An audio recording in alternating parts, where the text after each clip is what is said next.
You are now tuned into Then Radio. If you enjoy our videos, we ask that you consider joining our Patreon to support our channel. Don't forget to like and subscribe so that you never miss a new video. We hope you enjoyed today's episode, and as always, thank you for watching.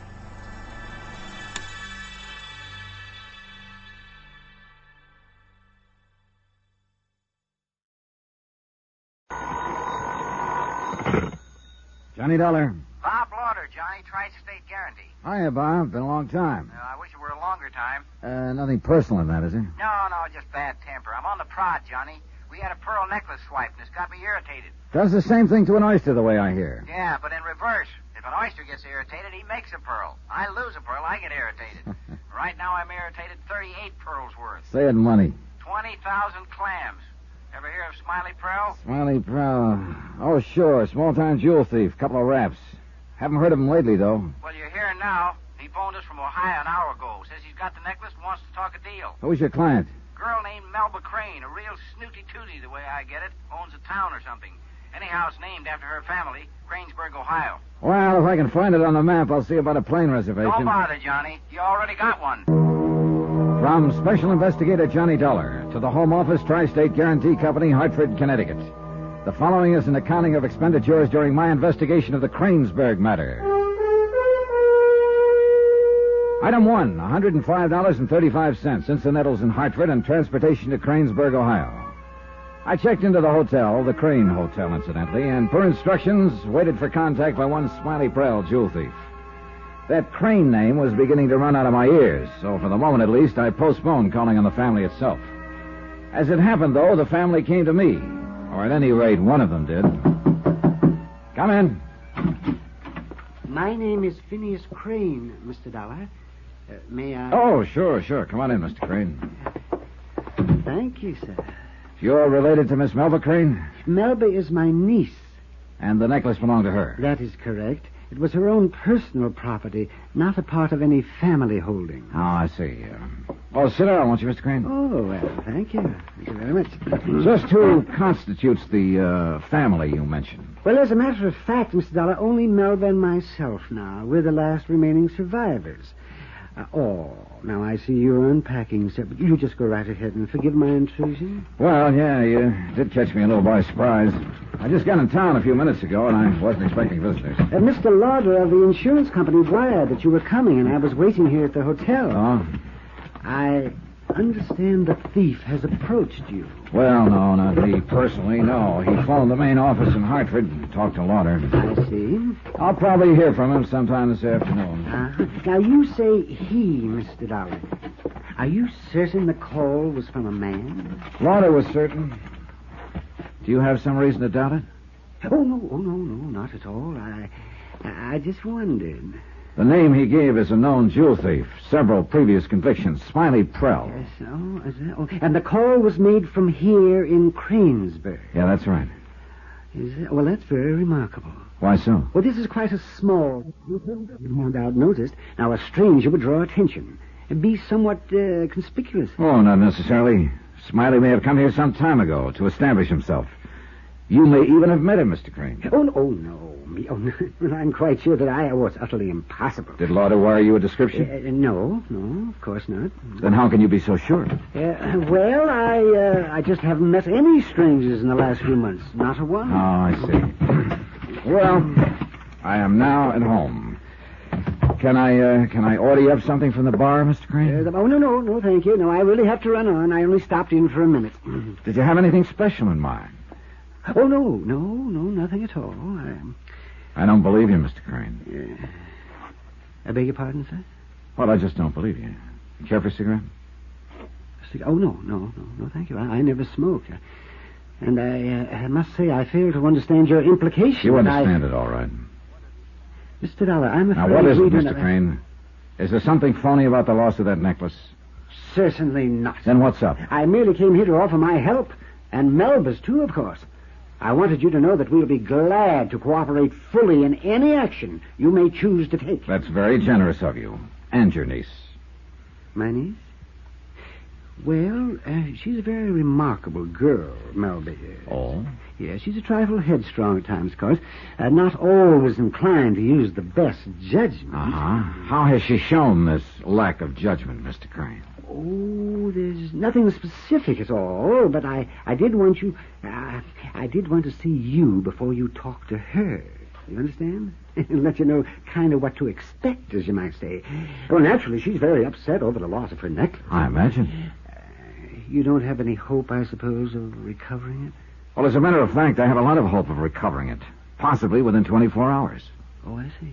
Oh, well, no. Cindy Melba would be very happy to hear that. It was an engagement gift, you understand, from her fiancé, Dean Sellers, his name. Oh, yeah, she was quite broken up when it was stolen. Well, the $20,000 necklace is a pretty fair loss. Now, Mr. Crane... Oh, it's not the intrinsic value at all, Mr. Dow. No, I suppose not, since that part of it is covered by the insurance. Yeah, oh, yes, quite so. But I was referring to the sentimental attachment, you understand. Oh, naturally. And, of course, to the sheer beauty. Oh, it was lovely, Mr. Crane. You've seen the necklace, I suppose. No, but I've got photographs of it.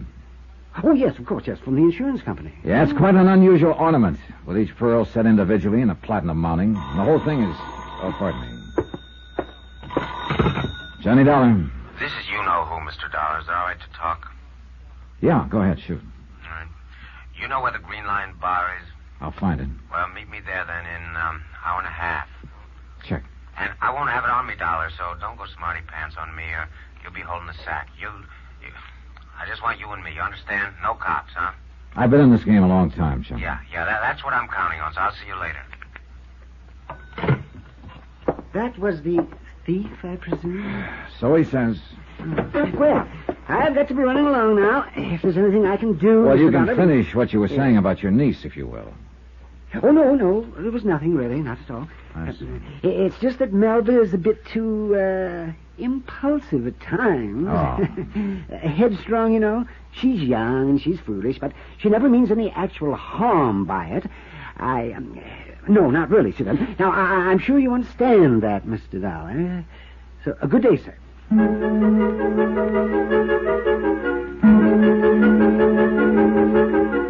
Item 2, $26 even. Deposit and first day's rental on a hired car. I checked on the location of the Green Lion, 15 minutes from the center of town, so there was plenty of time to follow up another angle before I went to meet Smiley Prell. I parked the car in front of the Kranesburg Bank, went inside and presented my credentials and a letter of introduction to Milton Borkley, president. Step inside the office, Mr. Dollar. We'll have a little privacy at least. Thanks, Mr. Borkley. Have a seat. All right, thanks. Any recommendation of Bob Lauders is good enough for me. He handled a lot of investments for Tri-State. Fine company. Nice company to work for.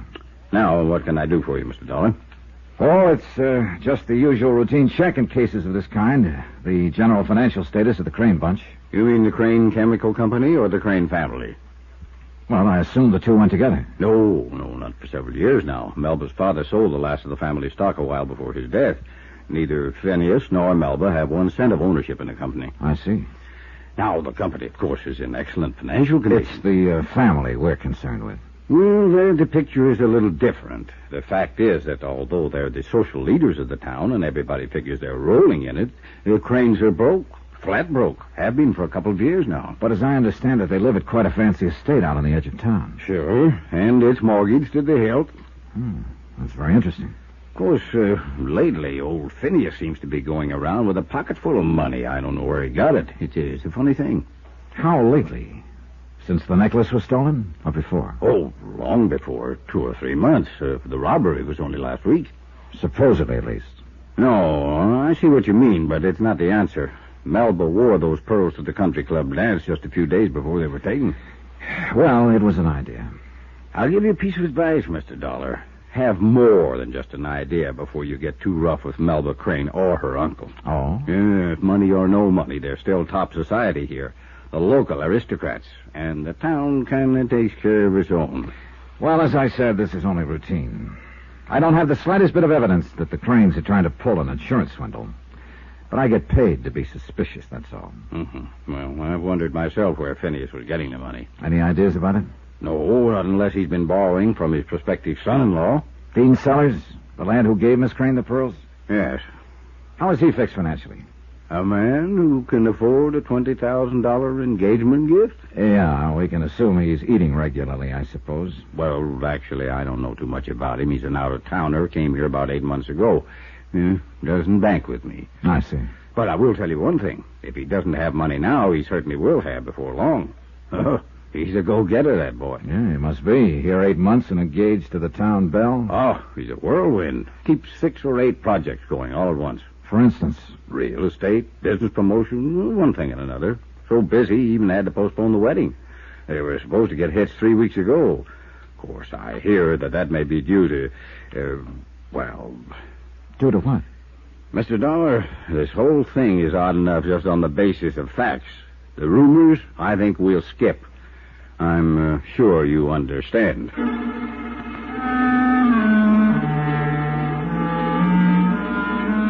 That was the second time I was supposed to, quote, understand, unquote.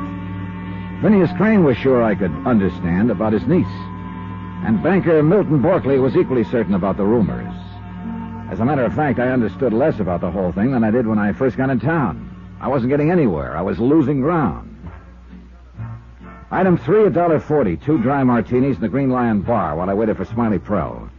He was 20 minutes late, but he finally showed up, slipped into the back booth across from me. Your dollar? Right. Have a drink? No, some other time.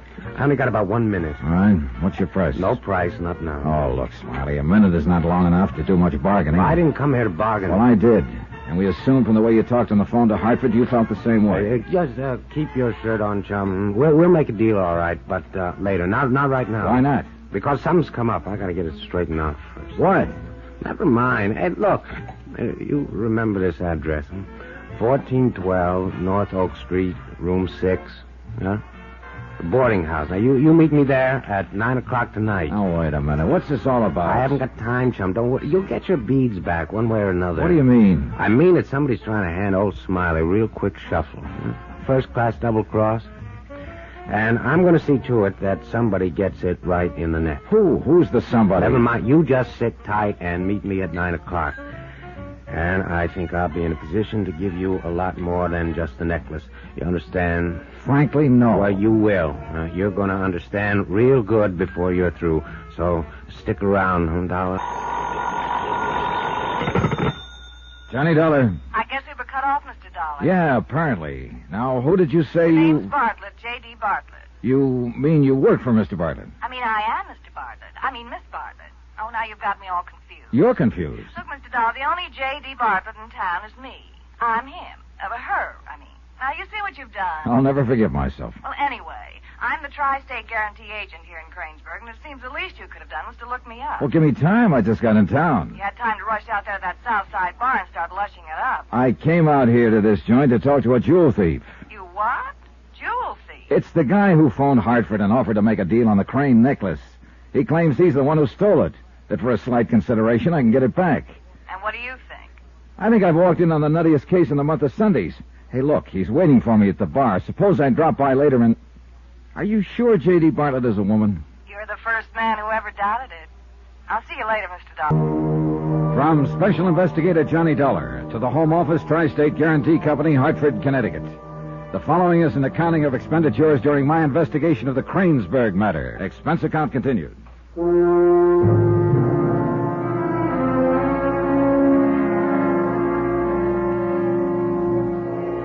When I told her the case was nutty, I meant it. The start of it had been fairly ordinary. A pearl necklace insured for $20,000 had been stolen from a wall safe in the home of its owner, local socialite Melba Crane.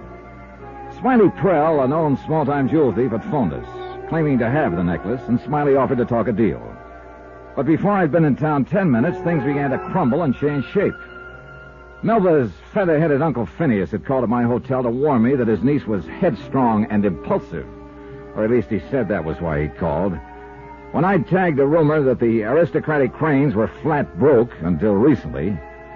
And now, at the Green Lion Inn, Smiley Prell, a burglar by admission, was turning skittish and climbing up. Look, Dollar, I got no time to talk now. Oh, relax, will you, Smiley? A man in your profession can't afford to develop a case of nerves. Oh, very funny, but I gotta blow this joint. Now, I told you before you went to get that phone call, I got things to do. Yeah, I know what you told me. All right, then. Now, you meet me later at that place and time I told you about Sit down. You try pushing me, you're never going to get them beads back. You ever think of that? I don't know who I am anyway. I told you... Sure, and an hour before on the phone you told me to meet you here and we talk a deal. All right, and so we will. We'll talk later. Hey, what's the matter with you? How many times I got to tell you? Something's come up, and I got to get it straightened out. Like what, for instance? Like what? Never mind. It's none of your business. It's like personal. So, later, huh? You said you were being handed a double cross. Now, what kind of a double cross? That's exactly what I'm trying to figure out. Who did it? Who crossed you? Never mind who crossed me. It's none of your business. Did you have a partner on this job? Oh, look, now, don't try to kid me. You checked my M.O. before you ever left Hartford. If you did, then you will. You know I always work alone. Well, there can be a first time for anything. Look, I got no time Did you to have talk. somebody on the inside, Smiley? Somebody in the Crane house who tipped you off, briefed you?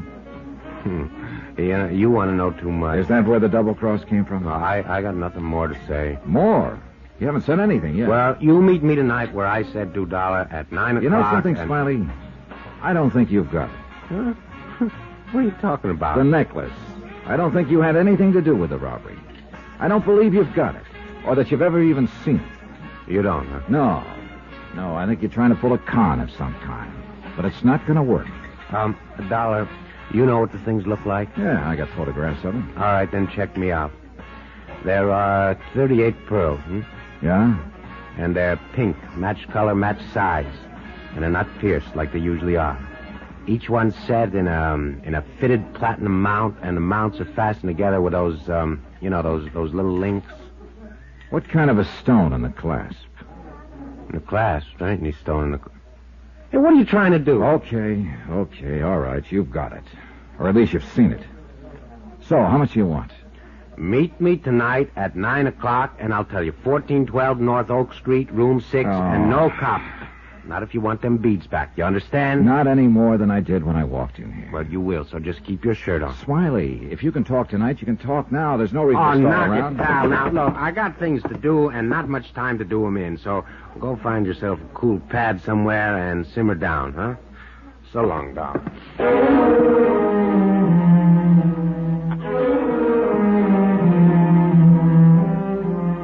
Item 4, $275. I was stuck with the check, naturally. So I paid it and strolled toward the door. I stopped just outside in the entranceway to the roadhouse and watched Smiley cross the parking lot toward a tree-shaded taxi stand where a couple of waiting hacks had parked out of the sun. A few yards away from me stood another cab, this one occupied. I stepped out of the entrance and walked over to the taxi because I'd recognized the passenger in the back seat. Afternoon, Mr. Crane. What? Oh, I'm sorry if I startled you. Oh, not at all. No, I just didn't hear you walk up. Yeah, I noticed you seemed pretty concerned with something across the lot there. Across the lot, but I'm afraid I don't... It wouldn't be that fella getting into the taxi, would it? What fellow? I don't know what you mean, Mr. Dollar. Oh, I could be wrong. I hadn't even noticed the man, as a matter of fact. Oh, well, then, of course, you won't mind if we just stand here and watch him drive off. But I really should get back into town. Good. I'm going that way myself. I've got a car here. Be glad to take But it. I've already engaged this Well, driver. pay him off. We'll get going. Give us a chance to talk on the way in. You might as well, Mr. Crane.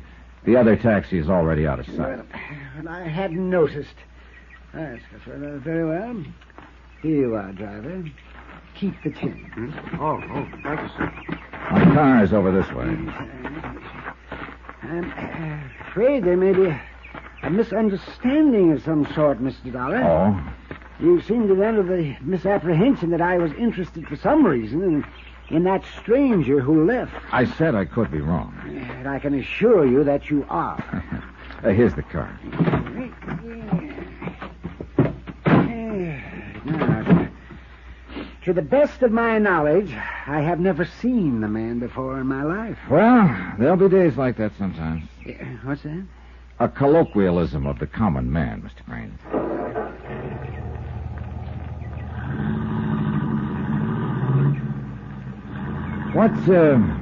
What were you doing out at the Green Lion, by the way, Mr. Crane? Well, I was... Just killing time, were you? Well, as a matter of fact, sir, I was waiting to talk with you. You don't say. Yes, I was afraid I may have left a wrong impression when I talked with you at your hotel earlier today. In what way, Mr. Crane? But I mean about my niece, Melba. Well, you said she was headstrong, impulsive. Oh, yes, but not a bit more so than any other normal, average girl, Mr. Dollar. Oh, I see. I don't really know why I considered it so important at the time. I must have been a little upset. Yeah, well, that's understandable. You don't have a jewel robbery in the family every day. In the family? I mean, stolen from the family. Yes. Apparently, we're both giving wrong impressions. Well, yes, I dare say. Well, anyways, I'm glad that everything is cleared up now. I wish it were. What's that? Nothing has been cleared up yet as far as I can see. The necklace is still missing. Well, of course, that isn't what I meant. It's what I mean. It's the only reason I'm here in Kranesburg, to recover that necklace one way or another. Well, then what do you mean by one way or another? Either by tagging the thief and getting it back through police action, or if necessary, by making a deal. I just talked to the man who claims to be in possession of the pearls, as you know, of course, but he wasn't. I beg your pardon, sir, but I do not know, of course. Well, then let's say, may have guessed. You were in my hotel room when he phoned. You heard me arrange to meet him here. I didn't really pay much attention to that phone call. All right, anyway, when I flew in here from Hartford, I expected this to be a cut-and-dried matter of routine. I'd meet Prell, make a quick deal to get the pearls back, and catch the next plane out. Only it's apparently not going to be that way. It isn't. Well, what do you mean by that? I mean, I've stumbled onto a whole nest full of question marks, and nothing seems to add up quite right. Prell, for one thing. I think he's got himself into a spot of some kind. His attitude doesn't make sense. And what else, Mr. Dollar? Little things. Rumors I've picked up around town. Hints. And, of course, the biggest question mark seems to be right close to home. Which one is that? You, Mr. Crane.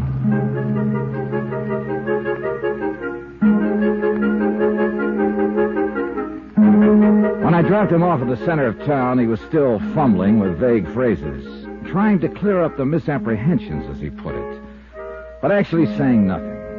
He was sure, however, that I would understand. He was wrong. I didn't. Even my mistake about J.D. Bartlett, Tri-State's local agent, seemed to fit in with the rest of the mixed-up case. I'd assumed from the name that Bartlett was a man. But when I walked into the office a few minutes later, I was suddenly happy that I was wrong. Your dollar, I presume? That's right. Miss Bartlett. Just make it J.D. I've spent a lot of time and effort getting those initials pounded into the skulls of the local inhabitants. Why? It's good for business. Makes me one of the boys, you might say. I kind of doubt it somehow. As you mentioned on the phone, you're, unmistakable. For that, I'm going to drop the dollar and call you Johnny. Pull up a chair. Yeah. Thanks, J.D. Did you get anywhere with that character who snatched the Queen's rocks? Nope. How come? Oh, he stalled. Postponed the whole deal until 9 o'clock tonight. Why? He was nervous, I guess. Huh? Well, that's about the only reason I can figure.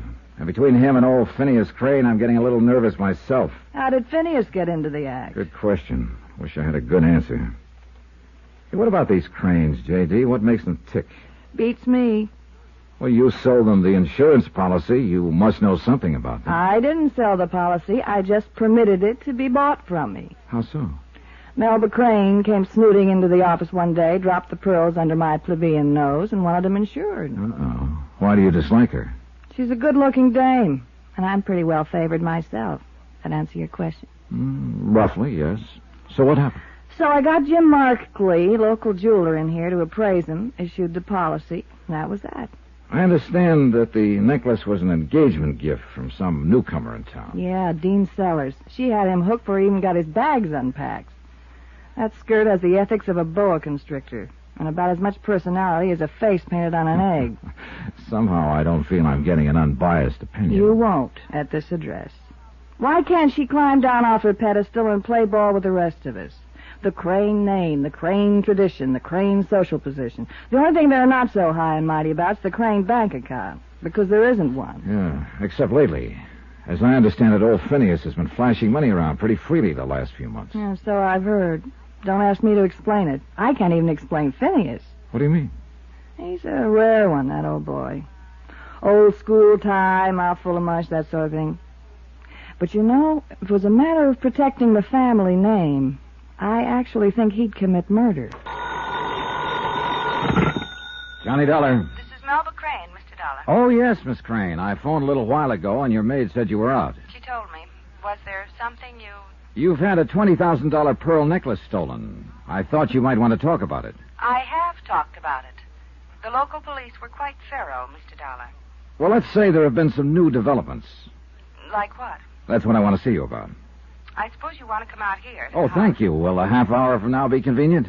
Couldn't we talk about this over the phone? If 45 minutes will be better for you, I'll be glad to cooperate. You seem to be a very persistent man. I usually get what I go after. Know something, Mr. Dollar? What? So do I. Oh, then this might turn out to be interesting. See you in a half hour. From Special Investigator Johnny Dollar, location Kranesburg, Ohio. To the Home Office Tri-State Guarantee Company, Hartford, Connecticut.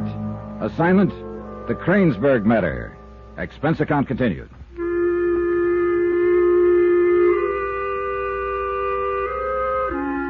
Item, $20,000. The face value of the policy on a pearl necklace stolen 1 week ago from Miss Melba Crane. Young socialite, one of the last two surviving members of the town's most aristocratic family. And, according to her own statement, a girl who always got what she went after. Well, I'd almost got what I'd gone after. I'd at least made contact with Smiley Prell, the jewel thief who'd phoned Hartford and offered a deal. But that was all. Smiley had clammed up, started to stall, and implied the whole thing was blowing up in his face. And now the victim herself was trying to stall. And on top of everything else, a storm was coming up.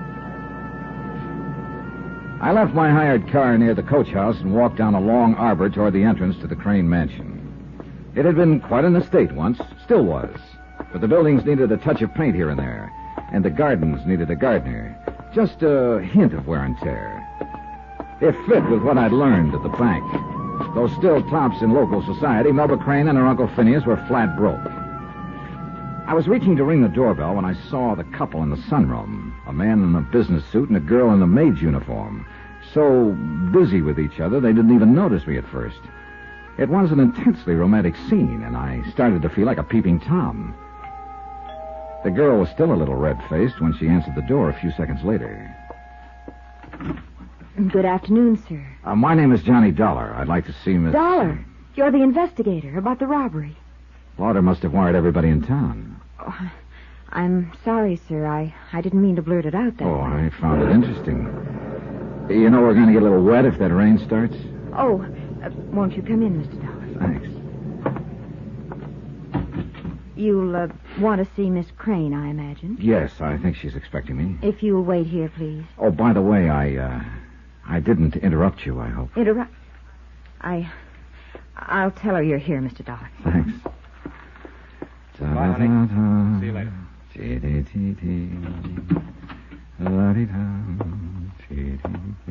Oh, hello.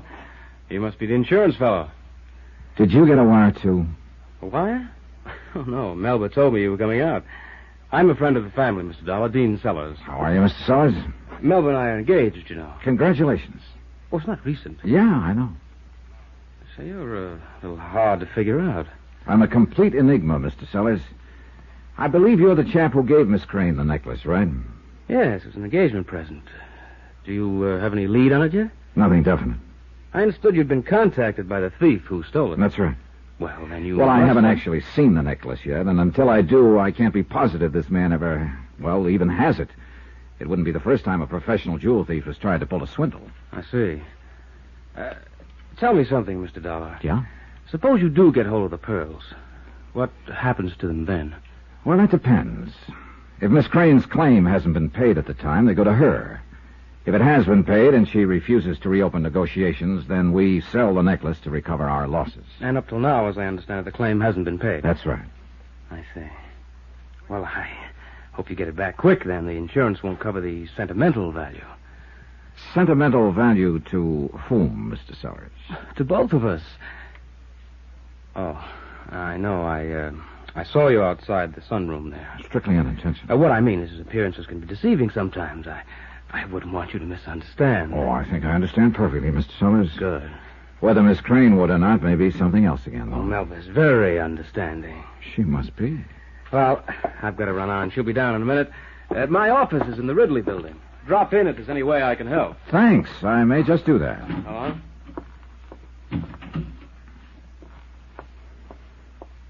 I'm sorry to keep you waiting, Mr. Dollar. Oh, that's all right. It gave me a chance to meet your fiancé. Oh, were you talking with Dean? We exchanged a few pleasantries. Isn't he a darling? Well... Of course, he's a little headstrong sometimes and impulsive. But he never means any harm by it. How did you know? Oh, personal observation. And also, by an odd coincidence, that's exactly the way you were described to me. Oh? Instead of beautiful, glamorous, seductive? I imagine it was assumed that I could see those qualities for myself. I wonder if I should buy that as it is or analyze it first. I warn you, I'm dangerously subtle. I think you may be at that. Would you like a drink, or are you one of those always stick-to-business types? I'm even worse. I combine the two. I'll have scotch on the rocks. Oh, that's my drink. Well, now we found something in common. We already had something. The robbery. Yeah, you want to talk about it? Why not? I want that necklace recovered as much as you do. Yes, I understand it has a high sentimental value. Who told you that? Your fiancé. Oh. Here's your drink. Thanks. To pearls, the frozen tears from the eyes of Allah. A poetic cop. More cynical than poetic. The man I heard call them that had just knifed a British colonial administrator and blown up a sampan with 6 Chinese fishermen aboard. Why? 9 pearls. He wanted them. There were 38 in that necklace of yours. This man, did he get away with it? Not exactly. He was shot to death on the Hong Kong waterfront. Now, this is good scotch. It is? Another thing, Miss Crane. I am not a cop, poetic or otherwise. It amounts to the same thing, doesn't it? Well, in some ways. I'm not professionally concerned with identifying and capturing criminals and bringing them to justice. My obligations on that score are no more nor less than those of any other private citizen. So? So I'm hired by the insurance company to protect their interests. Usually that involves trying to recover stolen property or looking for evidence of insurance fraud. I'm afraid I don't quite... Sometimes I make deals, Miss Crane. Meaning exactly what? Meaning that if somebody should start something and get in over their head, I might listen to reason, try to work something out. A cop wouldn't. He's not permitted to. Well, that would all be very interesting, I'm sure. To the person who stole the necklace. Yeah, you'd think so, wouldn't you? What about that person, Mr. Dollar? The jewel thief who phoned the insurance company. Smiley Pearl? I talked to him a couple of hours ago, briefly. Does he have the pearls? I don't know. Do you mind if I have another drink? Go ahead. Thanks. What do you mean you don't know? That's why you came here, wasn't it? To meet him and get them back? He may not have them. He may just be trying to swindle the insurance company. That's not too uncommon a game, you know. No, I wouldn't know. Oh, yeah. It's tried every now and then. The nicest people sometimes. Just looking at you. You know, it seems to me you're taking this whole thing pretty calmly. Well, that's merely a front. Inside, I'm a seething volcano. Now, look... Hey, tell me something. Why did you postpone your wedding? I didn't. Dean was the one who... Now, what difference does it make? What's that got to do with it? Do you think he's changed his mind about marrying you? Suppose we leave Mr. Sellers out of it. Can't. He's already in it. He's the one who gave you the necklace in the first place, an engagement gift.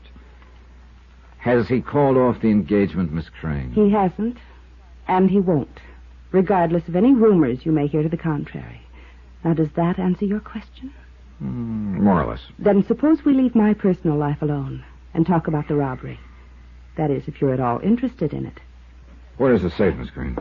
Safe? Oh, that the necklace was in. It's there behind that painting. Do you want to see it? If you don't mind. All right. You and your uncle live here alone, as I understand it. My maid, of course, Betty. Well, there's the safe.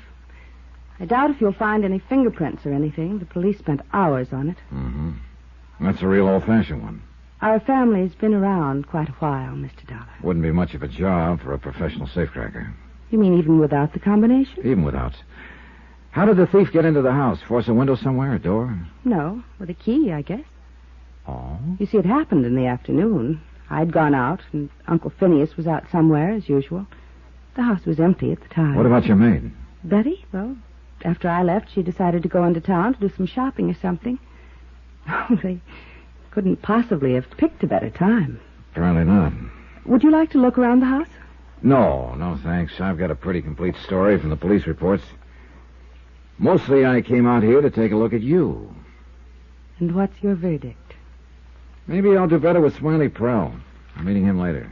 Oh? And is he going to produce the necklace? I don't know. He talked about a double cross. Said he might give me more than I was bargaining for. He was pretty upset. Why? I don't know. Oh, incidentally, Mr. Dollar, there's someone else you'll no doubt be talking to, and I want to warn you about him. Who's that? Uncle Phineas. Of course, he means all right, Is but he headstrong and impulsive, too? he makes up things sometimes, and he's, well, just a little bit vague. Balmy, you mean? Mr. Dollar, with people of our class, it's referred to as eccentric. I'm sure you understand.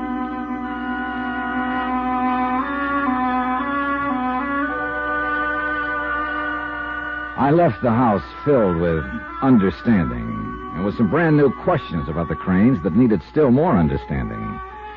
The lowering storm clouds had brought an early dusk, and it was nearly dark when I reached to open the door of my car.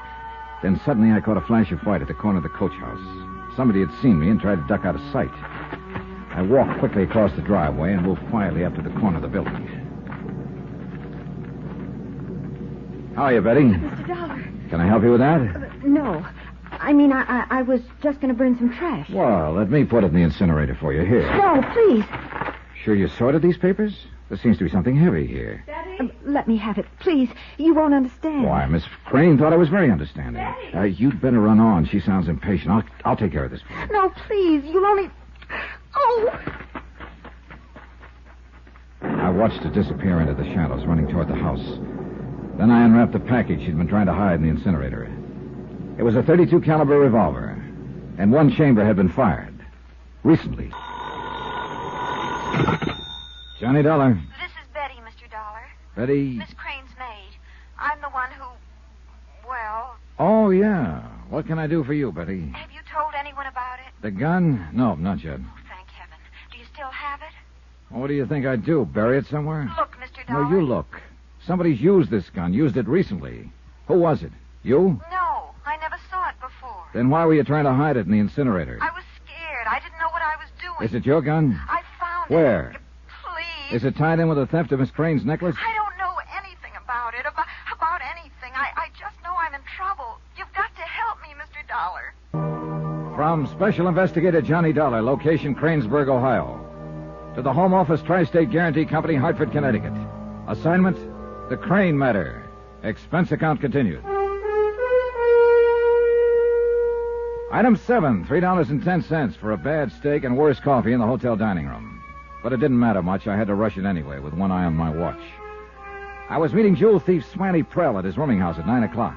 And Melba Crane's maid Betty was coming here to the hotel at 10, providing she could slip away from the house. The schedule was tightening up on me, but I still hadn't seen hide nor hair of the stolen necklace.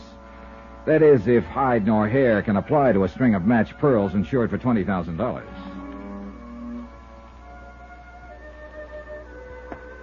1412 North Oak Street was in a lost and forgotten corner of town, dark and nearly deserted at this hour of the evening. The rooming house, a ramshackle frame built flush to the sidewalk, seemed to wait for me, brooding in silence. There were no names on the letterboxes and no sign of an office. I tried the front door. It was open. Room 6 was the number Smiley had given me. I walked down the long hall, studying the numbers on the doors with a dim light from a single bulb at the far end. 4, 5, 6. I heard the barest hint of movement behind the door, then silence. I reached down quietly and turned the knob. The door was unlocked. I took a deep breath and then went in fast. What the devil? Take it easy, Mac. All right, hold it now till I find the light switch. Well, I'll be. Mr. Dollar. Aren't you a little out of your territory, Mr. Crane? I don't know what you mean. Sit down before you shake your teeth loose. I beg your pardon, sir. Don't mention it. If I may remind you who you're talking You to. don't have to remind me. You're Phineas P. Crane, uncle of Miss Melba Crane, who had a pearl necklace stolen from her. You're one of the last two surviving members of the Crane family who founded Kranesburg. Mr. Dollar, And I have just caught you prowling the room of a known professional jewel thief. Now sit down. I can explain this, sir. Yeah, I hope so. I suppose our host isn't home. There's no one else here. Was the door unlocked? Or were you equipped with a set of keys? I beg your pardon. Again? You're the most polite burglar I've ever tagged. This is not the way it seems, I assure you. All right, now you've assured me. Convince me. I came to ask some questions of the gentleman who lives here. Do you know him? Certainly not. It's hardly likely that I'd be acquainted with a person of his type. Oh, I don't know. He's a jewel thief. Your niece had a necklace stolen 10 days ago. It kind of adds up in a way. Oh, well, now, are you accusing me of complicity? I'm not accusing you of anything. I'm just trying to find out what you were doing hiding here in Smiley Prell's room. I came here to talk to him. What about? But the reasons are personal, Mr. Dollar. Then you did know him. No, I knew he lived here. Because I followed him one day. I didn't know his name. I didn't know he was a jewel thief until you said so just a moment ago. I know. This seems rather odd. Yeah, well, that's one way of putting it. Now, you'd understand if I were in a position to explain. It might be a good idea if you got in that position, in view of the circumstances. I simply cannot. And I do not believe your capacity is such that you can force me to. You're quite right. But the police might handle it somewhat differently. Oh, I doubt it very much. My grandfather founded this town. Yes, they remember that here. A matter of pulling rank, huh? Oh, I think they'd lean toward believing any reasonable story that I might give them. A story like that is reasonable only as long as there's no actual evidence to disprove it. Oh, is that so? And you have such evidence? Not yet, but I think I will before long. Oh, then I'll have to deal with that eventuality when and if it happens. Who are you trying to protect, Mr. Crane? I don't know what you mean. Why did you follow Smiley? Because I saw him under rather unusual circumstances. Before or after the robbery? Both. Well, after. Yes, when I followed him. When was that, tonight? No, that was several days. But Did you expect him to be here tonight? Or were you counting on his room being empty? I did not come here to commit burglary. May I remind you, sir? Oh, yeah, I know. You're Phineas P. Crane, and you and your niece are the tip-top aristocrats on the local totem pole. Also, I happen to know you're flatboat. I beg I imagine $20,000 worth of insurance would look pretty good to you. I am not a thief. People have an odd moral sense sometimes. A lot of them seem to think insurance fraud is not quite the same as actual But I theft. do not happen to be one of those persons, Mr. Dollar. What about your niece?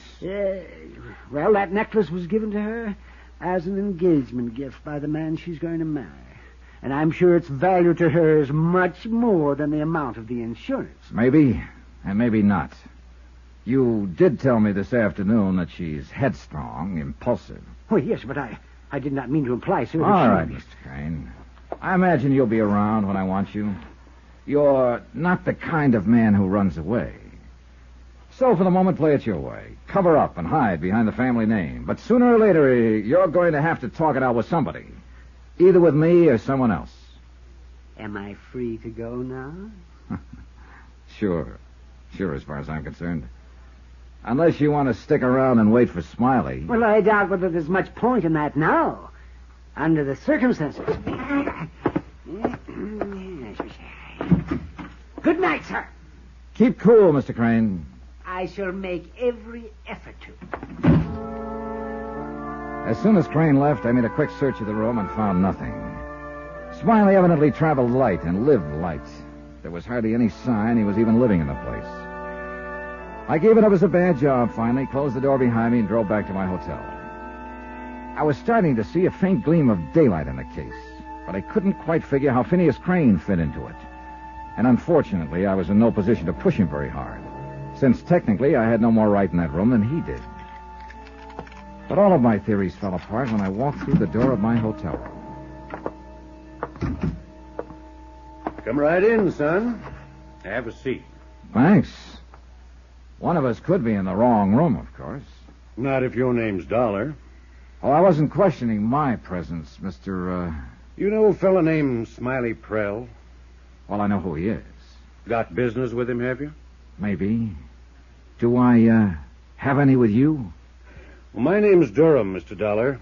Ed Durham. Oh, well, it's a little late, Mr. Durham, so if you don't mind. I'm chief of police here in Kranesburg. Oh. Well, maybe it's not as late as I thought. Found your name where this fella Prell had wrote it down, along with your room number here at the hotel. Careless of him. Kind of helpful, though. He a friend of yours? No, I'd hardly call him that. Oh, I don't see any point in holding out on you, Chief Durham. Here are my credentials. I'm an insurance investigator working on that crane robbery. You don't say. Smiley Prell is a jewel thief, 2 previous convictions. He phoned the insurance company in Hartford and wanted to talk a deal. I flew in here this afternoon. Mm-hmm. Well, he seemed to be in order, all right. Thanks. I had an appointment to meet Prell this evening in his rooming house at 9 o'clock, but he didn't show. Reckon he wasn't in much shape to, Mr. Dollar. What do you mean? Prell got himself shot 4 or 5 hours ago. Shot? Yeah. Real shot. Matter of fact, he's dead. Murdered? Kind of looks that way. Found him in a back alley behind the city park. Must have happened sometime this afternoon. You wouldn't know anything about it, would you, Mr. Dollar? I don't know. I might. Do you know what kind of a gun was used to kill him? .32 revolver, according to the boys in ballistics. Well, hold on to your hat. I may have it right here. Don't bother looking under the mattress, Mr. Dollar. What? I already found it. Yep, got it right here. You're pretty cagey, aren't you? Wasn't sure how to figure you. Reckon you're all right, though, or you'd have kept your mouth shut. Well, thanks. How'd you come by it? I took it away from Melba Crane's housemate, a girl named Betty. Yeah, I know who she is. It was sometime between 6:30 and 7 this evening. I caught her trying to hide it in the incinerator. You don't say. It's been fired, as you undoubtedly noticed. You might have it checked through, but I don't imagine it's registered. It's registered, all right. Oh? We don't have many guns around here. I recognize this one right off. Belongs to Phineas Crane. What? Add up to anything, Mr. Dollar? Not the way I've been adding. Well, it's got me stumped, too. I don't suppose you found that necklace on Smiley Prell's body? No, not a sign of it. You figure then this murder's tied up some way with that robbery? What else is there to figure? What about these Cranes, Chief? Just who are they? What are they? Well, they're an old-line family. Just 2 of them left now, Phineas and Melba. Not as wealthy as they used to be, maybe. Milton Borkley at the bank told me the same thing. Funny thing about that, though. Lately, at least, old Phineas seems to have plenty of cash to jingle together. How lately? Now, not just since the robbery, if that's what you mean. It's longer than that. Last 4 or 5 months. Well, that checks, too, with what Borkley said. You got some idea they planned that robbery, Mr. Dollar? Oh, I don't know. I've got no evidence of it, if that's what you're asking. How do Phineas and Melba get along together? Well, they're kind of like royalty here, you know. They're pretty much to themselves. And if they do have any trouble, it's never heard outside the house. Uh-huh. What do you know about Melba's fiancé, this Dean Sellers? Well, he's been here about 8 months. Seems to be a pretty nice fellow. Civic leader and all that. Everybody in town thought it was just fine when they got engaged. Figured they was meant for each other. Well, he certainly goes in for lavish gifts. A necklace with 38 matched pearls is credit. Expecting somebody? Yeah, quiet. Who is it? Betty, let me in, Mr. Dollar. Oh, just a minute. She phoned earlier, wants the gun back. Maybe you'd better listen in from the bathroom there. Good idea. Let me get set. Okay, right.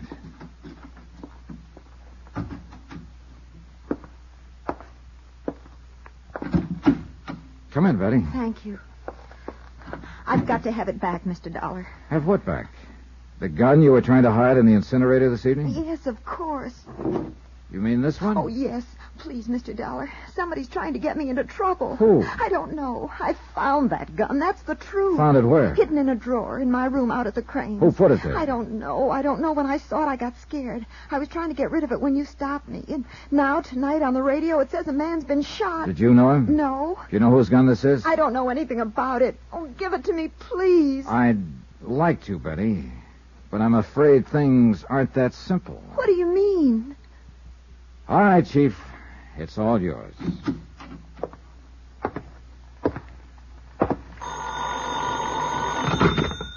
Johnny Dollar. This is Dean Sellers, Mr. Dollar. You may recall meeting me this afternoon at... Yes, you're Miss Crane's fiancé. What's on your mind, Mr. Sellers? I'm downstairs in the hotel lobby. I'd like to come up and talk to you if I could. Well, I was just on the point of leaving for the police station.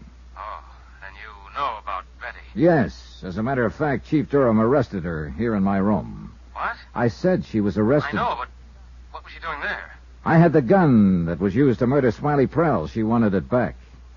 What do you mean, wanted it back? Why all the interest in this girl, Mr. Sellers? Well, Is it just because you happen to be engaged to the woman she works for? Well, yes, you might say that.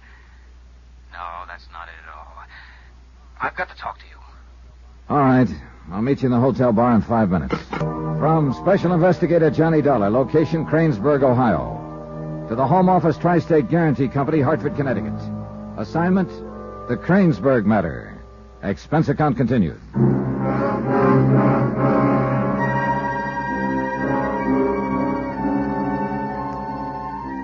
Item 10, $2.75 for 3 brandies straight. 1 for me and 2 for Dean Sellers. Newcomer to Kranesburg, man about town, and fiancé of local socialite Melba Crane. The man who'd given her the pearl necklace that had been stolen from the safe in her home. It had supposedly been an engagement gift. Yet now Sellers was flipping his lid because Melba's maid was in a jam. I remembered the scene in the Crane sunroom earlier in the afternoon. And Dean Sellers remembered it, too. When you walked up on the porch at the Crane estate and saw Betty and me in each other's arms, you, I thought the obvious, naturally. Yeah, I figured as much. That's why I tried to cover up when I talked to you afterward. You didn't have to, Mr. Sellers. I kind of wrote it off as just another bachelor having a fling before he settled down. Yeah, that's the way I looked at it, at first. Mm-hmm. So? So, it didn't work out that way. How did it work out? I finally realized I was in love with Betty.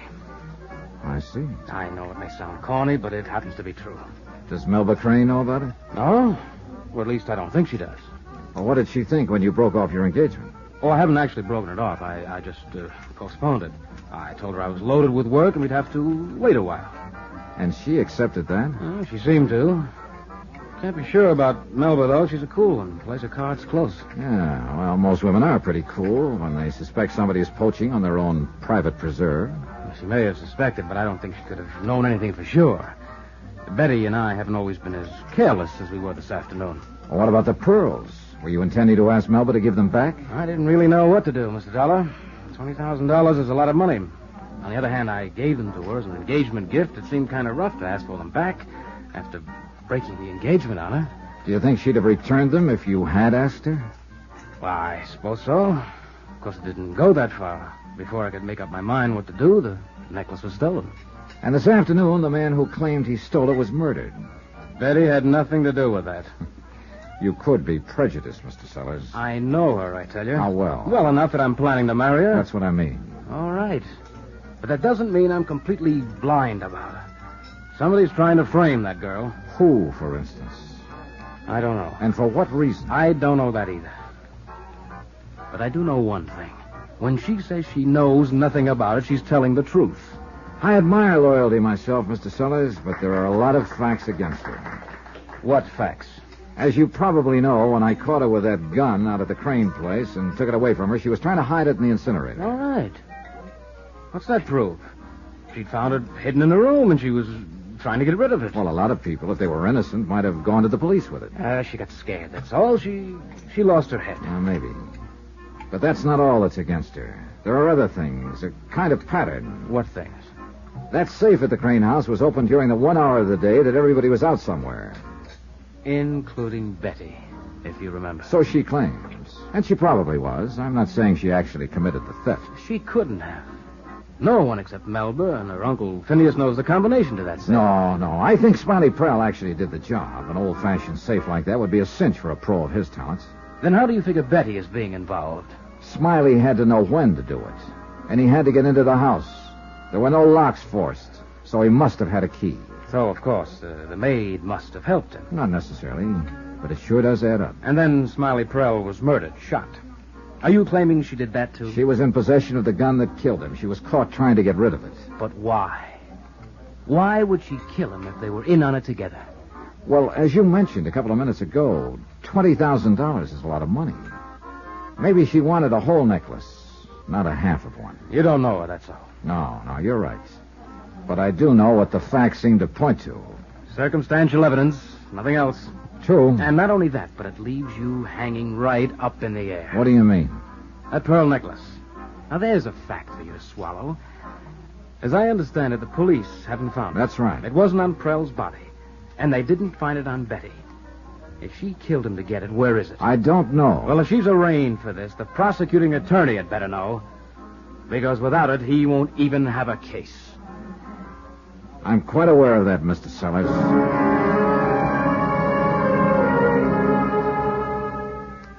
I left him standing there, belligerent and despondent, and drove across town to the police station.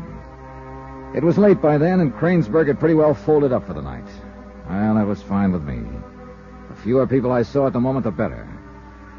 I felt about as low as Sellers did, because I was starting to get a hunch that this one might turn out messy, that no matter how it might end, some average decent people were bound to get hurt. It's like that sometimes when there's been a murder. Chief of Police Durham looked like he was expecting me. Sit down, Mr. Dollar. Thanks, Chief.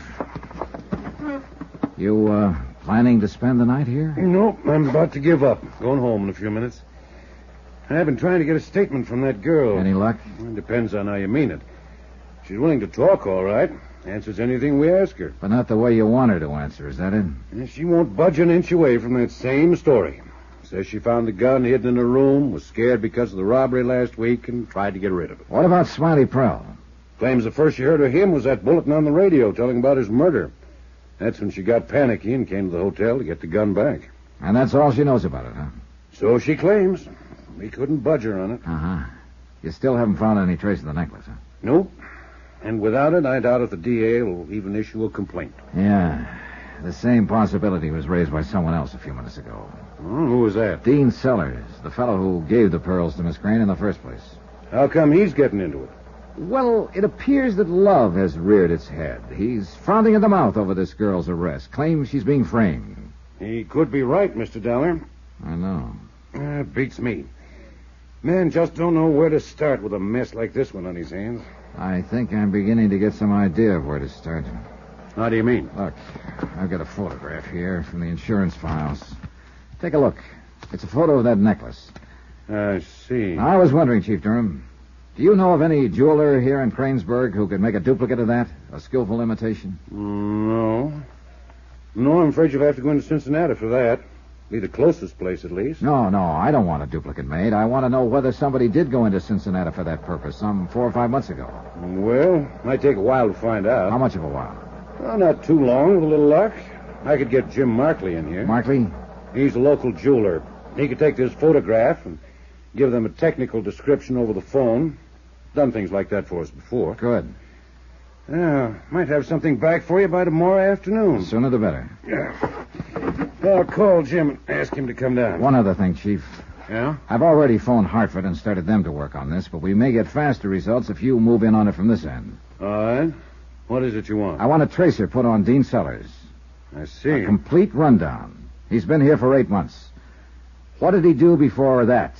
Where did he come from? Where did he get the necklace? Who are his friends? What's his financial status? Anything you can get. I don't quite see what you're aiming at, Mr. Dollar. I'm not quite sure I do.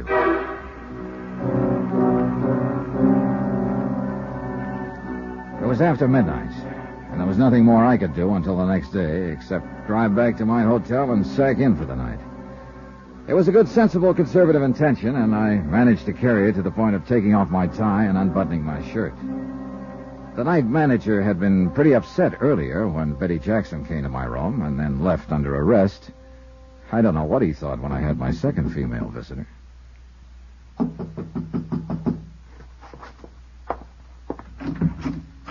Well, good evening, Miss Crane. Could I have a word with you, Mr. Dollar? Sure, why not?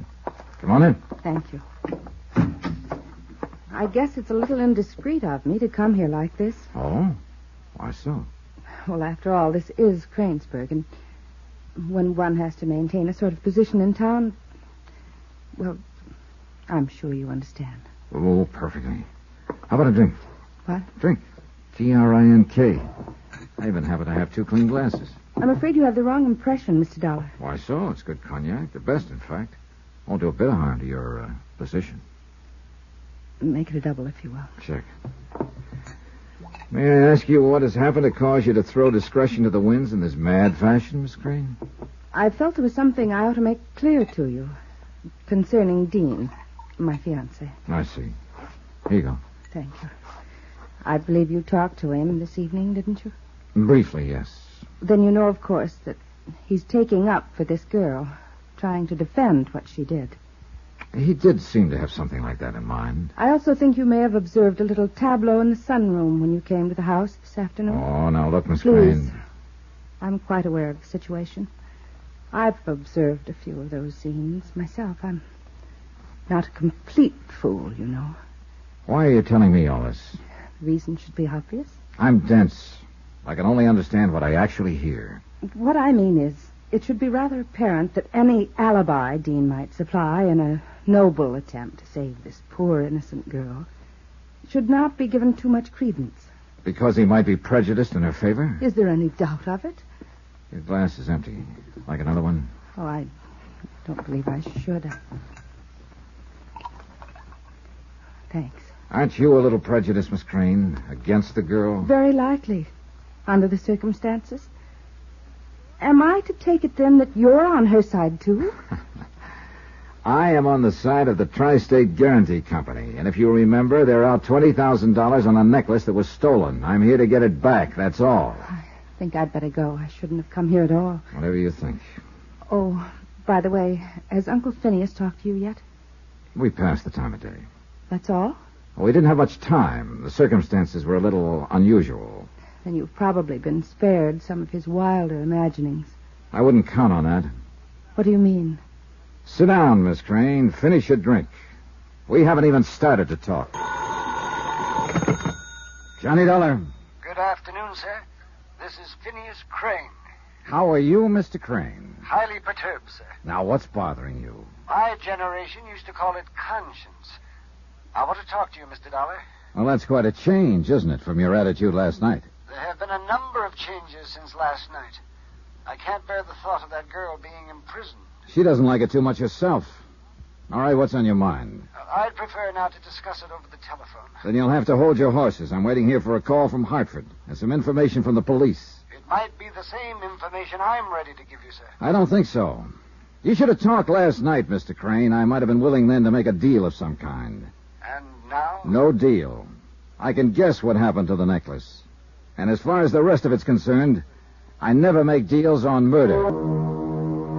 From Special Investigator Johnny Dollar, location Kranesburg, Ohio. To the Home Office, Tri-State Guarantee Company, Hartford, Connecticut. Assignment, the Kranesburg matter. Expense account, final page.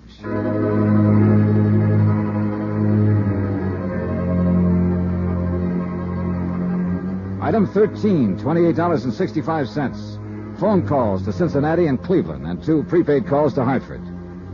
The wheels were spinning now, and I spent most of the day just sitting back and waiting. Toward late afternoon, Police Chief Ed Durham phoned, then Hartford, and then Durham again. And finally, the 3 black bars dropped into place, and the payoff was jackpot. Item 14, $10.50, second day's rental on hired car. I left the hotel just before dark and drove out through the north edge of town to the Crane estate. When I'd gone out there the day before, I'd been mostly guessing, playing hunches. But this time I knew pretty much what I wanted and just how to go about getting it. I thought the place deserted as I walked up the long arbor from the carriage house. But as I stepped out onto the terrace, I realized I was wrong. Mr. Dollar, over here. In here, please. Hurry. Why all the secrecy, Mr. Crane? I wanted to talk to you alone. I rather doubted whether I would be able to if it were known that you were here. Able to or permitted to? Well, that's what I meant, sir. Permitted. Who would stop you, Mr. Crane? Well, that, you might say, is part of the story. The story I didn't tell you last night. Why not? Why didn't you tell me? I still thought then I might be able to save things. And you don't think so now? I'm afraid not. It's too late. You know too much about it now. What were you doing in Smiley Pearl's room when I found you last night? Looking for the necklace. I told you that. Did you know then he'd been murdered? No. I wouldn't have had the nerve to go there if I had. And there wouldn't be of any use of going. That's when I realized it was all over, when I heard Mr. Prell had been killed. Dishonesty is one thing, but murder is something else again. You're so right. Of course, it wasn't dishonest at first. It was all quite legal in the beginning. But not later. No, not later. I was against that. Not that I'm claiming any virtue for it. Probably it was just cowardice. Mr. Dollar, be as easy on her as you can. I'm afraid it won't be in my hands. I suppose not. These things are always done so impersonally by institutions created for that purpose. Rightfully, no doubt. But one occasionally wonders. There's something I wonder about sometimes, Mr. Crane. You refer to? Human greed. That's true. There's no real excuse for us, my niece and me. Reasons, yes. An inherited social position and way of life. And declining wealth to support them. We're soft people, Mr. Dollar. And when life gets hard, we look for a soft way out. And that usually turns out to be the hard way. She'll find it so, I imagine. For me, it doesn't really matter anymore. How did you get onto Smiley Prell? How did you know he was the one who robbed your safe? But I was just guessing. Until you told me yesterday that he was a professional jewel thief. And that he'd phoned the insurance company and claimed to have the necklace. But before that, when you were guessing, how did you know about him? What reason did you have to guess? I'd seen him hanging around the estate here twice, the week before the robbery and when I saw him again afterward. Talking to his contact, I guess you'd call it. His employer fits the facts better. I suppose so. Anyway, I put two and two together and I followed Prell. I found out where he lived. Did the employer know you'd done this? No, hardly.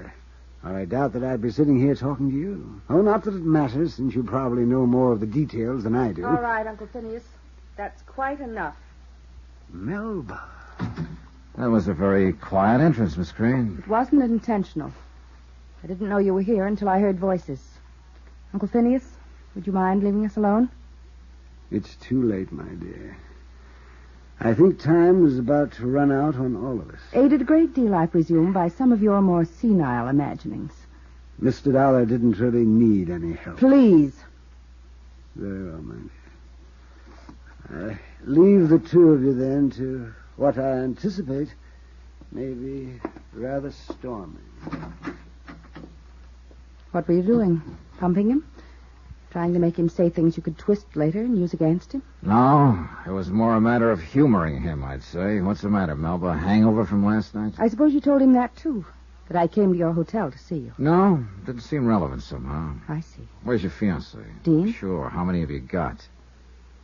Mr. Sellers is in the billiard room. Why? What do you want with him? Oh, I need just a few more facts to fill out the picture. I think he can supply them, that's all. What facts? Why have you come here? Uncle Phineas invited me. What for? He said something about wanting to clear his conscience. His mind wanders. You know that. You can't rely on anything he says. I'm not. What about the girl they arrested? Your maid, Betty? Yes, Betty. If the police are satisfied she's guilty, why aren't you? Because I was hired to find a pearl necklace that was stolen from your safe. It was insured for $20,000, remember? And I haven't found it yet. Suppose I were to withdraw the insurance claim. It's a little too late. The police would want to know why. Why? Simply because I choose to. Because I don't want any more fuss about it. It's not a loss, actually. The necklace was a gift. Oh, yes, I know. An engagement present of great sentimental value from that wealthy young philanderer, Mr. Dean Sellers, who incidentally is broker than you are. What? Yeah. Got a complete rundown on him from Hartford late this afternoon. I don't believe it. It's quite a shock, I imagine.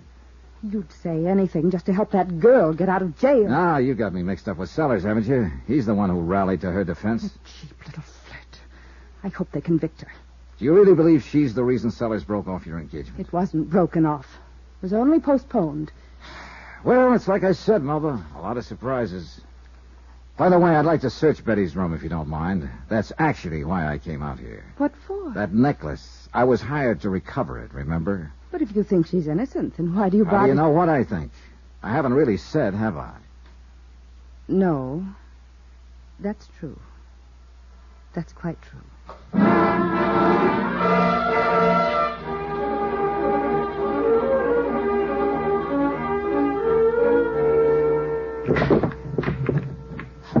Lucky shot, Mr. Dollar.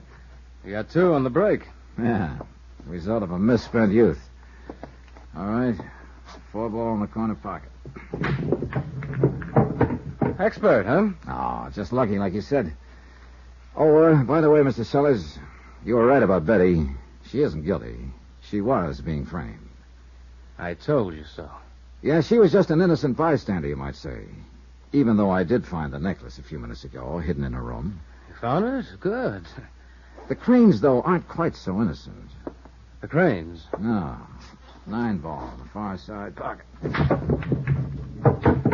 What do you mean about the Cranes? They were broke, and they needed money to keep up a front. When you came to town and showed an interest in Melba, they figured you were the answer. Oh, you're making Melba sound pretty cold-blooded, you know. Oh, there was no love lost. You were playing the same game. Huh? Sure, Sellers. That's the way you've always operated. Your last wife was a wealthy widow in Miami, Florida. You stayed with her for a year and a half and took her for $150,000. And all that was left of it when you came here was the $20,000 you had invested in the pearl necklace. That was your stake, and that's the way you used it, to convince Melba Crane you weren't a fortune hunter. 12 ball in the far corner. Dollar, where did you get all this information? Police records. Then about a month ago, you broke off your engagement with Melba Crane. Why? Because I was in love with Betty. You were playing Betty for a pigeon. You backed out because you'd finally discovered that the Cranes were flat broke. I wasn't after Melba's money. Sure you were. But you wanted to get out without losing your investment, that necklace. So you brought in Smiley Prell to steal it for you. I never saw Prell in my life. Uncle Phineas saw the two of you together a couple of days after the robbery. Well, he's lying. So Prell pulled the robbery. And then he told you the pearls he'd stolen were phony. You accused him of double-crossing you. He thought you were double-crossing him. Net result, he got sore and tried for a deal with the insurance company. That's why you killed him. Are you accusing me of murder? That's right, Sellers. 8 ball in the end pocket. Who else, Sellers? Betty wasn't in it, except that you tried to frame her. And both the Cranes knew the pearls were imitation. You were the only one who didn't. They weren't imitations. I paid $20,000 for that necklace. Not for this one. Melba sold the necklace a month after you gave it to her. They've been living on the money. She had this copy made in Cincinnati. Why, that cheap little crook. So the pearls you killed Smiley for and then planted upstairs in Betty's room are worth about $200 at the most. Something to think about, isn't it? That's right, Dollar. And so is this. That's a losing game, too, Sellers. It will be for you if you try to make a move. Shoot it out with the police? Is that your answer? If it comes to that. At least I know how to use a gun. Smiley Prell could tell you. Did you steal this one from Uncle Phineas, too? No. This one's my own. Now put down that pool cue and get your hands up. Slow and easy. When I go out of here... Dean, what are you doing with that? Thanks, Melba. What have you done, Mr. Dollar? Nothing. It's going to make him feel very happy for the next day or so. A pool cue makes a pretty handy weapon. Why? What was he doing with that gun? Surprise number 1. Your fiancé is the lad who had your necklace stolen, and then later killed his partner. Dean? Oh, that's probably the chief of police. He was coming out to meet me. You want to let him in? Murder. And I was going to marry him. Yeah, I guess murder is a lot worse than fraud. What do you mean? You filed an insurance claim on a necklace you'd already sold. I imagine the company will want to prosecute. I didn't know what I was doing. You sure didn't, anywhere along the line. You were marrying Dean Sellers for the money he didn't have. And at the same time, he was trying to marry you for the money you didn't have. Too bad it didn't work out. You two were made for each other. The police are getting impatient, Miss Crane. Expense account item 15, $186.25. Incidentals in Kranesburg and transportation back to Hartford. Expense account total, $409.10. End of account, end of report. Under separate cover, I am forwarding one necklace consisting of 38 pearls, all imitation. Approximate value, $200, along with my sincere condolences. Yours truly, Johnny Dollar. Johnny Dollar. Jimmy Sayer at Inner Allied Life, Johnny. Oh, hi, Jim. How are you? The way I feel now, the way I'm going to feel depends on you. Okay, let's have it. Remember a guy named King Tut? The Egyptian mummy they dug out of a tomb full of treasure a few years ago. That's right. Well, don't tell me you held a policy on him now, Jim. Seriously now. You'll also remember there was supposed to be a curse on anybody who molested his tomb. Yeah, it's supposed to be. But of course anybody knows that stuff's a lot of malarkey. Is it? Isn't it? Better reserve judgment, Johnny. until you hear about the curse of Kamashek. Expense account submitted by Special Investigator Johnny Dollar to the Inter-Allied Life Insurance Company, Hartford, Connecticut. Following is an account of expenditures during my investigation of the curse of Kamashek matter. Expense account item 1, $1 even. Taxi to the office of Inter-Allied Life to talk with Jim Sayer. The conference was brief and not very enlightening. I'd much rather have you see Mr. Turnbull and get the story from him yourself. As I said in the beginning, he's a very important client.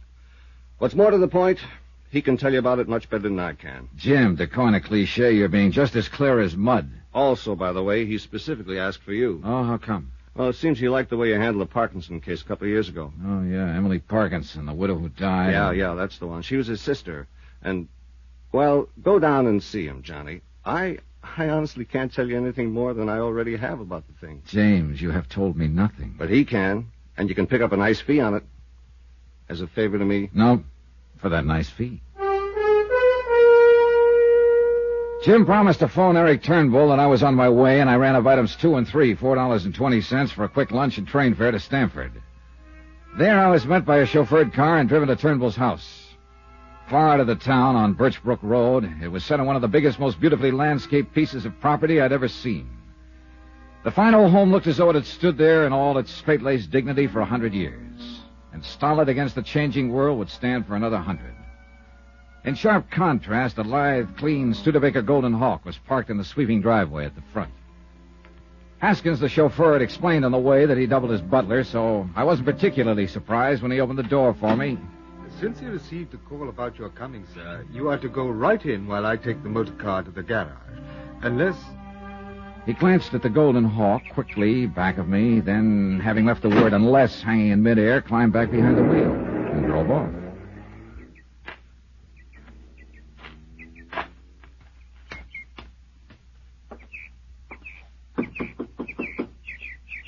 Well, he said go right in. Inside, the house was a classic. From the tile-floored reception room with its walls of oak and the broad staircase leading to the second floor, I could look into the huge living room, finished in polished mahogany with a leaded glass window at one side and thick oriental rugs on the floor. A fireplace that seemed to take in a whole wall, and fine mahogany furniture that glowed with a beautiful patina. Beyond that, I could see the library, golden and walnuts. And sitting at a broad desk was a man, his face red with anger, shaking his fist at a very attractive girl of 22 or 3 who stood before him, obviously distressed by what was going on. Don't call me Uncle Eric. I'm not your uncle now, and by heaven, if I have my way, I never will be. You're not married to him yet, my girl, and if I have anything to say about it, you... Oh, Mr. Dollar, isn't it? Yes, sir. Mr. Turnbull? That's right. Come in. And Dorothy, Mr. Dollar and I wish to be alone.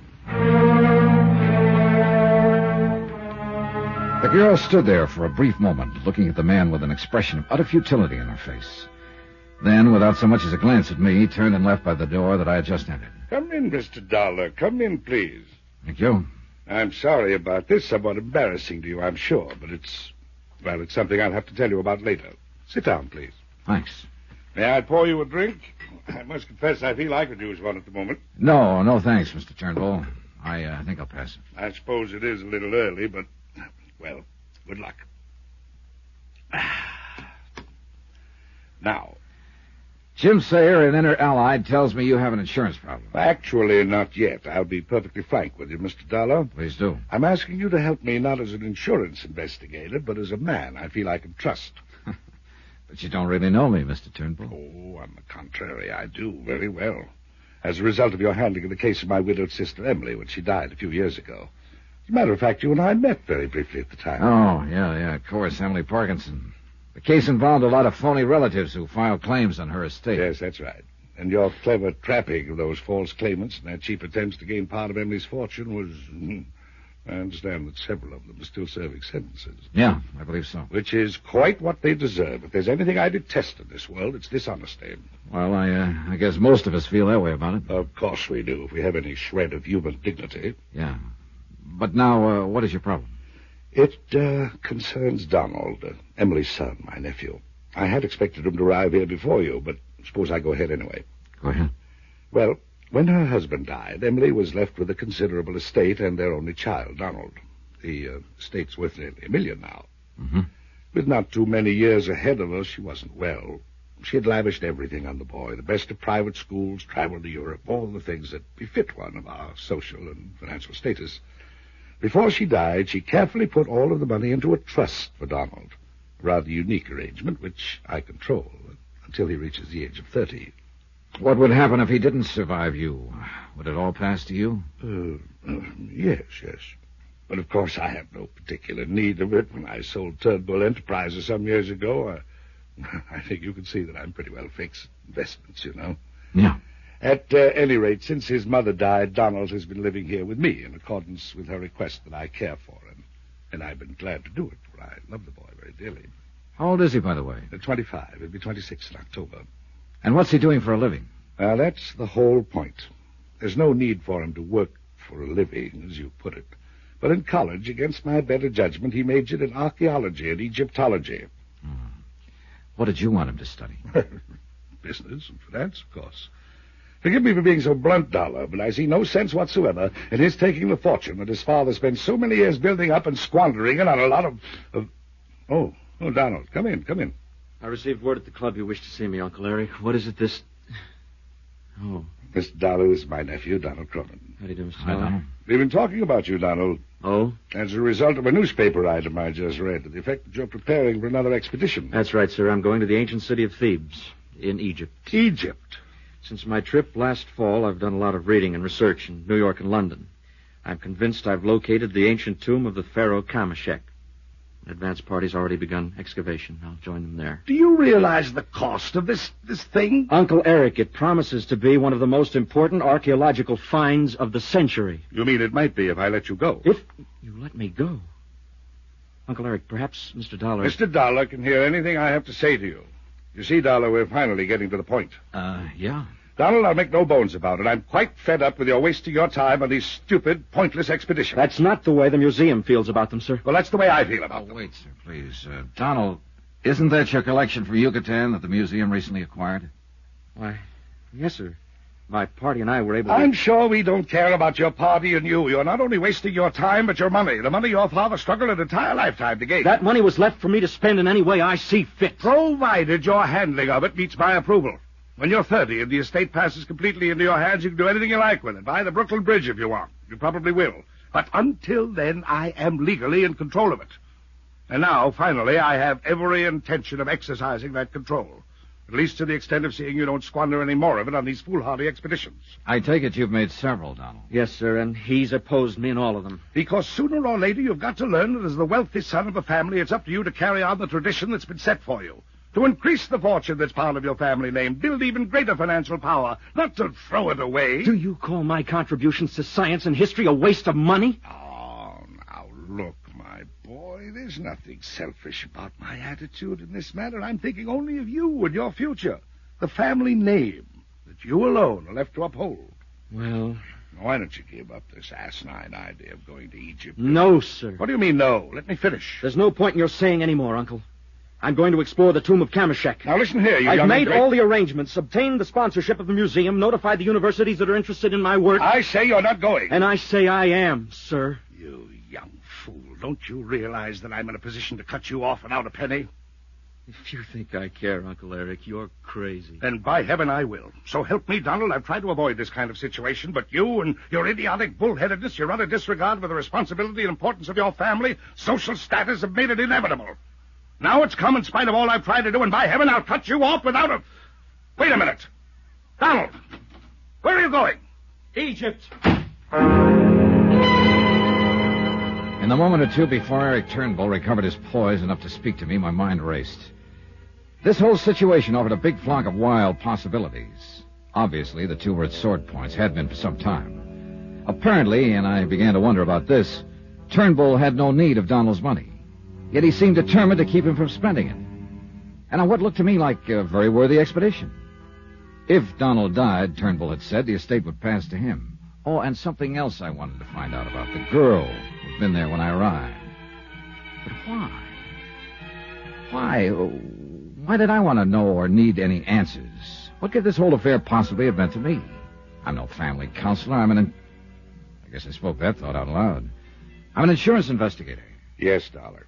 Which is another reason why I need your help in this affair. But I just don't see it, Mr. Turnbull. I'm afraid I must apologize for that little scene a moment ago. Well, there's no need to. It was interesting, to say the least. Well, we didn't touch on the one thing that I wanted you to know about. That girl, Dorothy Harkness, his so-called fiancée. Oh. Thanks to a generous allowance, plus fees from the museum and some of the universities, Donald's insured his life for $100,000.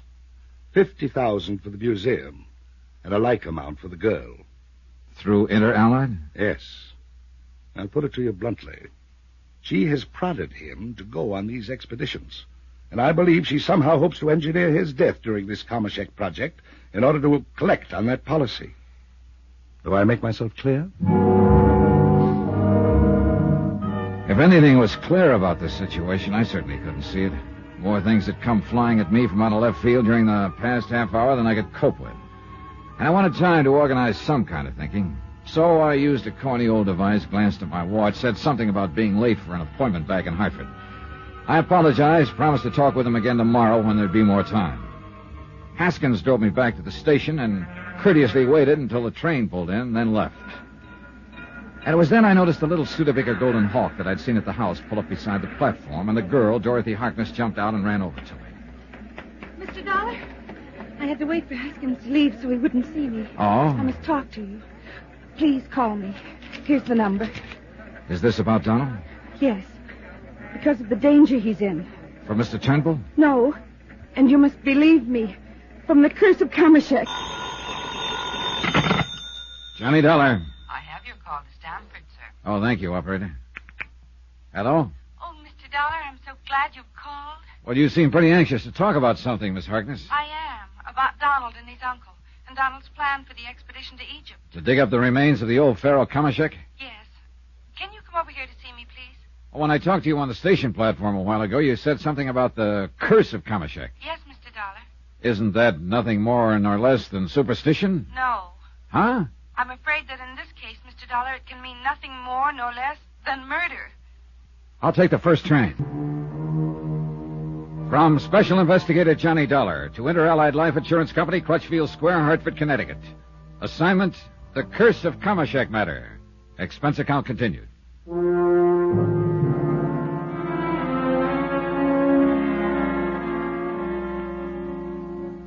Item 4, 320, cab to the station, train fare from Hartford to Stamford, and cab to the modest but attractive apartment of Dorothy Harkness. The short trip gave me time to think. Eric Turnbull, wealthy retired businessman, called me in on this case. Turnbull, uncle of young Donald Cronin, entirely in control of a large trust fund for the boy. Turnbull, who was determined to prevent him from making an expedition to the tomb of Kamashek, on the excuse that he suspected a plot against the boy's life. Engineered by Dorothy Harkness, who was not only Donald's fiancée, but a beneficiary of his $100,000 life policy. So a talk with Dorothy Harkness seemed very much in order. Oh, come in, Mr. Dollar. I'm so glad you were willing to come and talk with me. How are you, Miss Harkness? You make me sound so old. It's Dorothy. Won't you sit down? All right. Thank you. But before we go any further, Dorothy, I think you ought to understand that I'm an insurance investigator, and so far... I know that. Donald told me his uncle was going to send for you. But there's been no claim filed, no reason for one. I know. Mr. Turnbull does, well, kind of unusual things now and then, and I guess this is one of them. Unless he's trying to prevent whatever might cause a claim to be filed. Mr. Dollar, I don't know what Mr. Turnbull has told you about me, but I'm sure it wasn't good. I'm afraid we don't get along very well. Well, it's pretty obvious he doesn't like your interest in his nephew, Donald. I've known Donald since school, Mr. Dollar, and we hope to get married. At least Donald does. Oh? And what about you? Well, I don't know. I don't know. I got the impression from Mr. Turnbull you were doing a pretty good job of getting Donald into your clutches. But that isn't the way it is at all. We've been seeing a great deal of each other, and Donald has asked me to marry him. And I'm fond of him, Mr. Dollar, terribly fond of him. But so far as marriage is concerned, I'm not sure. What do you mean? I can't help wondering all the time if he isn't hoping to marry me just as as an escape from his uncle. Uh-huh. Would you marry him? If I were sure of him. You'd be sure of an awful lot of money, Dorothy. What? The minute he reached 30, that is. Mr. Turnbull has poisoned your mind, Mr. Dollar. What money Donald has or may have has nothing to do with it. That sort of thinking is filthy. I guess you mean that, don't you, Dorothy? Yes. I think I've loved Donald ever since my father brought him into the museum. Your father? Yes, he's curator of archaeology. Well, how does he feel about Donald and you? His only interest in Donald is in the money, the financial support he gives the museum. Oh. Since Mother died, he's become a grasping, self-centered old man whose only interest is in the museum. I see. So I don't live with him anymore. Well, then I take it he opposes any thought of your marrying Donald. He wants me to string him along, raise money and scientific contributions. But Donald is making something of himself. Instead of wasting his life in idle luxuries, Mr. Turnbull would have it. Or would he rather have Don increase the family fortune? No, just not spend it. That's all he cares about. So if anything should happen to Donald, there would be more left for Mr. Eric Turnbull. And that's why I called you. Because I'm afraid that if Donald does go on this expedition to Egypt, something will happen to him. Oh, now, wait a minute. Turnbull has objected strenuously to this latest expedition. You don't know them yet. Either of them. They're of the same stock, and they're both stubborn, determined, and willful, and his uncle is clever. Clever enough to play on this stubbornness. Capitalize on it. What's that supposed to mean? He knows that the surest way to keep Donald from doing something is to insist that he do it.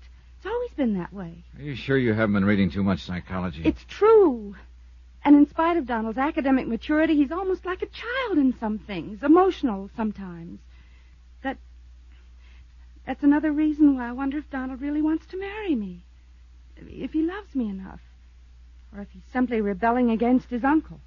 You feel, then, that Mr. Turnbull is opposing the expedition to be sure that Donald will make it?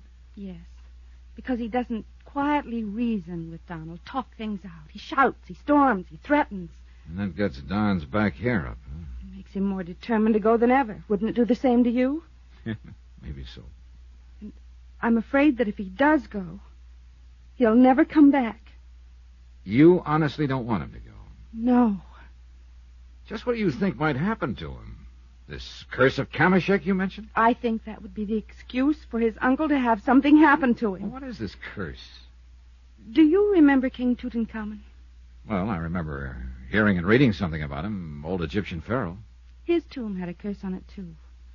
But because they believed it would yield important historical data and some of the treasure of those ancient dynasties, an expedition went to the Valley of the Kings and excavated it anyhow. You're really hip on this stuff, aren't you? Because of Donald's interest in it, I guess. But listen to me. One after another, people who were involved in that expedition died under very mysterious circumstances. Yeah, I remember. Even Lord Carnarvon himself. They said that he died from the results of a mosquito bite and pneumonia. But the other deaths were not so easily explained away. Not even by able scientists and doctors. You believe in the curse of King Tut, then? And now the curse of Kamashek? No, I don't. But for what you just told me... There have been too many other tombs, all bearing warnings, where the people who dug into them, touched the treasures in them, even touched the remains of the kings, had no harm at all come to them. Well, then I'm afraid I don't see what you're driving at. This, Johnny. Any mysterious death of someone who's explored one of these ancient tombs will be accepted as a result of the curse. Don't you see? It's an open door to murder. You know something? To me, it all sounds a little far-fetched. No. Because of Eric Turnbull. Because I'm sure he wants Donald out of the way. For his money? This terrible friction between them, this antagonism that's been building up for years. And it's reached a point where either one of them would be glad to see the other out of the way. But Eric Turnbull is the only one who is evil enough to do something about it. Well, I gotta admit the sparks kind of flew between them when I saw them together. And don't forget it would be to his uncle's advantage if Donald were to die. He needs the money? Well, no, I guess he doesn't. Well, what about you? I'm doing all right at the museum. I'm earning enough to live on, and I'm happy in my work. Just the same as I understand it, you'd collect half of Donald's life policy. I hate you for even thinking about such a thing. I'd hoped you would help me save Donald's life. Funny, though, isn't it? Funny? Eric Turnbull is my employer in this case. If there really is a case. Because he's smart. He's clever. He's clever enough to know that calling you in would help cover up anything he might do. All right, look. Suppose Eric Turnbull did plan to get rid of Donald. How? I don't know. But this I do know. And it's the thing that has scared me. On his last expedition, and he didn't realize it until afterwards, one of the men in his party, a man he'd selected himself, turned out to have been paid separately by Mr. Turnbull. Why not? He probably wanted somebody there to look after Donald without his knowing. Listen to me. This man caused a couple of accidents. At least they called them accidents. That could have cost Donald his life. Oh, now, Dorothy, look. No, please. no.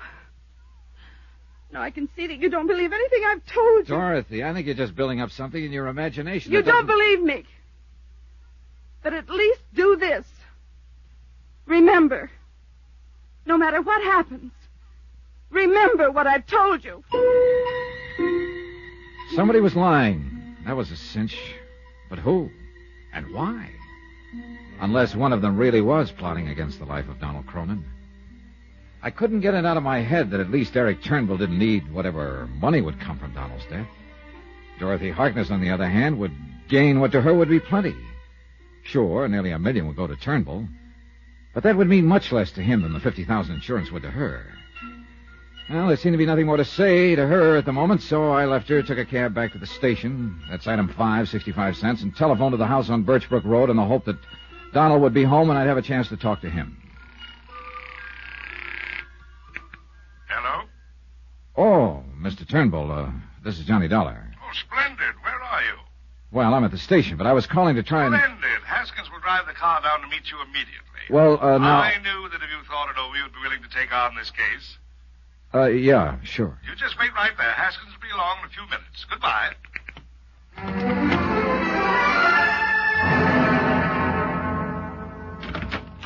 Come in, Mr. Dollar. Thank you, but before we talk about this Sit thing... down, won't you? Now, from what I've been able to learn, Donald is planning to leave for Egypt immediately. I checked with a friend at the Explorers Club in New York, where the boy's been staying these past few days. Oh, I thought he always stayed right here with you. Well, he does, except when he's preparing for an expedition. Then you are going to let him go. Well, how can I stop him without making him look foolish in the eyes of his colleagues, the museum, the universities who are so interested in his work? Yes, I have to let him go. But with you beside him there... Oh, wait a minute. Of course, I'll expect you to be with him during the entire expedition. Well, now, look, And remember this, no expense is to be spared in the protection of my nephew's life. I had to go down to New York to see David Wilt. He's my stockbroker, Harrison Dillman Company. While I was there, I stopped at my bank and arranged to have some 5,000 in American Express traveler's checks ready for you. All you have to do is go down there and sign them, pick them up. If you need more, cable me. You don't waste any time, do you? I know Donald. He's very stubborn, determined, and willful. In his present frame of mind, he might pack up and take off at a moment's notice. I want to be sure you're at his side. Okay, you're the boss. But, Mr. Turnbull... Yes? You still haven't told me why you think his life is in any more danger on this expedition than on any of the others he's undertaken. Because that girl, Dorothy Harkness, is smart, is clever. And because of something that happened on Donald's last expedition in Yucatan. Oh? He didn't realize it until afterwards, but one of the men in his party, a man he'd selected himself, turned out to be a friend of this Dorothy Harkness. Not 20 minutes ago, I heard exactly... Now, listen to me. This man caused a couple of accidents. At least they called them accidents. That could have cost Donald his life. And Mr. Dollar, though lacking any proof, I am convinced he was put up to them by the beneficiary of his insurance policy, Dorothy Harkness. Did I say somebody was lying? Somebody had to be lying. And by now, that old feeling was beginning to come back to me, that hunch, whatever it is, that told me somebody was planning to kill Donald. Eric Turnbull? Dorothy Harkness? Who? Something told me I'd better get to Donald Cronin. But fast. Johnny Dollar. This is the operator at the Explorers Club. Oh, good. Have you been able Sorry, Mr. Dollar, but I haven't been able to reach Mr. Donald Cronin for you. Well, hasn't he been there at all? He was in and out all morning, but he refused to answer any calls then. Since you first telephoned, he hasn't been back. Well, do you know when he will be back? No, I don't, sir. All right, then leave a message. I'll meet him there at the club. Is it very important that you see him, Mr. Dollar? It's important that I keep him from being murdered. From Special Investigator Johnny Dollar to Inter-Allied Life Insurance Company, Crutchfield Square, Hartford, Connecticut. Assignment, The Curse of Kamashek Matter. Expense account continued.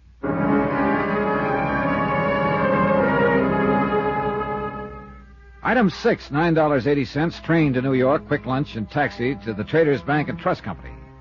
There I picked up the American Express traveler's checks that Eric Turnbull had left in my name, had left for expense money to take me to Egypt, to make sure his nephew Donald Cronin lived safely through an expedition to open the grave of the ancient pharaoh Kamashek.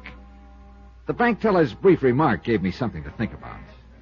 All signed, Mr. Dollar? Yep.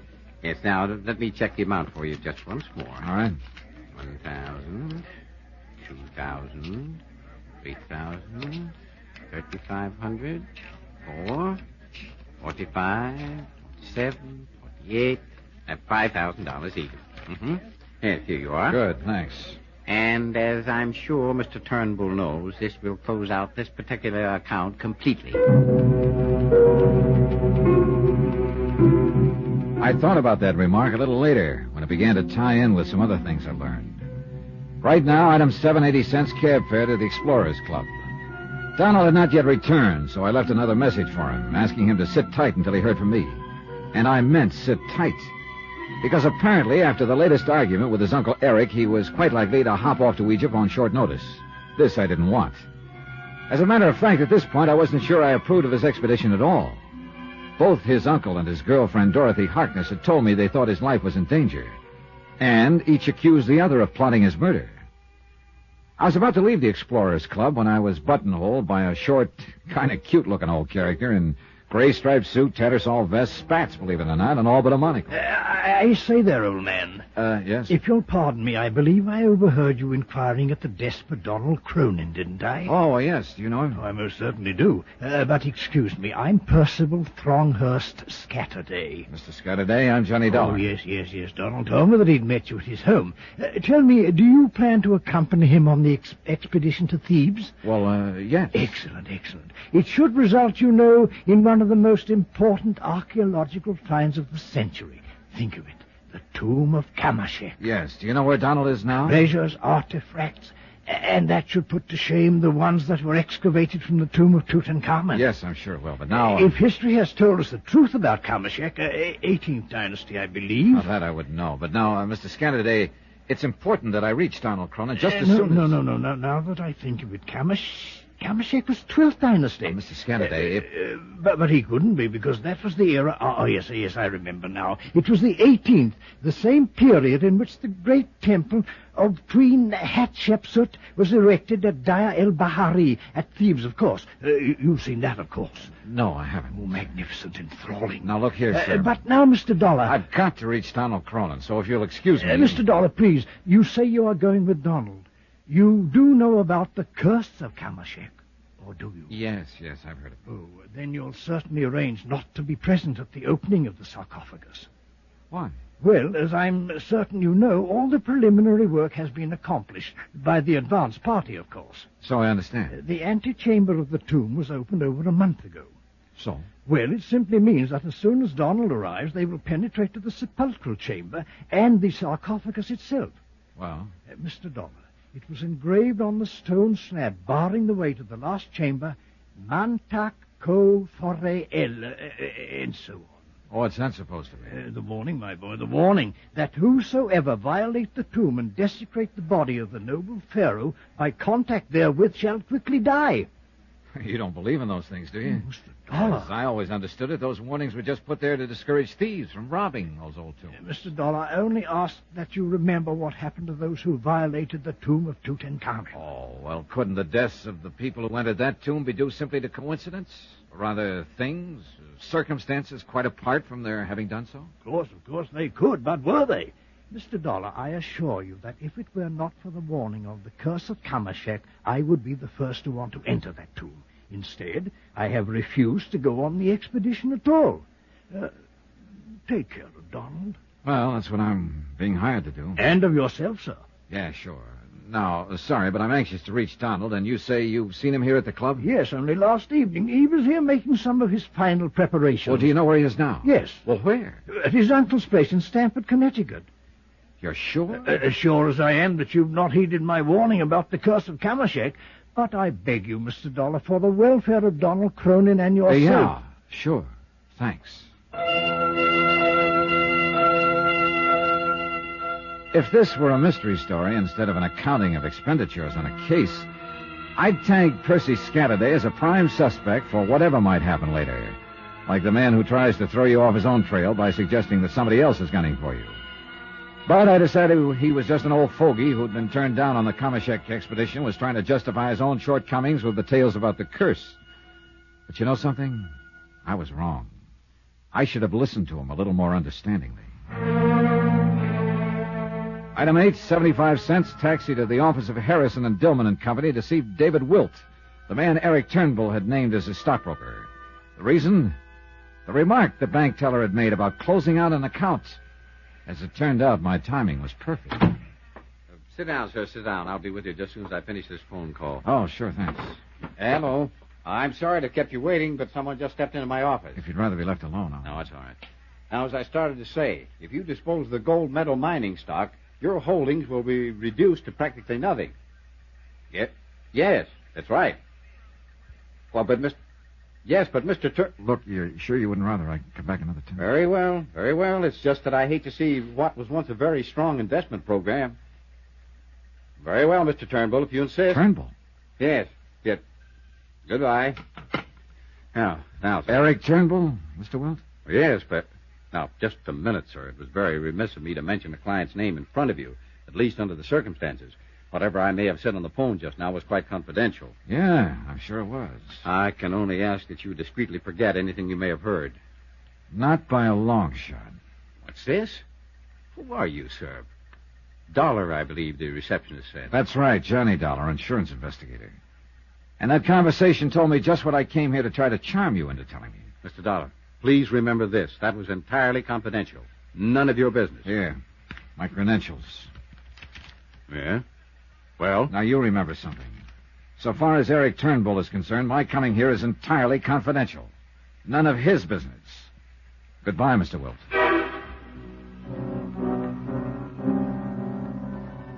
So the wealthy Eric Turnbull wasn't so wealthy after all. Big investments in the stock market, he'd said. But they didn't look so big anymore. And the closing out of bank accounts. Item 9, 30 cents, phone call to Dorothy Harkness. Yes, Mr. Dollar?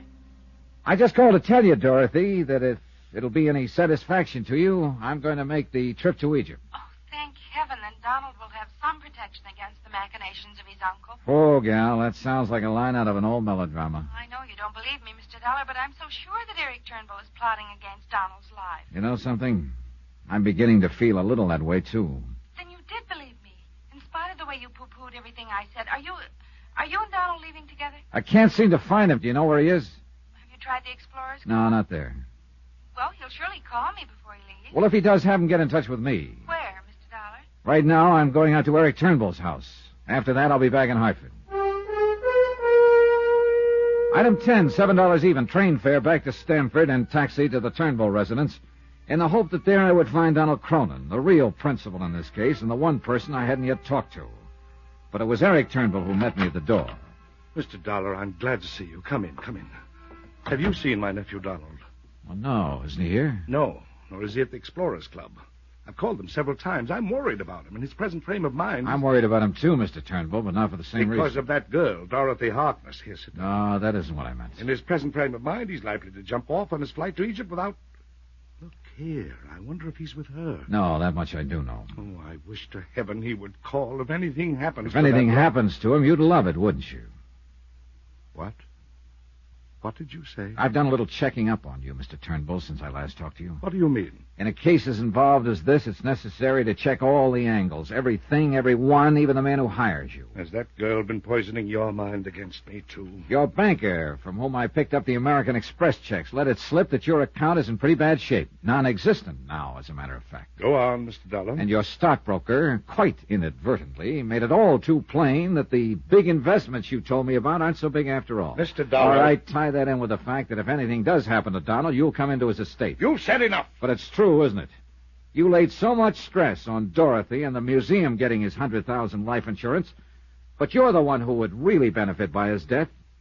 Dollar, you have talked with one banker, with one stockbroker. Why, in your snooping around, didn't you talk with the others who hold my accounts? Like who? That's none of your business. But if what you are implying were true, why in heaven's name would I ever ask you to come in and protect my nephew? As a cover-up? I should knock you down with my bare fists, and believe me, my boy, I could do it. Now listen to me. I'm listening. If I didn't have any money, how could I afford to give you the $5,000 in expense money, pay whatever other costs may be involved in your employment? And why do you suppose, in spite of this high-handed attitude of yours, I'm still begging you to stay on this case?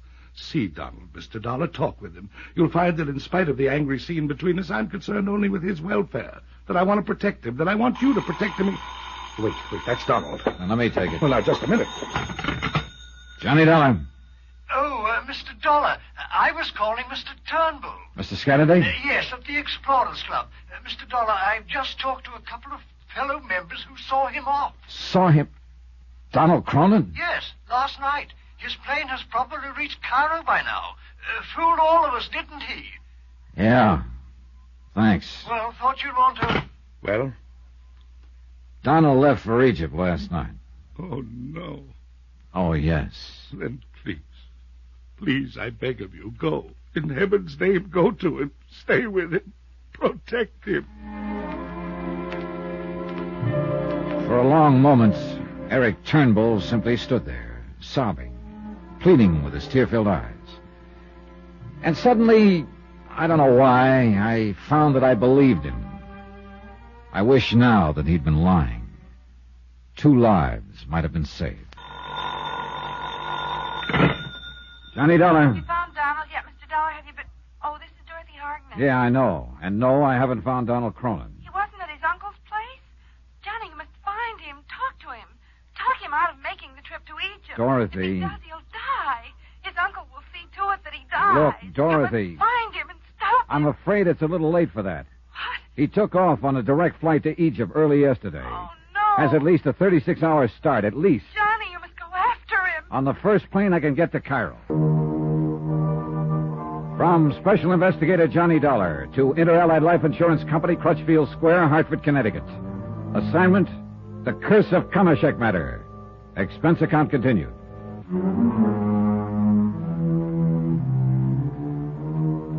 Item 10. Taxi, train to New York, and cab to the airport. $9.45. Item 11. Round-trip plane fare to Cairo, Egypt. $1,305.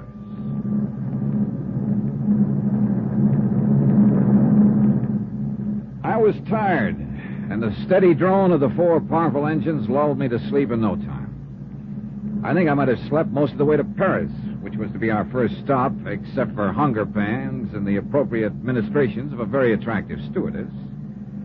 Usually on such a long flight, I try to make friends with everybody aboard, just to shorten the trip. And I did this time, except for one man who sat 4 or 5 seats behind me. He was a rather hefty individual, dark-complexioned, about 30, I'd guess, who didn't budge from his seat during the entire flight.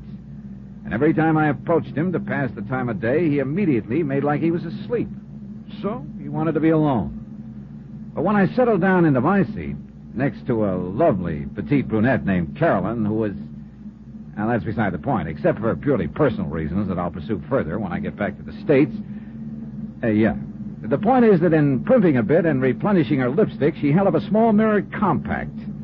And reflected in it, I could see that the dark-complexioned man was not only quite wide awake, but watching me every second of the ride. In a rather strange way, too. Concentrated. Like you'd watch a fly you're planning to swat. Then every time I'd turn around, he'd promptly shut his eyes and feign sleep again. Finally, it was early evening, we sat down at Le Bourget, the airport on the outskirts of Paris. Since this was Carolyn's destination, during the short layover, I helped her get her baggage and extracted the promise of a date in New York when she returned in the fall. Yeah, I guess Paris does it to you. Well, anyhow, after she'd piled into a taxi, I wandered around for a bit thinking and decided to reboard the plane, look up the dark, silent passenger, and have it out with him. But apparently I'd waited too long. As I passed a narrow sort of alley beside a baggage shed, he decided to have it out with me. In here, Dollar, quick. Huh? What? In here, where we won't be seen. Oh, now, just a minute, fella. Who are you? What do you want? Just this. What? Why, you don't... All right, now. Always a big idea, mister. You going to talk, or do you want some more of this? All right. All right, I'll talk. Now, who put you up to this? Come on. No, I can't tell you that. You want to bet? All right, now start talking. I said... All right, I'll talk. It was Turnbull. What? Turnbull? Yeah, that's right. Frederick Turnbull. Why? Oh, should I know? I do a lot of strong arm for him. Go on. So he pays me good to get you out of the way, so I should ask questions? Well, maybe he'll have a few to ask you if you ever get back to the States. Now roll over. Huh? No. Hey. All right. Yeah, hey, what are you doing? That's my passport. That's right, mister. That's exactly what it was. When you get back on your feet, you can try to figure out how to go on from here without it. Listen, you dirty... Sorry, buddy. I gotta catch a flight. I suppose I should have turned the unfriendly thug over to the French police, but figured he'd have trouble enough lacking a passport to keep him out of my way for a while. The only charges I could make against him would be for assault.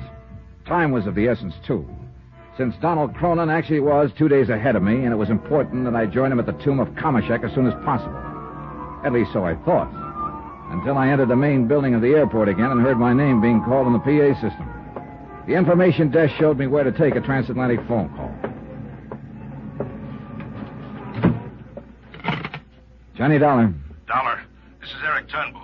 Well. Thank goodness I was able to reach you during your Paris stopover. I'm glad you did, Mr. Turnbull, because there are a couple of things I want to talk to you about. When you return, Mr. Dollar. What's the matter with right now? And may I suggest that you take the first plane back here that you can get? First, I want a little explanation for a beating I just took for... Wait a minute. What did you say? Come back here and we'll settle our accounts. The case is closed. What? Donald is dead. Where? How? I just received word from one of the members of the expedition. In Egypt? Yes, the curse of Kamashek has been fulfilled. Or was he murdered? I'm afraid it was the same mysterious death that's overtaken so many who have violated those old tombs. Well, I don't believe it. Any more than you believe in that so-called curse the last time I talked to you. I know. I was wrong. Heaven forgive me for letting the boy go. Look, Mr. Turnbull, things just don't make sense at all. Come back, Mr. Dollar, and we'll talk about it here. Listen to me. Yes? Before I decide what I'm going to do, I want to know why you hired a thug to try to put me out of the picture. What? I don't know what you're talking about. Oh, you don't? Well, he made it plenty plain that he's handled strong-arm jobs for you before. That's impossible. Gave me your name as the man who's hired him many times. Frederick Whoa. Hold it a minute. Dollar, I'm very sorry, but I haven't the least... Maybe I will go back to New York at that. Mr. Dollar. It suddenly dawned on me that I must have been slightly befuddled by the partial beating I'd taken earlier. You know, when the thug made his little confession a few minutes before. I'll talk.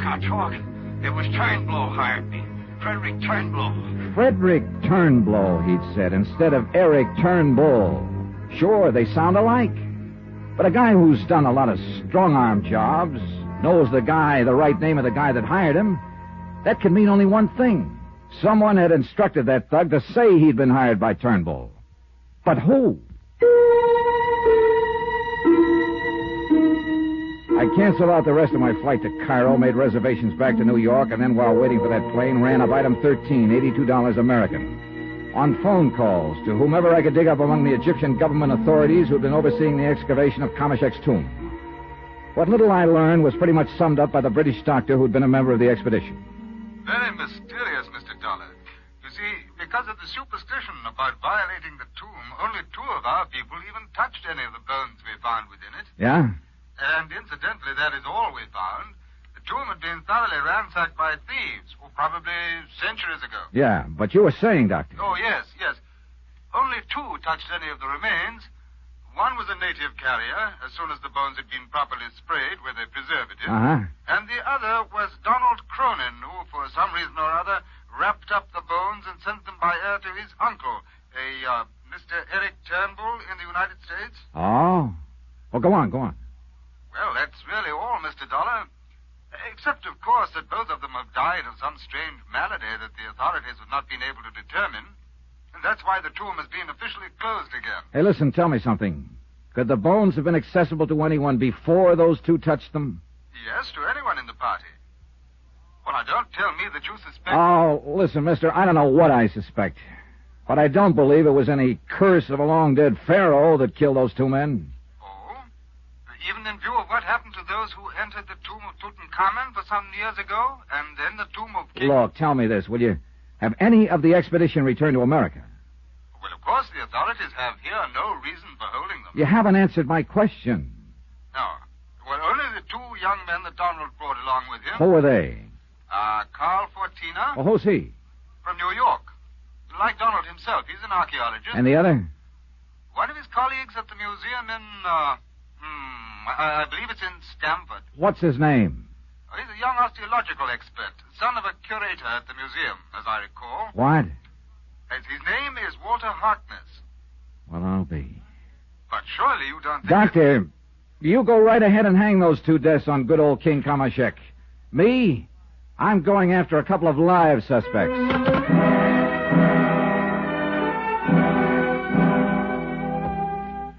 There was plenty of time before the New York plane for a quick look for my heavy-handed pal in the alley where I'd left him. But he'd either crawled away or been picked up by the gendarmes, and I didn't have time for a session with them.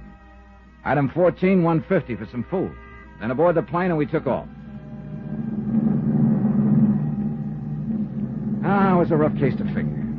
Actually, of course, the insurance angle was done and over with. It ended with Donald Cronin's death. And two people would benefit by his death, both of them number one suspects. One, his uncle, Eric Turnbull, who would now take over the $1 million estate. The other, Dorothy Harkness, who would gain a big chunk of life insurance money, along with the museum, of course, that her father...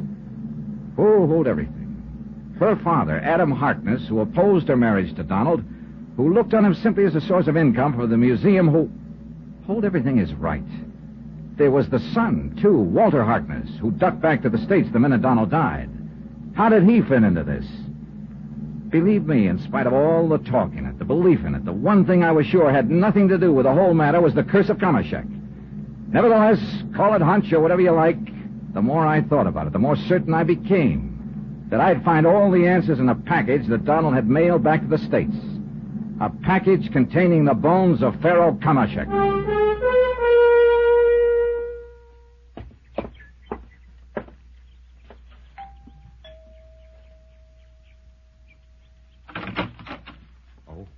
Mr. Dollar. Hello, Haskins. Mr. Turnbull in? Yes, and I'm sure he wishes to see you. It's a frightful thing about Master Donald, isn't it, sir? How does Mr. Turnbull feel about it? Terribly broken up, sir. I'll bet. Oh, but please come in. He's in the library. Thanks. He just received a package the poor boy sent to him before he... Wait, Haskins.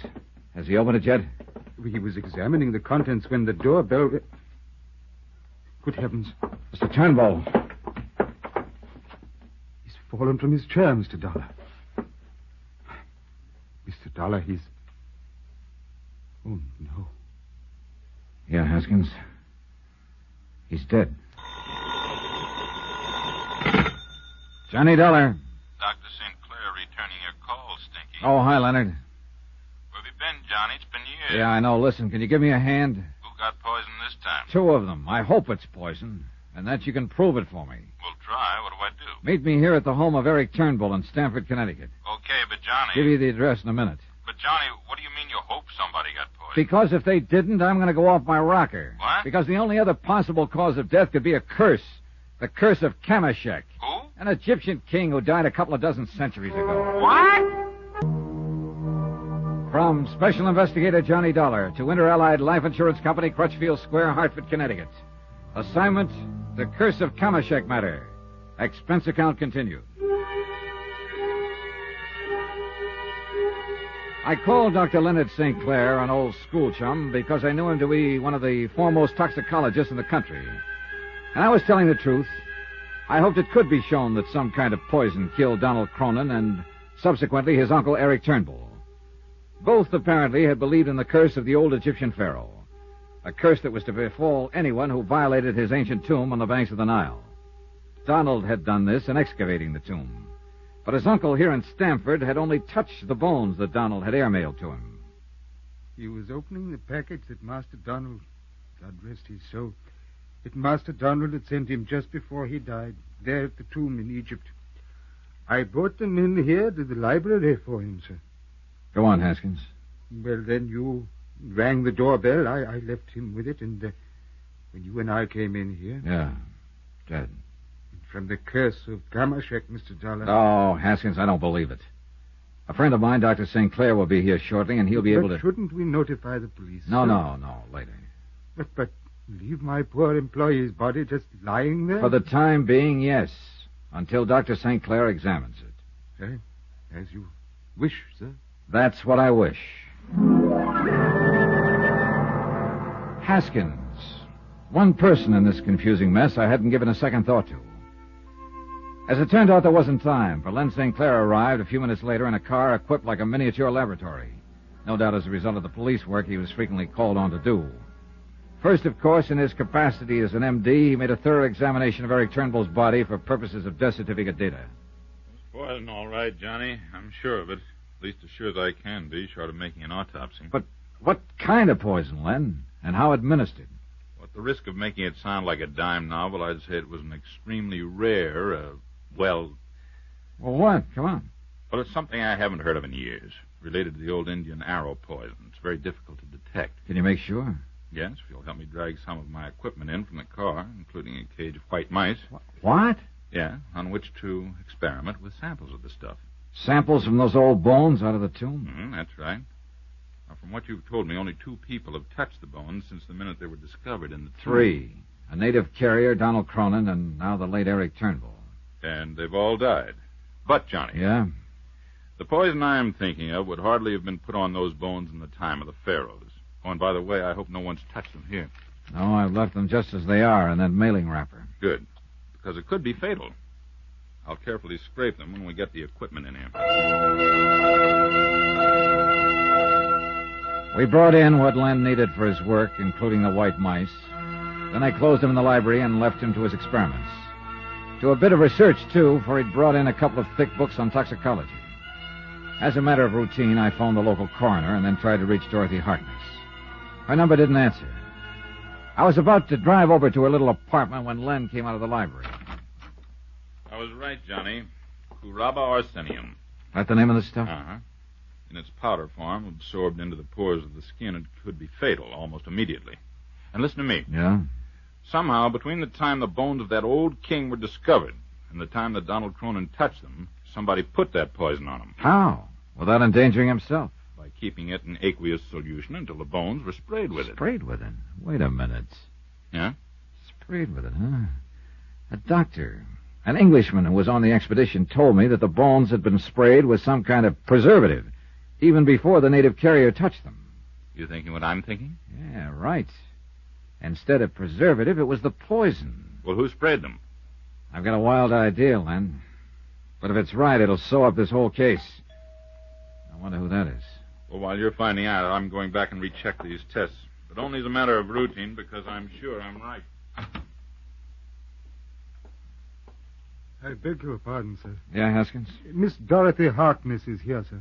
Huh? And her young brother, Walter. Shall I ask them in, sir? By all means. What a terrible thing that has happened. Is that really the way you feel about it, Dorothy? Yes, just what do you mean by that, Mr. Dollar?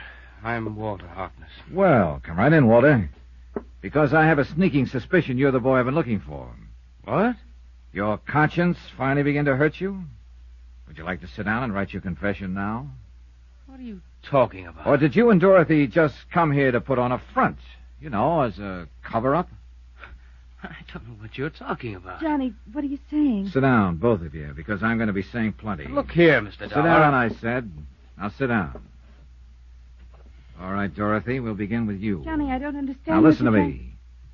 From what you told me, and I've no other reason for believing it except that you told me, Donald Cronin was in love with you. It was true. And At any rate, he made you part beneficiary of his $100,000 life insurance policy. Half of it, I believe. A cool $50,000. How can you say or even be think... quiet. Mr. Dollar... I'm coming to you right now, Walter. You're working for the museum where your father is curator of archaeology. The museum that has depended quite a lot not only on Donald Cronin's scientific contributions, but his monetary help as well.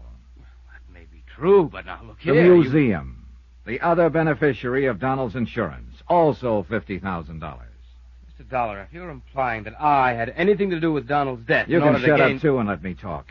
This is the first chance I've had to begin to tie this case up. The first time any of the crazy elements in it made sense. No, wait, tell me this. Eric Turnbull was opposed to Donald's interest in the museum, wasn't he? Well, yes. Sure.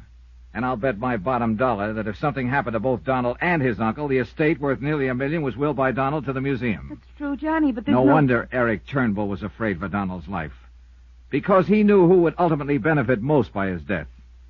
No wonder he hated you, Dorothy. Johnny. Oh, Johnny, you can't mean you think that I would... No. I think you were only being used as a tool, Dorothy. You told me yourself how your father opposed your marrying him. How his only interest was in getting money for the museum. Is that true, Walter? Yes, Mr. Dollar, that is true. But if you mean to imply that I or any of us was involved in Donald's death... Walter, the more I think about it, the more I'm sure you are, directly involved. Now, sit down. It's a lie. I swear to it, Mr. Dollar. You're wrong. It's a lie. We'll see about that. Because there's one thing you may have overlooked. I know what killed Donald Cronin. You do? Oh, yes, Walter. Just as well as you do. But I don't. I haven't the least... The curse of Kamashek? The curse Johnny? of Kamashek. Not by a long shot. Was it, Walter? I told you I haven't the slightest... All right, then tell me this. Immediately the pile of bones was found at Kamashek's tomb before anyone touched them. I refused to touch them. Will you listen to me? Before anybody touched them, somebody sprayed those bones with a so-called preservative. And I mean so-called. I don't know why you should. Oh? Well, it's common practice these days, in case you don't know it, but I fail to see what was supposed to be a preservative was in reality a deadly poison. What? Oh, come on now, Walter. But you're wrong. You must be wrong. That's impossible. You know, you're very convincing, I must admit. Well, it's true. I applied that preservative, Mr. Dollar. Oh, you did? Yes. Aqueous solution, wasn't it? Of course. And I'll bet you washed your hands very carefully immediately afterward, didn't you? Yes, of course I did, because I was told to. By whom? By... Oh, no. Walter? What is it? Holy... Tell me, Walter. Walter! Yes? Do you know anything about a man who tried to intercept me on my way to Egypt? To make sure I didn't get there until the bones of the pharaoh were sent to Eric Turnbull and that Donald Cronin died? No, I don't, believe me. Then answer me this one. Did you make up the, we'll call it preservative, that you used over there? No. Then who did? And who told you to be sure to wash your hands immediately after using it? Well? Walter! Oh, no! I'm afraid so, Dorothy. Oh, no! Better tell me, Walter. Beg your pardon, Mr. Dollar, but Mr. Harkness Sr. is here, too. Mr. Dollar, I'm Adam Harkness, curator of archaeology at the museum. Well, Mr. Harkness, I'm really glad to see you. Dorothy, Walter. Mr. Dollar, I've come to pick up the bones from the grave of Kamashek that I understand Donald Cronin sent to his uncle instead of to me through some misunderstanding. Oh, yeah, sure. I had a notion you'd want to pick up those bones, Dr. Harkness. And I'll give them to you on one condition. Oh? What is that? That you take them out of the package in which they arrived here with your bare hands. That you carry them out of this house also in your bare hands. Why, that's a strange... Will you? Of course not. Why? Why, because such priceless relics are too fragile, Too full of a deadly poison that you had them sprayed with? Curaba arsenium, I believe it's called. I don't know what you're... Walter, what have you been telling us? It's true, isn't it, Father? Well, Dr. Harkness... Daddy! I don't know how you found out, Dollar, but I'll tell you this. You won't ever live... Wait a minute, put that thing down. Father! Wait a minute! Daddy!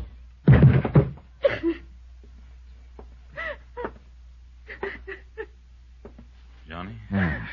You stopped him all right, Len. But I think he'll live. Good. I knew all the police work I've been doing would come in handy sometime. Thanks for barging in at the psychological moment. I was only coming in to confirm the results of my tests. But I guess Dr. Harkness had already done it. Yeah.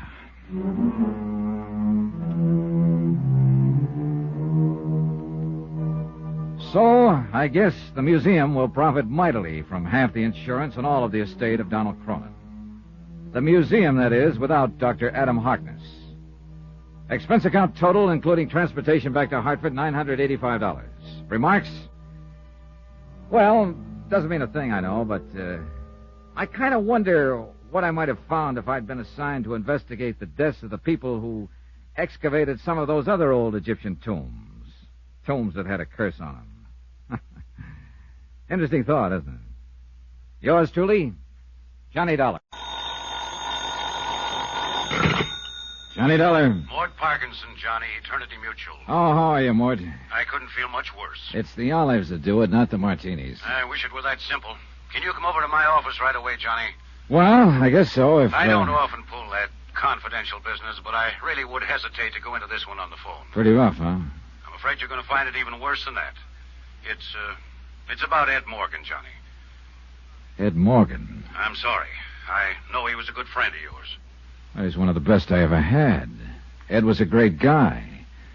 It's too bad he had to die that way. Johnny, it's too bad he didn't die a year sooner. What? You'd better come on over to the office. From Special Investigator Johnny Dollar to the Home Office, Eternity Mutual Insurance Company, Hartford, Connecticut. The following is an accounting of expenditures during my investigation of the confidential matter. Item 1, $2.85. Taxi from my apartment to the Eternity Building in the 7th floor office of Mort Parkinson, Vice President and General Manager. It was a room I well remembered, with its black walnut paneling and deep leather chairs. I'd worked on a lot of cases with Mort, and with the late Ed Morgan, too. And it sounded now as though Ed, my good friend from a long time back, was about to become a case himself. Come in, Johnny. Pull up a chair. Thanks, Mort. Well, that was quite a phone call. It's quite a situation. Yeah, I gathered that. Oh, I just can't talk sitting down. Old habit, I guess. Remember when we used to be over in the old Johnstone building before we built this new one? We had those old-fashioned stand-up desks. It was when old man Clement was still alive. And before I was. Oh, yes. I keep forgetting about you newcomers. Meaning everybody who's come into the game within the last 40 years. I suppose I am one of the original settlers. And set in my ways, too. Yeah, well, what about I sure hated to see those desks go. You could stand in front of them, lean an elbow on them, make out a report or a speech. Mort, you're trying too hard to avoid it. Avoid what? You didn't call me over here just to reminisce about the old days. In a way, maybe I did. You know, it's funny. I always thought you liked Ed Morgan. But I did. And why did you say it's too bad he didn't die a year sooner? Because I liked him. Except like is too weak a word, actually. I thought as much of Ed as I would have of my own son if I'd had one. Why, I'm the one who hired him in the first place. Remember, Johnny? Yeah, I remember. And I took a personal interest in his career. Watched him work his way up. Till finally he was appointed chief adjuster for the West Coast, head of our San Francisco claims office. That was darn good for a man as young as he was. And I was proud of him, Johnny. Yeah, I know you were. He was a hard worker, honest, dependable. And he had a good, sound future ahead of him. And then, just like that.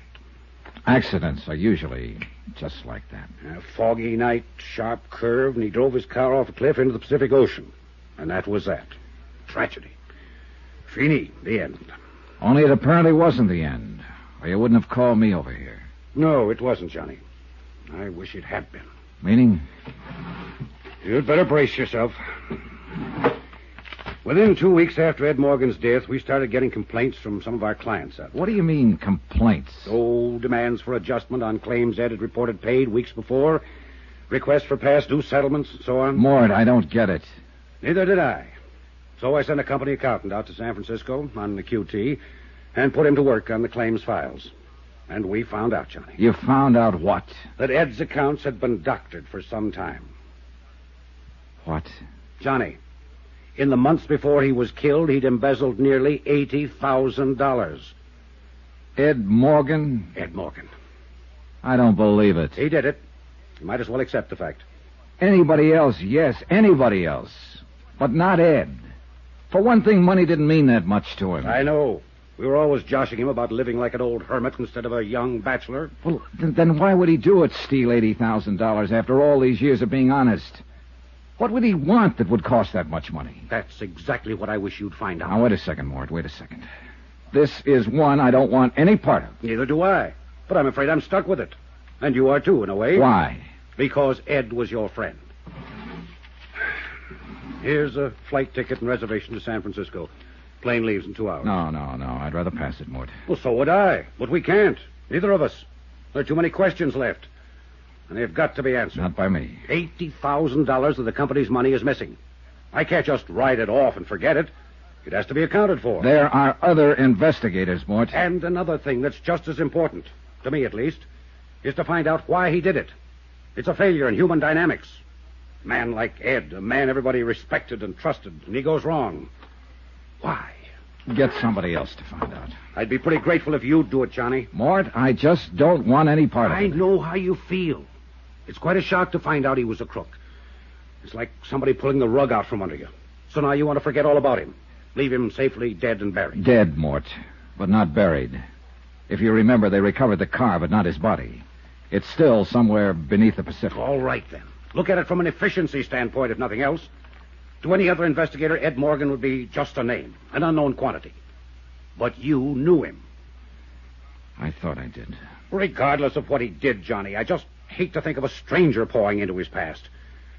Maybe I still think back to the old times in the old country when the family buried their own dead. I know. And sometimes, Johnny, a friend has to go all the way. Even when the other person is goofed. Isn't that what the younger generation calls it? I'm not the younger generation, Mort. Right now, I'm older than Confucius. I'd sure appreciate it, Johnny. And after all, somebody's got to do it. Yeah, somebody's got to do it. And like you said, Ed was my friend. All right, Mort. Let's have the ticket.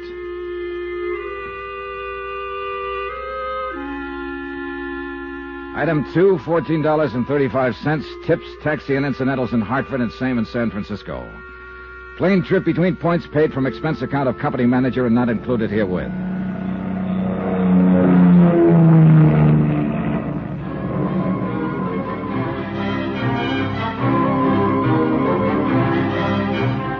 I went straight from the airport to Ed's last address when he was still alive, an apartment house in the Nob Hill section called the Drakely Arms.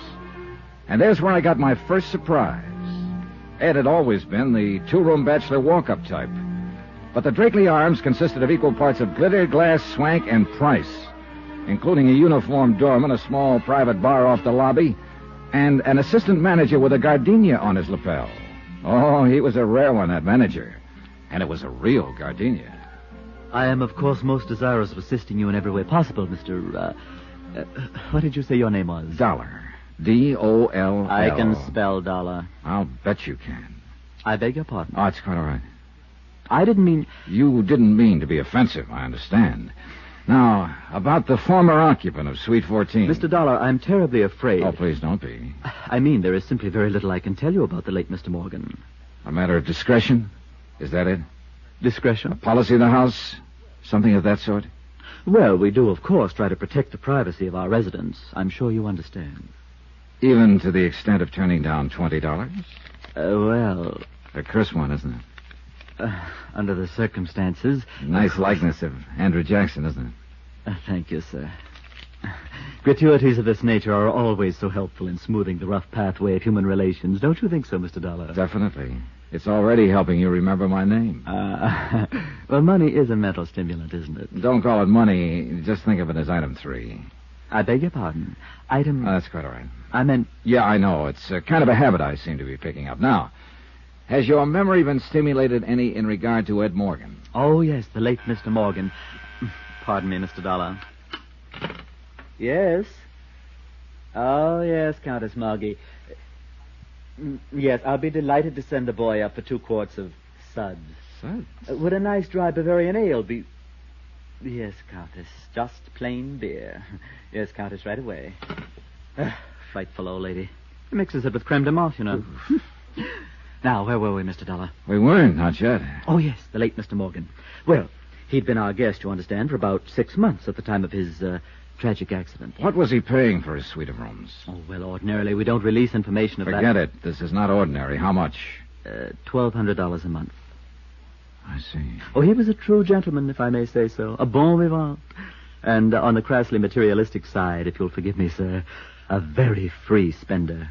Sorry, 20's the limit. Mr. Dollar, I was not trying to coerce your generosity by, well... Putting on another bite? Precisely. All right.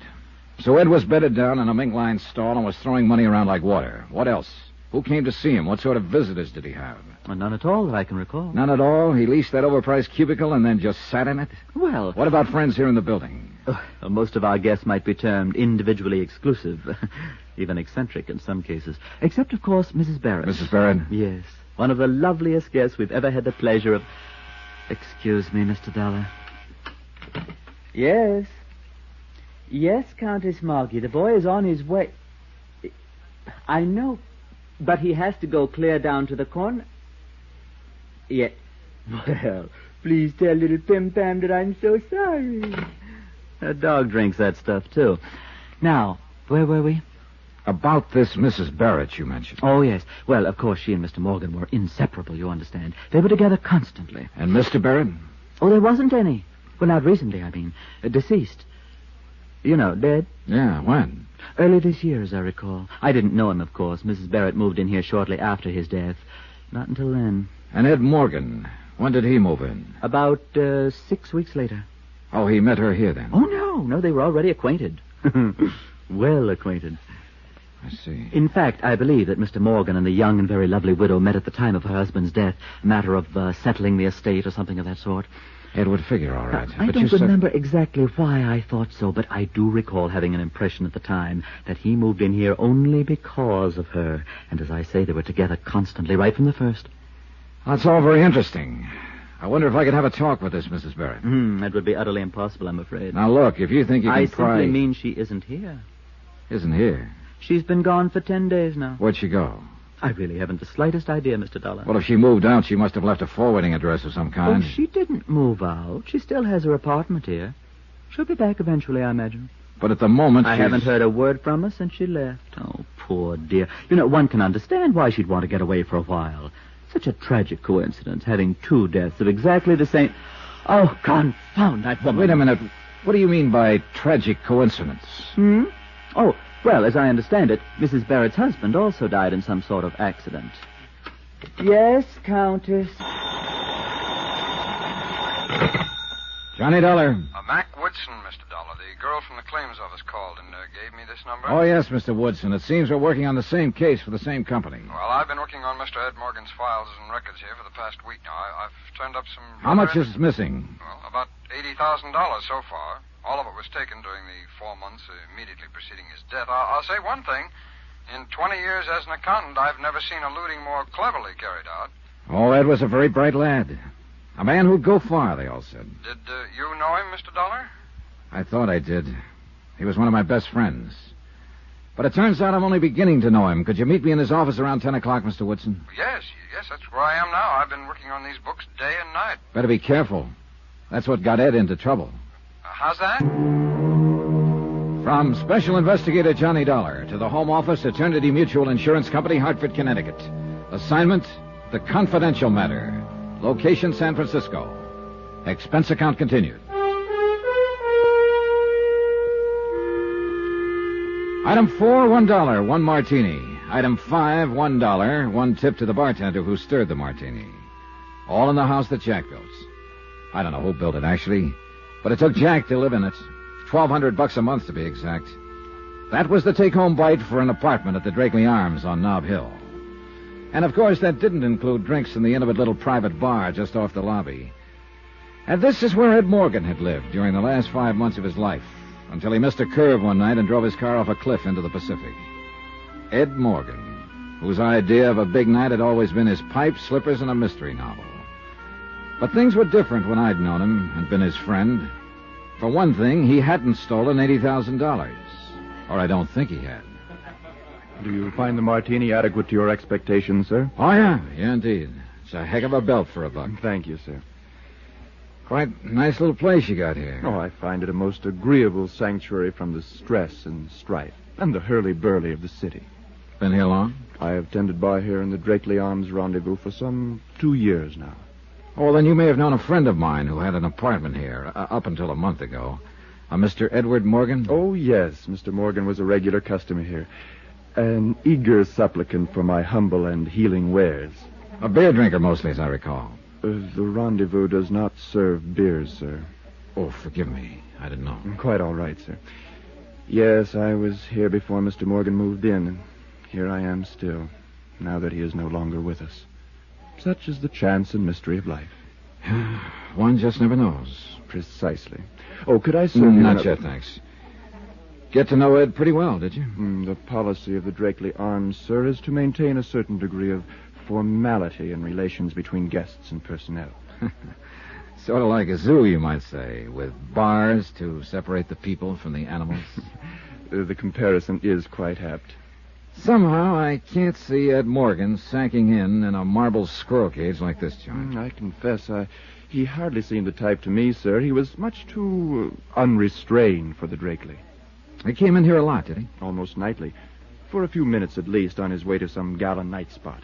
Gala night spot, Ed Morgan? Oh, yes. In all the years I knew Ed, I was only able to drag him into a gala night spot once. He stayed 20 minutes, then left because his tie was choking. Are you quite certain that your friend was the same Ed Morgan? I wish I weren't. Who were his friends? Did he always come in alone? Oh, no, never alone, sir. He and Nicky were inseparable. Nicky? Oh, I should say, of course, Mrs. Barrett. Oh, a young widow, as I remember. Lives here in the building. A lovely girl. Fascinating. And also unrestrained? Definitely. And Ed then was one of her friends. Oh, they were together every night, sir. An hour here in our little establishment, a few champagne cocktails, then out to dinner, dancing, the opera, ballet. Ed Morgan? Oh, quite. Life was just a mad whirl for those two.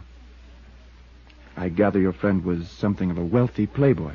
He was a claims adjuster for an insurance company. Then how could he possibly live in the fashion he did? If I told you, you'd flip. I beg your pardon? Tell me something. Was Ed in here on the night he was killed? Oh, yes. He left here about 9, as I recall. And a few hours later, he was dead. How did this Nicky take it? Pretty broken up, was she? She is a woman of very strong character. Oh, in other words, she didn't bat an eye. Well, I Look, wouldn't... That night Ed was killed. Did he leave here alone? No, sir. He was alone when he went off the cliff. Not when he left here, though. Nicky was with him. Item 6, $2.40, taxi to the Telegraph Hill apartment of Lisa Duval. Lisa had been Ed Morgan's secretary for about 4 years. But it seemed Miss Mousy Business at the office was Miss North Beach Bohemia at home. Italian slacks and halter. Cushions on the floor. And, naturally, a view of the Bay Bridge from a corner window. We sat on the floor, naturally, and drank Chianti from a half-gallon jug, while a record player moaned agonizedly under the gouging of its needle. Bartok, I gathered, was now last year's kick. This was progressive jazz. Maybe it seems a little affected to you, Mr. Dollar. The way I dress and live in private life, as you might say. Why so? Everybody's got a right to salt his own dish of porridge the way he likes it. Well, I've done this deliberately, I guess, as a sort of antidote for the insurance business. Has it been that bad? Not bad. Boring. Oh, not your end of it, of course. Investigation work must be exciting. Yes, scream a minute, day and night. But just keeping records, filing papers week after week. I used to stare out of the office window at the ships in the harbor and think about stowing away on one. But of course, I didn't have the nerve. Too bad. The cruise would have been delirious. I thought of quitting several times. I guess I stayed because of Ed, Mr. Morgan. Oh? He was always so wonderful to work for. So lenient and understanding. Up until the last few months, at least. What about those last few months, Lisa? What came over him? I don't know. He was different, that's all. As though he were tense and nervous, under pressure. Any idea where the pressures came from? He didn't confide in me, Mr. Dollar. What were your personal relations between the two of you during the years you worked for him? What do you mean? Well, I mean, were you friendly, formal, strictly business? Friendly, I think, would cover it best. Did you see each other outside of office hours? Occasionally. I noticed one of his pipes there in the bookcase. He'd come here sometimes in the evening, and we'd listen to music and talk. Up until the Until the last few months? It wasn't that we stopped being friends, Mr. Dollar. He was just different, that's all. Tense, under pressure. That's about the only way I can describe it. But you don't know why he was that way. Well, looking back, I suppose it was because of the money. If he really did take it. I just can't believe it. Ed wasn't that kind of a man. He was gentle and honest. At least until... Until the last few months. Yes. Or were you going to say, until she came along? How did you... Lisa. Yes. How long have you been in love with Ed? Ever since I started to work for him. But he never knew it. He couldn't even see me. I'm sorry, Lisa. I'm sorry for you, too, Mr. Dollar. I know how close you and Ed were. And I know how you must feel being called in and having... Forget it. It's a job, that's all. Sure, just a job. So is major surgery. This woman he was going around with, Nikki Barrett. Did you ever meet her? I met her. Well, what did you think? What's the difference? I was prejudiced. I'll allow for that. In the old days, they used to believe in witches, vampires. Some of them were very beautiful, and they'd lure a man on, and then destroy him. And you think she did something like that to Ed? Oh, you weren't out this way during the time he knew her. You weren't around him to see how he'd changed. No. Oddly enough, the one time I was through here about 3 months ago, Ed was unexpectedly called away on business. He wasn't called away. He was avoiding you. He knew he was getting in too deep. Well, how'd he meet her? She came to the office with a life insurance claim. $50,000. Her husband had just died. I knew her type from the minute she walked in. The grieving widow, all in black, and looking like a Powers model. And he just melted down and laid his head under her foot. That was the start of it. Well, why'd she come to him? Unless she had a disputed claim. There was a double-indemnity clause. Her husband had been killed in an accident. Her husband, too, huh? What do you mean? Ed Morgan died in an accident. Remember?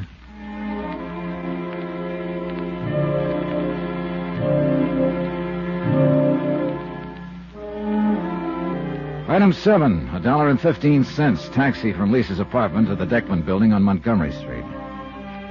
It was after 10 and the financial district was nearly deserted. The canyons between the tall buildings were hollow and empty. A cold wind was blowing off the bay. Or maybe it was blowing out of the past. An old past, dead and far away. The pattern was beginning to look familiar. Too familiar. Lord, the woman gave me the forbidden apple to eat. Ed, too, it seemed. The same old whine, the same old dodge. And yet there was something not quite right about that pattern. The accountant runs into some funny ones, Mr. Dollar. This Morgan case here is one of them. How do you mean, Mr. Woodson? Well, the way he was going about it, for one thing. Running hog wild, as you might say. Of course, as I said on the phone, his general scheme was pretty clever. He certainly knew standard procedures. Well, he'd been with the company a long time. Well, now, these payoff checks on claims. Of course, they were sent out from Hartford in care of this office. So what Morgan did was open a disbursement account in the bank here, then sign and deposit the checks and draw out the money in cash chargeable to direct disbursement funds under his own name. Mr. Woodson. Now, of course, the canceled checks would return to Hartford, but since they were countersigned to disbursement, they wouldn't even be processed. Instead, they'd be returned to Morgan. So, you see, there'd be no evidence in Hartford. Mr. Woodson, I'll accept the fact that Ed was clever. But what did you mean there was something funny in the way he was going about it? Well, he must have known it couldn't last. It was a good scheme for a short time, but it carried the seeds of its own destruction. In what way? Complaints. Some of these claims are 4 months old, and legitimate claims. Morgan couldn't stall these people off forever. Oh, I see. Only other embezzlement case I've worked on that was similar was a man who worked a quick swindle for a blackmail payoff. He knew he'd probably get caught, but he just had to take the chance. Yeah, you may have stumbled onto something, Mr. Woodson. Oh, is that so? You mean it ties in with that file folder you've been studying there? Oh, I don't know. It's an investigation report on an accidental death. Happened about a year ago. Ed Morgan handled the insurance claim and got to know the widow. He'd been running around with her for several months just before his death. I don't quite see the... Oh, of course. Mr. Morgan also died in an accident. Unless he was murdered. Johnny Dollar. This is Hector, Mr. Dollar. Hector? Hector Nerkley, at the Drakeley Arms Apartments. You were here night before last inquiring about the late Mr. Morgan. Oh, yes, I remember. What can I do for you, Mr. Nerkley? Oh, it's really quite the other way around. All right, what can you do for me? Well, I can give you some very interesting information, if you care to come over here. Why can't you give it to me on the phone? I'll tell you exactly why, Mr. Dollar, when you come over. Oh, for the love of Pete. Temper. And why not? A month ago, the best friend I had in the world drove his car off a cliff into the Pacific. And his body's still out there in the ocean somewhere. It's never been recovered. Mr. Dollar? Then it turns out he was $80,000 short in his accounts. I can't find the money, nor the woman he was running around with before his death. I can't find out anything. And now if I want some... All right, I'll be there in 30 minutes. From Special Investigator Johnny Dollar, location San Francisco. To the Home Office, Eternity Mutual Insurance Company, Hartford, Connecticut. Assignment, the confidential matter. Expense account continued.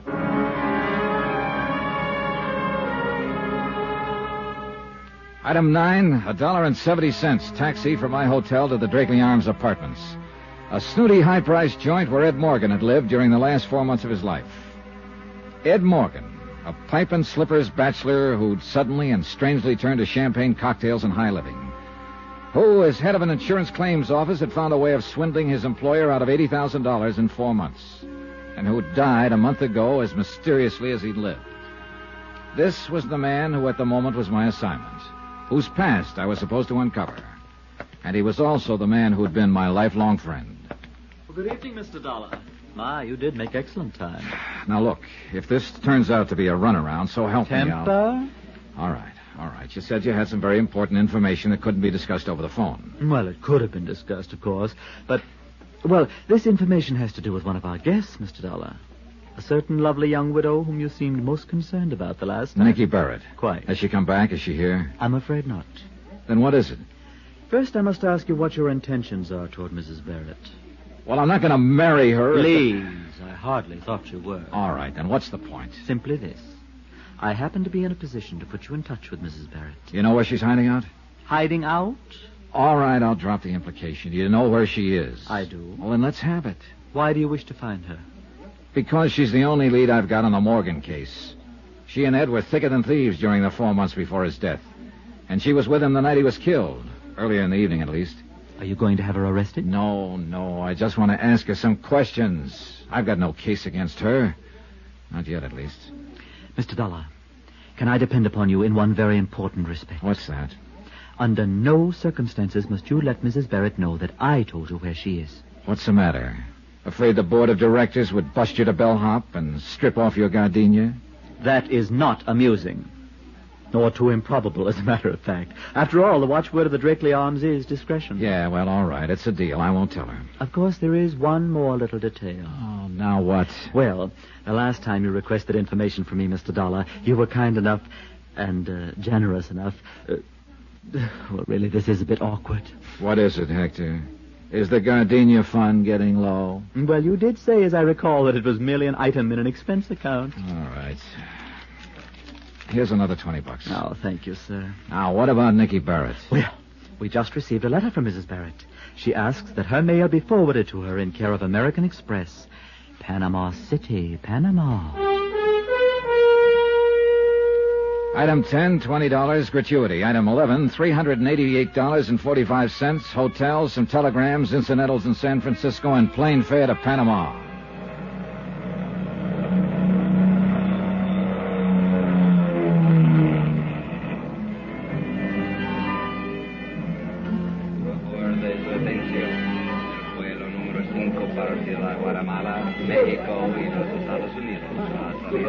I'd sent wires ahead before I left the States. It wasn't until after I cleared customs and was heading for the American Express office that I was certain the messages had produced any results. Dispénsame, por favor. Yeah? You are Senor Johnny Dollar from the Estados, no? That's right. Capitan Garcia Ramullo of the Panama Federal Police. A sus órdenes, senor. Oh, glad to know you, Captain. I am honored, senor. We have received your telegram, and I have been instructed to cooperate with you very intensive. Well, it may take just that. Now, about the woman I described in the telegram. The Senora Barrett. Oh, Santa Madre, what a beautiful woman. So I've heard. You have not had the pleasure of acquainting her? Not yet. The best of your life is before you in that case. Then I'll speed up and get to it. So you've already located her, huh? Oh, but of course, senor. She has not changed her name, as you think, perhaps. So it was most simple. Good. Glad it didn't cause you too much trouble. Trouble? Senor, merely to gaze upon such a one is worth a lifetime of trouble. Which is exactly what it cost a couple of guys I know. Such eyes, such hair, such lips, Yeah. such... Well, what do you say we... Forgive me, senor. I am carried away with it. Well, where is this living little doll staked out at the moment? She is registered at the Hotel Primrose, room 17. Hotel Primrose? This is not the most unusual, I think. What do you mean? The Primrose is one hotel very small, which is located on the waterfront. Is most for sailors, fishermen. I see. The beautiful tourista one would think to find in a hotel of more elegance. She may be deliberately staying away from the tourist belt. Quien sabe, senor? Who can tell the reasons of a woman? Yeah. Is she living there alone? So I have been informed. You expect someone with her? I don't know what to expect. I don't even know why she came here. I'm moving in blind. See, life is most difficult at times. You didn't talk to her, did you? Let her know you were checking on her? Please, senor. I'm sorry, Captain. I had to be sure. She is most entirely without suspicion. Good. Well, I suppose I'd better check into a hotel first. Then what are your plans, senor? I don't know exactly. I'll talk to her, try to get some answers. And from there on, I'll just have to call it as I go. I hope this lovely lady has not involved in some serious crime. I hope not, too. But I wouldn't bet much on it. Item 12, $8, taxi, flat rate for the rest of the day. And by the time I checked into a hotel and showered and changed, the rest of the day didn't have long to go. The Hotel Primrose was on the waterfront, as Captain Garcia had said, and some distance from town.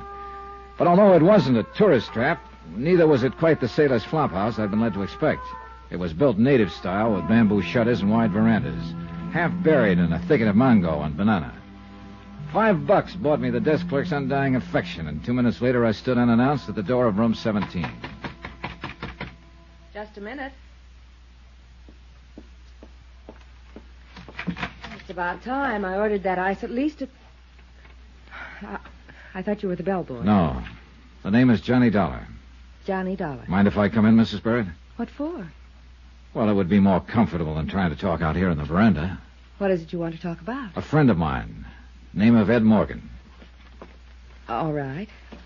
Come on in. Sit down, Mr. Dollar. Thanks. I'd offer you a drink, but there's no ice. And in this kind of heat... I don't care for a drink, thanks. You'd think it would cool off after the sun goes down, but it doesn't. At least not very much. Sometimes a breeze comes up from... What are you staring at, Mr. Dollar? You? Why? I'd had such glowing reports about you that I was sure they were exaggerated. They weren't. Thanks. And did you come all the way down here just to check those glowing reports? How do you know I came all the way down here? What do you mean? Maybe I live here. No. I've heard of you before. Ed, Mr. Morgan used to talk about you. Was it Ed or Mr. Morgan? You don't miss much, do you? I try not to. It was Ed, as you undoubtedly knew. Yes, I knew. But I wasn't sure why. Why? Why he lost his head. Now that I've seen you, I can understand. Who wouldn't? Oh, please. I'd rather not talk about it, Mr. Dollar. Ever since that terrible accident, there's been only one thing I've wanted. To forget. Well, I'm sorry to have to bring up unpleasant memories, Mrs. Barrett, but I've got to ask you some questions. There's nothing... The night of his death, what time did he leave you?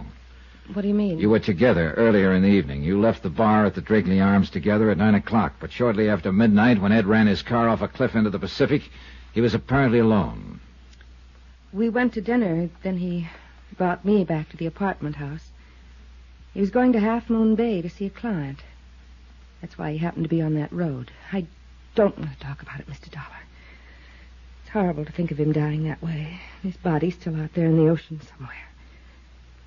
That's why I came down here. To get away and try to forget. Then you thought quite a lot of him, huh? We were going to be married. I see. Well, it's too bad it didn't work out with all the wealth Ed had and the beauty you have. I had the idea that he just worked for an insurance company. And live the way he did?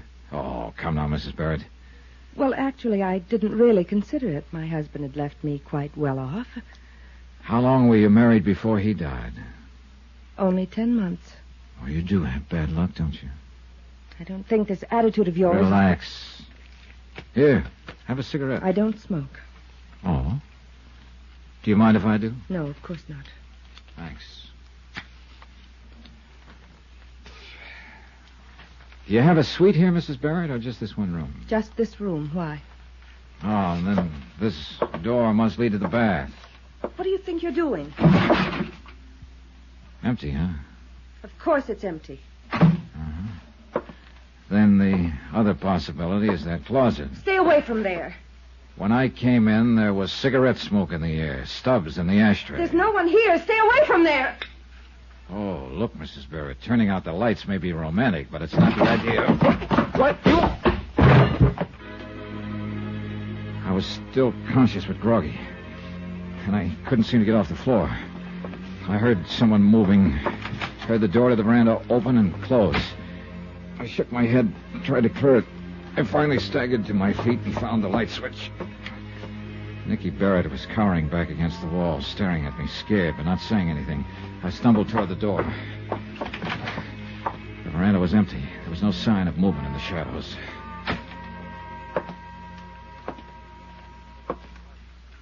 So there was somebody hiding in that closet. No. There wasn't anybody here. I'm the one who hit you. You'd have to have a fist 3 times your size. It's true. Forget it. I know the game now. I should have known it a lot sooner. You're wrong. There's only one person in this world who tears cigarettes apart and shreds the paper that way. No. The 2 of you, in on it together. They didn't find his body because there wasn't anybody to find. He's still alive. He was right here in this room. That was Ed Morgan. Johnny Dollar. This is Capitan Garcia Ramullo of the Panama Federal Police. Good. Your sergeant said he could locate you in a matter of minutes. I am never lost from contact, senor.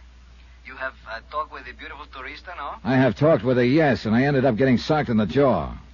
These Americano women are so very much athletics. No, she didn't hit me. It was a guy who was hiding out in a closet.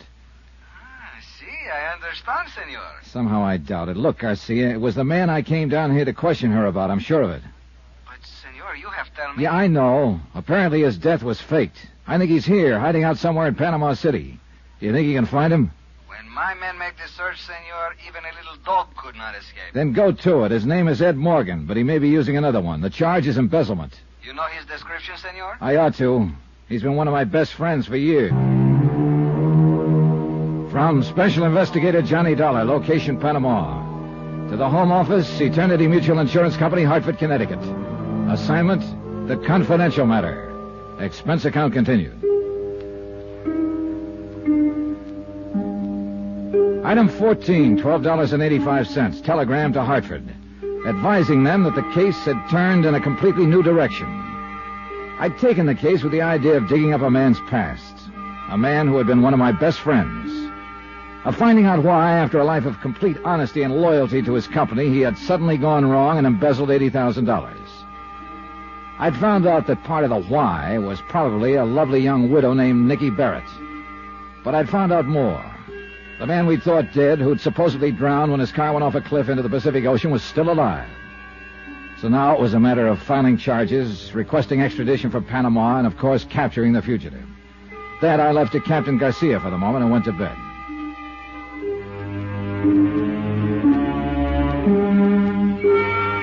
When I came down to breakfast the next morning, I still hadn't heard back from Garcia. But I did get a return engagement from my little playmate of the night before. Good morning, Johnny. Oh, well. Good morning, Mrs. Barrett. I came into town early especially to see you. Why? A deep concern as to whether I survived that sock in the jaw? No. No concern, really. I imagine you have a pretty tough jaw. Do you mind if I sit down? If you promise not to double up your fist. I can explain that, Johnny. With all night to think about it? Yeah, I bet you can. How about some breakfast? I don't really. They got a special this morning, fried fish and papaya. Oof. Tastes even worse than it sounds. No, I'll just have some coffee. That we already have. Sugar, cream? Just black. Thank you. All right, you're on. Spin it out. Well, I'll admit it was silly to claim I was the one who hit you last night. Of course it was silly. I know who hit me. You don't. It was Ed Morgan. He was hiding in the closet in your hotel room. You're wrong, Johnny. You don't mind if I call you Johnny, do you? I mean, you and Ed were such close friends. I feel I almost know you. You could be wrong, Mrs. Barrett. I used to think I knew Ed until he met you and decided to tap the till for $80,000. All right, call me Johnny if it gives you more confidence in your act. It's not an act. Okay, if you didn't hit me and Ed didn't, then who was it? Let's just say it was a friend. He wasn't very friendly to me. He misunderstood you coming there. He shouldn't have been there himself. He's married, and not that I knew it, though, until last night. That's not a bad attempt, Mrs. Barrett, at a snow job, but I still don't buy it.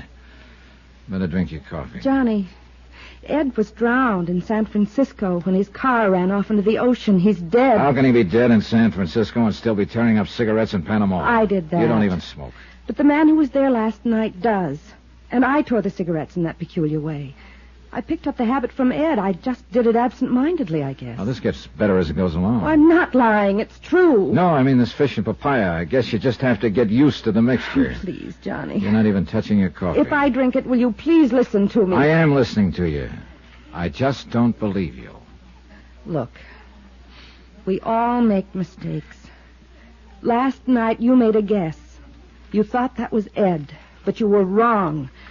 So why be stubborn about it and cause a lot of unnecessary trouble? Let's forget it and be friends. Can't afford it, sweetie. I haven't got that kind of money.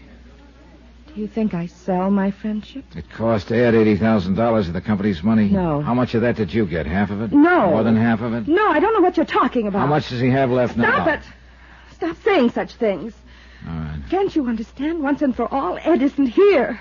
Nor anywhere else. He's dead. No, he isn't. But I wish to heaven he were. What do you mean? Just that. But he was your friend. That's right. He was my friend. When I heard about his accident, heard he'd been killed, it hit hard. It hurt plenty. And I guess it hurt even more when I learned he'd been stealing from the company. Johnny. So I took the job of digging into the mess and trying to find some answers. I didn't want the job, didn't want any part of it, but I took it anyway. Somebody had to do it. And he had been my friend once. And then I find out he's still alive. No, so you Johnny. see what it means? Now I've got to catch him and take him back to stand trial. And that's going to be even tougher than facing his death and the fact he was a crook. If Ed were alive, you'd take him back? Help send him to prison like any other common criminal? That's what he is, isn't he? But he was your friend. Oh, skip it. You wouldn't understand. I might, if you'd let me try. The only thing you're trying to do, Mrs. Barrett, is to con me into thinking I might possibly be wrong. Thinking maybe it was somebody else in your room last night. I told you. The idea is to throw me off balance just long enough so the two of you can make a run for it. Nice try, only it won't work, so knock it off. Ed and I were going to be married, Johnny. And the shock of his death... I said skip it. Ed used to talk about you. He told me you were this way. Hard and cold and ruthless. Then he has no excuse. He knew what to expect. But I didn't believe it. I didn't think anyone could be... Yes, senor. Oh, good morning. I don't believe you've met my companion. I have not been so fortunate, senor. This is Captain Garcia of the Panama Police, Mrs. Barrett. Hello. Greatly honored, senora. Might be a good idea to take a careful look at her, Garcia. You will probably be arresting her in the next day or so as an accomplice to fraud. Let us hope such regrettable necessity is not happen. Thank you, Captain. I'm sure it won't. Mr. Dollar has a rather boorish sense of humor. I comprehend, senora. Mr. Dollar, it is possible perhaps that I speak a little with you? Yeah, sure. I imagine Mrs. Barrett will be happy to excuse me at this point. Hasta la vista, senora. Remember, Johnny, he was your friend. I did not wish to mention this matter before the senora. Oh? I think it's better she's not here. Hear what? Have you turned up something? Si, senor. I have to tell you, not even the little dog can hide from Garcia. So? We have located this man, Ed Morgan. I got into the police car with Captain Garcia, and we drove out of town and followed the shoreline for about 6 miles. Then we pulled up near a cluster of rickety wharves built around the edge of a tiny inlet. There were numerous native fishing boats tied against the pilings, but no village, no shacks, nor any other sign of a habitation. Garcia cut the motor and lit a cigarette. Pues aquí estamos. Here we are, senor. Here? He's hiding out here? Si, senor. He's live on one of the little fishing boats which are tied to the wharf. The number 3 one there, which is blue-painted, you see? Yeah, I see it. Well, a place like this would be safer than a hotel. You're pretty sure it's him? Pues, Miguel Ronesto, who is on the boat, said this man come out here 1 month ago. He paid Miguel much money just to live on the boat, tie up at shore. And he is like you described, senor. I think so is him. All right. I'll go on board and talk to him. And I think I'd better go along, Garcia. Whatever you wish, senor. I wait for you here. Okay.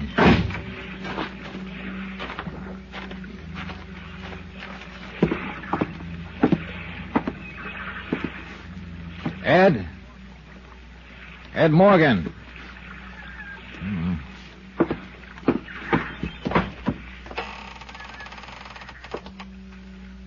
Ed? I know you're here, so you might as well answer. Cabin's unlocked. Come on down.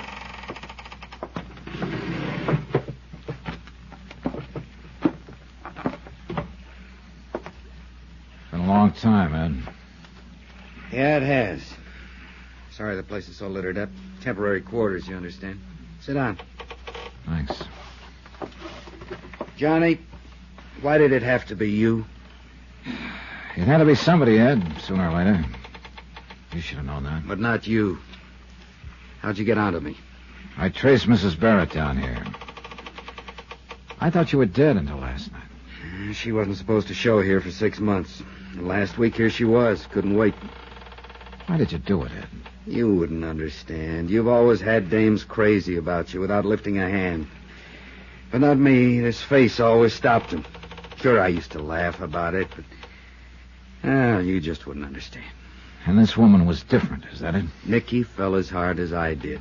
I didn't know women like her even existed. She's for me all the way. Is she worth the price tag? $80,000? Cut it, Johnny. It's not that way. It's just that Nicky had always lived well, and I had to live that way, too, in order to be around her. I got in further and further, and finally I was in too deep to pull out. Did she know you were stealing from the company? Not at first. The blame's all mine, Johnny, not hers. You picked your own apples, that it? Call it that. And I didn't spend all that money. We decided to get out of the country, start a new life together. I figured I'd need that much. And Nicky agreed to that plan? Sure. That's why she's here. She sold out and came on down. Only she didn't, Ed. She still has her apartment in San Francisco. You're wrong, Johnny. She sold her furniture, her clothes, everything. The stuff is all there, Ed. I saw it. You're lying, Johnny. She pulled stakes. She told me. Okay, she told you. I guess you know why I'm here. I know why you think you're here. Hold it, Johnny. Don't move. I've had this gun on you since you came on board. I know you have. But I wonder if you'd really use it. Don't try to find out. And don't tell me I'm in a spot. I know that. But I'm going on as far as I can. And if I have to kill to do it, then I'll kill. Maybe I could have stopped him.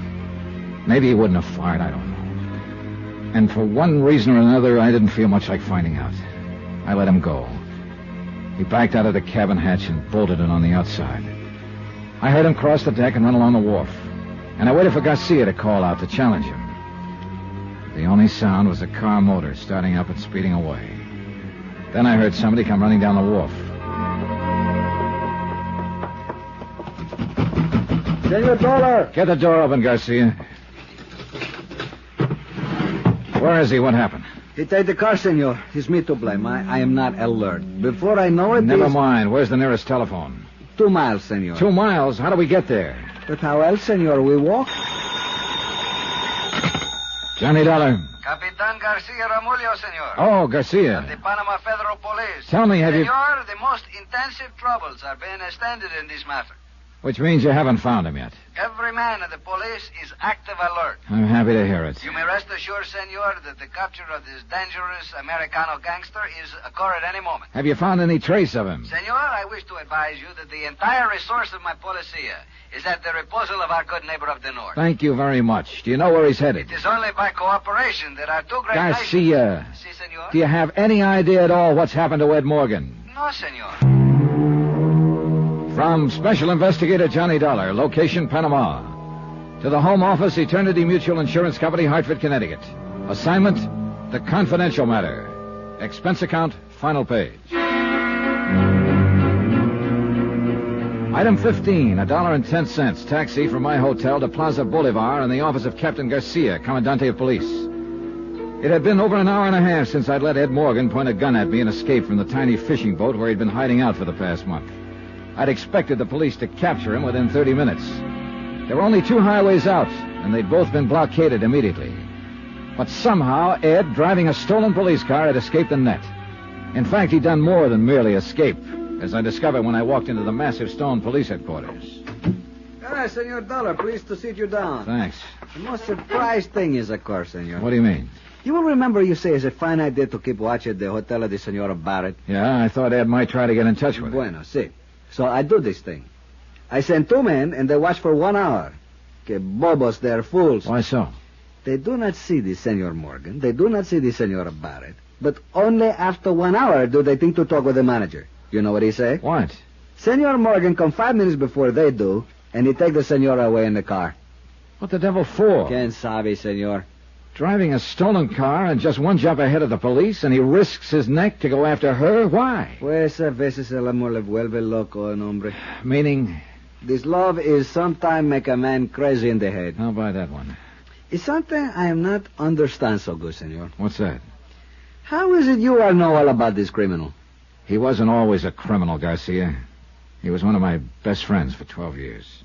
Then I am much sympathy with you, senor. It's too unfortunate that you have the job for arresting. Well, I didn't know he was alive when I took the job.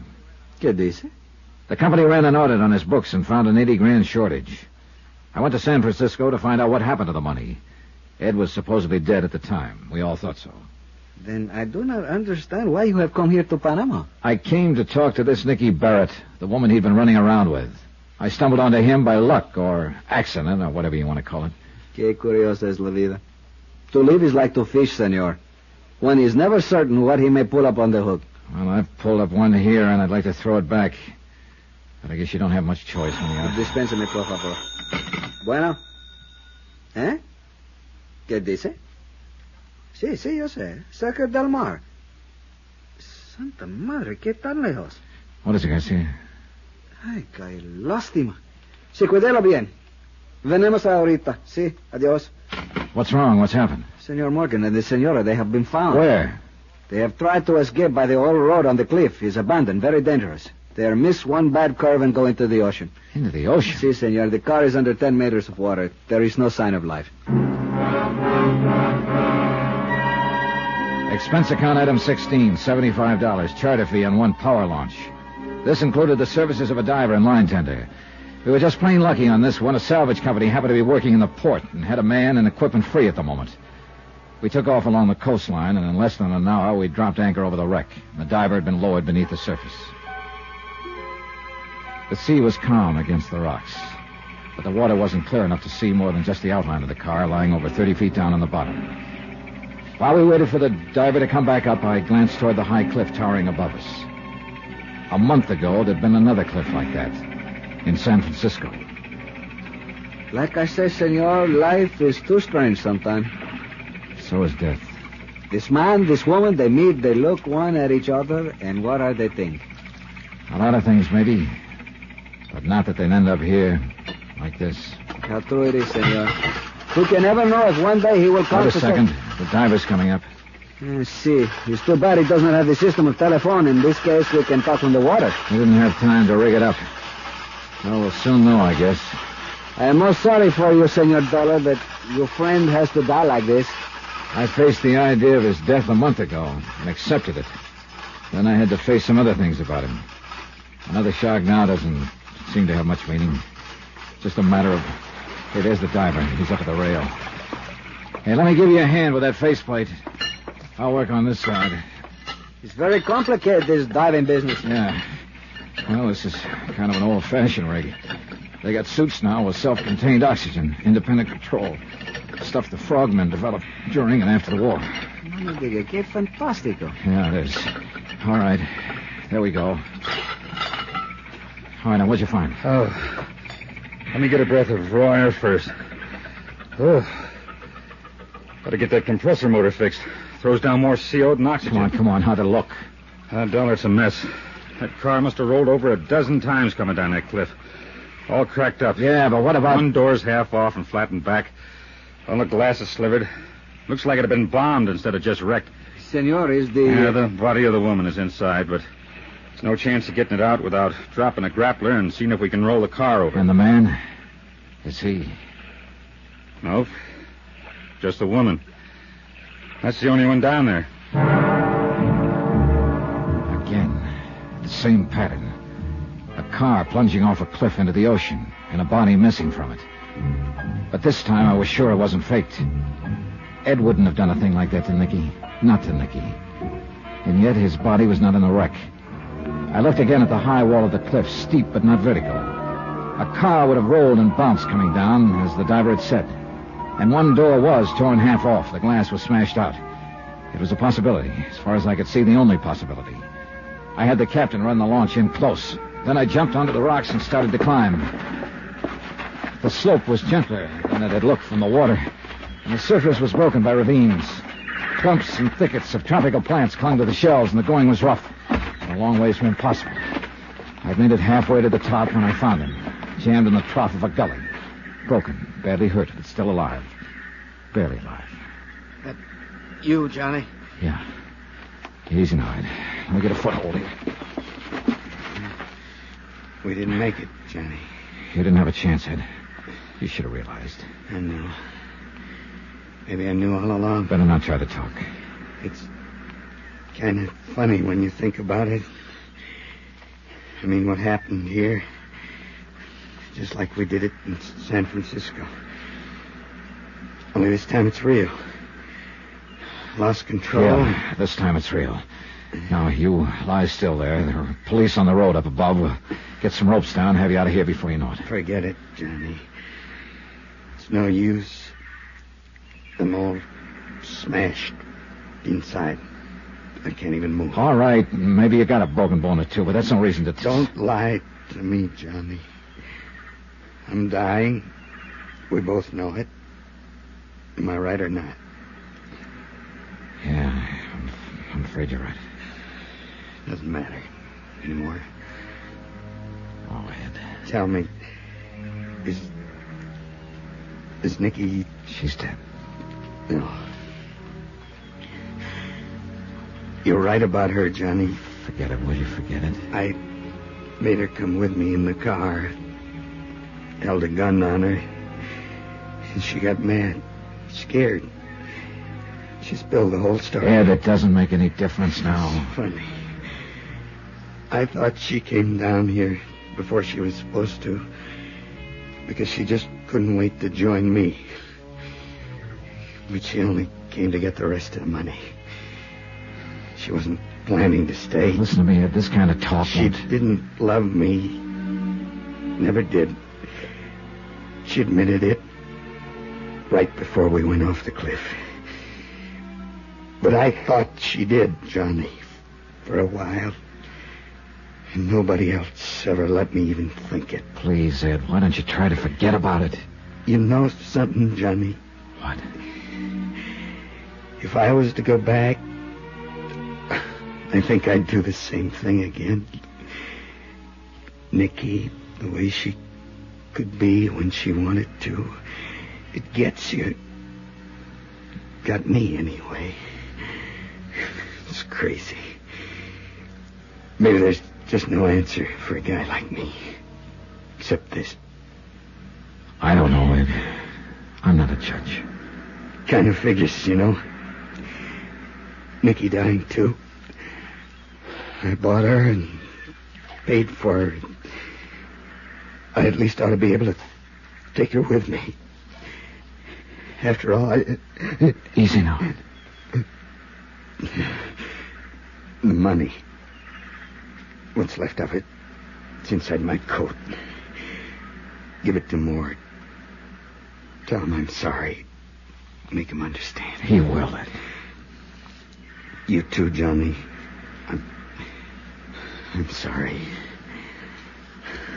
I guess I don't know what else to say. Forget it. But I still think I'd do it all over again. Crazy, huh? There are times we all go a little crazy. I got no right to ask, but if you would, I'd sure appreciate it. I mean, if you just shake hands with me. Oh, sure, Ed. Here you go. It's funny, I can't find your hand. It's dark. I can't see where... Right here, Ed. Right here. Oh. All right, shake, you ugly old son of a gun. Thanks, Johnny. Thanks for not... So long, Ed.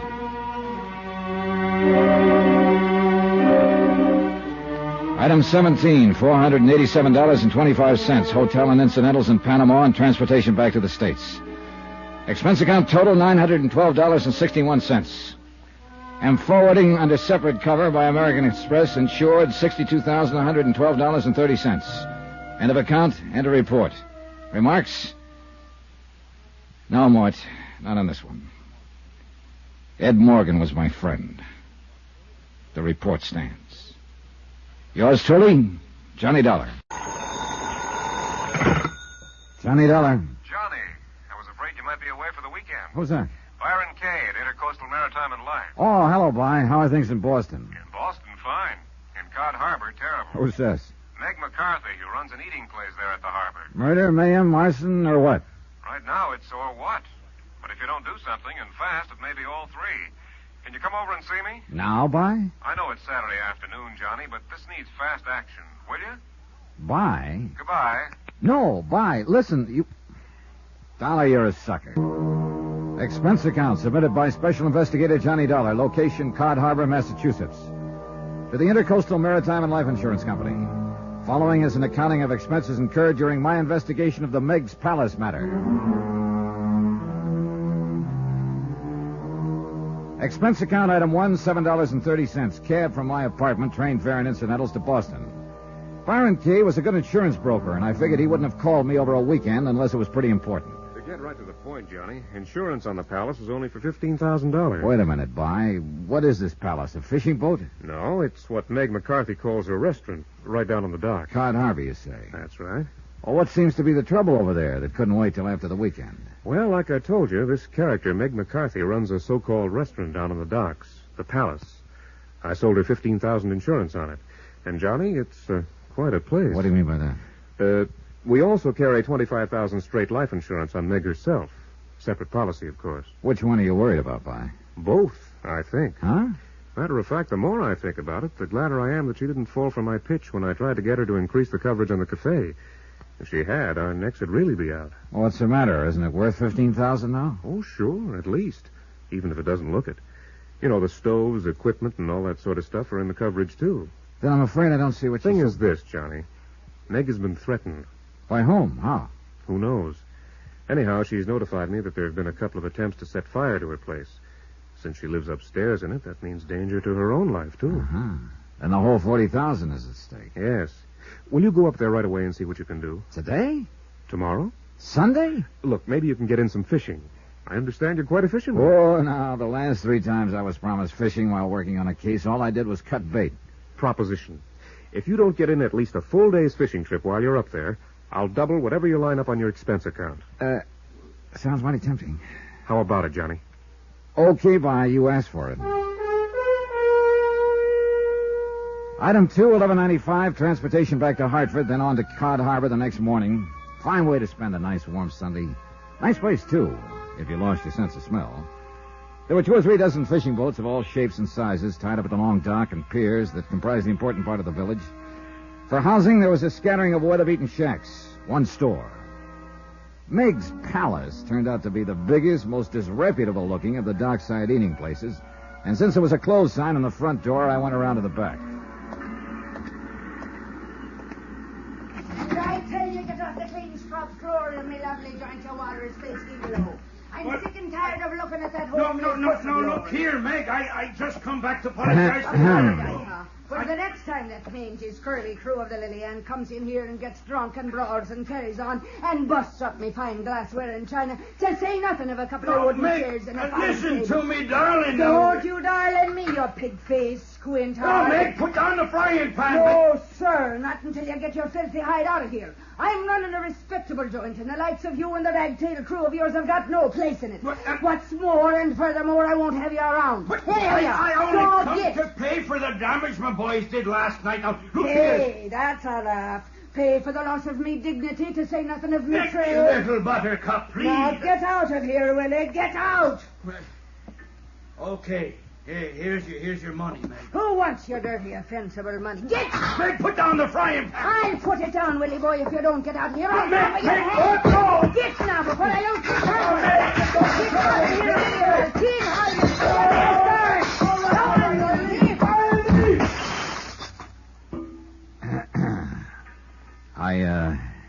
Excuse me, Miss McCarthy. Ain't he a darling? Ain't he the sweetest man you ever did see? Huh? The man you just threw out of here? Not only comes in to apologize, but brings the money to pay for the damage his pranking boys done last night when they were celebrating the big catch they made. Lovely bunch of lads they are, too, every one of them. As loyal to Willie Boy. Now, who the devil are you? And what's the big idea of barging in here on a Sunday when anybody with eyes in his stupid head can see that the place is closed up? Now, and your eyes so blind in your head you couldn't see the sign out front? I saw it. And sneaking in here the back way this way. Who do you think you are? I wasn't now, sneaking. Get out and leave a lady alone of a Sunday. Go on! Don't get tough with me, Meg McCarthy. Huh? Just put down that pot and shut up for a minute while I tell you why I'm here. Put it down. Shades of me dear departed overbearing husband, yes, sir. After all, I should have noticed you're a gent standing by the way you done while me and Bill was at its helter and skelter.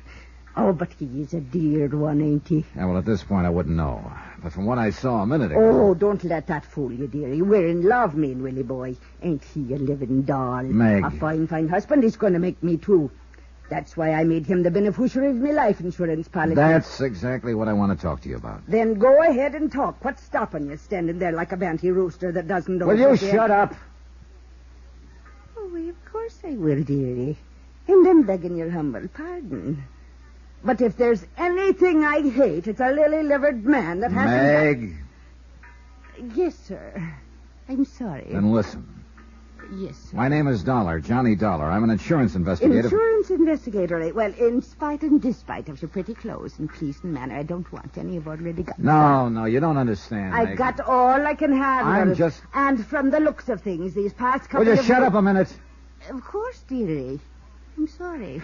You call the insurance company, Mr. Byron Kay, in Intercoastal Maritime. Oh, yes, dear little pasty-faced Byron boy. Why, do you know if he'd had half the guts and get of a he-man, he would have sold me twice the insurance he did. Well, that's not quite the way he told it to me. Well, it's the way I'm telling it to you. Oh, what am I going to do, darling, if they wreck my place the way they're trying? Oh, this Willie boy, as you call him, who was just in here? That's effeminate. What? He's Captain Billy Morgan, bitter to you and any man what calls him Willie. Put it down, will you? And stop yapping your head off and answer my question. Yes, sir. Now, is Captain Bill Morgan one of the people you suspect of trying to wreck this ugly-looking hash house? Oh, I love you, boy. You talk like a real sweet, overbearing man. Then answer my question. Well, of course he ain't. Willie boy wouldn't hurt me any more than I'd touch a hair of his pretty head if he had a hair on top of it. All right, then who? Johnny boy, there's a dozen of 'em like to see Meg's palace burned to the ground. Blast their black thieving souls. Why? Because I give 'em the best and the most food in the harbor. That's what the man gets here. So what happens to the silver plate in Ernie's Manor House and Irving's chop suey joint? Well, I'm putting them out of business, that's what. So you think they're trying to put you out of business? Think it, I know it. So I telephoned that sniveling, lop-eared Byron K. to send somebody down here and make him stop it, before he had to pay off a lot of insurance on it, and maybe even on me. Why else do you think? There have been some attempts to set the place on fire, I understand. Why else do you think a lady like myself would take to sleeping on the bar down here every night, getting a creak and me sacred illy up? But I'm getting sick and fed up with it. Don't know that I blame you. Now, look, will you... trying to keep awake all night every night to keep them from burning it out from under me, and me with it is making a fair shadow of me for myself out of me. I'm losing me strength. But not your aim. Look, while we talk, I'll help you clear up some of this. Well, the devil you will. It's not the man's job, especially since you ain't romantically inclined towards me. But you would let Bill Morgan clean up for you, huh? Well, he was the cause of it, wasn't he? So if he and his boys don't show up before nightfall and take care of it, so help me, I'll keel-haul them every one. Besides, if he's going to be me old man when the fishing season's done, he's got to know how to keep in line. Now. You say there are people you suspect of trying to fire this building. 3. All right, 3. Now, who are they? The owners of the other restaurants here on the dock? Aye. First, there's Clem Harris, what runs the Silver Plate. Oh, and a sly one he is. Yeah, what do you mean? He's too soft and polite and soft-spoke. Me, I never trust a man unless he talks up like a man. I guess that's why I like you, dear. Well, who are the others? Ernie Turner at the Manor House Cafe. Oh, yeah. Is that the big place down at the other end? What? The little hole in the wall next to the bait stand. And half the time the customers don't know whether they're getting bad food or thawed-out bait. And the third one. Yeah? It's that stubborn mule that runs Irving's chop suey joint. Irving who? What's his last name? Irving? His name's Tony. His name... Now, wait a minute, will you please? Sure. Tony Fortino, Italian. Then why is it called... Why a chop suey place? If anybody has eyes, he would have saw how the sign was changed. First, the Chinese had it with chop suey. Yeah? Then came Irving with kosher, so he added his name to it, and now it's Tony. Well, then why... Only there wasn't any more room left on the sign, so stop complaining. Okay, Meg, you win. But have you any specific reason to suspect any one of them? One of them? I suspect them all, the dirty conniving. Why? Because they're a dirty conniving... I'll tell you why. Because they won't sell out to me. Because they all 3 keep open competing with me, and that's 3 against 1, so they're a dirty conniving... All right, you said that. Well, aren't they? How would All right. Yes, sir. I love it when you speak to me that way, Johnny boy. So you said. Now, I asked you if you have any specific reason for suspecting any one or all of them. Well, of course I have, on account of the threats they sent. How do you know they sent them? Because I suspect them, that's why. And what happens 3 times they tried to set fire to my luck. Meg, you don't have one bit of actual evidence against any of them, do you? Well, do you? No. But I suspect the dirty conniving... Hold it, please. Are you sure those fires weren't accidental? Accidental? Well, with all the dirt and grease you leave around this In shack. the middle of the night with a stove fire banked like I've been doing it for 20 years, and with all the fires starting outside where they have no business. Look, Johnny boy, I'll show you where they started outside. Well, now, that's a good idea, because so far, I confess I can't get very much alarmed over what's happened. Don't the whole town know I'm closed on Sundays? Hello, and what kind of a blubber-headed income-poop would be calling Meg's Palace on a Sunday when everybody knows... I want Johnny Dollar. Huh? Oh, of course. The gentleman's right here. It's for you, Johnny boy. Oh? Hello, Johnny Dollar. We know why you're here, Dollar. Oh, yeah? Who's we? But you won't be here long, understand? Well, now, that's a matter of opinion, isn't it? Either you go quiet the way you came, or you go in a long wooden box. Get it? Now, what is it, Johnny boy? Come on, Meg. Let's get to work. Johnny Dollar. Byron K. in Boston, Johnny. Hi. The operator had quite a time locating you. I don't see why. I'm in the only available room for rent here in Cod Harbor. Huh? Well, she said she was ringing Meg's Palace Restaurant. That's where I am. Room's right above the place. Well, tell me, have you found out whether it's true somebody's trying to burn up that joint and put Meg out of business? Not only that, Bly, but whoever's behind the attempts to get her out of the way has threatened to get me. Hey, you want some help? Yeah. I want you to send me something by truck soon as possible. Huh? And I want to be sure it arrives here quietly at night so that nobody in this little fishing village knows it arrives. Holy smoke, what? Listen carefully, By, and I'll tell you. From Special Investigator Johnny Dollar, location Cod Harbor, Massachusetts, to the Intercoastal Maritime and Life Insurance Company, Boston. Assignment, the Megs Palace matter. Expense account continued. Expense account item... Well, since you're paying for and sending that batch of fire extinguishers, Byron, I can hardly charge them to my expense account, can I? But I have a sneaking suspicion they might be mighty important. A cursory inspection of this tiny fishing community has revealed no sign of a firehouse. Nothing, in fact, but some hose connections for cleaning off the docks. And after the threats Meg McCarthy has received, plus a couple of attempts to fire up this disreputable-looking establishment of hers, well, I guess I still have some Boy Scout blood in my veins.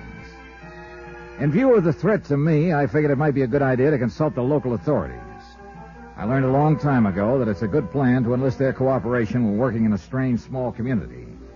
Inquiries from some of the fishermen mending their nets spread out in the long wharf led me to a small, shabby, unmarked frame shack that stood about a block away from the waterfront. Come in. Mr. Beasley? That's right. Well, what's your name? Johnny Dollar. Dollar, hmm? Okay, what do you want? Well, you're the chief of police, I understand. Acting chief of police? Oh. Acting mayor, too, an acting judge, acting town clerk, acting just about anything else you could want. I don't get it. Well, I don't know why not. Officially, I guess Cod Harbor's just a part of Barnesboro, a couple of miles inland. We're so small, we're not incorporated like most towns, so we just have to be kind of self-sufficient under ourselves. You see what I mean? And you know something? It works out pretty good. Yeah, well, I guess it's as acting chief of police that I've come to see you. Yeah, what about? The Megs Palace Cafe. You mean you take any stock in Meg's talk about somebody threatening to burn up that cockroach-loaded dump she calls a restaurant? I'm representing the insurance company that holds $15,000 insurance on it. Ever come to your mind, Mr. Dollar, that Meg her own self might have set the fires to collect that insurance? And call for help as a cover-up? Yeah, the thought has entered my mind. Just crazy enough to do a thing like that, too. Hasn't she been to you for help? She told me. Oh, what sort of evidence? One way or another have you turned up? Dollar, I haven't looked for any. Yeah, what?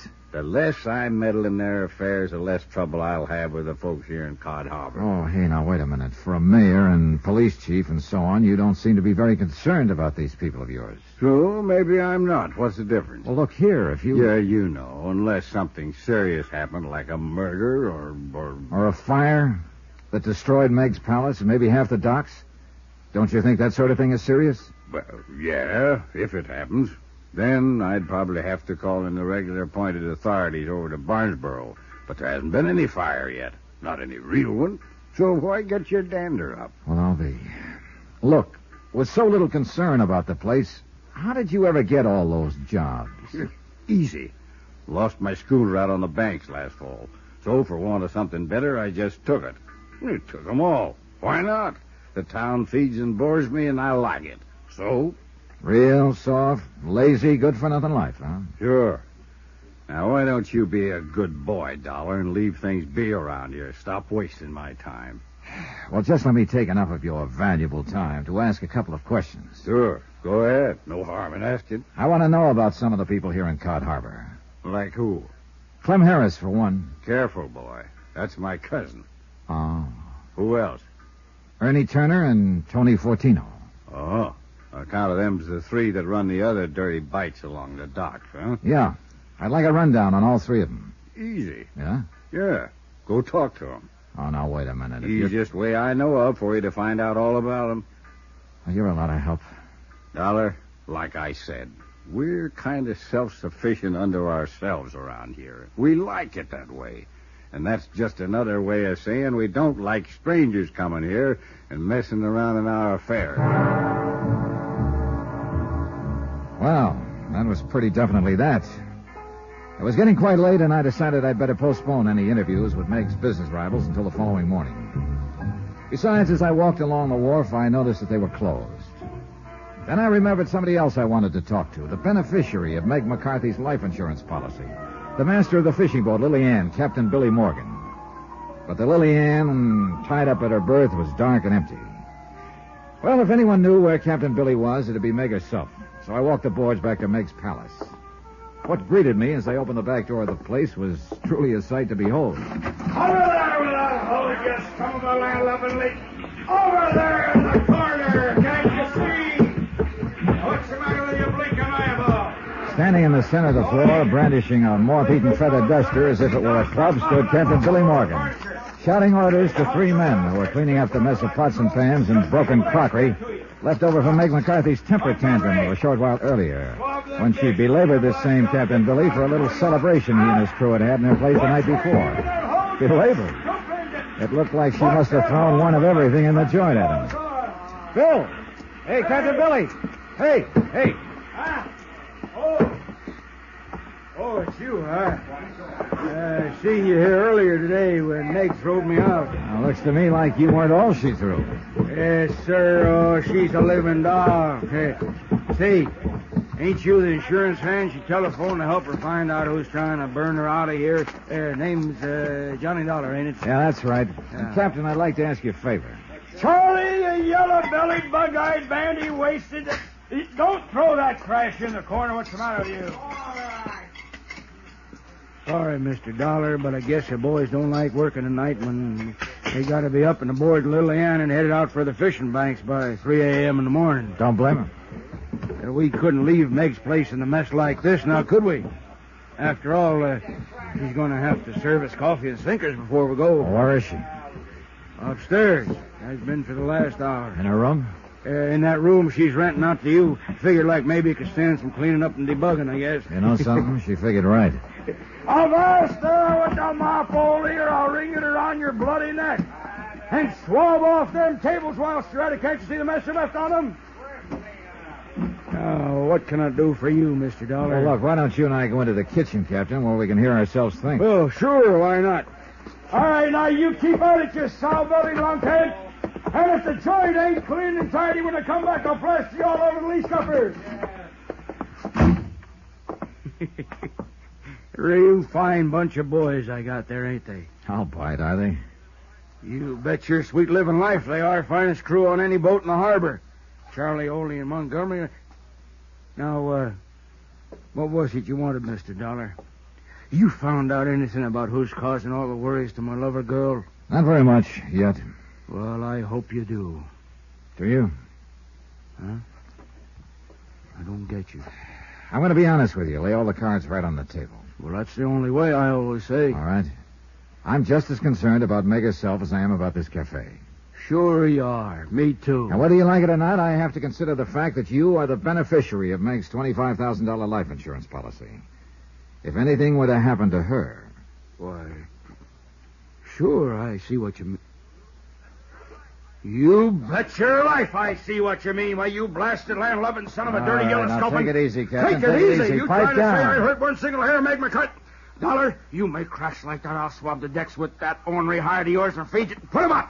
Put him up, Dollar. You want to talk to me like that? I said You put him pipe up. down, Captain. Let's talk sense a minute. Talk sense, yeah, but don't you go implicating that I didn't imply a thing yet. Well, I warn you, you Just don't. a minute there, Captain Billy Morgan. Just a minute. I- Who do you think you're talking to like that, the guest of me humble establishment? Well, I'm sorry, Meg, darling, but he was And why talking ain't like... you in there helping those poor boys of yours with the cleaning up? Well, but they're almost finished up, Meg, me darling. Besides, unless you ought to get out of here and get your sleep, you'll not be worth your salt on the boat tomorrow. Meg, I'd like to talk to Captain Billy. Tomorrow. Go out in the boat with him in the morning, and you'll all have plenty of time to talk. Well, I want to talk to Willie him now. boy, get out with them. Go on. Oh, yes, my dear. And, I'll see you at the dock at 3 in the morning. Well, now, wait a minute. Get Go! Also, Johnny boy, you go out with him. It'll give me a chance to fix your room up real nice for you, like it should be for a gentleman like yourself. Okay, Meg. Come to think of it, I was promised a fishing trip on this case. Anyways, I'll not be worrying about any fires tonight with you staying here. So if you don't mind, I'll retire to my bed and see you at breakfast time. Okay. Maybe I can help Billy's crew finish cleaning up in there. Oh, don't you lift a finger. 'Twas at Willie boy I throwed them plates and things so him and his crew can clean it up. Good night, Johnny boy. There's food in the icebox and your bed's all made and you're ready to retire. I stood there for a moment, smiling after her. Then I decided I'd take her advice, that instead of helping the men clean up the cafe, I'd get a breath of fresh air before hitting the sack. The moon was just a thin sliver in the eastern sky, and the stars twinkled merrily in the broad, clear expanse overhead. The cottages of the peaceful little fishing village were dark.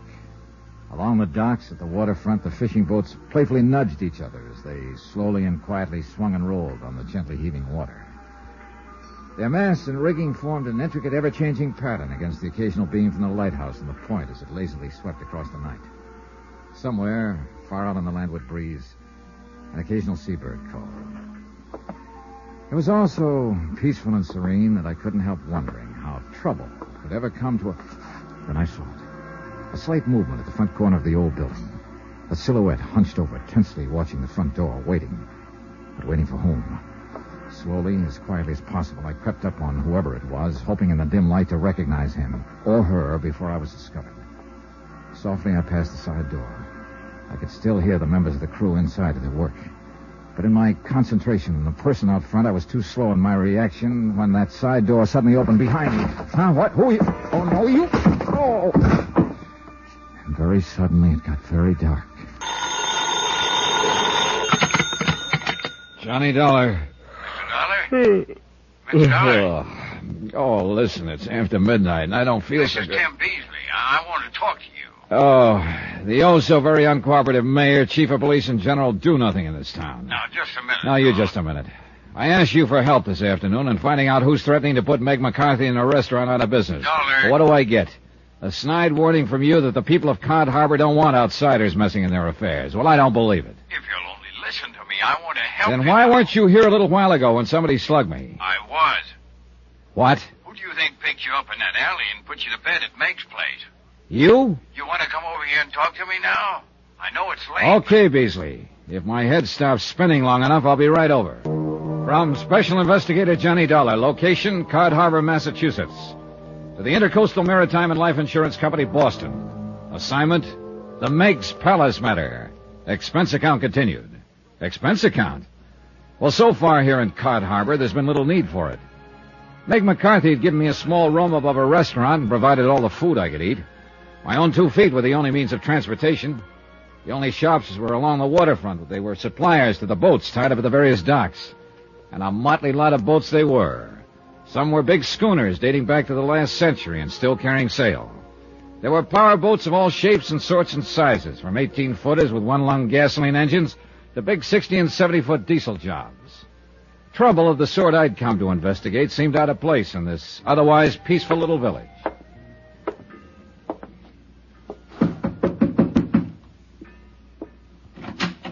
Come in, Mr. Dollar.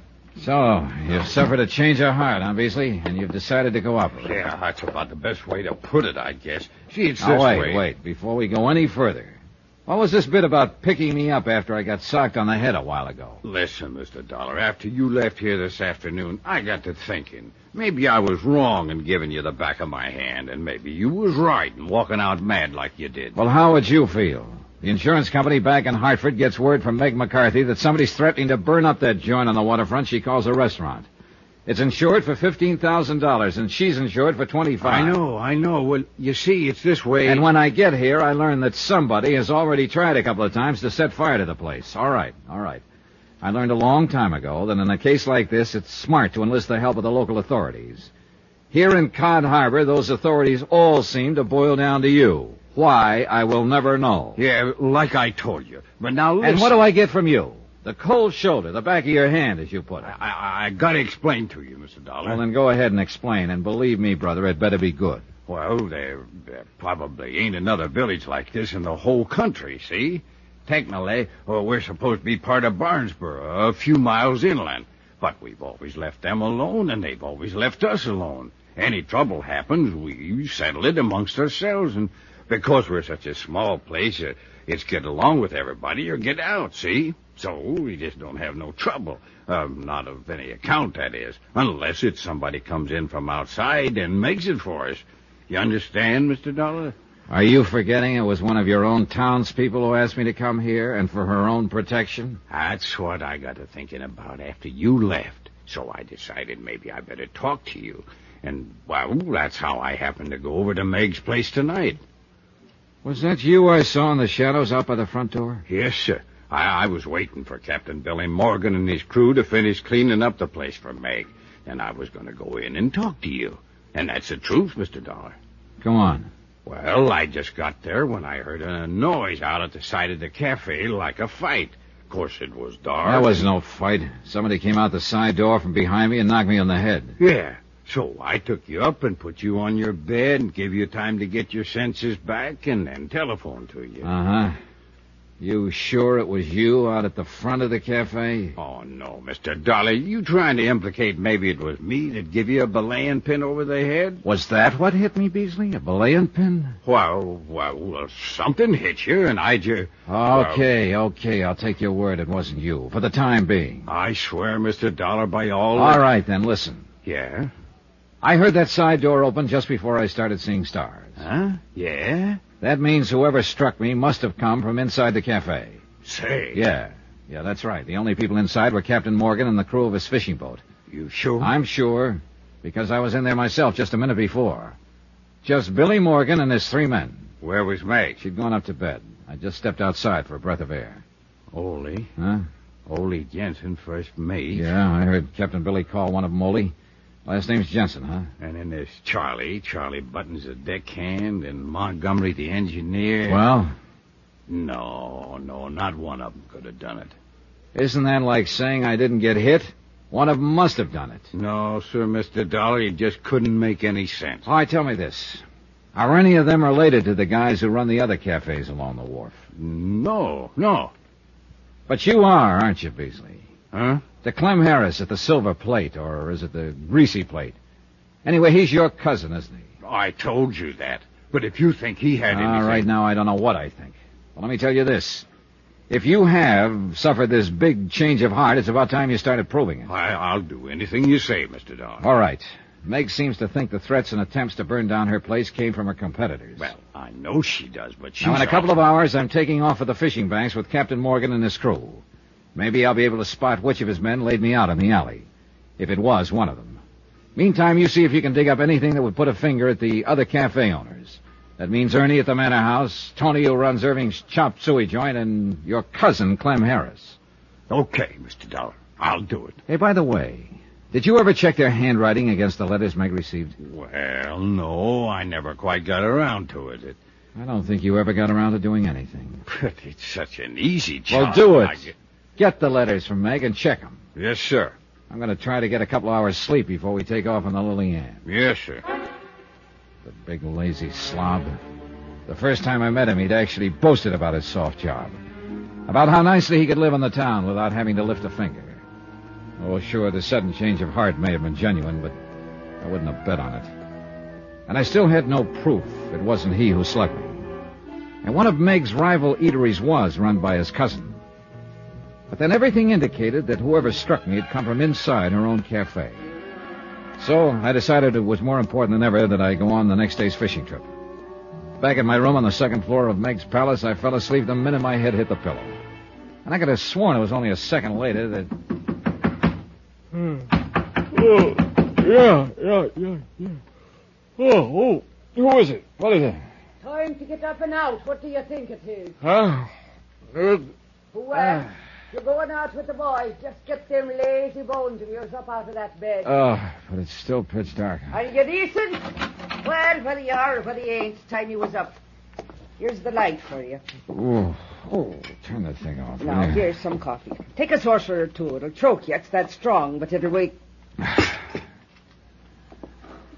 Johnny boy, what happened to you? Oh, just what it looks like. But your head... Somebody just got real friendly with a belaying pin right after you went to bed. They come up here and attacked it? No, it was outside, out by the side door. I'll kill whoever done that to you, Johnny boy. So help me, I'll find out who done that. You sure you want to get up and go out to the banks? Maybe you No, I'll be all right. And I think it's pretty important I go out with Captain Billy and his boys. Because I have a sneaking suspicion one of them may have done this. Why, them dirty, conniving... Oh, no, Johnny, you must be wrong. Oh? Why, don't you know, darling, that's the finest crew of men in all of Cod Harbor. I'm not so sure. But then you mean you think one of them could also be behind trying to burn me down? And maybe me with it. You can be mighty sure I'm going to try to find out. Oh, Johnny boy, I pray that you're thinking wrong. Anyhow, if you're going with them, well, up and out with you. By the time you're in your clothes, I'll have some grits on the table for you. Eggs and pork chops and donuts and jam and hot cakes. I met the crew of the Lily Ann at that breakfast. Breakfast? Considering the amount of food set before them and the way they piled into it, you'd think those 4 men hadn't eaten for a month. And I must confess, there was nothing about them that looked like cause for suspicion. First was Charlie, a tall, brown-eyed, husky young fellow, alert and pleasant, with a sense of humor, and he was obviously liked by the others. I don't know, Mr. Dollar. I think you just got to dreaming about some nice, pretty gal, and when you reached out and tried to grab her, you fell out of bed, and that's the way you got banged up. Montgomery, a bit older, the man who was responsible for the engines on the boat. Gray-haired, lean, wiry, with gnarled fingers that looked clumsy and somehow never made a clumsy move. Whose blue eyes looked straight at you when he spoke. Don't you believe it? And you can blow me down, Mr. Dollar, if that ain't the most dastardly thing I ever heard of here in Cod Harbor. Now, you best stick close to us that's your friends whilst you're here. I say, friends of Meg McCarthy be friends of us.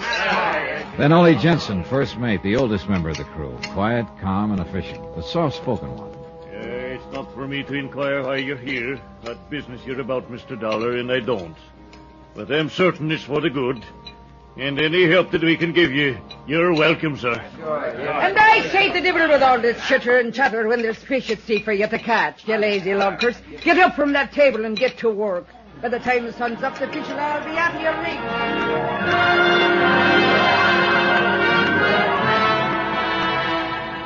Within a few minutes, we cast off, and the Lily Ann put to sea. Slowly, the lights of the little village disappeared aft. The moon had gone down, and our only company out on the dark water was the twinkling stars and the occasional running lights from the other boats setting out for the fishing banks. Captain Billy Morgan stood at the wheel.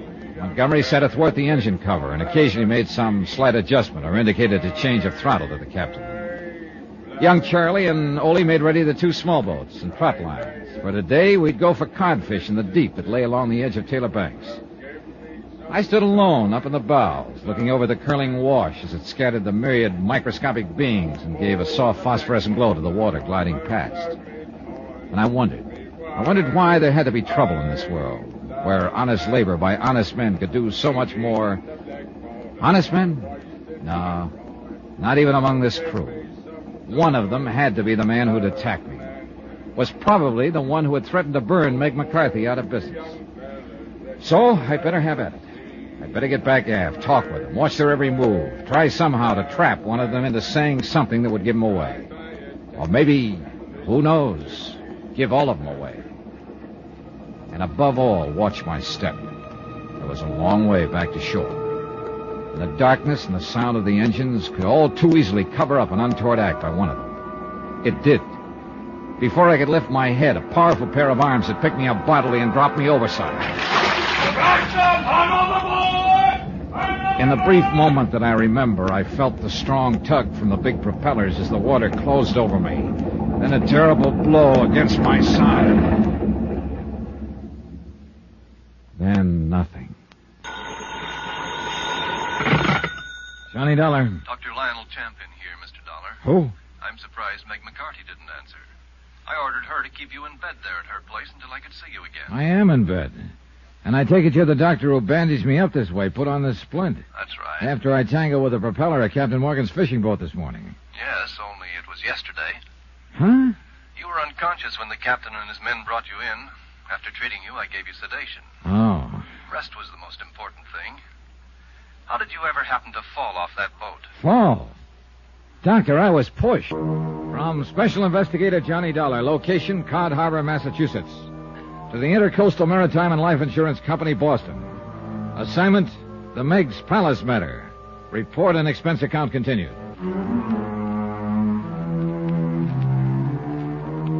As soon as I hung up on Dr. Champion, I again checked the splint on my right leg and confirmed the suspicion that I couldn't possibly walk on it. Then, a few minutes later, Meg McCarthy came into my room. She carried a tray filled with enough food to choke a horse. And while I piled into it, she brought me up to date. It's in Barnesboro that Dr. Champion has his office. And lucky it was for you he happened to be here in Cod Harbor on his weekly visit. Oh, you were a sorry-looking mess when the men brought you in. Yesterday, the doctor said. You've been out as cold as a codfish ever since. But I can tell by the looks that the rest has done a lot for you. How do you feel? No matter of fact, Meg, I feel pretty good. There, you see, you've got to take it easy, like the doctor said. Just lay there and rest and sleep and eat all the good food I bring you. Yeah, except and unless I get up and going on this case. You'll try that and I'll lash you to the bedpost. Doctor's orders is doctor's orders, so don't you try nothing different. Yes, ma'am. Oh, it's a miracle, praise be, that propeller on the Lily Ann didn't cut you to ribbons. Captain Billy and his crew brought me back here, huh? Who else? Where are they now? Fishing out on the banks, of course. What did you expect? Don't you know they have to earn a living the same as me and you? And what about keeping up the payments on that seagoing bathtub? Precious little time they had for fishing yesterday after that fool trick you pulled falling off of her. Is that what they told you happened? Of course, what else? Meg, which of the men told you I'd fallen off the boat? Well, all of them.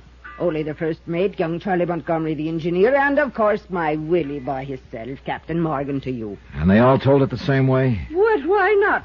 Should they be after making up fairy tales? How did they tell it? You're sure that screw didn't hit you on the head, too? You lost your memory? How did they tell it, Meg? It's important. Well, whilst they went about their chores, you were standing alone up in the bows. Then they heard you yell. Yeah? Despite of the darkness, they seen you splash in the phosphorescent wake. And there you were, being sucked under by the prop.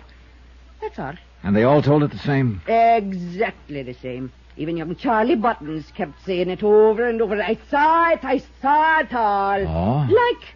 Well, you know, like he was still struck with the fear of what might have happened to you. I wonder. Well, stop wondering and get yourself some more sleep, or the doctor will have me head. And if he does, I'll take it out on you. And believe me, Johnny boy, that'll be a lot worse than the fool accident of yours ever was. Meg, listen to me. It was no accident. What? I was thrown overboard. Oh, Johnny boy, you're raving delirious out of your head. I was leaning over the rail, watching the water, and a powerful pair of arms belonging to somebody aboard that boat picked me up and tossed me over. Saints... Who? Ole Jensen, young Charlie Buttons, Montgomery, or Captain Billy himself. You start raving, Johnny. You must have got hit on the head. And I'll bet my last buck that whoever did it is the same one who slugged me in the alley, the same one who's threatened to burn you out of this place of yours. Oh, no. And the minute I get up out of this bed, Tell me something. Yes? Tim Beasley, your police chief and mayor and so on. Yes? Has he been up here to see you? That good-for-nothing blatherskite, no. And what's more, if he shows his ugly face in my establishment, I'll toss him out on his beam ends. But why do you ask? Because I told him to get the threatening notes from you. Check them against the handwriting of several people here in Cod Harbor. Who? Like that sniveling cousin of his, Clem Harris, that runs the Silver Plate Cafe? Yeah, among others. Well, he ain't been here, and I won't have him here. I take it you and he don't get along. Of course we don't. Why? Because ever since his cousin Clem has been in business, Tim has threatened to close me up. For what reason? For breaking town ordinances on restaurants. The kind he enforces over to Barnesboro. Well, have you been breaking them? No more than no less than dear cousin Clem or Tony 14 or Ernie Turner does after their harsh joints. But me, he always is picking on, and why? Because I get most of the business from the fishermen. So you want a suspect in this case, Johnny boy? You've named them for me, Meg. The other cafe owners. All right, so I'll give you one. Tim Beasley and Clem Harris working in cahoots. And if it wasn't one of them waylaid you in the alley... Oh, wait a minute. Neither of them could have been aboard the Lily Ann. Then you must have fell. Oh, Meg, when is the doctor coming to see me? He should be here by now. Well, if he doesn't come pretty soon, I'm getting up and going, orders or no orders. Johnny? Motives, suspects... Why, Meg McCarthy herself could have rigged this whole thing. Called me in as a cover-up while she burned up her place to collect $15,000 insurance. Even her intended, Captain Billy Morgan, who'd collect her life insurance if she were to die in a fire. Tim Beasley, lazy slob of a general factotum in Cod Harbor, to put Meg's palace out of business on behalf of his cousin, Clem Harris. Or Clem himself. Or one of Captain Billy's crew for some reason I hadn't yet fathomed. Half an hour later, Dr. Champion arrived, looked me over, and then went to work with a pair of bandage shears. So now we'll take off that splint. Oh, but if something's broken, Doc... Not a thing broken, Mr. Dollar. Just an old trick of mine. Huh? You needed absolute rest until I could see you again. And from what I've heard about you, you wouldn't have taken it unless I fooled you into it. And that was the sole reason for the splint. Doc, you're a wonder. There we are. And in view of your surprisingly good condition, I'd say you may be up and around as soon as you honestly feel able. Say, even tomorrow, perhaps. Item 8, $10 for medical services, all that Dr. Champion would accept. Needless to say, as soon as he left, I planned to get up and get to work. But as he walked out the door, Meg brought Captain Billy in to visit and sympathize. So, in hope of keeping him off guard, I played real sick. Then Ole and Montgomery came in, too. But I needed to get these men alone, and I must admit be feeling better than I did. And then I realized that young Charlie hadn't come. I asked about him. To Burnsboro, John. He said as long as the doctor was keeping you in bed 2 or 3 days, he could see you when he gets back. But wait a minute. He went to pick up some supplies for Meg here like he always does. Gives him a chance to drop in on his sister where he keeps his Sunday clothes and things. He wasn't out on the boat with you today? Meg spoils the lad that way. Always has him going in for supplies when I need him the most. Look here now, Willie boy. You talk like I was the one picked today. Well, of course you did. Of You always course do. I didn't, and don't you tell me. He said it was you. You're off your course, Miss McCarthy. You know blasted well that you are. Don't you shake your finger at me, you blue You pipe down, woman. Do you want Mr. Dollar to have a real laugh? You... Oh, Johnny boy. I'm sorry. Shut up, Bill. It's okay, Meg. And But Willie tell me boy. I'm sorry if I seem to be raising my voice at you. Oh, bless you, Meg. It's that fiery spirit that keeps me loving you. But now, why don't we leave the poor man alone to recover, huh? Come on, boys. Yes, come on, all of you. Out you go. After you, Meg. Oh, After my, you. how polite we are. Montgomery, wait. Oh, Mr. Dollar, got nothing to do for you to ease your bed of pain? A little drink or something? I've a bottle aboard the Lily Ann. No, thanks. I want to talk to you about Charlie. A real fine lad he is. Now, I'm sure he'll be wanting to see you when he gets back from his visit in town. No, wait. Captain Morgan said he has a sister in Barnesboro. Do you know the address? Oh, that I do.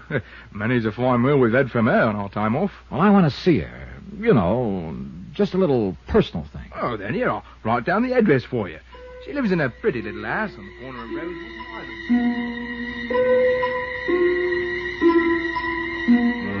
Maybe Montgomery was the wrong one to ask. I don't know. But I had to gamble somewhere along the line. And if my suspicions about Charlie Buttons was right, I hoped I wouldn't be too late. When Montgomery had left, I sneaked out the back door to avoid Meg and hurried over to Tim Beasley's office in the shack that functioned as Cod Harbor City Hall. He wasn't there. A woman who lived next door informed me he'd taken off in a hurry to Barnesboro. So Beasley had gone to town after Charlie. Or had he? For $25, that's item 9, I rented a creaky old truck and headed for Barnesboro. Charlie's sister's house was on a gravel road out on the edge of town. There was no other car there, so I stopped in front of the place, got out, and walked up to the front door.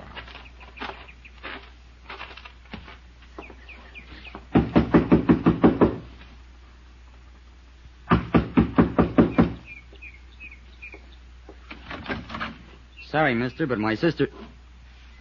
Mr. Dollar. Hello, Charlie. Yeah, I meant to say, why did you come in? Sure glad to see you're all right, Mr. Dollar. Are you? That sure was awful. You're falling off the boat that way. What's the matter, Charlie? Aren't you feeling good? Yeah, sure. Sure I am. You look a little pale. And say... Well... Packing up to leave, huh? Yeah, Well, I'm tired of the fishing business, Mr. Dollar. Gonna give it up. Go somewhere else to earn a living. Tired of it, yeah. Why did you do it, Charlie? Huh? I don't know what you mean. It took somebody who knew that boat pretty well to sneak up on me in the dark and push me overboard. Took a strong, young pair of arms to do it, too. Yours, weren't they? Well... I didn't want to do it, Mr. Dollar. So help me, I didn't want to. But he made me. Yeah? Who made you? He found out. He found out about me, about my record. What record? That I'd killed a man once, accidentally, when I was just a kid. I'd run out and escaped from the reformatory. But now I'm grown. If they ever catch me, they'll hang me or the electric chair up for life, and he knew that. Charlie. If I didn't do anything he said, like slugging you or trying to start the fires or anything, he'd give me away. So I had to, don't you see? I couldn't help myself. He made me do everything. Charlie, who, Charlie, who? It's all right. You don't need to rough me up, Dollar. I knew I'd get caught up with someday. I'll go quiet with you. And maybe you'll help to try and get things easy for me. Charlie, who made you try to kill me? Yeah, I'll tell you. It was so he could get you out of the way and burn up Meg's palace and her with it. I'll tell you, Mr. Dollar, it was... Oh, no. Huh? There. At the window. Behind you. That old trick? Oh, no, you... Help! The boy fell against me, pinning me to the floor. And as I pushed him away, I saw the patch of red slowly spreading on the front of his shirt directly above the heart. By the time I got to the window, a car had taken off down the old gravel road and was completely obscured by a thick cloud of dust. And I wondered. I wondered for whom the shot that killed Charlie had really been intended.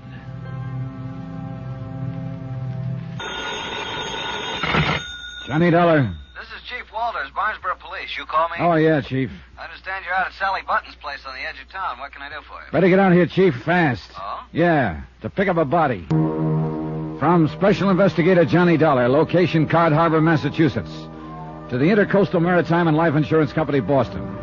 Assignment, the Megs Palace matter. Report and expense account continued. Whoever shot young Charlie Buttons there at his sister's home in Barnesboro had disappeared down the gravel road in a cloud of dust. Hence the call to the police. Chief Walters was in his late 30s and definitely on the ball. He made a quick call to the coroner, and then in his car we took off for Cod Harbor. We pretty much left him alone over there in Cod Harbor, Mr. Dollar, and so far they've always managed to keep the peace. This time... Yeah. Now listen, Chief, and I'll give it to you fast. Yes, do that. Meg McCarthy got some threats to burn her place down, notified the insurance company. They sent me out. Understandable. First night there, I spotted a prowler around the cafe. But before I could get to him, somebody slugged me from behind. You didn't know who? Not then, but the prowler turned out to be Tim Beasley, your deputy over there, I guess you call him. Sort of. Self-appointed. Lazy lot. But didn't he know who slugged you? He said not. Was Meg herself there? She has a powerful right, Dollar. Yeah, I thought of that, too, but let me go on now. The next morning, I went out on the Lily Ann and got tossed overboard. And believe me, Chief, the propeller on one of those boats isn't much fun to tangle with. Yes, Dr. Champion told me he'd had to go over to fix you up. Yeah. Anyhow, I was sure that whoever was after me was a member of that crew. Had to be. I see. When I came to back at Meg's, I had visitors. The crew, loaded with sympathy. The crew, that is, except for Charlie Buttons. And that's why you traced him to his sister's house? Uh-huh. And, Chief, he confessed. Then I don't understand. What? He said he was forced to do those things by somebody who knew of his criminal record and was holding it over his head. Criminal record? Charlie Buttons? Yeah, it seems he killed a man once when he was just a kid. The point is, this other person threatened to expose Charlie unless Charlie did his bidding. So Charlie, not being very bright, didn't think he had a chance. You find out who this other person is? No. That's when somebody shoved a gun through the window and back of me, shot him, then took off in the proverbial cloud of dust. How are you doing on suspects? Oh, brother, too many. Meg, of course, named her rivals in the cafe business right from the beginning. Well, I wouldn't count them very good suspect. Then there's Captain Billy Morgan, her intended husband. What a pair. And if I know Captain Billy, he was just scrounging a lot of free meals. Say, incidentally, I saw him in Barnesburg just before you called. Well, Captain Billy is beneficiary of Meg's life policy. And he still owes a lot of dough in the Lily Ann, I understand. Who else? Tim Beasley. What? Yeah. What dollar? I know he's a good-for-nothing bum who's taken that job of acting mayor, acting police chief, acting everything else so he can live off the fat of the land over there. Did you also know that Clem Harris, who runs the other big cafe, is his cousin? His cousin, huh? Oh, and Beasley never kept his promise to dig up the threatening notes Meg received and compare them with the handwriting of the others. Doesn't look good, does it? What do you think, Chief? I'm beginning to wonder if Tim Beasley will be there when we get to Cod Harbor.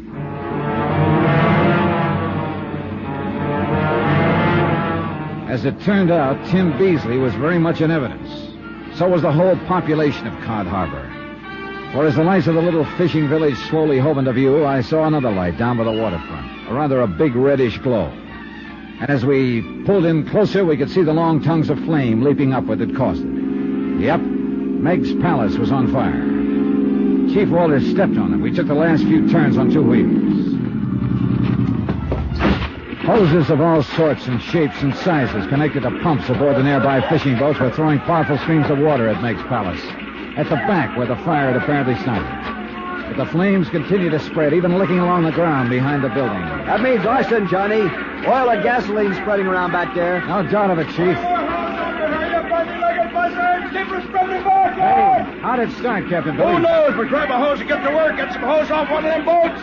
Montgomery, you crazy boy. Captain Billy Morgan was running the show, and every one of my prize suspects was in there working his head off.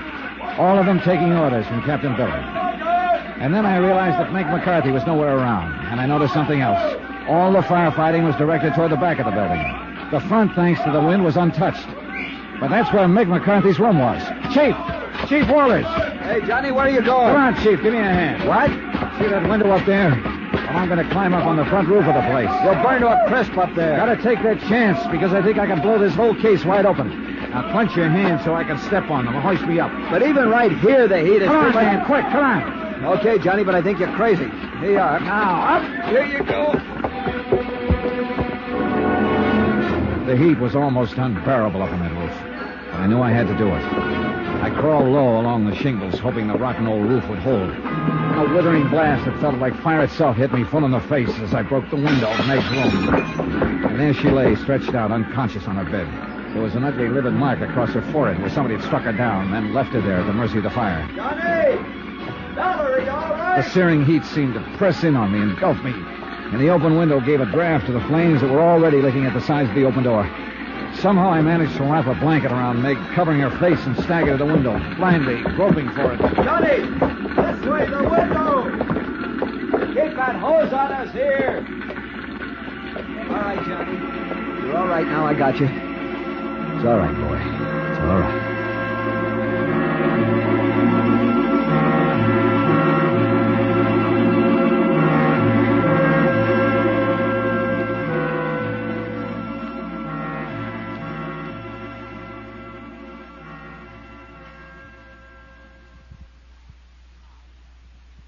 It's all right, Johnny boy. Outside of having your hair singed and losing a suit of clothes, you're all okay. Well, thank goodness you are, Meg. But tell me... Oh, now take it easy. You got a bad burn on that left arm, and you got to lie still. Yeah, and would you believe it? It was Clem Harris, the one I always thought was such a no-good blatherskite that gave us each a place to stay here at this house. I wondered where I was when I came to a few minutes ago. I guess I misjudged the man. But how about you, Meg? Oh, bless you, darling. You saved me life, and I'll never forget it. May the good Lord strike me down. If it hadn't have been for you... Oh, think of it, Johnny boy. I'd be laying still in that pile of ashes out there that was once me nice cafe. I love you, Johnny boy, and I'm humble and I'm grateful.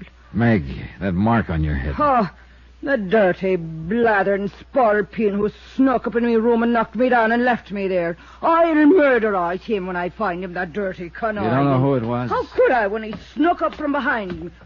Oh, Chief Waters, come in, sir, come in. Well, I must say you two look pretty good, considering. Ready for a visitor, Johnny? Yeah, hi, Chief. Bring him in. Oh, now, Johnny, are you sure you want visitors until you're feeling better? Bring him in, boys. Right in here.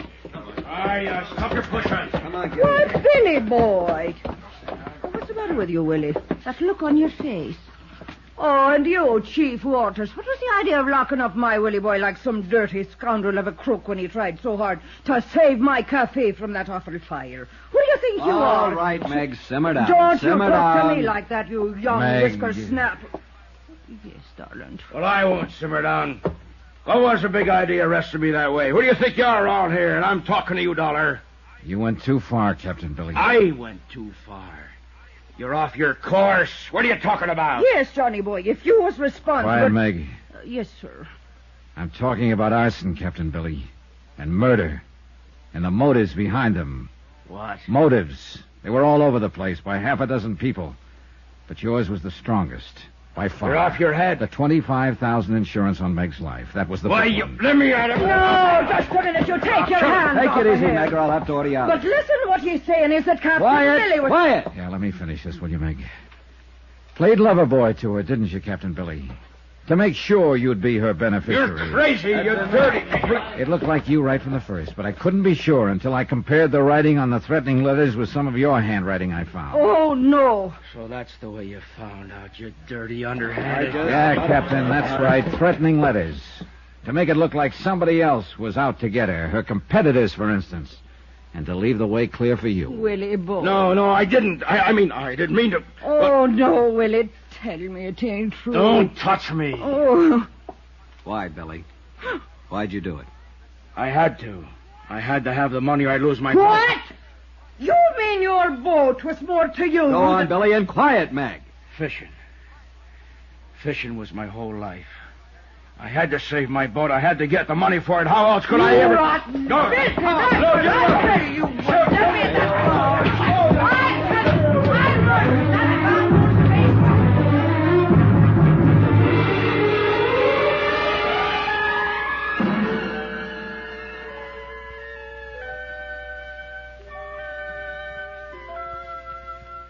I don't know, Johnny boy. Maybe I'll move to someplace else and open up. I wouldn't have the heart to here. Cod Harbor, it'd be too. But it's here that I met him and I believed him. And, well, I guess this old heart of mine wasn't as tough as I thought it was. Yeah. I'm sorry, Meg. I'll get over it. Sure I will.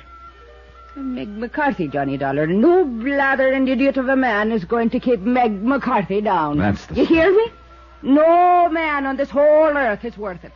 They're all of them just a bunch of no good too tight. Oh, no. No, Johnny boy, not you. If only there was more of the likes of you in the world. I love you, Johnny boy. And if I were a bit younger and maybe pretty... Johnny. Yeah? Now tell me, where did you ever get the threat letters you compared the writing of? I'd have swore that I destroyed them, every one. Know something, Meg? I didn't. Huh? I never saw them. Never saw a sample of Captain Billy Morgan's writing either. You mean you... Oh, no. Huh? Well, it worked, didn't it? Aye.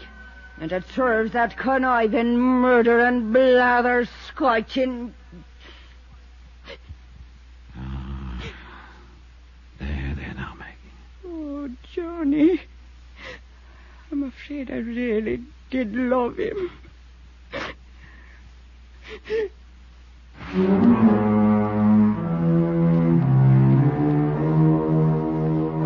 Yeah, it had been a long shot, and thank goodness it had paid off. The courts will take care of Captain Billy. The insurance on her place, of course, will have to be paid to Meg McCarthy. But no life insurance, thank heaven. Oh, poor Meg. It'll be a long, long time before she'll fall for sweet talk again. Expense account totaled, including fare and incidentals, back to Hartford, $221.60. Yours truly, Johnny Dollar.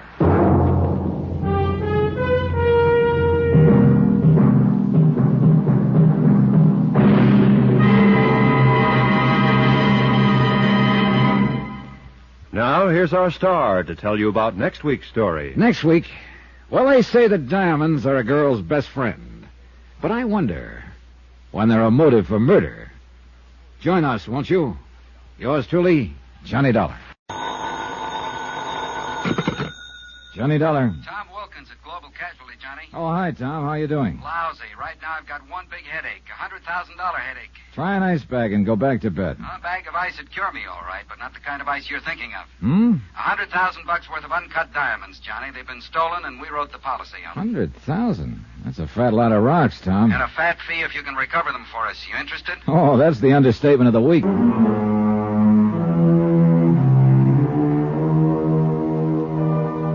Expense account submitted by Special Investigator Johnny Dollar to the Home Office, Global Casualty, Hartford, Connecticut. Following is an account of expenditures during my investigation of the picture postcard matter.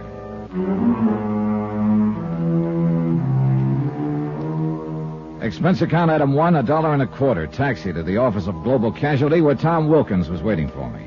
Well, looks like we're bucking a pretty well-organized outfit in this deal, Johnny. The way they pulled the job shows they'd planned it out pretty well. How did it happen, Tom, and where? The diamonds were being taken by special courier from Zurich, Switzerland to Amsterdam. They got lifted at the Zurich airport. How? The airport was crowded. The courier was carrying the diamonds in a leather briefcase strapped to his wrist. A fight broke out suddenly. In the confusion, the courier was slugged and the case cut loose from him. After which the fight suddenly stopped, huh? Yeah. It was obviously a rigged brawl. By the time the police arrived, the people involved had disappeared. With the uncut diamonds. Mm-hmm. Sounds like their timing was pretty good. Too good. How about the courier? You get a look at the guy who slugged him? No, it happened from behind. Anybody in the airport crowd able to describe the guys who'd rigged the brawl? Well, no clear description. Somebody mentioned that one of the men involved was stocky, sort of a bull neck. Oh, great. Probably only a couple of million people answering that description. True. Zurich police turn up anything? Not a thing. Well, look, Tom, I'm an insurance investigator, not a magician. You better get yourself another boy. Whoa, Johnny. We got one lead, and it could be enough if it's on the level. Oh? Well, let's have it. The robbery was day before yesterday. This morning, I got an airmail special delivery letter from Zurich. Here, take a look. Regarding the recent diamond matter, I have information which may enable you to recover them. For a reward. So I see. And he wants to talk to somebody about it. Yeah. And I nominate you. It's signed Sebastian. Any idea who he is? None at all. As you see, I was to reply to General Delivery in Zurich. I did. Told him you were the one. Uh-huh. How do I find him? I'll read on. You're to register at the Polo Hotel in Zurich. He or she will contact you there. You think it's on the level? I don't know. Could be a phony. Somebody trying to ace in and promote a fast buck. It's happened before. Sure, and this could be another one. But right now, it's the only lead we've got. We got to take a chance and go along with it. I can't say I care for the postscript here. Extreme caution necessary. Leads me to think there's one thing you'd better be real sure about, Johnny. What's that? That you don't get contacted by the wrong guy. And so, with the sun sinking slowly in the west and my morale slowly following suit, I said goodbye to my cheerful friend and set sail for distant shores. Item 2, $622 plane fare and incidentals to Zurich, Switzerland. It was a quiet, uneventful flight, and I had a lot of time to think. But I didn't much like what I was thinking. Whoever had lifted the uncut stones wouldn't exactly like the idea of an informant spilling the beans to me, and I had a slight hunch I'd be lucky if beans were the only thing that got spilled.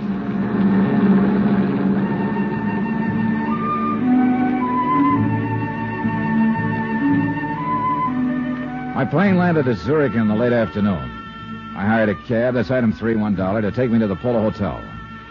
The city looked bright, fresh, and clean. It gave me a lift. And the sight of a very pretty girl walking quickly to my cab as we were ready to pull away from the airport didn't hurt either. Oh, darling, Well, hello. I'm so sorry. I made a mistake. Darn it. I thought you But were... I was somebody else. Yeah, that's the trouble with having an ordinary-looking face. Well, I wouldn't call it ordinary. But please... Well? Please, I wonder, could I share your cab into the city? Oh, by all means. I guess my friend was not on that plane after all. Oh, that's rough. Okay, driver. Very good of you. Well, I'm a real prince when you get to know me, Miss... Schaefer. Ilsa Schaefer. Johnny Dollar. And speaking of getting to know me... Driver, please, pull up. Well, hey, how come? Oh, I am so sorry, Mr. Dollar. I just remembered something I have to do. We were just beginning to get acquainted. I know. A pity, isn't it? Well, look, wait, don't... But perhaps this will make up for it. Well, offhand, I can't think of a better start. Now, if you'll only... Goodbye. Hey, Ilsa, wait! Well, if this is the customary Swiss hospitality, driver, sign me up. Then I realized that Ilsa had forgotten her purse. I had the driver cruise around a few minutes, but we didn't see her anywhere. So I dropped her purse off at the lost and found office of the taxi cab company, then went on to the Polo Hotel. It was in the newer quarter of Zurich, on the lower slopes of the Zurichberg. I went inside and started for the desk in the lobby, but I didn't quite make it. Turn here, please.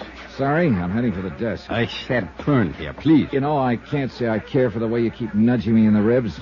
That wouldn't be a gun, would it? Yes, it would. Now, if you will please come with me. Okay, mister. Where to? To the side entrance. I'll say one thing.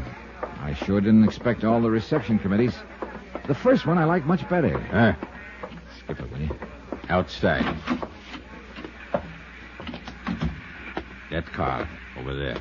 Hey, look, isn't it about time you told me what this is all about? There's no use pretending you do not know. diamonds.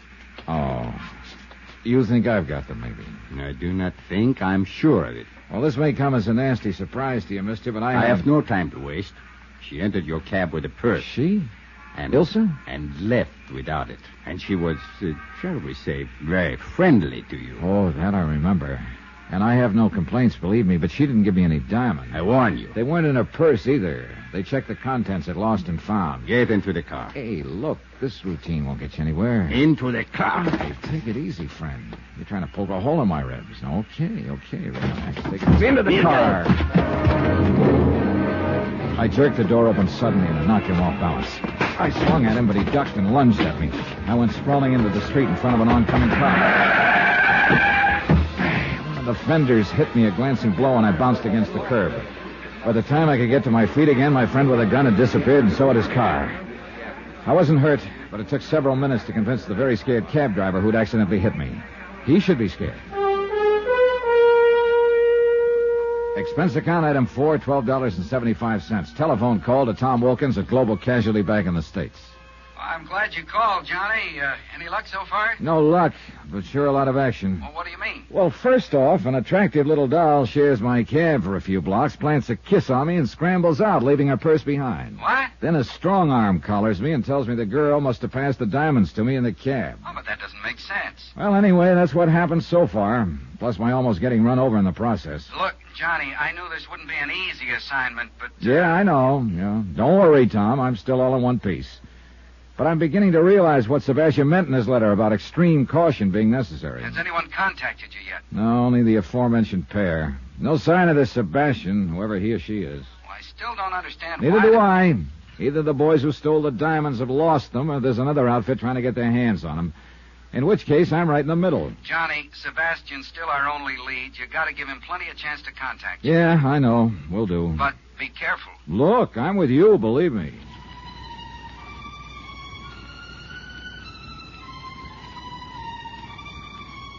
I went up to my room and stretched out on the bed to wait. 2 hours went by. Nothing happened. Finally, I went down to the lobby. Expense account item 5, 30 cents, 2 English language newspapers. I settled down in the most conspicuous chair I could find and waited some more. Still nothing. I worked my way through the newspapers slowly. Then, finally, somebody came over to the chair that was back to back with mine. I took a quick look. He was well-dressed, dark wavy hair, medium height. But he paid no attention to me and started reading his newspaper. Looked like a wrong guess. Maybe I'd have to wait until tomorrow. So I started to get up. Mr. Dollar. What? Please, put your newspaper in front of your face and do not turn around. Okay. Who are you? Sebastian, who wrote the letter to your company in the United States. Oh? It must not appear we are talking to each other. Somebody watching us? I would not doubt it. So you want to talk about the robbery of those uncut diamonds? How do I know you have any real information? I will give you proof presently. But first, let us talk about the reward. What is the amount? Depends on how good the information is, Sebastian. I am talking about the diamonds. Oh? Suppose I were to tell you that I was in a position to guarantee their return. Come on. For $25,000 and no further investigation, I will arrange for the return of the diamonds. I'd have to have proof that you know what you're talking about. Of course. Let me see. My back is to you. Is it your right hand which is closest to the wall and shielded from the lobby? Yeah. Put it down beside your chair. Do not take the newspaper away from your face. Okay. Here. A picture postcard. Yes. Addressed to me, as you see. The writing's in German. What does it mean? It is the equivalent of your American expression, having wonderful time, wish you were here. Signed by F. Gruner. Who's he or she? A friend. Look at the picture on the other side. The Kleibach Inn? Yes. An inn in the town of Kleibach in the Alps, several hours from here. Hey, wait a minute. Are the diamonds at the Kleibach Inn? No. But this postcard is part of the key to their location. Part of the... Oh, now, look, Sebastian, this just isn't good enough. I can't... Someone is coming. I cannot talk further with you here. It is not safe. Oh, look, Do not worry. I will furnish all the proof you need. When? Tonight. Now listen carefully. I am going. I will leave my newspaper on the floor beside my chair. Wait a few minutes, then get up. Drop your paper, and when you pick it up, pick up mine also. Then what? On an inner page of my paper, I have written my address. Come there in 2 hours. If I am not there, wait for me. Now, just a minute. How can I... Please. There is no time for further questions. 2 hours, Mr. Dollar. In my room.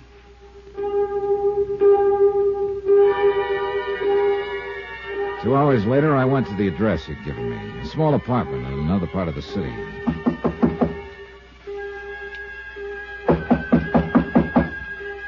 No answer. He hadn't arrived yet. I went inside and waited. 15 minutes went by. No sign of Sebastian. And then something started picking away at my brain, a faint sound. I finally pegged it.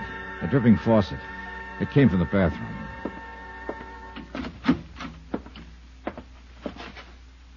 The bathtub was full. In it, floating face down, was Sebastian. Johnny Dollar. Inspector Herniger of the Zurich Police, Herr Dollar. Oh, yeah, Inspector. I talked to one of your men last night. Yeah, when you report the murder of this man called Sebastian. Yeah, any line on this killer? Not as yet. We are somewhat at a loss as to motive. That I think I can supply. So? Sebastian apparently had information about the robbery of some uncut diamonds here in Zurich. So? Yeah, and he was willing to sell his information. But somebody called off the sale permanently. So find the man who lifted the stones, and we'll have Sebastian's killer. Perhaps. You don't sound convinced. It appears quite possible, Herr Dollar, that Sebastian was killed by a woman.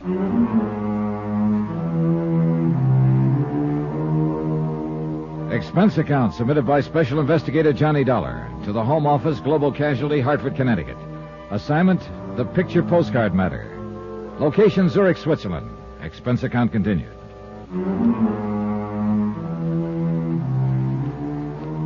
Item 6, $1 even, cab fare from the Polo Hotel to police headquarters.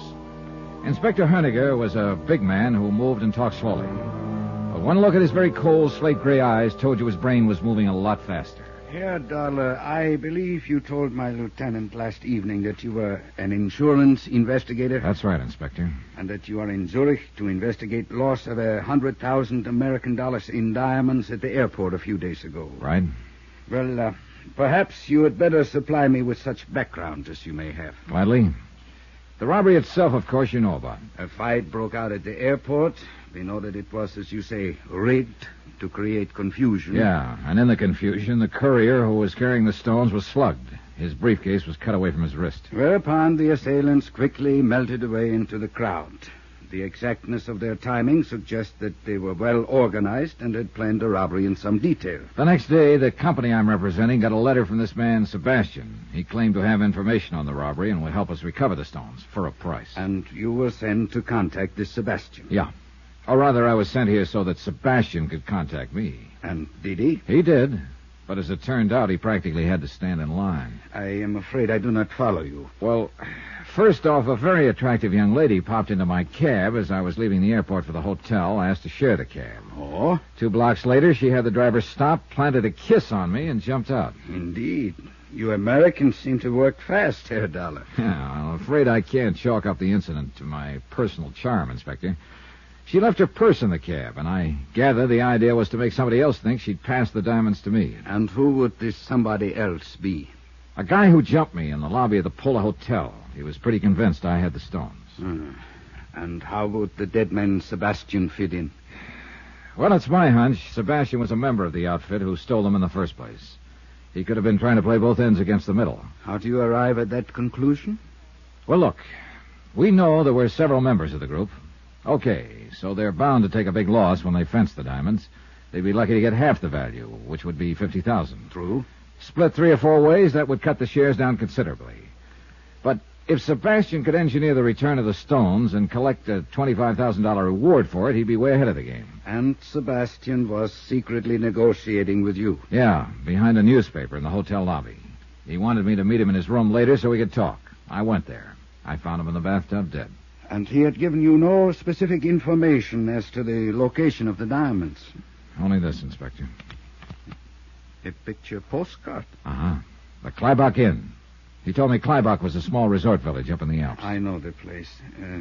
The card is addressed to Sebastian and signed by F. Gruner. He said Gruner was a friend of his. Perhaps the diamonds are at the Klybach Inn. He said no, but this card was only part of the key to finding them. And he gave you no indication as to what the rest of the key to their location was? No, none at all. I gathered that's what we were going to talk about in his room later. But somebody else apparently had different ideas. Yeah.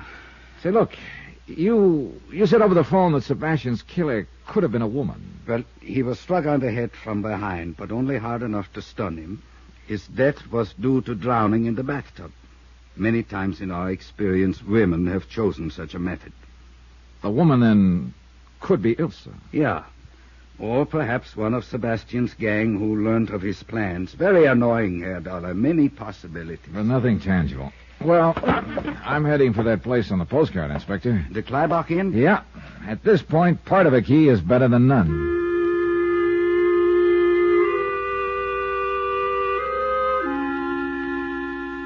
Expense account item 7, $16.20 American. Transportation and incidentals to the Klybach Inn. The postcard didn't do justice to the place. The village, nestled in a little meadow below some towering peaks. Oh, above it was the inn, a chalet-type building that looked out over the valley. And it was a peaceful scene. A few cows in the meadow with jangling bells. A lot of snow on the peaks. A sky of startlingly clear blue and a few wisps of clouds nudging the peaks. Inside, the inn looked spacious and comfortable, with a friendly fire crackling in the huge fireplace, and a friendly-looking fellow behind the desk. Welcome to the Klybach Inn. Oh, thanks. Please sign here. Okay. Thank you, Herr Dollar, is it? Yeah. You the manager? Yeah, I am Otto Friedrich, your host. Well, maybe you could help me, Otto. I am at your service. All right. Take a look at this postcard. Oh, what's the matter? That is not the good picture of the inn. I had some new ones made. You see, the lighting is wrong in this picture. The entire north wing is in the shadows. Now, in the good picture... Yeah. Well, what I want to know is, do you sell these cards here? Not those cards, no. I have the new cards. See, here's one. Now, see how much better... Well, how about in the village? Do they sell the old cards there? Yeah, I'm afraid so, in one or two shops. I have told them 100 times I will give them the new ones if only they will. You see, it's... Yes, it's the lighting. You ever hear the name Sebastian around here? Sebastian. No need to memorize it. Just tell me if you've heard it, please. Is it a first name or a last name? There you've got me. Sebastian. No, I do not remember hearing that name. I'll be glad to check my register for you. How about F. Gruner? He's the one who sent the card to Sebastian. Gruner. Perhaps I heard the name in the village somewhere. I will see what I can find out. Okay, thanks. In the meantime, I hope you'll be comfortable here and enjoy your visit. Ski equipment is at your disposal. Thanks. But I'll enjoy my visit a lot more if I can find F. Gruner.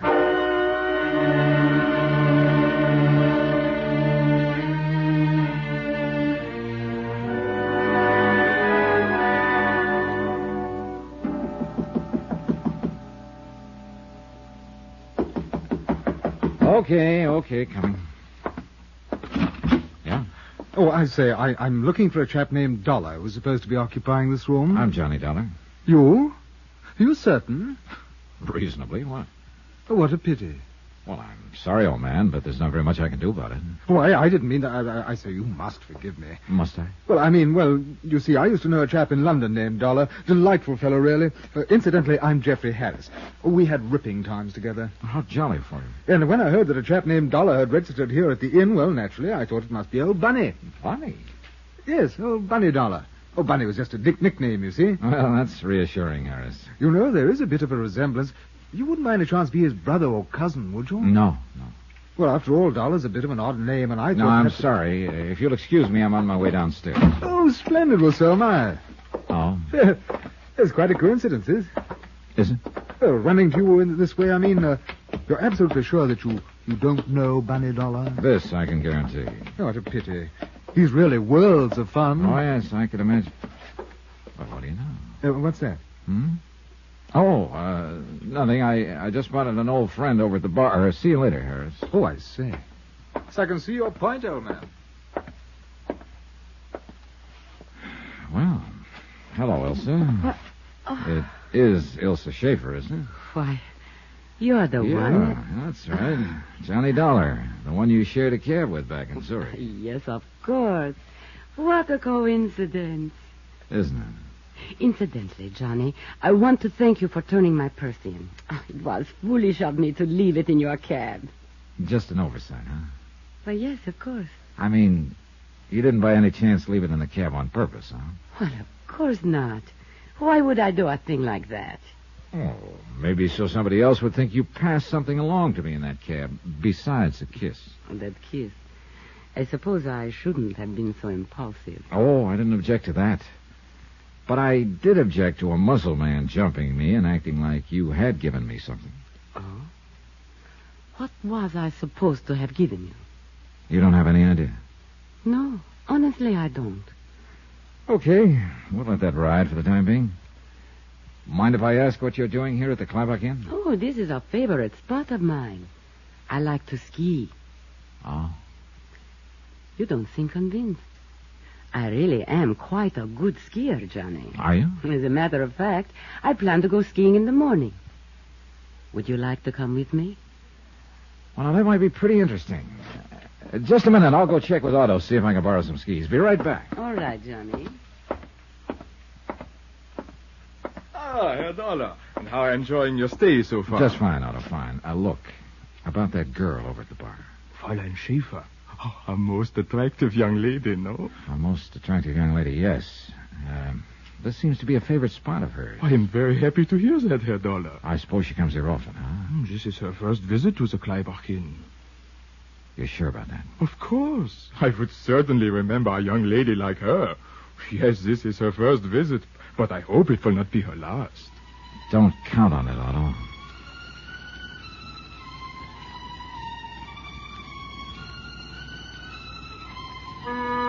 So Elsa was lying about coming here often. That could mean she'd lied about a few other things, too, like leaving her purse in my cab accidentally. She might have been trying to make it look like she'd passed the stolen diamonds on to me and thus take the heat off herself and whoever she was working with. I remembered what Inspector Honegger had told me, that Sebastian's killer could be a woman. I went back to the bar. Did you arrange for the skis? Yeah, I guess I'm all set. Good. Tomorrow morning, then. All right, where? Well, I had in mind the North Slope, but perhaps you would not like that. Why not?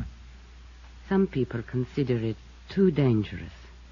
Oh, I don't think I should worry about the danger, do you? Mm-hmm. After all, Elsa, I'll be in the best of hands. Thank you. I'm sure you'll take good care of me. I will certainly try to, Johnny. Johnny Dollar. This is Otto, the innkeeper. I have a telephone call for you from Police Inspector Honegger in Zurich. I will put him on. Go ahead. Hi, Inspector. Any line on Sebastian's killer? Not yet, Herr Dollar. That also means no line on the stolen diamonds, huh? I do not know. You recall the picture postcard Sebastian gave you before his death? The picture of the Kleibach Inn? Sure. He said it was part of a key to the location of the diamonds. That's why I came up here to the inn. But I haven't found any sign of them. We have been watching Sebastian's apartment. This morning, the second part of the key arrived in his mailbox. Another postcard? Yes. I am sending it on to you. See what you can make of it. Looks like we're in the middle of a game of some kind. Have you been able to locate the missing murder suspect, Ilse Schaefer? I've not only located her, in 5 minutes I'm going skiing with her. What? Herr Dollar, do you think that is wise for you? It's one way of finding out if she ties in. I just hope it doesn't turn out to be the hardwood. Expense account submitted by Special Investigator Johnny Dollar to the Home Office Global Casualty in Hartford, Connecticut. Assignment, the picture postcard matter. Location, Kleibach, Switzerland. Expense account continued. Item 7, $3 American, rental on ski equipment. Ilse Schaefer told me she'd come to Kleibach to go skiing, and I wanted to make sure that was her reason. There'd been too many coincidences about her to suit me. First, the way she'd popped into my cab in Zurich, then popped out 2 blocks later, leaving her purse behind. Right after that, I'd been jumped by a strong arm who was sure Ilsa had passed the stolen diamonds to me. And now she turns up suddenly at the Kleibach Inn. I spotted her waiting for me at the ski lift. Come on, Johnny. You're late. In her skiing outfit, she could have passed for Miss Switzerland. But one nasty little thought kept coming into my brain, kept marring the picture. She could also be Sebastian's killer.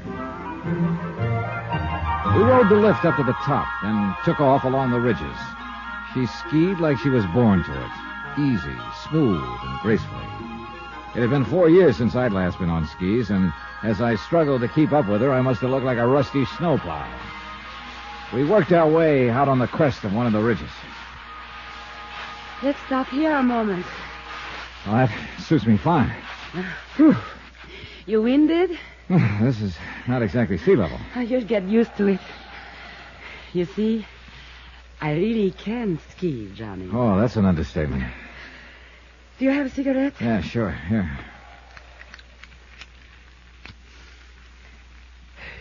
Thanks. Isn't it beautiful up here, Johnny? Yeah. You see that little dot way down there? That is the inn. A long way down. That's what I like about skiing. Everything is so remote, so far below. When you're up here, all that down there, it just doesn't exist anymore. It's always there when you get back, though. You are too practical, Johnny. But, you know, it's fun being with you. Thanks. I still can't get over it. What? Well, the coincidence that I should share your cab in Zurich and then run into you again at the Kleibach Inn. But I am glad. Aren't you? Can't say that I... Johnny! Oh, must have come from that other ridge behind the rocks. Closer. We're sitting ducks on this ridge. Quick! Down the left side of it. There is a shortcut. Let's go. Keep low, Elsa. Who could be shooting at us? We'll figure that out when we get out of range. Oh. He's still right with us. We'll be out of sight in a moment. Could be a moment too late. There. We are past the shoulder. Yeah. Slope's pretty steep here. This is the quickest way. The shoulder of the ridge will keep us out of sight. Maybe. What do you mean? We get going much faster and we're going to take off. Hey, ahead of us, a cliff. Johnny, stop! What do you think I'm trying to do? Johnny, watch out! Can't Johnny! Oh, brother. Johnny. 4 feet more and I'd... Thank heaven. This was a real great route you picked, Ilsa. Oh, I can't tell you how sorry I am. Sorry I didn't go over the edge. Oh, of course not. I mean, I'm sorry that in the excitement, I forgot about the avalanche. Avalanche? Yes, several months ago. It took away part of the slope and left this sheer drop. Forgot about it, huh? Well, I just told you I did. I noticed you didn't have much trouble stopping in time. But I was behind you. Oh, yeah, that's just where you were, behind me. What are you trying to say, Johnny? Just that this is one coincidence too many, Ilsa. We just happened to stop on the top of the ridge, right where I make a grade A target. Then you just happen to forget there's a sheer drop on this shortcut you got me to take. But I explained Come on, we're that... going back to the inn.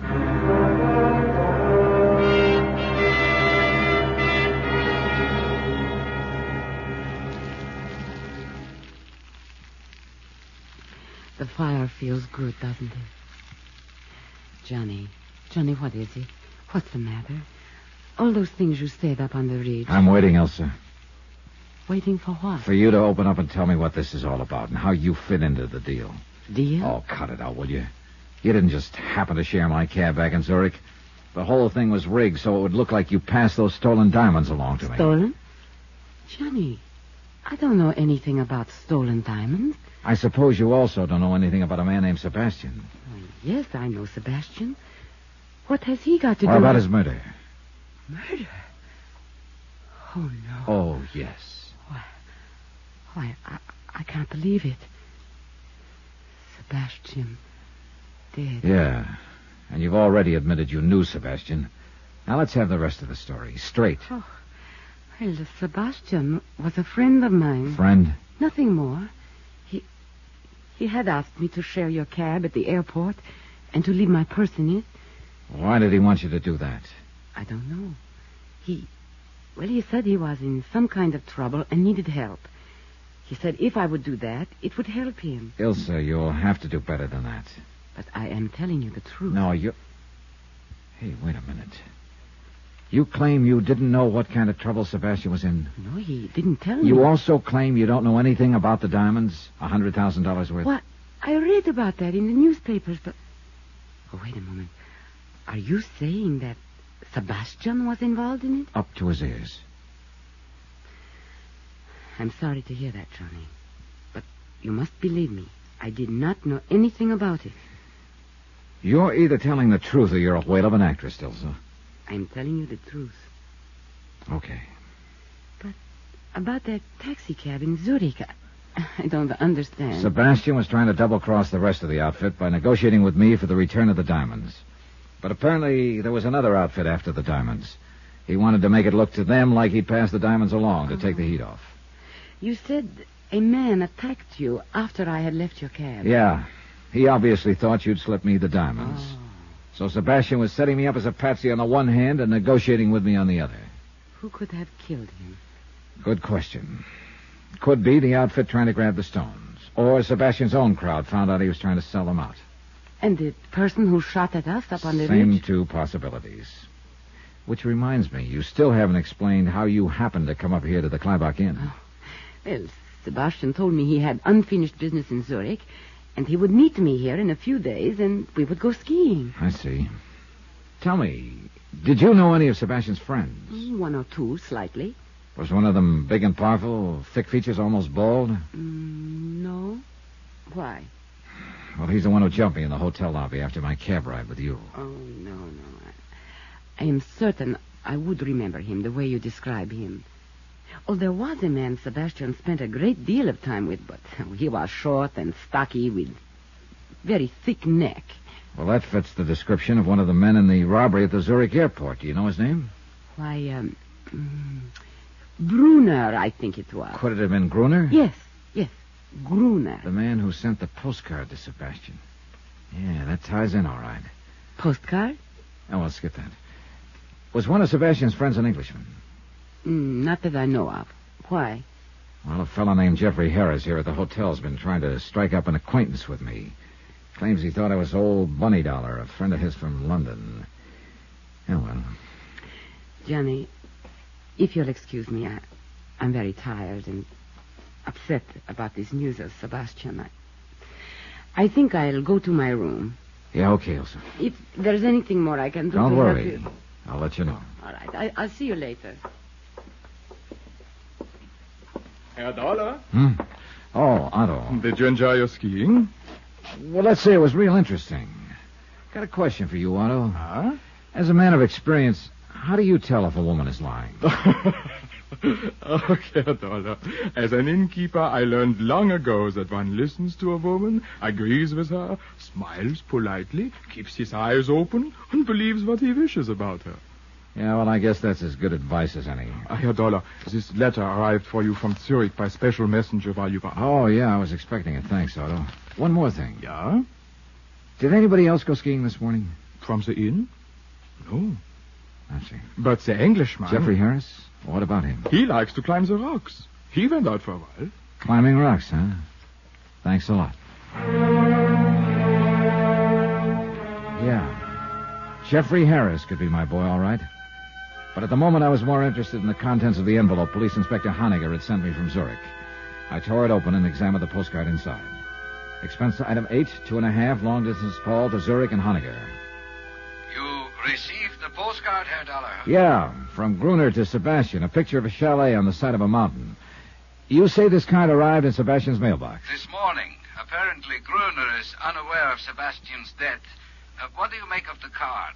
Well, the chalet in the picture is sort of a small halfway house for skiers. Is it attended? No, empty most of the time. Herr Dollar, possibly the first postcard of the inn was simply for the purpose of guiding Sebastian to Kleibach. This second is perhaps a picture of the actual location of the diamonds. That's what I'm going up there to find out. The trail up the mountain started in back of the inn. I worked my way up the ridge slowly, keeping an eye on every clump of rock, just in case my friend with the rifle was still on the prowl. Near the crest, I stopped for breath. Suddenly, I spotted something moving far down the slope below me. Someone was descending from rock to rock, almost down to the inn. It was too far to tell for sure, but it looked like the Englishman, Jeffrey Harris. I started my climb again. 10 minutes later, I reached the halfway house, the place on the postcard. It was small, just a shelter, and there was no sign of life. Inside, the place was in a shambles, completely torn about. If this had been the hiding place of the stolen diamonds, somebody had sure beat me to it. Johnny Dollar. Inspector Hardiger of the Zurich Police, Herr Dollar. Hi, Inspector. Where are you? Downstairs in the lobby of the inn. I came up from Zurich to see if that picture postcard I sent you was of help in locating the stolen diamonds. Afraid not, Inspector. I located the chalet on the postcard, all right. It's sort of a shelter for skiers up on a ridge. Well? Well, when I got there, the place had been turned upside down. If the diamonds were hidden there, somebody sure beat me to it. I see. So it looks like we're at a dead end. Perhaps not. What do you mean? You recall that in Zurich a large man attacked you thinking that you had the diamonds? Recall it. I've still got the lumps to prove it. What about him? A man answering that description bought a railroad ticket here to Kleibach last night. Oh? We have reason to believe that he is somewhere here in the village now. That could mean that the diamonds that he and you are looking for are here after all. I'll be right down, Inspector. Expense account submitted by Special Investigator Johnny Dollar. To the Home Office, Global Casualty in Hartford, Connecticut. Assignment, the picture postcard matter. Location, Kleibach, Switzerland. Expense account continued. Item 9, 70 cents. 1 pot of coffee for Inspector Honegger and myself at the Kleibach Inn. Ah, most perplexing case, Herr Dollar. A skillfully timed robbery of the uncut diamonds at the Zurich airport last week, and then these puzzling postcards supposedly giving the location of the diamonds. Yeah, they've got to be the key, Inspector. If we can only figure them out. Look, we know now that Sebastian was in on the robbery and was trying to negotiate secretly for the return of the stone. Yeah, and he told you before he was murdered that the postcard he gave you was a part of the key to the location of the diamonds. That's right. It was signed by a man named Gruner. And according to Ilse Schaefer, Gruner was a friend of Sebastian's. Her description of Gruner matches one of the men in the robbery at the airport. What of this young lady, Ilse Schaefer? What do you make of her? Well, that's a good question, Inspector. I wish I knew the answer. I hope she's in the clear. Hope? Oh, I see. All right, so I'm normal. Yeah, she is a very attractive young lady. But there is also the chance that she is involved, that she killed Sebastian. I know. She could be involved, or she could be innocent. It's a 50-50 proposition, I guess. Pay your money and take your choice. More coffee, Inspector? Please. Thank you.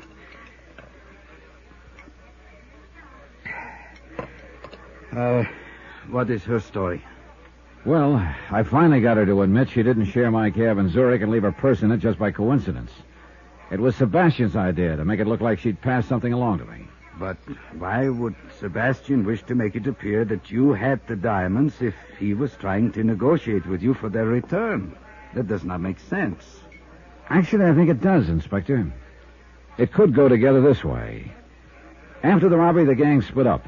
Gruner was to hide the diamonds, then get word to Sebastian as to their location. Of this much we are fairly certain. Okay. But now Sebastian gets the bright idea of double-crossing his buddies. He gets in touch with the insurance company I represent, and they send me to Zurich to negotiate with him. I still do not... In the meantime, though, another outfit has moved into the picture and is trying to grab the stones from Sebastian and his boys.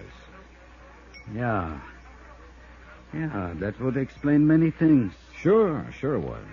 That's why he rigged that deal with Ilse in my taxi cab, to make it look to the other outfit like I had the stones.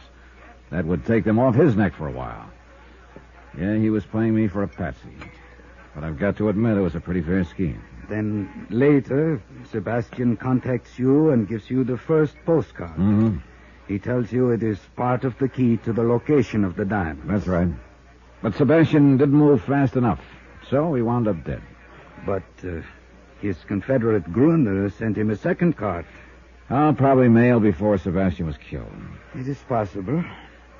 Now, the first postcard is a picture of this Kleibach Inn. Yeah, and according to Waldo, the innkeeper, it's not the best picture of the inn. I asked him about Gruner. He said he thought he'd heard the name somewhere, but that Gruner hadn't been a guest here. Perhaps he is down in the village. Well, I'm going to check that today.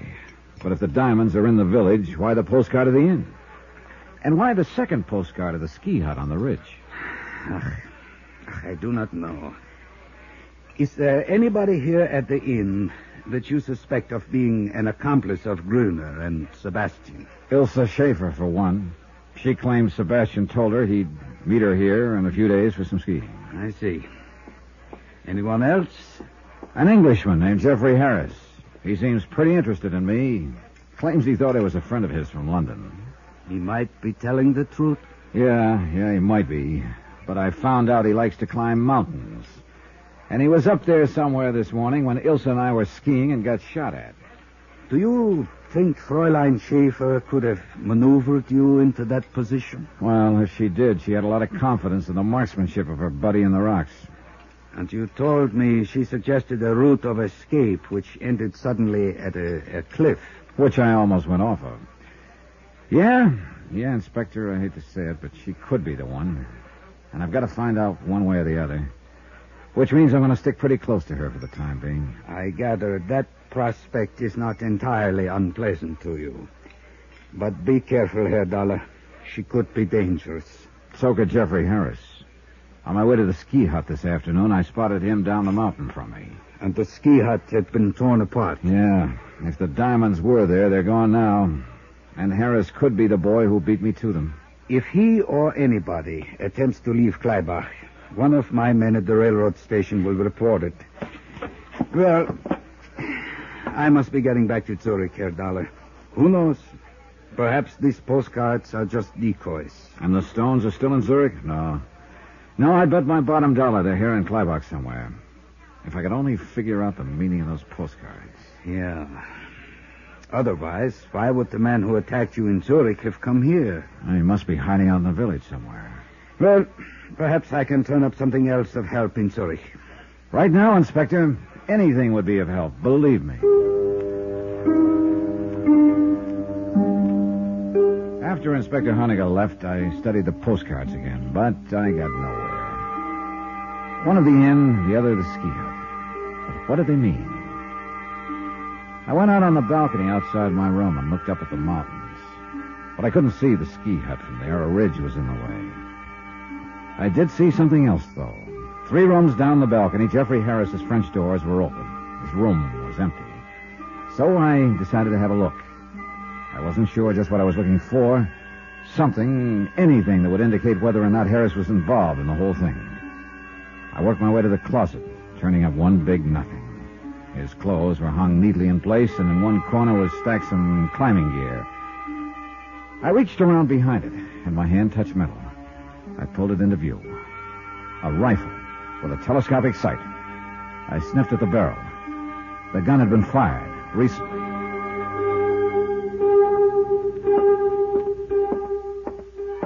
Good evening, Herr Dollar. Hello, Otto. Look, have you seen Jeffrey Harris lately? The Englishman?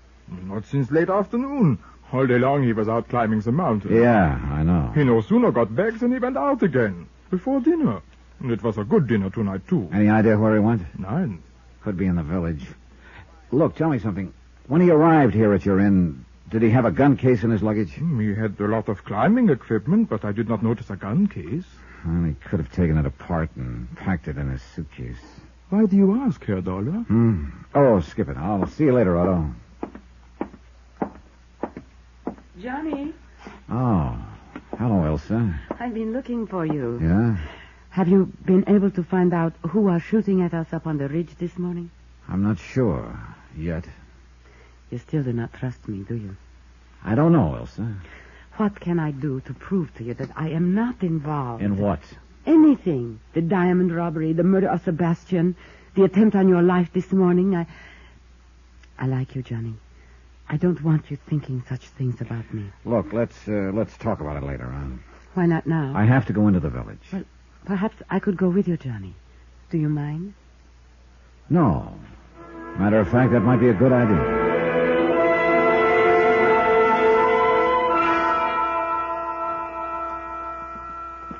Nice in the village tonight, isn't it? Yeah, it is. Quiet, too. You seem to be looking for something, Johnny.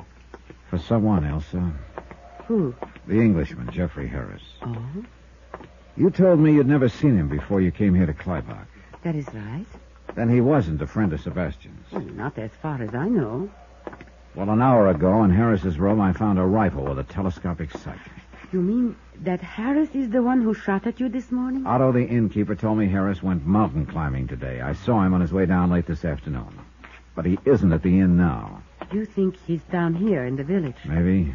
That's why... What's the matter? Hold it, Elsa. Well. Looks like maybe the village isn't so quiet after all. What do you mean? I think somebody's following us. What? Come on, now, start walking. Yeah. Where? Across the street and back a ways in the shadows. Oh, what are you going to do, Johnny? Figure out a way... Wait a minute. That alley up ahead. We'll turn into it. Oh, Johnny. Don't turn your head, Elsa. Okay, into the alley now. Good. He can't see us here. Who do you think it is? I don't know. Gruner, Jeffrey Harris, even the guy who jumped me back in Zurich thinking I had the diamonds. Keep going. You think he'll come into this alley? That's what I'm hoping. All right, now here we are. The doorway here. It'll do very nicely. Look, Ilse, you keep going down the alley. Cut across to the next street and go back to the inn. But what are you going to do? Wait for him. Go on now, go on. No, Johnny. Look, you do as I want to stay with you. Don't be silly. It could get a little rough around here all of a sudden. Johnny. There's nothing you can do here, Ilse, so do what I tell you. Now get moving. Now. She looked at me a moment, then went down the alley and out of sight. A couple of minutes went by. Nothing. Then I heard steps. He was approaching the alley, whoever he was. Now he was at the entrance. I pressed back into the doorway. A few more feet. Oh, wait a minute. He decided not to bite. I edged out of the doorway and back to the mouth of the alley. Then I stuck my head around the corner. Nobody. He must have ducked into a building or down the street. It sounded like Ilse to the next street. I cut through the alley. Then I spotted a couple of people in front of a small hotel down the street. They were jabbering excitedly. There was a man crumpled up on the ground. Ilse saw me and ran over. Johnny. Oh, Johnny. What's the matter, Ilse? He fell out of the upstairs window, almost in front of me. Who is it? It's Sebastian's friend, Gruner. Gruner. The guy who'd been writing postcards to Sebastian. Gruner. The only man in the world who knew where the diamonds were hidden. My one lead. Dead. Johnny Dollar. This is Otto, the innkeeper, Herr Dollar. Oh, good. I was away from the desk for a few minutes and just received the message that you called. Look, Otto. I'm at the little hotel down in the village. You're not planning to move out of the Kleibach Inn, I hope. No, listen. I want you to do me a favor. Of course. Have you seen Jeffrey Harris? The English gentleman? No. Then keep a sharp eye out for him. Oh. Yeah, and the minute he gets back to the inn, call me. But don't let him know you're calling me. Whatever you say, Herr Dollar. But is something wrong? Plenty. This man named Gruner I've been looking for. You have found him? I've found him, all right. Dead. What? And it looks like his killer is here at this hotel.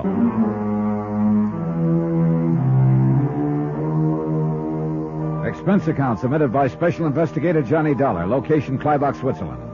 To the Home Office, Global Casualty, Hartford, Connecticut. Assignment, the picture postcard matter. Expense account continued. The murder of Gruner meant that I had lost the one solid lead I had on the whole case. Unless, of course, I could round up whoever put him away. Item 10, $1 to the desk clerk for watching the rear entrance of the hotel in case the killer should try to get out that way. Well, what are you going to do, Johnny? Go upstairs and take a look. I'm coming with you. No, stay here. I won't. I'm coming with you. All right, I don't have time to argue. Now tell me again just what happened, Elsa. You realized we were being followed along the street. You decided to wait in that alley, and I was to cut through to this street and go back to the inn. Yeah. Go on. Well, when I got to the street, I heard a man cry out. Then I saw Gruner fall from an upstairs window. He was dead. He fell from a corner room? Yes. Well, that'd be this door over here. Okay. Get back against the wall, Elsa. All right. Be careful, Johnny. Yeah.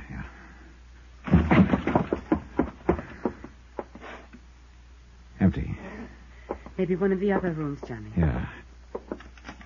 Hey. Somebody just locked up. That was down the hall. Yeah, come on. That room at the end.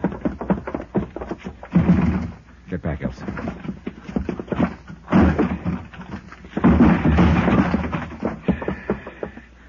Gone. The window. Yeah. Oh, great. A fire escape. Uh-oh. You see someone, Just a Johnny? flash as he disappeared around the corner. Could you recognize There him? wasn't much light, but it looked like the big boy who jumped me back in Zurich. Then it was he who killed Gruner. Could be. And Gruner was my last lead to those stolen diamonds. You think that man who got away now has them? I don't know. If he does and tries to leave town, Inspector Honegger's man will pick him up at the railroad station. Well, let's go back to the inn. We did, but only because it meant being someplace where I could quietly sit down and think. Try to put together and make sense out of what meager information I had. But the more I thought about it, the more I realized that I was stymied. More coffee, Johnny? No, thanks, no. What's the matter, Johnny? Oh, what's the matter is I'm beat. The stolen diamonds. The stolen diamonds. Unless I can figure out the meaning of those picture postcards Gruner sent to Sebastian, I'm licked. And so far I've drawn nothing but big blanks on them. Postcards? You didn't say anything to me about postcards. I know, Elsa. Well, look, you may as well know it. Right now, you're about my last hope. You claim you weren't involved in any of this, that you want to help me. Oh, yes, Johnny, and I mean it. Okay, here's your chance to prove it. How? Take a look at these postcards. They're all addressed to your dead pal, Sebastian. Sent to him by Gruner. That's right. A picture of the Clyback Inn here, and a picture of the ski hut on the ridge. Do they mean anything to you? Well, we are staying here at the inn, and I have seen the ski hut on the ridge. Beyond that, nothing. You sure? Yes. What is it all about, Johnny? The postcards, I mean. Sebastian and Gruner were together in the diamond robbery back in Zurich. Then they split up. Gruner hid the diamonds and sent these postcards to Sebastian. They're supposed to be the key to the location of the diamonds. And now both Sebastian and Gruner are dead. Which means that if I can't figure out this key, I'll probably never recover those stones. You told me this morning you thought there were others after the diamonds. Yeah, and they probably knocked off Sebastian and Gruner trying to get them. These postcards, the inn and the ski hut. Have you searched this inn? As well as I could. And the ski hut? When I got there, the place had been ransacked. Somebody beat me to it. I saw Jeffrey Harris in the vicinity on my way up to the hut. The Englishman? Yeah. He could be my boy. Maybe whoever knocked off Gruner in the village was working for him. Maybe Mr. Harris already has the diamonds then. I hope to find out, if and when he comes back here to the inn. I somehow doubt that he's found them, though. They went after Gruner after the ski hut was ransacked. And that would indicate they are still looking for them. Yes. The inn and the ski hut. Wait, Johnny. Perhaps the diamonds are somewhere on a line between the two places. I thought of that, but it doesn't work. You can't see the ski hut from here at the inn. A ridge cuts it off. And where on the line between the two? They're about 5 miles apart. I wonder if... Hold it, Elsa. What is it? Jeffrey Harris, just coming in. See you later, Elsa. Well, it's the dollar chap. Yeah, that's right, Harris. The dollar chap. Enjoying your stay at Clyback, old man? Well, let's say it's been interesting. Delightful place, really. I'm a bit of a mountain climber, you know. Yeah, I know. Oh, you do? Oh, I didn't think my reputation had spread that much. Oh, I'm really just an amateur, but it's great fun. You did some climbing today, I believe. Yes, matter of fact, I did. Splendid face of rock up there. It gave me quite a workout. And you were down in the village this evening? Oh, yes. I say, old chap, you seem to be rather an inquisitive sort. Why all the questions, huh? Well, this morning I got shot at up on the ridge. What's that? This evening a man was murdered in the village. Both times you were in the vicinity. Oh, now, look here, Dollar. Let's not be absurd, right? I'm sorry that someone was potting away at you this morning, but I assure you I had nothing to do with it, and I didn't even know about the murder in the village. Plus the fact you've been pretty interested in me ever since I arrived here at the inn. Yes, but I've explained all that. I thought at first that you might be my old friend Bunny Dollar from London. Look, let's quit talking about old Bunny Dollar and start talking about that rifle of yours with a telescopic sight. Don't be ridiculous, old boy. I don't have any rifle. Well, I just happened to have found one in your closet today. I say, you are a snooper, aren't you? But you must have gotten to the wrong closet. I tell you, I don't own a rifle. It was there, all right, and it was your closet. Well, then somebody left it there by mistake. Now, look here, Dollar. I haven't the slightest idea what you're driving at, but I assure you I am in no way involved. And I must say I don't care for your attitude or behavior. Here, to think I had you confused with old Bunny. Oh, you're not in the least like him. You're prowling in my closet. I guess I drew a blank there. Elsa, where did you... Herr Dollar? Oh, Otto. Where did Elsa go? Why, I do not know. She was sitting there a few minutes ago. Perhaps she went up to her room. Yeah. Herr Dollar, this man you were looking for, Gruner. I'm not looking for him anymore, Otto. Like I told you over the phone, he got himself killed in the village this evening. I know. And that is what made me think you might be interested in this. Oh, hey, another postcard. Where'd you get it? It arrived today. It was addressed to the man called Sebastian in care of my inn. That means Gruner didn't know Sebastian was dead. Hey, this could be the missing part of the key. Key? A picture of the village square. Does that mean something to you, Herr Dollar? I'm sure it means something, all right. But I'm not sure what. I went to my room and put the 3 postcards side by side. The inn, the ski hut on the ridge, and the village square. The trouble was I couldn't be sure this was all there was to the key. Maybe Gruner had planned to send more cards, but he wouldn't be sending any now. Yeah, from any point of view, I was getting nowhere. Then I stopped cold. Point of view. I looked at the cards again. You couldn't see the ski hut from the inn, and you couldn't see the inn from the village. But maybe, just maybe, there was some point from which you could see all 3. I went downstairs and outside. It was a moonlight night. I started walking slowly toward the village, keeping the inn in sight behind me. Finally, I came to a point in the road where I could see both the inn and the village square in the distance. But I still couldn't see the ski hut. There was a ridge in the way. I started cutting across a field. It looked like a little deserted farm. A shed loomed up in front of me, a small, broken-down barn. And then, just as I got to the barn, the ski hut on the ridge came into view. I stopped and checked. Yeah, I could see the inn, the village square, and the ski hut. And this was the one point from which the scenes on all 3 postcards were visible. This had to be it. I went inside. The barn was empty except for some straw in one corner. I ran my hands through it, and I pulled out a leather case. The moonlight streaming through the broken roof told me I'd finally found the uncut diamonds. Wait a minute. Somebody outside. I froze against the wall in the shadow. He came in. I let him get close. Then I dove at him. I gave him a couple to the midsection and he crumpled. I dragged him to his feet. No, let's go off. Well, my old friend who jumped me back in Zurich. Who are you? Come on. No, don't.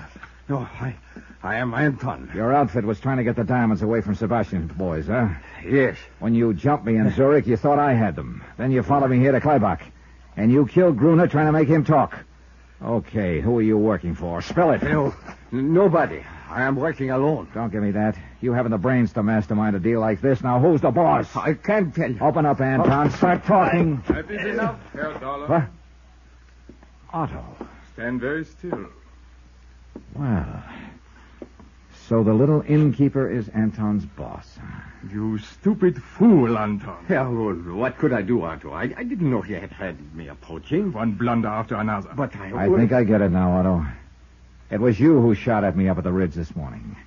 Then you planted the rifle in the Englishman's room. I realized after I had missed that perhaps it was just as well, Dollar. Sure. You realized I might be able to help you. You couldn't figure out the location of the stones, although you had one of the postcards. But you knew I had the other 2 and might be able to figure out the 3 of them. Why not? So you gave me the 3rd card, hoping I'd lead you to the diamonds. Which you very obligingly did. Give me the diamonds, Dollar. I will take them. Stand back, Anton. What? But Otto... Sure. You don't think he's really going to split with you, do you, Anton? What do you mean? Otto... Stay where you are, Anton. You have served your purpose. After all I have done for you, why, you stand back! Anton started for Otto, who took his eyes off for a second. That's what I was waiting for. I dove at him just as his gun went off. Anton crumpled, and after a fist in his face, Otto did likewise. I knelt down and picked up his gun. All right, Otto. Just hold it where you are. But my shoulder, I'm hurt. Don't worry, Anton. There's enough of you left to talk to the police. And you know, I got a hunch you're going to be a real cooperative witness.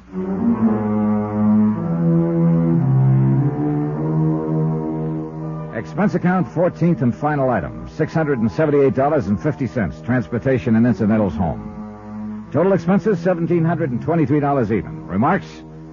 Otto and Anton were turned over to Police Inspector Honninger. The diamonds are in safekeeping. About Otto. Well, greed is one of the 7 deadly sins. It sure turned out to be the deadliest one for Otto.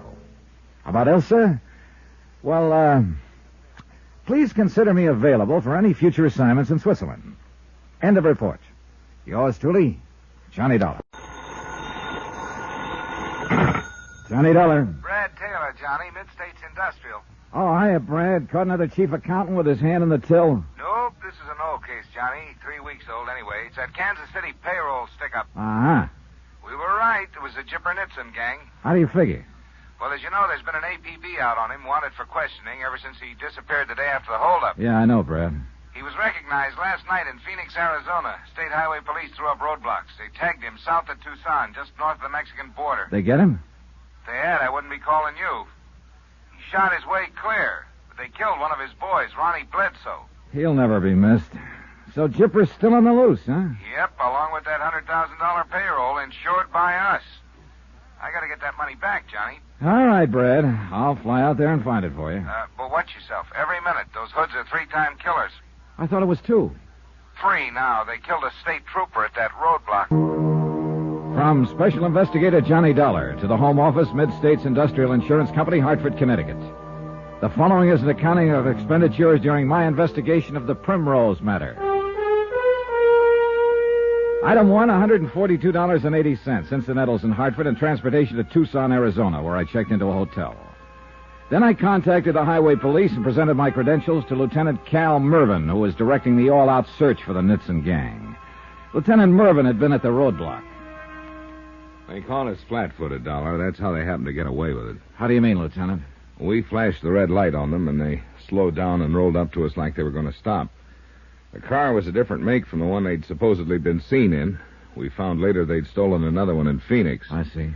Then when we threw the spot on them, we saw just the one man, the driver. Turned out the others were down on the floor. How many were in the car? 4, apparently. 3 afterward. I shot one of them. They threw his body out a half-mile down the road. I may have hit another one. I'm not sure. That figures.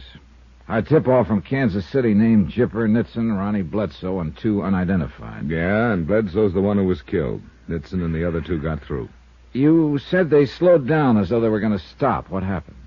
Oh, there's no excuse, Mr. Dollar. We were careless, that's all. But you get so many false alarms, mistaken IDs. And to make a car, the whole setup, it didn't seem to fit. You can't be wound up ready to pitch all the time. Well, we paid for it, Ben with his life.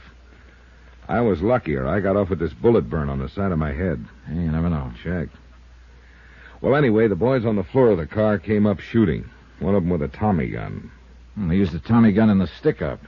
That's how the 2 guards in the armored truck were killed. It's a rough weapon, Mr. Dollar. Ben dropped on the first burst from it. Didn't even know what hit him. I got this scratch from a pistol bullet. Saved my life, I guess. It flattened me before the Tommy gun picked me up. Then the driver slammed into second, and they skidded past on the shoulder. I hauled up my gun and emptied it at him before I passed out. Hitting that fellow Bledsoe was sheer luck.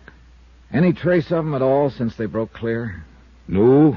They had a little luck themselves. As I said, I passed out, and it was 20 minutes before a car came along the highway. Or before one stopped, anyway. I think several probably passed, scared to get mixed up in something. Oh, that's understandable. Then the fellow that picked me up took me 15 miles up the road to an emergency first aid station.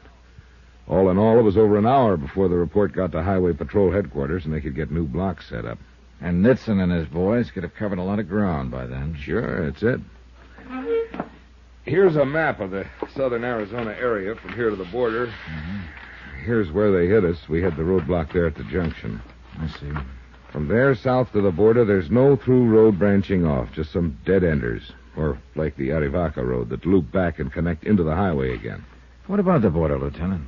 According to the Mexican customs officials at Nogales, the car didn't show up there. And I'm inclined to buy that. With the rear window shot full of bullet holes, it would have been pretty conspicuous.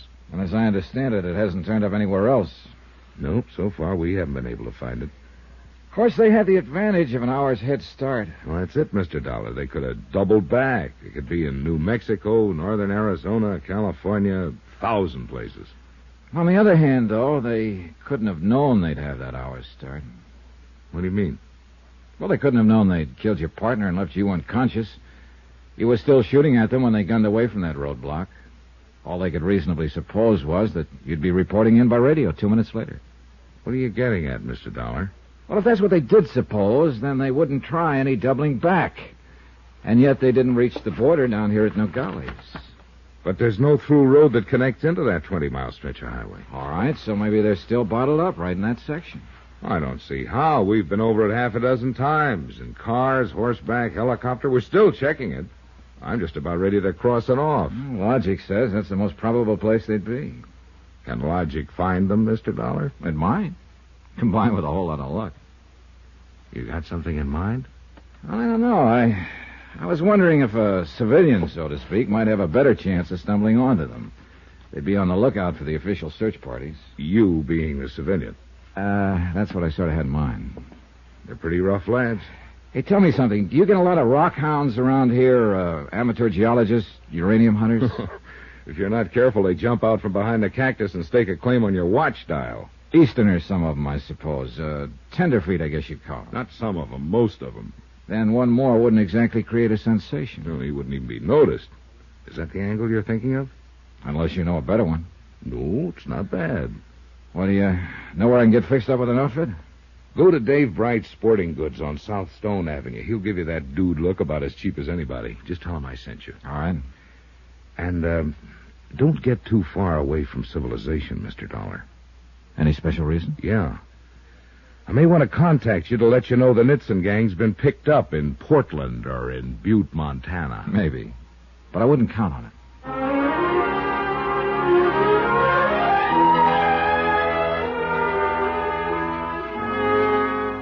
Expense account item 2, $446.35 for a deluxe rockhound rig, complete from buckskin field boots to sleeping bag, snakebite serum, and a Geiger counter, and including 5 days' rental and a four-wheel drive Jeep. With that kind of a get-up, anybody'd have to find uranium just to break even. But at least I figured I was equipped for any possible eventuality, so I headed into the wilds. And the first spot I decided to prospect was around 20 miles north of the border, 50 yards back off the highway. It was known to the local inhabitants as Jake's Bar and Grill. The bar was a warped plank counter with rickety wooden stools. The grill seemed to consist of a rack of stale sandwiches wrapped in wax paper. But it looked as though Jake himself might be pay dirt. Howdy, stranger. What do you say? Save your money and buy beer. That's a good idea, but I think I'll have a scotch this time. Even better idea. Have something yourself? You paying for it? Yeah, I might at that. Well, then I'll just have me a little of this foreign hooch. Yes, sir. Yes, sir. Well, here's biting a rattlesnake. Check. Scotch. Well, you figuring to find yourself some of that there uranium, are you? Yeah, I might. How'd you guess? Them duds you're wearing come from Dave Bright's place. Sunday mining clothes, we call them. No offense. Oh, I'm hard to offend. The name's Johnny Dollar, Mr. Jake Meager. Jake's enough, though. Everybody knows him for that. Been around here a long time. Oh, then you know this country pretty well, I imagine. Well, enough to tell you that if you find a fresh, square foot, one where somebody ain't already been looking, then you're doing better than most tenderfeet. No offense there. It's just a way of talking. Well, I guess you call this a vacation, too. I don't really care much whether I find anything or not. It's just a chance to see some new country. Well, I reckon you could call some of this more or less new once you get away from that there highway. Oh, and how do you go about doing that? You mean by car, I guess. Easterners ain't much on walking. Well, I have one with a four-wheel drive. It'll get you a mile or two further, but that's about all. Only way to do it's on foot. You're probably right. But I'd start by car, at least. Which side road would I take if I wanted to get lost? Around here, you mean? Yeah. Anywhere along the highway between the junction and the border. Well, as a matter of fact, you wouldn't have much choice. There's 6, 7 passable roads, but they don't lead no place except to ranches. Don't even get up in the foothills. You ain't getting a mite dry again, are you?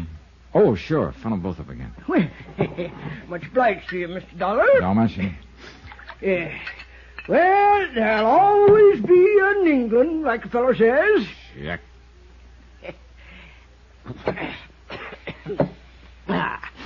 Oh, yeah, about them roads. Now, the only one that might fit the bill for you is Santa Rita Summit Road. Oh, I think I remember that on the map. Yeah, on the map. Well, it leaves the highway about 3 miles down, then runs 14 miles back up into the Santa Rita mountain range. It doesn't connect on through? No, dead ends, couple of miles past Primrose Camp. None of these here roads go no place. That's what I've been telling them state police for 2 days. They've been looking for some stick-up fellas. I reckon you heard about that. Oh, yeah, I did. Why, them fellas would be out of their minds to take one of them there side roads. Ain't no place they could go to on them. Oh, sounds logical, all right. You ask me. Them fellers jumped the border somehow. That's how come they was down here in this part of the country to begin with. Well, you're probably right, Jake. Anyhow, you think this Summit Road might get me off the beaten path, huh? Well, it's your best bet around here. It climbs up into the pines. It hits 6,000 feet at Primrose Camp. It's in good shape, too. Used to haul ore out over it a few years back. There are mines up in there? No. They're all worked out now. Oh, few little high graders scratching for pennies. But the big stuff's gone, for the time being at least. Some folks figure it'll come back, but I ain't one of them. Well, what is this Primrose Camp? Pop Bardell's place, named after the old Primrose mine. Yeah, but what is it? Well, mixture of things. Why, Pop's probably been making more money there than he would if the mines did come back. He's got a filling station and half a dozen flimsy tourist cabins, lunch counter that his missus runs, little grocery store and souvenir shop his daughter Jenny takes care of. Oh, got a lot of things making income for him. What about customers with a place 14 miles up a dead-end road? Well, he gets a few. Enough. Picnickers and tourists in the summertime, hunters in winter, and fellows like you all year round come looking for this uranium stuff. He ain't got much expense, neither. It's all in the family, you see. And now he's got a new hand to help, starting today. That's so? Yeah. He come down this afternoon and get the mail. You see, the bus stops and drops it off here with me, and Pop comes down every day and picks it up. I figure he likes a chance to get out of sight of the missus for an hour. Sent this boy today. This new hand he's taken on. Well, not exactly a hand. He's Pop's nephew, so he said. Comes out of Tulsa yesterday. Oh, I see. Funny thing, though, he sure didn't have any Oklahoma accent. Jake, how old a boy is he? Well, hard to say. Between 25 and 30, maybe. A real close-mouthed sort of fella. Couldn't hardly get a word out of him. Uh-huh. Nothing told like Pop. Why, that old fella talk a leg off you if you go up there. Before you can open your mouth, he'll sell you a tank of gas, 2 quarts of oil you don't need, some genuine phony ore samples, and rent you a couple of them cabins of his. Well, thanks for the warning, Jake. I'll be ready for it. Well, good luck, Mr. Dollar. Whatever it is you're hunting. What do you mean? Seen a lot of tenderfeet come hunting uranium, but you're the first one that wore a shoulder holster with a gun in it. No offense, you understand. Johnny Dollar. Lieutenant Cal Mervin, Mr. Dollar, State Highway Police. They relayed your call to me. Good. I was just checking in, Lieutenant. You said to keep in touch in case I left civilization. Well, you haven't left it far. I recognize the number. Oh? You're at Jake's Bar and Grill on the Nogales Highway. Yep. You didn't need a uranium hunter's outfit to go prospecting in that little nugget. Well, I'm going up into the Santa Rita Mountains around Primrose Camp. You playing a hunch or have you got a lead? Well, both. But at the moment, it's more hunch than lead. I just wanted you to know where to start looking in case I disappear. Now, look, Mr. Dollar, I've got every man on the force out now looking for that gang of killers and the $100,000 payroll they stole. If I have to add you to the list, that's about all I'll need. Relax, Lieutenant. If things work out, you may find us together. From Special Investigator Johnny Dollar, location Jake's Bar and Grill somewhere on a highway in southern Arizona. To the Home Office, Mid-States Industrial Insurance Company, Hartford, Connecticut. Assignment, the Primrose Matter. Expense account continued.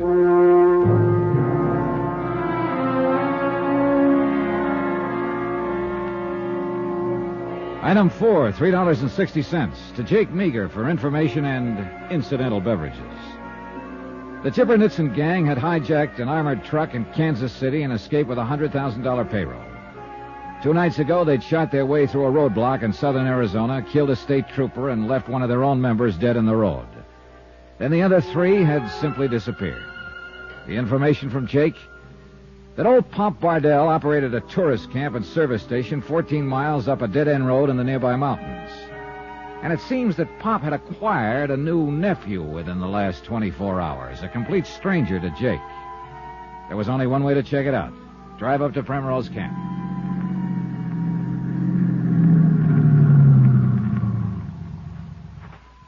Howdy. Hi, how are you? Want me to fill up the tank? Yeah, might as well. Probably won't take much, though. Hey, how much farther does the road go? Just a couple of miles. Oh, too bad. I was just starting to enjoy the scenery.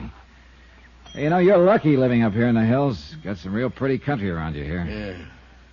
I thought I might spend a little time in it if I could find a place to stay. I guess there'll be some more tourist cabins on down the road. No, these are the only ones. Oh, well. Well, in that case, you got yourself a boarder. Took less than 4 gallons. Yeah, I figured it wasn't down much. Hate to get caught short, though, up here away from the highway. Now, how about that cabin? Oh, sorry, we're all full up. Oh? You'll find some places down on the highway. Well, there wouldn't be much point in that. I was planning to do some prospecting, get around a little on foot. This would be a good spot to work from. I got no vacancies. How about the oil and water? Oh, yeah, you better take a look, I guess. Bad country for a tenderfoot. You get in a lot of trouble. Such as what? Snake bite, get lost, fall off a cliff. A lot of things. Oh, I've been in a place or two before. Best you forget it, son. Oil's all right. It's funny, those cabins look empty. No cars parked in front of them. They're all rented. And the water's all right, too. Well, who are they rented to? Vacationers? Prospectors? I couldn't say. It'll be $1.26. All right. Hardly worth stopping for. There you are. Keep the change. Thanks. Call again. Yeah, maybe I will. When Pop Bardell gets back. I'm Pop Bardell. You can't be. You don't fit the description. What do you mean? Well, I was told Pop Bardell would start talking a leg off me before I even got my mouth open. That he'd not only sell me a tank of gas, but also 2 quarts of oil I didn't really need and a handful of fake ore samples and rent me a couple of cabins whether I was planning to stay or not. Who told you that? Jake Meager down at the highway. Jake. Jake's one who talks too much. Maybe. Jake hadn't ought to said... what is it? Nephew? You about through out there? I need a hand in here. Yeah, I'm all through. Oh, that the nephew Jake was telling me about? Yeah, that's him. Oh, nice-looking fella. Arrived yesterday unexpectedly, Jake tells me. Yeah, that's right. Comes from Tulsa, I understand. Tulsa? Oh, yeah, that's right, from Tulsa. Uncle! I'm coming. Well, now, I got some friends in Tulsa. I wonder if he might know him. Where are you going? I want to say hello to your nephew. No, you can't go in there. Why not? We're fumigating it. It just ain't safe. Oh, all right. I won't go inside. But I want some cigarettes out of the machine. I'll get them for you. Just give me the quarter. You feel all right? Sure. Well, it seems to me you're kind of jumpy, on edge. I thought all you Westerners were supposed to be relaxed and easygoing. Now, look, you want them cigarettes. You having trouble, Uncle? No trouble. This fella just wants some cigarettes is all. What brand? Chesterfield. There you are. Thanks. Oh, here, don't you want the money for him? You give it to my uncle here. Yeah, sure, here you go. Thank you. If that's all now. Say, I understand you're from Tulsa. That's so? I got a good friend down there, Clem Welke. Thought maybe you know him. Afraid not. Look, if there's nothing else now, you... Been there about a year. He's working on that new electric plant they're building down there. But I guess he'd be out of a job before long, though. Understand they'll have the plant done by the end of the month. Yeah, that's right. It's about finished. Now, look, mister... Surprised you never met Clem. But Tulsa's a big town. Yeah, it's a big town. Come on, Uncle, let's get that stuff moved. Well, I guess I'll drift on down the road and sleep out tonight, maybe. I got my sleeping bag. I'll probably see you on my way back, I guess. Yeah, you do that. There was only one thing wrong with the whole setup. To the best of my knowledge, there wasn't any new electric plant in Tulsa.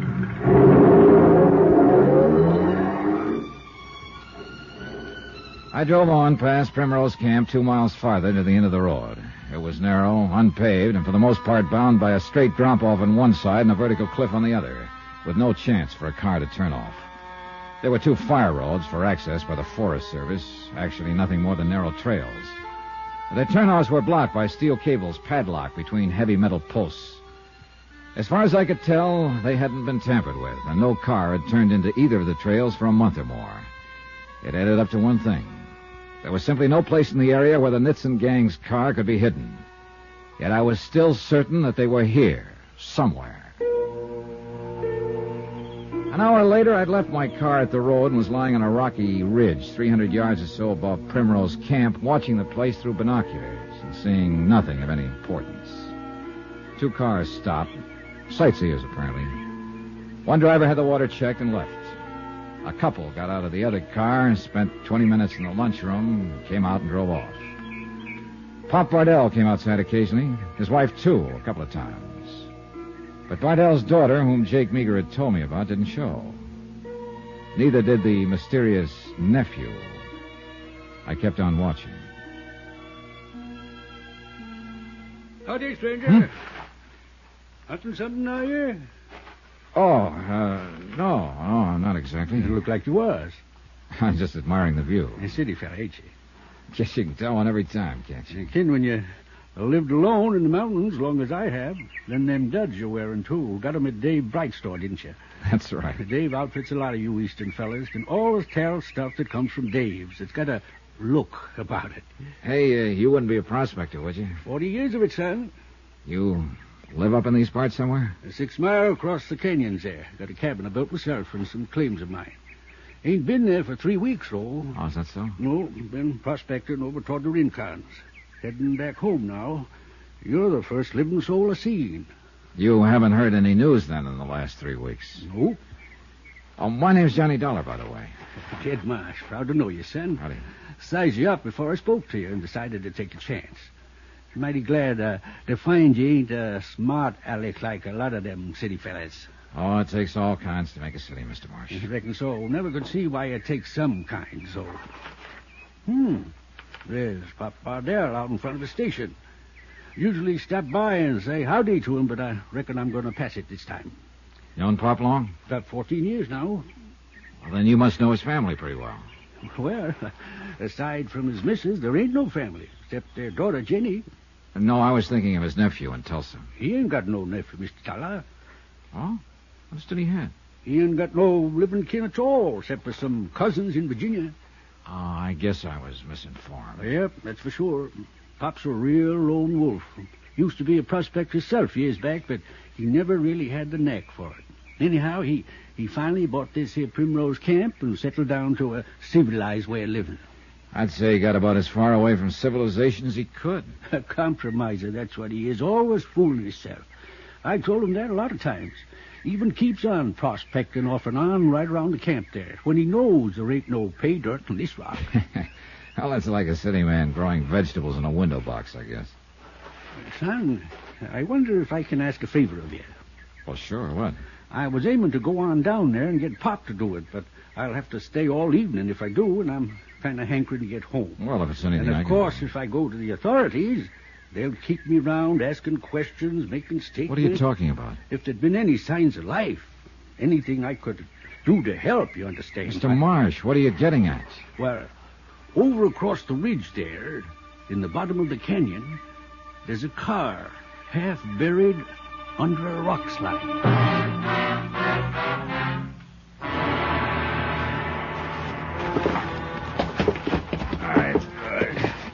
Right easy, Mr. Marsh. We don't want to start the rest of that rock coming down. I've been moving rock all my life, son.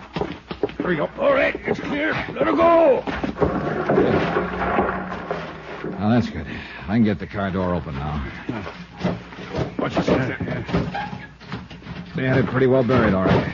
Who do you mean by they, Mr. Dollar? It doesn't matter at the moment. Give me a hand, will you? Let's get this guy out. That's fine. We'll lay him here on the side of the car. It's like I figured. Couldn't be anybody left alive after rolling all the way down that slope.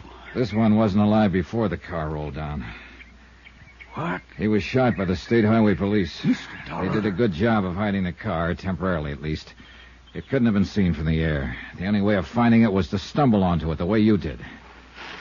You ain't up here just for pleasure, are you, Mr. Dollar? I'm an insurance investigator. I'm after a stick-up gang who've killed 2 bank guards and a state highway trooper. This man was one of the gang. There ain't nobody else in the car here. Is he the gang? There were 4 of them to start with. This is the second one who's been shot to death. There are still 2 to go. Where you figure they are? At Primrose Camp. Johnny Dollar. Hello. Hello. What's outside? I can't quite hear you. This is Johnny Dollar. I'm phoning from a patrol phone, Forest Service, Summit Road. Okay, you're coming through now. Is that Lieutenant Mervyn? Right. I should have known it was you. What are you doing up there in the mountains? Is this a manhunt or a vacation? Relax, Lieutenant. Before you use some words, you'll have to eat. Meaning? Call in your APB. I found that stolen car the Nitzen gang was using. Where? Up here in the Santa Rita Mountains, about a mile from Primrose Camp, Pop Bardell. Yeah, I know the place. They ran it off a cliff and started a rock slide to bury it. One of them still in the car, dead, 2 bullet wounds. You must have hit him when they crashed your roadblock. That makes 2 dead. Leaves Chipper Nitzen and one other one still on the loose. All right, Mr. Dollar, I'll have 50 men combing that area within an hour and a half. You will not. I what? There's something wrong at Bardell's place. You bring 50 state troopers in here, you may bust it wide open. Bust what wide open? That's what I'm trying to find out. From Special Investigator Johnny Dollar, location Santa Rita National Forest, Southern Arizona. To the Home Office, Mid-States Industrial Insurance Company, Hartford, Connecticut. Assignment, the Primrose Matter. Expense account continued. It took a lot of arguing to get Lieutenant Mervyn of the State Highway Police to hold his men off for 24 hours, but he finally gave in. $100,000. That was the amount of the insured payroll the Nitzen gang had got away with in Kansas City, killing 2 guards in the process. Later, they shot their way through a roadblock in southern Arizona, left a state trooper and one of the gang dead in the road behind them, and then disappeared. I was certain the answer was at Primrose Camp.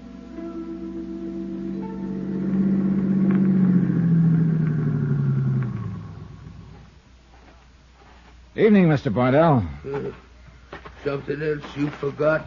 No, I told you I'd stop on the way back down. Got a vacancy yet on one of those cabins? They're all rented. Oh, that's too bad. I noticed they're dark, by the way, and there are still no cars parked in front of them. It don't signify. Well, what do you suppose all your guests are? Lost back in the hills somewhere? Couldn't say. Now, if you... Maybe some of them went down to the highway for the night. I could turn the cabin back over to them if they happen to show up. When they're rented. Makes no difference if the folks ain't here to use them. Well, that's true, I suppose, technically, but when a traveler's badly in need of a place for the night and you've got cabins standing empty... I told you before, it's better you go on down to the highways. Plenty of motels within a few miles of the junction. Well, that's exactly my trouble, Mr. Bardell. I can't. Why not? Because it's almost dark now and I haven't got any lights. What? Yeah, this is a rented car. I should have tried the headlights before I took it out, but I didn't. Now when I need them, they won't work. See? It's probably just a fuse blowed. Oh, might be. Let me turn the flashlight up under the dash here. It won't take but a second to tell. That what it is? Nope. Fuses seem to be all right. Broken wire, maybe. Hard to say. Oh, think you might be able to fix it? No. It's a job for an electrician. I ain't got the equipment to trace it. Hey, is that your station wagon there at the side of the lunchroom? Why, yeah. Well, look, I'd be glad to pay you if you drive me down to where I can No, get I can't. I can't leave here. Well, maybe your nephew could take me. Huh? The young fellow who was here this afternoon when I came by. No. He's not familiar with the road. Oh, he drove down and picked up the mail this morning, didn't he? How'd you know?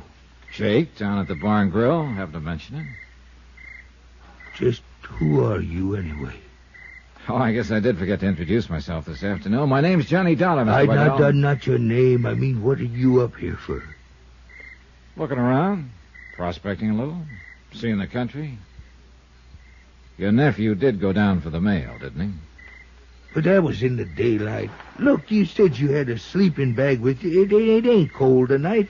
Why don't you Hey, that's a good idea. I can spread it out right there on the porch in front of your souvenir shop. No, I don't mean here. Down the road someplace. I don't quite understand your attitude, Mr. Bardell. I've always understood you Westerners were noted for your hospitality. Well, it's just that it makes the missus nervous to have strangers around outside. And how am I supposed to get down the road someplace? I don't know. On foot, maybe? In the dark? In strange country? Oh, when I tell Jake this, he won't believe it. No. No, what? No, don't say anything to Jake. He wouldn't understand. Well, neither do I. I can't do anything for you, Mr. Dollar. Just take my word for it now and go on before you cause more trouble. And What trouble, Uncle? What trouble you talking about? Well, it's not trouble exactly. The lights is out on his car. He was just wanting me to put him up for the night. You have hard luck, don't you, mister? It kind of looks that way. I told him just like I did this afternoon, we ain't got no place for him. He'll have to find some We way. can take care of him, Uncle, as long as he's that anxious to stay. But you said... I said what? The cabins, they're all rented. And it's not likely the people in number 2 will be back. He can use that one for the night. But You now- better go see if it's in shape, Uncle. Go on. All right. I'll go look at it. I'm, much obliged to you for changing his mind. That's okay. We wouldn't want you to go away and tell bad stories about us, would we? Might cause trouble.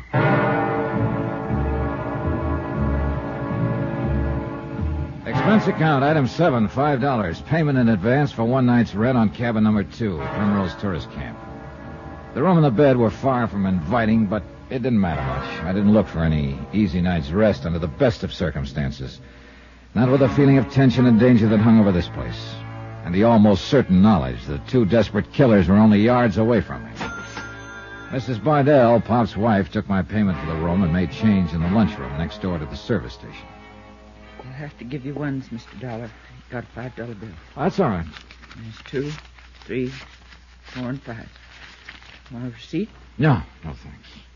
But I could sure stand something to eat. Well, I could cook you up some ham and eggs, I guess. Some coffee, if that'll do you. Sure, fine. Only time I fix any regular meals, aside from short orders, when we got the cabins full. And they're not full now, I take it, huh? No, not a soul. I mean, well, they're rented, of course, but the folks aren't eating here. Oh, I see. You want your eggs sunny side up? Yeah, that'll be fine. Must get kind of lonesome for you up here when the season slacks off. I got my man. And my daughter. How old is your daughter, Mrs. Bardell? Jenny was 20, the month before last. Oh, well, I imagine she's a big help to you. Yes. She takes care of the souvenir shop on her own. Helps me here in the lunchroom when I get real busy. Yeah, I noticed a close sign on the door of the shop. Is your daughter away at the present? No, she's not feeling well today. She's in her room. Oh, I hope it's nothing serious. No. She'll be all right. She's got to be. Then it is something serious. No. I didn't mean it that way. It's nothing. Forget it. Well, look, if there's anything I can do... No, nothing. Forget I said anything, Mr. Dollar. You're going to want toast. No, bread will be fine. And there you are. Hope that's going to be enough for you. Yeah, plenty. Cream in your coffee? Black, please. Yeah. This looks great. You're a good cook, Mrs. Bardell. Ham and eggs don't prove nothing. Anybody can fix that. Oh, you'd be surprised. You'll be leaving in the morning, I suppose? Well, I'd like to stay several days, but I don't know whether your husband will let me have a cabin any longer. He can't help himself. He just can't help it. Why not? Well, the cabins are rented, that's all. When I put my stuff in number 2, there was no sign of any other luggage. They took it all out. I was right there all the time, Mrs. Bardell. I mean earlier. Mr. Dollar, we're in terrible danger, all of us. You, too. What kind of danger? I can't tell you. Please, if I talk about it, I'll go all to pieces. You don't know what it's like. I might be able to help you if No. The only way you can help is to forget it, not ask any questions. This place is a powder keg. Don't do anything to set it off. Please, Mr. Dollar. Item 8, $1.10, one order of ham and eggs. Mrs. Bardell refused to say anything more, and I didn't try to force her to. She was shaking, cold sweat on her forehead, scared half to death. I walked out onto the porch, sat down, lit a cigarette, watched the stars come out one by one, sharp and bright against the black mountain sky. The Bardells' living quarters were back at the souvenir shop, and there were no lights showing in them. If their daughter Jenny was in her room, ill, she was back there in the dark. After a while, I went to my cabin. As I fumbled around for a light switch, I suddenly realized somebody was standing in the doorway. Reckon you're going to have to use an oil lamp tonight, Mr. Dollar. Generator's got a drive belt busted, and I ain't been able to get out to fetch one. Oh, I don't mind, Mr. Bardell. The lamp's there on the table. I'll light it for you now, and you can blow it out when you go to bed. Sure. All right, fine. You hadn't ought to pay no attention to the missus. What she said a while ago. I didn't realize she'd said anything. Well, she was telling me she spouted off some foolishness. Might be took wrong if a man was to pay any mind to it. If that gets to smoking, you'll have to turn it down some. Okay. Mrs. Bardell did seem a little upset, but she didn't... That's all it is, Mr. Dollar, just upset. You know how women get sometimes. Just forget it. It's the best thing to do. Anything you need now before I leave you? No, nothing I can think of. Thanks anyway. Then I reckon I'll say good night. You can have your breakfast in the morning any time after about 7 o'clock. Jake Meager was telling me you have a daughter, Mr. Bardell. That's right. I didn't notice her around anywhere this evening. Is she... She's in Tucson for a few days. Oh? Yeah, she's in there visiting friends. Oh, I see. Well, then you're lucky to have your nephew here to help you while she's away. Yeah. Yeah, it works out real good. He's been here for some time, I suppose. Oh, yeah, several weeks now. Mm-hmm. Seems to be a lot of help to you. Really takes hold of things. I don't know what I'd do without him. Well, I'll see you in the morning. Mr. Bardell. Yeah? Jake Meager told me your nephew just came yesterday. Jake drinks too much. He's always getting things mixed up. And Mrs. Bardell told me a little while ago that your daughter's out back in her room, ill, not in Tucson. Well, it's like I was saying. The missus is all upset. She just don't rightly know what she's saying. And one more thing. I noticed the front end of my car has been jacked up and the right front wheel's been taken off. The tire went flat. We'll fix it and put it back on in the morning. Good night, Mr. Dollar. Johnny Dollar. This is Jed Marsh, Mr. Dollar. Yeah, I've been waiting for you to call. The forest ranger come down to my cabin, said you was calling from one of the emergency phones. Figured it must be kind of important. It is, Jed. I'm at the fire patrol phone a mile below Primrose Camp, the Summit Road. Can you meet me here? This time of night, 4 mile across the ridge on foot? Well, you're a woodsman, aren't you? That's what you told me this afternoon. Well, I didn't figure... I just met the Bardells. You're a longtime friend of theirs, aren't you? Something wrong at Pop's place? I think there's something badly wrong. He and his wife are scared half to death for some reason. I haven't seen the daughter, and Pop and his wife have each told me a different story about her. That don't sound like them at all. Well, they're obviously under some kind of pressure. That so-called nephew seems to be running the show. I told you, Pop ain't got no nephew. He has now, Jed. You got any idea what's behind it, Mr. Dollar? Yes. I think it's tied in with a $100,000 payroll robbery, that wrecked car we found this afternoon, 3 murders, and... You'd better meet me up here as soon as you can. From Special Investigator Johnny Dollar, location Primrose Camp, Arizona. To the Home Office, Mid-States Industrial Insurance Company, Hartford, Connecticut. Assignment, the Primrose Matter. Expense account continued. Jed Marsh, an old-time prospector, was a good friend of the Bardells, operators of the lonely tourist camp on a dead-end road high up in the Santa Rita Mountains. And I counted on that friendship to sway him. It did. He finally agreed to come. I hung up the ranger patrol phone and sat down on a flat pine stump to wait for him. And I hoped it wouldn't be too long a wait. The night wind sang in the high branches overhead, and their shadows in the moonlight formed strange moving patterns of silver and black. It wasn't a good night for a jumpy imagination. I started to reach for a cigarette and matches. Get your hands up. He was behind me, and I couldn't see him. But I knew the voice. It was Pop Bardell's mysterious nephew. Get him up, move.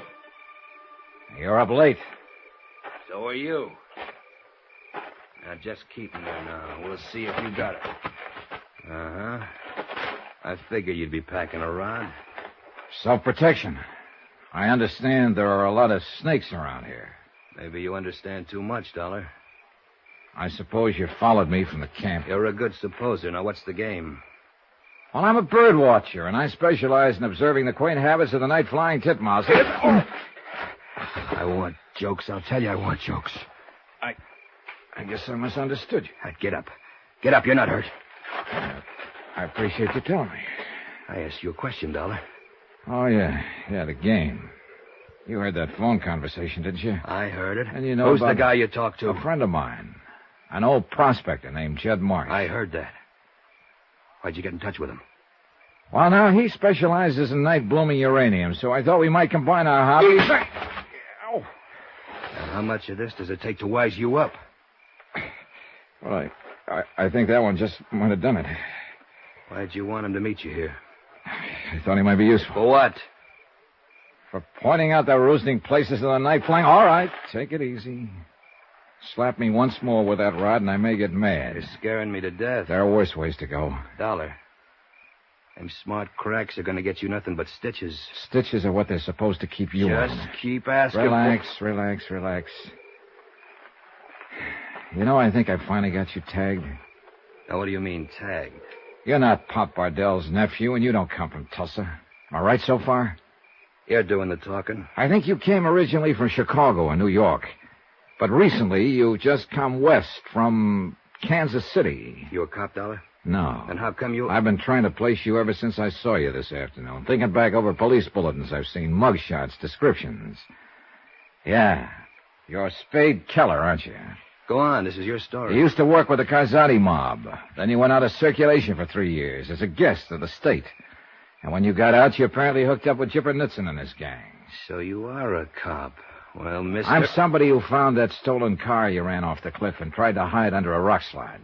If you found it, you must have been looking for it. I was looking for $100,000, that Kansas City payroll. The one you boys killed a couple of bank guards to get your hands on, remember? I'm just listening. Then, of course, you killed a state trooper down there at the highway when you crashed a roadblock. That's 3 murders, Spade. And nobody left now to pay for them, but just you and the Jipper. You know, they got to catch us first. Oh, they will. Or kill you trying to. If the cops don't do no better than you did, Hey, Dollar. The cops know about that car? Which car's that, Spade? You know which car, the one we buried in the rock slide. There's the Ranger phone. Call him up and ask him. Maybe they'll be happy. You just keep it up, Dollar. This gun will still be in good shape when your head's got holes in it. I think maybe it's already happened. Now, what about it? You told the police about that car? You followed me, didn't you? You know I only made one call. Yeah, but you might have called them earlier. Wouldn't that be kind of crazy? Then they'd get the $100,000. You mean you... So that's the game, huh? You and this pal of yours were figuring to knock us over and hijack that payroll for yourselves. I didn't say that. I figured you for a phony the minute you drove into the station this afternoon. That's why I had Bardell give you a cabin when you came back, and that's why I took a wheel off your car tonight. So I could have you where I could keep my good eye on you. See what you were up to. And now you think you know? Sure. You got a hunch we'd be holed up in here somewhere after we broke through that roadblock on the Nogales Highway. So you come up to snoop around and try to get your hands on that $100,000. Spade, you're a real smart boy. You found the car and then you tagged me. So you figured Primrose Camp for the hideout. How did the Bardells figure in it, Spade? And you sneaked down here tonight and phoned your pal. Wanted him to come over to the camp and help you. Help you what, Dollar? You don't know where Jipper is, and you don't know where the money is. Now, what were you planning to do? I thought we might ask you. Yeah, I'll bet you did. Only it didn't work. No, it didn't work. Well, now there's nothing to do but just sit here and wait for your pal to show. To make sure you wait. Quiet! So I waited quietly. Being somewhat unconscious, there wasn't much else I could do. I've been trying to stall Spade until Jed Marsh arrived, hoping to tip Jed off in some way before he walked into the trap. But I've been outfoxed, outmaneuvered, and finally just plain out. For how long, I don't know. But it was too long to do Jed any good. When I came to, he was already in the parlor, and the spider had pounced. What do you mean, get my hands up? You heard me, didn't you? You're done right, I heard you, but You ain't Mr. Dollar. What's going on here? Who the devil are you, anyhow? How'd you like a bullet right over your belt buckle? Now, you look here. Easy, Jed. Better do what he says. Mr. Dollar, what happened to you? The same thing that's going to happen to you if you don't get your hands up. What are you worried about, Spade? He's not even packing a gun. I suppose I make sure of that, huh? You're gall darn lucky I ain't got no gun, you shifty-eyed little sidewinder. Shut up. If I had one, I'd fill you so gall dang full of holes they would... You shoot! You hurt, Jed. Not as bad as he'll be when I pay him back for that. Get over there next to Dollar. Come on, snap it up. I'm mighty glad there's a moon tonight. I want to get that face of yours real clear in my mind, so's I'll know it next time I see it. I told you to shut up. Better relax, Jed. Spade here's pretty jumpy. He's one of the last two left now, and he knows it's just a matter of time. What I gotta do, Dollar? Smash that head of yours clear open? I think you'd better go easy on that slugging stuff, Spade. About the next time you swing on one of us, the other one's gonna jump you. I was wondering if you had the same idea I had, Mr. Dollar. Either one of you makes a move, it'll be your last one. You see, Jed? He's jumpy. He and the chipper are up at Dead End Road. They got no place to go from here, and Spade knows it. Couple more days, they'll figure we got clear away from this part of the country.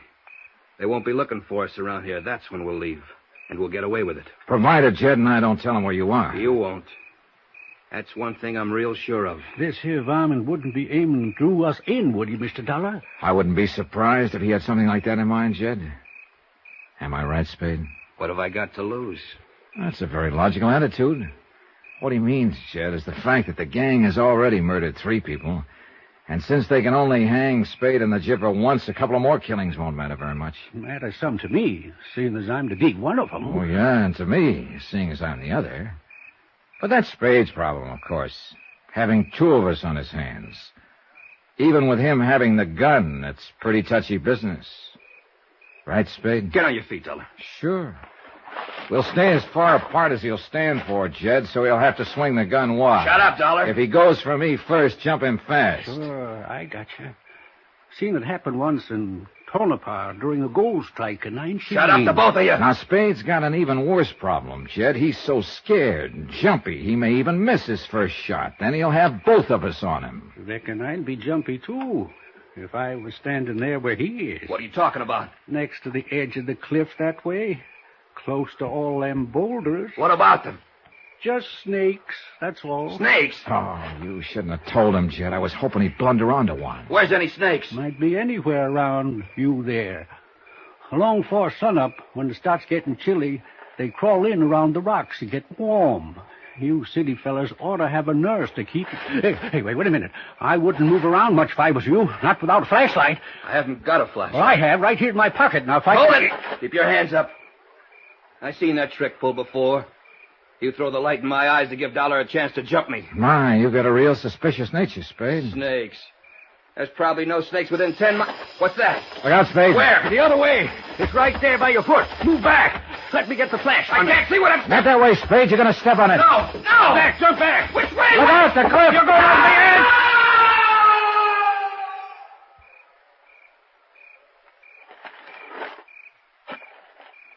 He stepped back on that loose slab on the edge, Mr. Dollar. Yeah. Well, it was sure his last step, Jed. That must be a 400-foot drop there. I didn't aim for this to happen.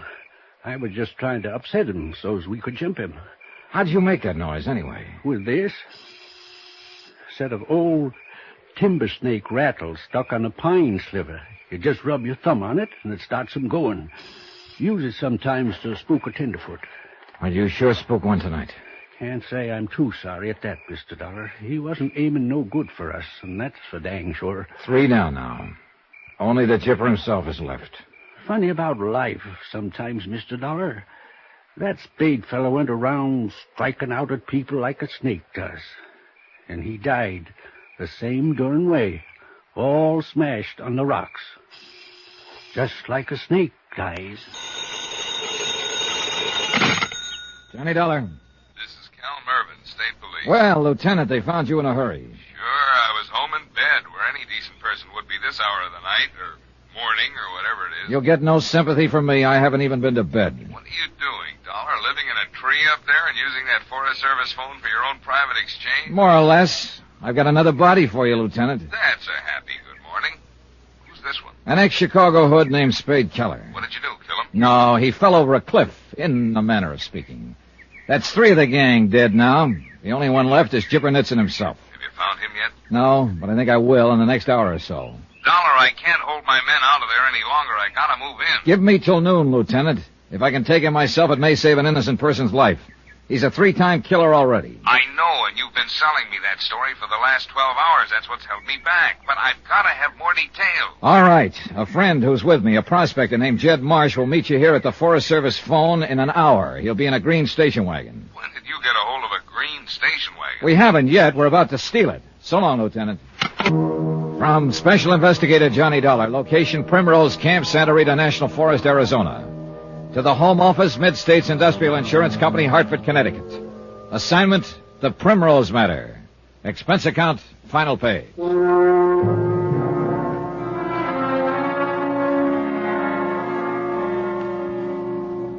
Gibbernitson gang had held up an armored truck in Kansas City, killed 2 guards, and fled with a $100,000 payroll covered by insurance. I'd finally tracked them down in the Santa Rita Mountains of southern Arizona. 3 of the gang were dead now, and only the Gipper himself was still unaccounted for. But he was close around, that I was sure of, somewhere near the Primrose tourist camp where I was staying. A lonely layout on a dead-end mountain road run by old Pop Bardell and his wife, and their daughter Jenny, whom I still hadn't seen. It was nearly dawn when Jed Marsh and I got back to the camp. There was no sign of life. We'd taken the keys to Pop's station wagon from the dead gangster's pocket. Jed got into the station wagon and waited until I was over at the cabin, then started the motor. I was counting on the sound of the motor to bring somebody out into the open, and the plan worked, partly. But it wasn't the Gipper who showed, it was Pop Bardell. Hey! What are you doing? Where are you going? He came running out of the living quarters behind the souvenir shop, tugging at his suspenders. Come back here! He didn't notice me until I walked up behind him. What the devil? What are you doing up? I'm an early riser. Anything wrong, Mr. Bardell? Wrong? Why, no. What do you think be wrong? I don't know. But I thought you seemed a little upset about something. Oh, it's just... Did you happen to notice who was driving my station wagon, Mr. Dollar? I can't say I particularly noticed. I imagine it was your nephew, wasn't it? Well, no, I didn't get out in time to see. Well, who else would it be? Your daughter, you told me, is in Tucson. There's nobody else here, is there? Except you and your wife? No, nobody else. I just thought maybe I reckon it was him, all right. He don't seem to be around. Is he in the habit of taking your car without telling you, Mr. Bardell? No, of course not. He must have just gone after something. He'll be back in a little while. You know, it seems funny, him having the keys to it. He's kind of taken over your place here, hasn't he? What do you mean? Well, taking your car the way he just did. And yesterday evening, when I wanted to rent a cabin for the night, you claimed they were all full, weren't going to let me have one until he stepped in and okayed it. Well, he's my nephew, one of the family. Somehow, though, I can't quite picture you as a man who'd let any other member of his family run things. Unless, of course, you happen to be in a position where you had no choice. What are you talking about? I think you know. Well, of course I got a choice. Why wouldn't I have? Not one, though, that you'd probably care to make, if I've got the setup here tagged right. You ain't no tourist, Dollar, and you ain't here looking for uranium. Who are you, anyhow? I'm a special investigator for an insurance company, the company that insured that $100,000 payroll that was stolen in Kansas City by Gibbernitson and his gang. What's that got to do with anything here at Primrose? Quite a bit, Mr. Bardell. Because this is where the gang holed up. The 2 of them who were left after they shot their way through that roadblock down on the Nogales Highway. You're crazy. I'd know it if there was any strangers around here. You did know it. One of the 2 was the man you claim was your nephew. Now, wait a minute. Actually, he was a gangster by the name of Spade Keller. He's dead, by the way. He's dead? Yeah, that's right. It wasn't he that took your station wagon. It was a friend of yours, Jed Marsh. Jed? Why? What's he aiming to do? Meet the police on the road down below, tell them what the setup is here, and stall them off if he can. Long enough for me to have a try at taking Nitson without giving him a chance to hurt your daughter. What do you mean by that? Last night, your wife told me Jenny was in a room ill. You said she was in Tucson. One thing's sure, she wasn't around here anywhere. Neither was Gipper. I think he's been holding her as a hostage to keep you and your wife in line. That's why you had to let Spade Keller pass himself off as your nephew. No, that ain't true. You're out of your mind. Am I? Jenny's in Tucson, like I told you. Your wife said she was here. Oh, she was upset. Sure she was, because of the danger to her daughter, the same reason that's got you upset. No, it ain't true. She'll have a lot better chance if you cooperate with me. Please get out of here, Dollar. Leave us alone. It wouldn't change things if I did. The police are going to move in at noon with 50 men and start a search. Chip is a 3-time killer already. One more won't matter to him. I can't help you. Please don't ask me to. He'll use her as a hostage, a shield, and try to shoot his way out. She won't have a chance. No. Your best hope is to tell me where he is. Help me get to him without arousing a suspicion. I can't do it. I can't take the chance. Yes, you can. Myra. Morning, Mrs. Bardell. He's a special investigator, Myra. He knows the whole thing. He says... Yes, I've been listening. I heard what he said, and he's right, too. Myra, that fella Nitson said if we were I so know much what as... he said. If we breathed one word of him being here to anybody, he'd kill Jenny first and then us. And I heard what Mr. Dollar just said, too. And he's right. We gotta take the chance. For Jenny's sake. It's all we can do now. I don't know. I just don't know. With the police coming in like they are, it's out of our hands now. She's right, Mr. Bardell. You can't do anything about the inevitable. It's a matter now of doing what's best and safest for your daughter. What else you suppose I've been thinking of for 2 days? It's still the only thing to think of. If I didn't agree with you, I wouldn't be here. I'd turn my information over to the police and let them go ahead and search the area. They'd get Nitson all right, but not before he killed her. Oh, no. But I think I can prevent that. The chipper doesn't know me. As far as he's concerned, I'm just another eastern tourist wandering around the mountains here. And because of that, I think I can get a lot closer to him than the police can without putting him on guard. Provided you'll help. He's right. We gotta do what he says. He's holed up in an old tunnel about a quarter mile back up the canyon there. They took some silver out in the old days. Not many folks even know about it. And your daughter's there with him? Yes, sir. Ma and me's been taking food to him twice a day, making sure she's all right. And she has been. I guess he knowed that's the only hold he had over us. You haven't been there yet this morning, have you? No, he don't expect us for around 10. Well, maybe by that time, if things go all right, he'll have more to worry about than whether he gets his breakfast or not. What are you aiming to do, Mr. Dollar? Make an early morning prospecting trip up that canyon. I'll take a pick, a Geiger counter, anything to help look the part. Now, here. I'll leave my gun with you, Mr. Bardell, and my wallet. You're going up there without no gun? Sunday prospectors from the east don't carry them. Wish me luck. I left a little while later with a complete kit and dressed to fit the part, even including a couple of sandwiches and a canteen of water to show I was planning to spend a full day in the hills. At the end of an hour, I was working my way down the canyon, shipping rock samples here and there, testing with a Geiger counter, apparently without a care in the world. The brush-covered entrance to the tunnel was only a few yards ahead of me, but I made a point of deliberately ignoring it.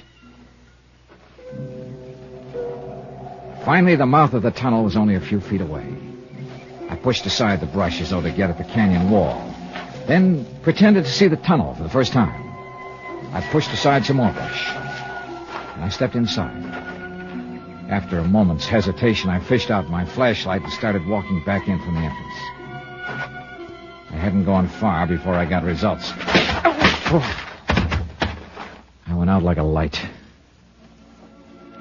You didn't have to hit him. He's just some prospector who stumbled in here accidentally. Relax, kid. He's just knocked out. You didn't have to hit him like that. I can't afford to take chances. I'm going out the entrance. Make sure he was alone. If he comes to you, call me.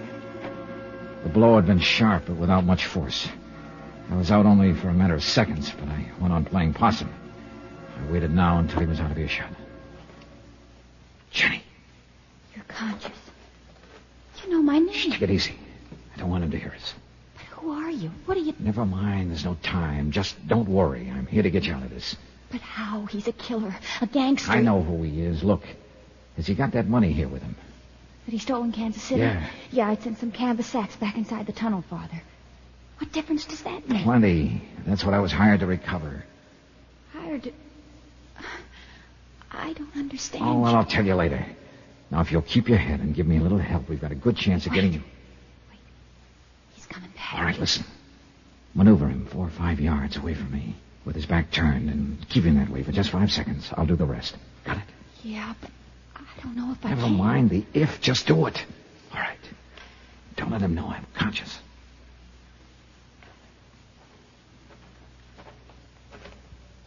That guy's still on? Yeah, I think maybe he's dying. Then let him. Go on. Get away from him. Leave him alone. It's inhuman to treat anybody that way. Oh, shut up. I got problems of my own. How much longer are you going to keep me here? I get a hunch that something is wrong. Things just don't feel right this morning. If I thought this guy had something to do with it, Chipper, I asked you how much longer. And I said shut up. How'd you like to make me shut up? Huh? How do you mean that? Suppose you come here and find out. Well, now. Took you 2 days, but you're finally starting to soften up. My hand closed over a rock almost as big as a baseball, weighing over half a pound.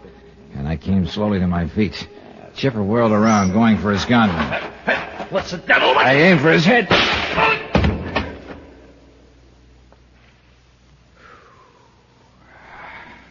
All right, Johnny.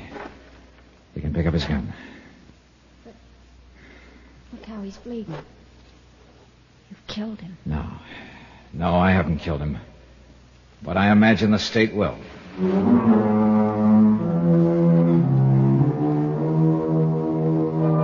Expense account item 12, $309.45, incidentals in Arizona and transportation back to Hartford. Expense account total, $914.15. Remarks? The state eventually did. Kill him, I mean. Yours truly, Johnny Dollar. Johnny Dollar. Pat McCracken, Universal Adjustment Bureau, Johnny. Well, long time, Pat. What's on your mind? At the moment, $120,000. Hey, you're really thinking big these days. No, correction. Worrying big. Well, I guess if I had 120,000 clams, I'd worry too. Look, if we had it, I wouldn't be worrying. So who does have it? Thomas Chase. Come again? A partner in a New York investment syndicate, Everson & Chase. Real dignified outfit up till now. Chase embezzled the money? We think so. So what do you want with me? I'm no expert in forcing confessions. Johnny, you can't make a guy confess if you can't find him. Oh? Chase has jumped his bail. He's disappeared. I'll be right over. From Special Investigator Johnny Dollar to the Home Office, Universal Adjustment Bureau, Hartford, Connecticut. Following is an accounting of expenditures during my investigation of the Phantom Chase matter.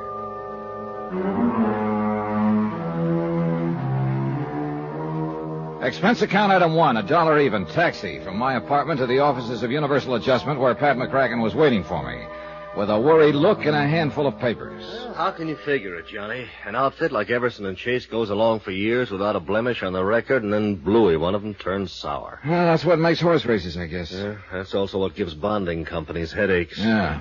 What's the background, Pat? No, it's all in here. Everson & Chase, investment brokers. Real high-class clientele. Partnership? Oh, yeah. George Everson, senior partner. 42 years old. Pillar of society. Married? No, widower. Wife died 3-4 years ago. This Thomas Chase is the junior partner, then? Yeah. He's 38. He's a big fellow, clean cut. All-conference football player in college. You know, that sort of thing. Everything in his favor. Looks, personality, intelligence, ability. Why, Johnny, huh? Why a guy like that? Oh, you're asking the wrong fella. I've seen enough embezzlers, though, to know they come in all shapes and sizes. Yeah. What turns a man like that sour, anyway? Well, you know the stock reasons as well as I do, Pat. Gambling debts, a woman. Incidentally, is Chase married? Now, that's another thing I don't get. What do you mean? I know one of the stock reasons for embezzling is another woman. If that was Chase's motive, he's nuttier than a fruitcake. Why anyone who had a wife like Lola Chase would even look at another woman is beyond me. Like that, huh? Like that. Impresses me as a real fine woman. And has got the looks to go with it. Well, you'll be talking to her. You'll see for yourself. Always a pleasure, Pat. Now, about the money that's missing, $120,000, you said. Yeah, more or less. Currency, checks, negotiable securities. Well, look, a deal like that didn't just take place overnight. It must have been going on for a long time. No doubt of it. How did Chase manage it? Well, Everson can fill you in on that better than I could. The senior partner? Yeah. Now, he's still not willing to go along with us that Chase is guilty. I think he's pretty concerned about the company name, which is understandable enough. Well, maybe he's got something. Yeah. Well, you better save yourself some time, Johnny. Meaning? Meaning you just answer me one question. Well, what is it? Would an innocent man jump bail? Expense item 2, $16.20, transportation and incidentals to New York to the office of Everson & Chase. George Everson was just as Pat McCracken had described him. Early 40s, a little gray at the temples, a healthy tan. The real solid citizen type. Handsome and, right now, unhappy. I still can't believe it, Mr. Dollar. Tom Chase, of all people. Well, he was like a younger brother. I nursed him through the best graduate business school in the East. I took him in with me. Yeah, how long ago did he become a partner in the firm, Mr. Everson? 4 or 5 years. Yeah, 5 years next month it would be. And Lola. Poor Lola. His wife? If I ever saw an ideal marriage, that was it. As far as I could see, she's all that a man could want. Maybe not for Tom Chase. Well, maybe not, but I certainly don't understand it. Tell me, how was Chase able to get away with this deal? The embezzlement? Well, to begin with, Mr. Dollar, our firm has always maintained a very fluid relationship with its clients. Frequently, we're buying or selling for them, or both, very rapidly. In a situation like that, the client places a great deal of confidence and trust in us. And we've always had the utmost of both from them. At least we did have. I see. Well, anyway, in a situation like ours, it's possible for a clever man to juggle figures. And that's what Tom Chase did, huh? Yes, I'm afraid so. You see, more and more lately, he'd taken over the personal management of some of our best accounts. Oh, sort of taking them under the wing, huh? I encouraged him to. But if I'd realized I was only putting temptation in Tom's way, Well... How did you find out what he'd been up to, Mr. Everson? Well, Tom had formed a kind of pattern in his accounts. He specialized in handling those clients of ours who were primarily interested in growth investments. Growth? Long range. You know, buy and hold it for quite a while. Oh, yeah, I see. But one of those clients suddenly decided to liquidate his holdings on short notice. The account turned up short, then? Quite short. So, of course, I immediately ordered a full-scale audit. The results of that brought the district attorney's office into it. The rest, you know. Yeah. But I must say that on paper, he'd done a very convincing job. You see, now, here are the files on all his accounts. Pardon me. He'd recorded each transaction carefully and correctly, and had written up memos on all of them. Mm-hmm. These memos, they in his handwriting? Yes, they are. May I take one of them with me? Yeah, certainly. Here you are. Thanks. Mr. Everson, as I understand it, Tom Chase wouldn't talk after his arrest. No. That was the most frustrating part of it. If he'd have given us some kind of explanation, anything. But he refused to make a statement of any kind. I see. I arranged for his bail, of course, and tried to do what I could, But he jumped bail and disappeared. Yes, I'm afraid so. This was 4 days ago, I understand. Yes. One more thing, Mr. Everson. Had he acted at all differently lately? Well, I hadn't noticed anything, but apparently his wife, Lola, had. Oh? Yeah, I had dinner with him a week or so before this thing happened. Lola got me off to one side for a moment and asked me if I'd noticed any change in Tom lately. Change? Yeah, she said that he'd seemed rather moody and preoccupied. Well, that made me realize that he had seemed a trifle tense around the office. Apparently, he'd told her he'd been working extra hard. Yeah, I suppose that should have been a danger sign to me, but... I was afraid so I just passed it off. I kidded around it. Yeah. Well, thanks for the information, Mr. Everson. It's little enough, I'm afraid. Where do you start looking at a case like this? Well, that's a good question. First, I think I'm going to have a talk with Mrs. Chase, find out all I can about her husband's habits, likes and dislikes, so on. Sometimes you pick up a lead that way. Well, you'll probably run him down sooner or later. I understand you have quite a reputation at that sort of thing. I wonder if you'd do me a favor, Mr. Dollar. Sure. As I say, you'll probably find him, and as for the money, well, I guess whatever part of it we recover, we should be grateful for. Well, that's about the size of it, I guess. But frankly, I'd rather not see Tom Chase again, unless it can't be avoided. Yeah, I understand. But there is one question I guess I'll always wonder about. Maybe you can find the answer for me. What is it? Why did he do it? Why? Expense account item 3, $12.50, cocktails and dinner for Lola Chase and myself. I figured she might relax a little more that way, and believe me, taking Lola Chase to dinner was no chore. She was everything Pat McCracken and George Everson had said she was. Tom Chase must have had some pretty powerful reasons to walk out on her. Now, Lola and I made general conversation throughout dinner. She was poised, but pretty subdued. After we finished eating, I steered the conversation around to her husband. I don't know that there's anything I can tell you that I haven't already told the district attorney's office, Mr. Dollar. But whatever information I can furnish... Well, what I mainly want to know is... what sort of person was your husband? Tom? Yeah. I guess I'm the wrong one to be answering that, Mr. Dollar. Hmm? I thought I knew Tom better than anyone in the world. But as it turned out, I didn't know him at all. Funny how you can live with someone for years and... Yeah. So when you ask me what sort of person he was, I guess I have to say I really don't know. Well, how about his hobbies, likes and dislikes, that sort of thing? Well, he liked to play golf. Uh-huh. He did some sailing. And he had quite a collection of records and an elaborate hi-fi set. Oh, what kind of records? Jazz, mostly. He used to play them by the hour. I must say he turned them up a little too loudly for me. But then I understand that women's ears weren't built for hi-fi or something like that. Yeah, tell me, Mrs. Chase, did you notice much change in his behavior recently? Yes, I did.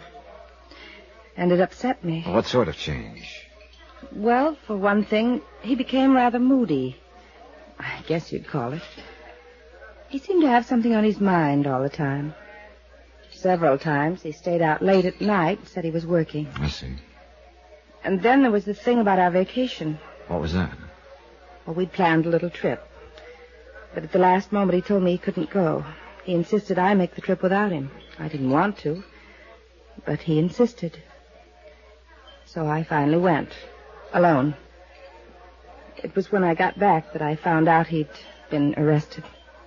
Where did you go on this trip? Martha's Vineyard. Uh-huh. Well, thanks very much for the information, Mrs. Chase. Thank you, Mr. Dollar. You've been very kind. When and if you find Tom, well... Yes? Well, I guess I'm just foolish enough to think he still might be innocent.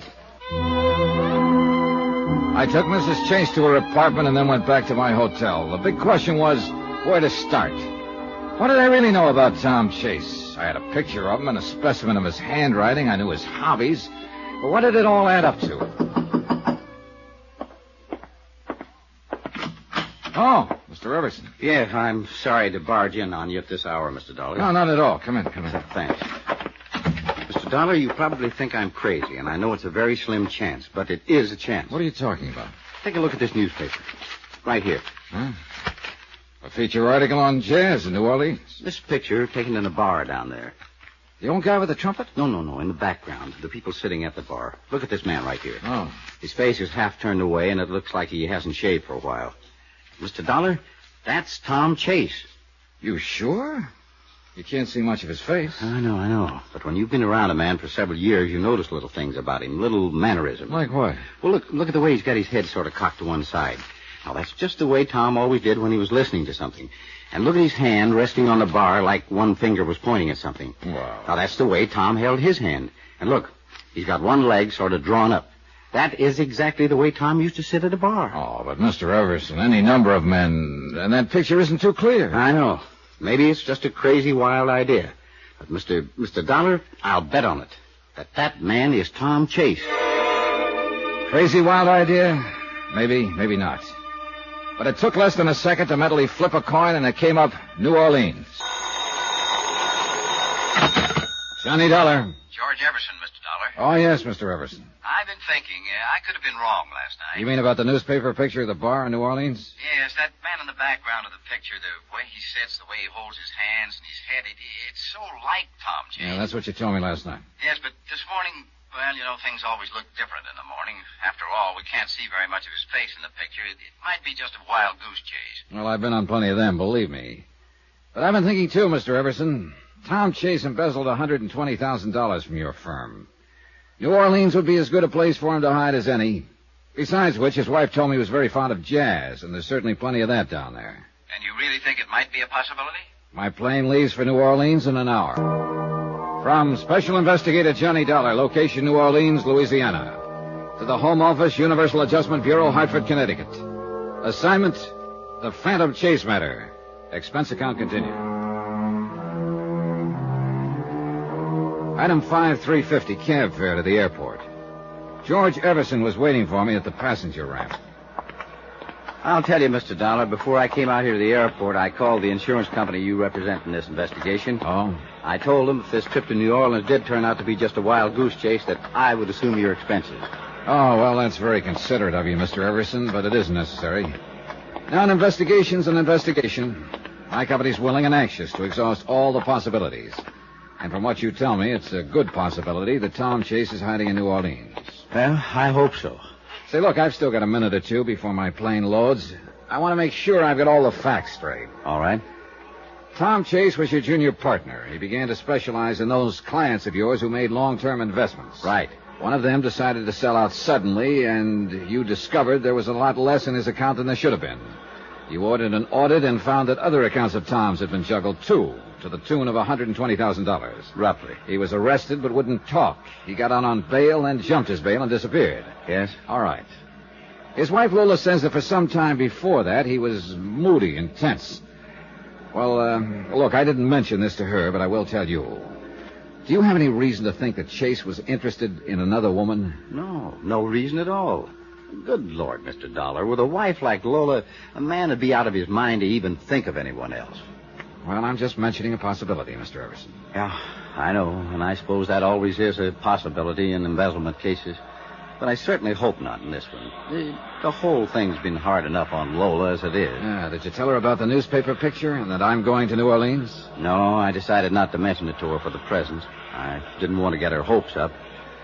Although heaven knows she doesn't have much to hope for under the circumstances. Yeah. Oh, well, my plane's loading. Well, so long, Mr. Everson. Yes. Best of luck, Mr. Dollar. I'll be waiting for word from you. Don't count on much. Oh, people have hit the jackpot on the first nickel. I know. But oftener than not, they turn up 3 lemons instead. Expense item 6, $114. Transportation and incidentals to New Orleans. I checked in at a hotel and headed for the quarter. It hadn't changed much. Maybe a little more neon here and there. But the same streets, the same latticework, the same noises. Then, as I was walking along the sidewalk, something came hurtling down through the air at me. I jumped to one side. It was a basket at the end of a rope. A man from a little grocery store came out, put some food in the basket, and the lady in the upstairs window hauled it up again. No, the quarter hadn't changed much. It was after dark when I located Ace's Castle, a bar that had been shown in the New York newspaper. There weren't many people inside. A few couples scattered around, a single or two at the bar, the bartender. And over in one corner, a small band making slow, sad music. I went over to the bar. Evening, sir. Hi. Scotch and soda, please. Okay. A little slow tonight, huh? It's early. It'll pick up. Here you are. Thanks. This is the bar that was in the New York newspaper picture, isn't it? Yes, sir. This is the place. That must have been good for business, huh? Tourists. This isn't a tourist spot. What kind of a spot is it? People from around the street here come in, have a drink or two, nurse their own private troubles or forget them, and listen to Pops. Pops? Pops Harker, the old man over there with the trumpet. Oh. Hey, he plays like he means it. He does. Do you mind taking a look at this newspaper picture? So what about it? Well, this guy in the background sitting at the bar. Yeah? Know him? Not particularly. What do you mean, not particularly? A lot of guys come in here. Should I know all of them? All right, here. Here's a front view of the man I'm looking for. Recognize him? Afraid not, sir. Afraid I can't help you. Ever hear the name Tom Chase? Chase? Not that I remember. This man in the newspaper picture, is his name Tom Chase? Well, could be. I'm not sure. Well, if he's around the street somewhere, you'll probably run into him sooner or later. How do you figure? People on the street don't leave it much. Oh, world of its own, huh? I suppose. Sort of an upside-down world, but a world, I guess. Seems to be what they want. So you think if my friend Tom Chase is here on the street somewhere, he's liable to stay here? Most of them do. Then it looks like you're going to have a steady customer for a while. We can always use him. Why don't you go talk to Pops, the old boy playing the trumpet there? He's got quite a memory. Maybe he could help you. Thanks. I will. Pop was way off in Never Never Land. He looked as old as Africa. He wore dark glasses.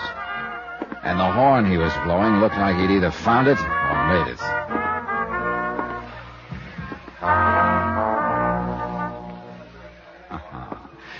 Real cool, Pops. Thank you, Daddy. Me and the boys just warming up. That was a warm-up? Oh, it ain't what it used to be. We'll still hold up for a while, I guess. I think it will. Yeah, you talk to that horn real pretty. It when the horn talk back to counts, Daddy. Hey, look, maybe you can help me, Pops. You got troubles? In a way. I'm looking for somebody. Oh, lots of people got troubles, Daddy. No, that's not quite what I mean. It's a fellow named Tom Chase. Ever hear the name around here? Chase? Yet there was a side man in Chicago once named Tom Chase. No. In the 20s it was. No, sorry, wrong Chase. The one I'm looking for is under 40. Only Tom Chase I remember was the old one. You been around here much? One you looking for? Maybe. What kind of voice he got? Oh, I don't know. Why? I remember voices. If I heard his, maybe I remember it. Well, look, I can do better than that, Pops. I got a picture of him right here. That don't do me no good. Why not? I'm blind, Daddy. Basin Street, boys.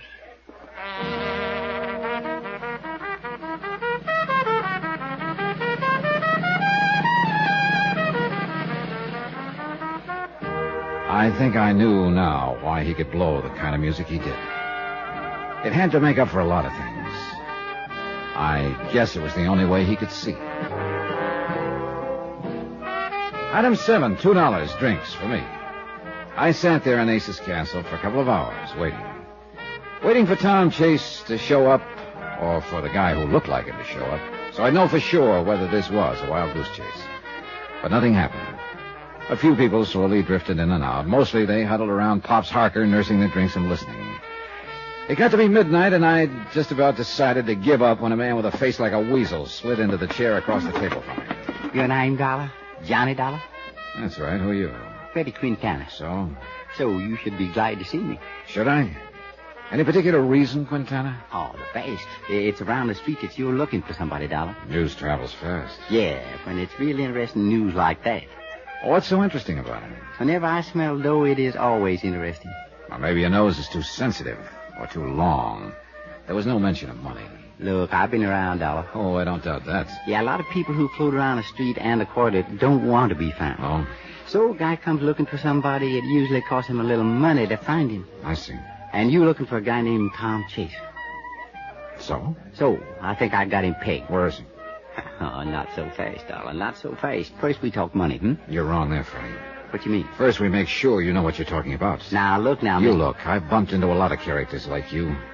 And more than a fair share of them were just trying to ace into a deal for a fair's buck without any... I tell you, I got the guy pegged. Describe him. Yeah. Tall, good build, probably a good-looking guy when he shaves, curly hair, brown eyes. How am I doing? Not bad, but I take a lot of convincing. Look, you looking for this guy, you just want to talk about him. I just want proof. Okay? I'll get proof. Bring him here. That'll be proof enough. You kidding? It ain't that easy, and you know it. This guy don't want to be found. I know that the minute I spot him. He's going under the name of Tom James. Tom James? Yeah, ring a bell? Maybe. His full name is Thomas James Chase. He could be using the first two names as an alias. Sure. Yeah, it's a familiar pattern. Sure. Okay, Quintana, suppose you do give me some proof. What do you want? $500. Oh, that's a lot of money. I think you want Chase a lot. I'd have to get an okay from my company. You could arrange it. Maybe. And that brings us back to the question of proof again.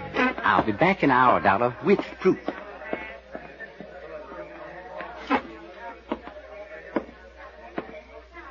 Daddy. Yeah? Yeah, what is it, Pops? That man you was talking to, he's a bad one. Oh? I can tell it in his voice, Daddy. Yeah, I know what you mean. You don't want to mess around with a bad one like that. Unfortunately, he could have something I need. Is that the reason? Oh, well, maybe not a good one, but it's part of my job. Maybe you got yourself the wrong kind of job then, Daddy. You know, Pops, sometimes I think you're right.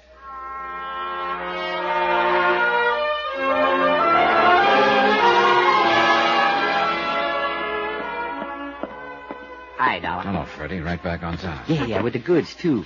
Yeah. Take a look. It's all crumpled up. What is it? I'll smooth it out. I think it's a letter he started writing and threw it away. Where'd you get it? I paid a little visit to his room when he was out. I fished it out of the wastebasket. Okay. Lola, when you get this, I'll be far away. Don't try to find me. It's better this way. I don't know how to explain, but ends there. Well, what you think? Is he your boy? I can tell you in about 10 seconds. I fished the sample of Chase's handwriting out of my pocket and compared it to the half-finished letter. I'm no expert, but I didn't have to be. There was no doubt about it. It was Chase's handwriting. So it looked as though my trip was going to pay off after all. Tom Chase was right here in New Orleans. Johnny Dollar. Brady Quintana, Dollar. Where you been, Quintana? You were supposed to contact me again later last night. Yeah, look, this is a complicated deal. It takes time. What's complicated about it? I'm looking for a guy named Tom Chase. You claim he's here in New Orleans under the name Tom James. For $500, you'll tell me where he's hiding. Sure, but the problem is he is hiding too good right now. I think you're stalling. You saw that letter of his last night, didn't you? Yeah, it's Chase's handwriting, all right. I'll find him again by tonight. You know that bar we met in? Ace's Castle. Be there at 10 o'clock tonight with the dough. Okay, but you'd better produce, Quintana. I don't have much time. If Chase finds out I'm trying to put the finger on him, neither will I. From Special Investigator Johnny Dollar, location New Orleans, to the Home Office, Universal Adjustment Bureau, Hartford, Connecticut. Assignment, the Phantom Chase matter. Expense account continued. Item 8, 425. Long-distance call to Pat McCracken at Universal Adjustment Bureau in Hartford. Pat agreed that $500 was a small price to pay if it got us a man who'd embezzled $120,000 from a New York investment outfit. Item 9, 370. Phone call to George Everson, senior partner of the investment outfit in New York. It was Everson who'd spotted a newspaper picture of a New Orleans bar with a man in the background who looked to him like Chase. Everson had been afraid he was sending me on a wild goose chase, and he was happy to hear his wild goose had just laid a golden egg. Item 10, $2. Assorted newspapers and magazines to kill time. Yeah, there was nothing I could do until I met Freddie Quintana at Ace's Castle at 10 p.m. Pops Harker, the trumpet player at Ace's Castle, had told me Freddie was a bad one. But right now, he was my only lead. The day dragged on. Finally, it got dark, and I was just starting to think about dinner.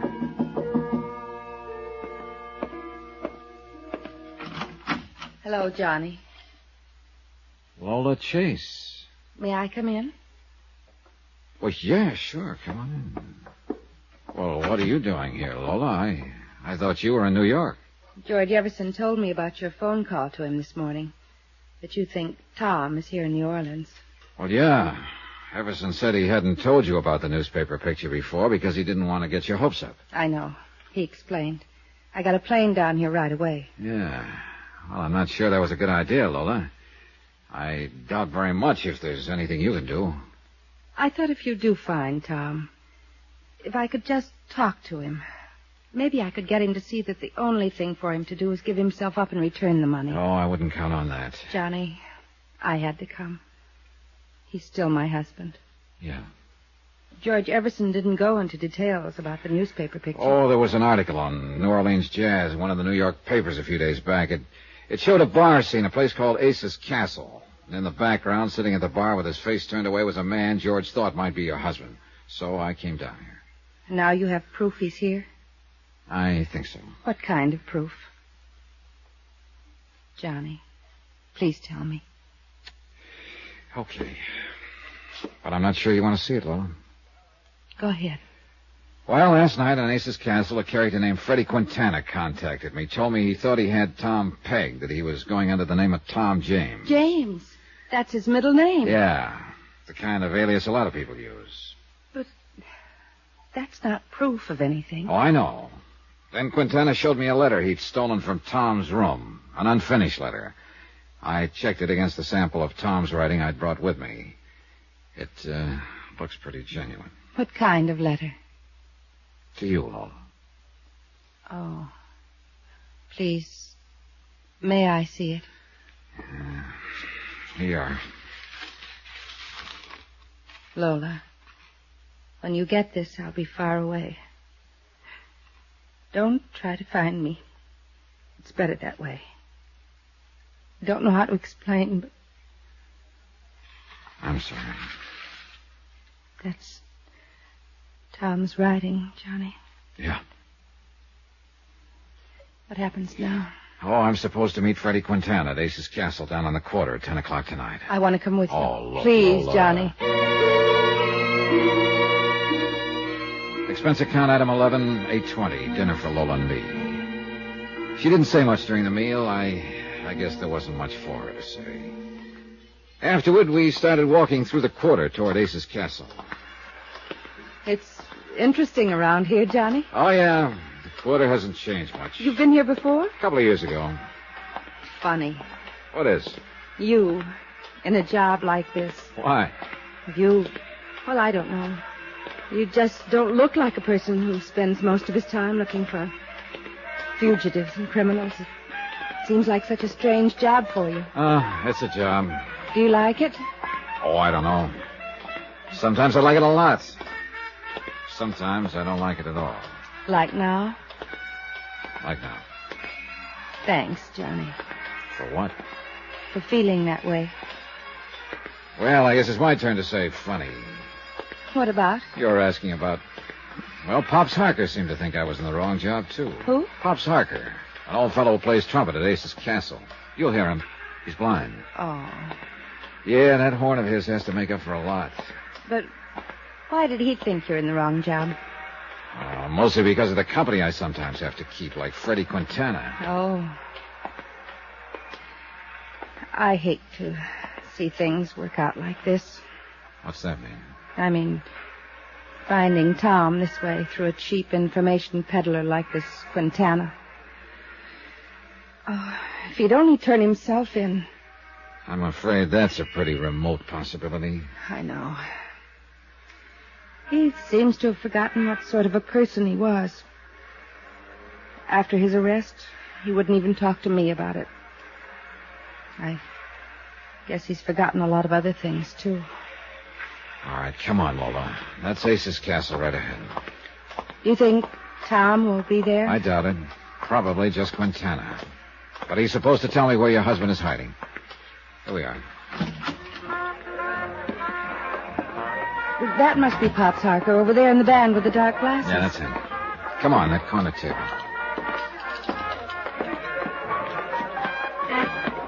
This is the place in the newspaper picture? Yeah. Yes. I can believe Tom's been here. He loved this kind of music.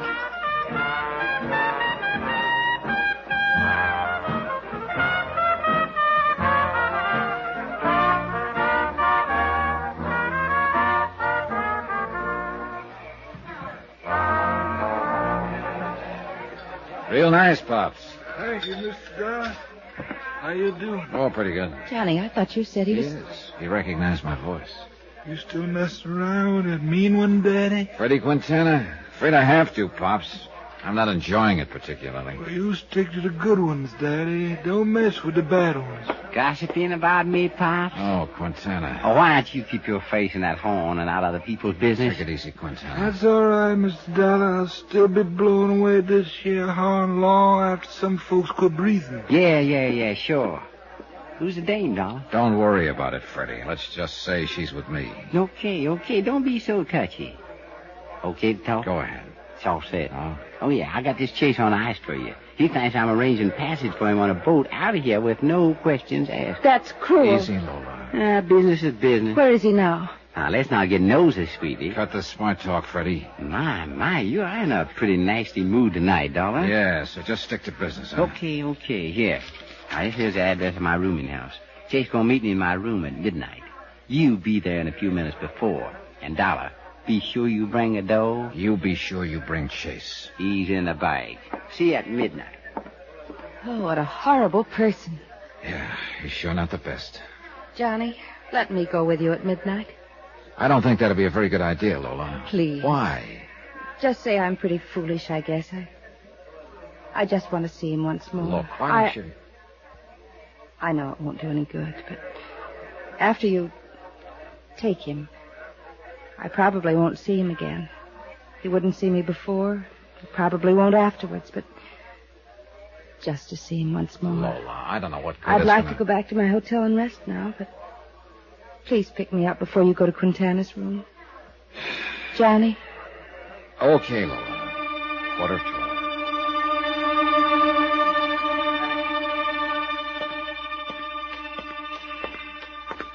This is the address, Lola. Quintana's rooming house. It's an awfully shabby place. The perfect spot for Quintana. What time is it? 5 minutes to 12. All right, let's go in.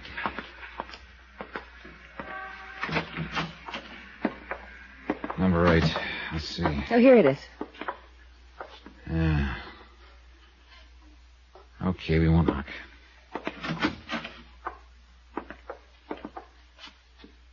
There's nobody here, Johnny. Well, we're a little early. Okay, we'll wait.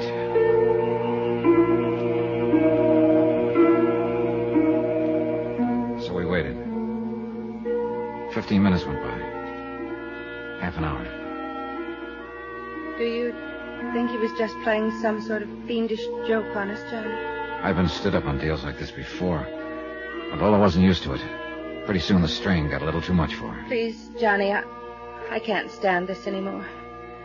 Take me back to my hotel. So I did. Now I was right back where I started from, with no leads. I decided to go back to Ace's castle. That's where the trail had started. I sat there for a few minutes nursing a drink. Then somebody slid into the chair across from me. You Johnny Dollar? Yeah, that's right. Who are you? Lieutenant Lefebvre, New Orleans Police. Ah. Well, what can I do for you, Lieutenant? How long you been here, sir? A few minutes. Oh? Weren't you in here early? Yeah. What time you leave? A little after 10. Why? Where'd you go? To see somebody who didn't show up. Look, Lieutenant, what's this all about? You don't mind, just answer the questions, huh? Who was this, somebody you went to see? A character named Quintana. I was supposed to meet him in his room. What do you want to see him by? Well, that's a sort of a long story. Look, here's my card, Lieutenant. Insurance investigator, huh? You mind come with me, Mr. Dollar? Oh, where to? Out back. Was a woman with you earlier, huh? Yes, Mrs. Lola Chase. I took her back to a hotel before I came back here again. I see. End of the alley here. What's this all about, Lieutenant? Go ahead, Dollar. Take a look. There were 2 policemen and a photographer in the alley, over near a doorway. I moved in close. A man was sprawled there, face up. Freddie Quintana. And he didn't look mean and nasty anymore. Just real tired. Real dead. Johnny Dollar. This is Lieutenant Lefebvre, New Orleans Police. Morning, Lieutenant. Anything new on the Freddie Quintana murder? Yes. Oh? You. What? You said you were with Quintana last night. On business, Lieutenant. What kind of business, Dollar? Well, it's a long story. I'm sure. I think you better tell it to me. Okay, I'll be right over. From Special Investigator Johnny Dollar, location New Orleans, to the Home Office, Universal Adjustment Bureau, Hartford, Connecticut. Assignment, the Phantom Chase matter. Expense account continued.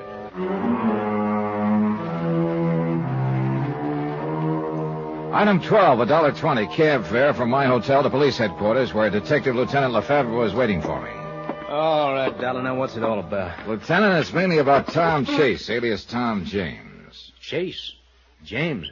Who's he? Former junior partner in the investment firm of Everson and Chase in New York City. Chase embezzled $120,000 from the firm. It's not very easy to do. I know, but he was real smart about it. George Everson, the senior partner, explained how Chase had done it. You see, he specialized in long-term investments. Oh, people that buy and hold on, huh? Yeah, that's right.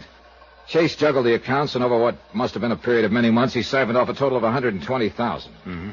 How'd Everson find out about it? Oh, one of their clients suddenly decided to sell out. His count wasn't as fat as it should have been, huh? That's right. Everson immediately ordered an audit. The total shortage was discovered, and the DA's office moved in. Did Chase make any kind of statement? No, none at all. He just clammed up. Everson tried to get him to explain, and so did Chase's wife, Lola. But he wouldn't say anything. Everson raised bail for him, and Chase promptly jumped bail and disappeared. Mm-hmm. You know, I've heard stories like this before, Doc. Yeah, sure. Open and shut embezzlement. Anybody find a motive? Well, we're just guessing at that. Could be any one of the standard ones, I guess. Gambling debts, maybe? Oh, I don't know. As far as we can determine, Chase didn't do any gambling. Of course, you never really know. What about a woman? Well, now that's probably closer to it. Although I'm like George Everson. If it was a woman, I don't get it. Why not? You should see Chase's wife, Lola. Oh, like that, eh? Like that. Still, the woods are full of men who've run out on good wives. Oh, yeah. There was something wrong in the happy home, all right, but I guess it was all on Chase's part. Was he? Lola told me he'd been moody and tense for some time before the embezzlement became known. He was away from home a lot at night. Told her he'd been working late. Mm-hmm. That, too, sounds familiar. She asked George Everson about it, and George told her it wasn't so. Then there was the matter of the vacation. Vacation? Yeah, at the last moment, Tom Chase told Lola he couldn't get away, but insisted she go anyway. So she went to Martha's Vineyard alone. Mm-hmm. Well, it certainly has all the earmarks of another woman. I know. I asked George Everson if he knew of any other woman. He said no. I haven't had the heart to ask Lola Chase that yet. But I got a hunch that's what she's afraid it is, too. Well, this is all very interesting, Dollar, but what's it got to do with Freddie Quintana's murder here in New Orleans? Yeah. Here's a New York newspaper. Last week. Take a look at it. Article on New Orleans jazz. Yeah. That's a picture of Ace's Castle down on the quarter. George Everson spotted this picture. The fellow in the background sitting at the bar looked to him like Tom Chase, and Chase was crazy about jazz. And that's why you come down here to New Orleans? Yep. Freddie Quintana contacted me night before last and told me Tom Chase was in New Orleans under the name of Tom James. Do you have any proof to show you? A letter Chase had started to Lola, then threw away. Quintana stole it from Chase's room. The handwriting genuine? Mm-hmm. I checked it against a sample of Chase's writing that I'd brought with me. Yeah, it's his all right. Go on. Well, Quintana told me to meet him in his room at midnight. He'd have Chase there. Apparently, he was pretending to negotiate with Chase for passage out of the country. Oh? So Lola and I went to Quintana's room at midnight, but he didn't show. And I took her back to her hotel. Then I met you, and you showed me Freddie Quintana's body in the alley. It sure looks like Tom Chase didn't want to get found. Mm-hmm. So now if we get Tom Chase, we got Freddie Quintana's killer. That's about the size of it, Lieutenant. I don't know. What do you mean? Dollar, Quarter's been my beat for a long time now.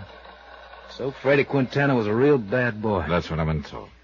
And when a bad boy gets himself killed, it isn't always easy to tag the man who did it. Meaning there are a lot of them who'd like to have done it, huh? In Freddie's case, a long line of them. I don't doubt it. Well, we give it a whirl. Tom Chase, alias Tom James. I get out bulleting on him. If he's the one, though, he probably skipped town by now. Could be. What's your next move, Johnny? One that I don't look forward to, believe me. Oh? Breaking the news to Lola Chase.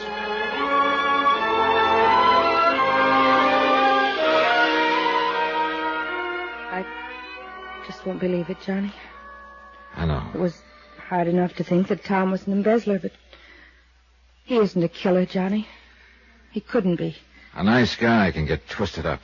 Then, when he's on the run, he sometimes acts like an animal. He'll destroy anything or anyone who's between him and his freedom. But what kind of freedom can a man have who's... I guess you were right, Johnny. Yeah, what about it? You said I shouldn't have come down here from New York. That there was nothing I could do except get hurt more. Oh, I can understand your feeling. You had to come, but, well... Johnny, I wish you were working for me right now. This investigation, I mean, I'd just call it off. Afraid it isn't that simple. Your husband's still a fugitive. He's got to be found. That $120,000 or what's left of it has to be recovered. And if he is responsible for Quintana's murder... I know. It was just a wish. Excuse me. Hello? Oh, yes, just a moment. It's for you, Johnny. Oh, thanks. Johnny Dollar. Lieutenant Lefebvre. Thought I might find you there. Anything new, Lieutenant? Yes. That Tom James alias you gave us for Tom Chase paid off. Oh? We just located his room. Where? A room and house in the quarter, a couple of doors from where Freddie Quintana lived. I'll meet you there in 10 minutes.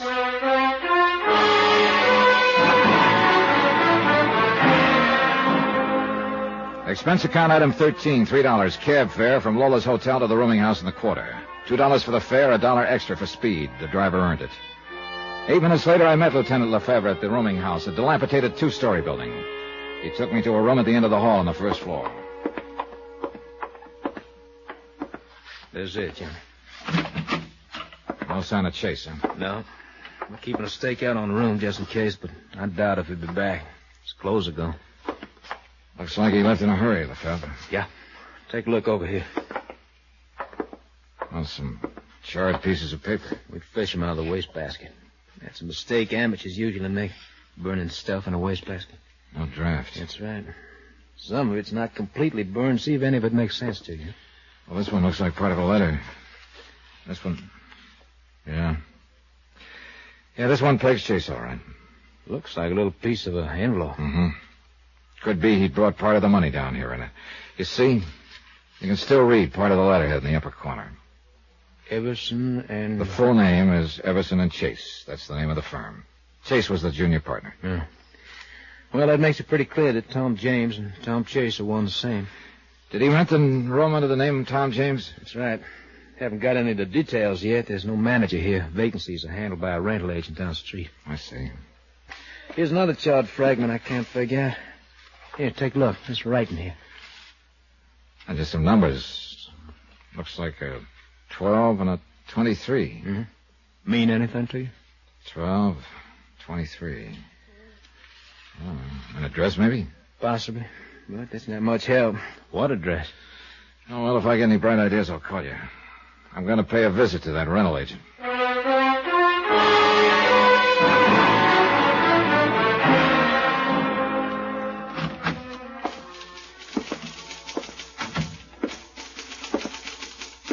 Yes, sir. What can I do for you? Are you the agent for that rooming house down the street? That's right, sir. Collis. Is the name Roger Collis? You'd like a room, maybe? No, thanks. I want some information. What about? Well, you rented a room some time ago to a man named Tom James, I believe. Well, let me see. I'll have to look it up. We keep all the rentals in this here book, and it ought to... Yeah, here it is. Oh, yeah. What do you mean, oh, yeah? Was there something special about that rental? Oh, indeed there was, my friend. A little over a week ago it was. Yeah, that would figure. And the month's rent was paid in advance. Is that what was so special about it? Oh, no, that's happened before. It was who rented it was so special. Well, I thought Tom James... It was rented for Mr. James by a friend of his. Oh? Now, I sure wish I had a friend like that. Oh, man, what a woman. The motive for Tom Chase's embezzlement. It was a woman, after all. He probably stayed undercover while she rented the room for him. I thought of his wife, Lola. I didn't want to see her get hurt anymore. Expense account item 14, cab fare to Lola's hotel. Is there something new, Johnny? You left in such a hurry. Lola, do yourself and me a favor. What is it? Go back to New York now. Why? Well, I just think it'd be better all around, that's all. Something's happened. You found out something. Johnny, please don't hold anything back from me. Look, Lola, whatever it is, I have a right to know. Yeah, I guess you do. Okay, I'm sorry to tell you this, but it looks like Tom isn't traveling alone. Oh. I guess I always knew that was it. It had to be. I'm sorry. You're right, Johnny. The only thing for me to do now is go back to New York and forget. Try to forget. Thanks for everything, Johnny. Item 15, $3 even, drinks for me. But they didn't take the bad taste out of my mouth. Lola, heading back to New York alone, and Chase, heading who knew where with $120,000 and not alone. I thought of that scrap of charred paper with the numbers on it, the one we'd found in his room. 12, 23. They could mean anything, or nothing. Finally, I gave up trying to make sense out of it and picked up the evening paper. News section, not much of interest. Sports, the comics, the weather, harbor news, Harbor news. Ship arrivals and departures. 23. Could that be the time of departure of a ship and the pier number? From Pier 23 at 12, maybe? Sure, it sounded like a long shot. But I had a strong hunch the trail might not be as cold as I'd thought. Johnny Dollar. Lieutenant Lefebvre, New Orleans Police, Johnny. I was out when you called. Lieutenant, I think I've got a new lead on the whereabouts of Tom Chase. I could use a new lead. Let me have it. That room he leased under the name of Tom James. Remember that charred paper we found in the wastebasket? Sure. Stuff he tried to burn after he took off in a hurry the night of Freddie Quintana's murder. We could make out two numbers written on one scrap of paper. 12 and 23.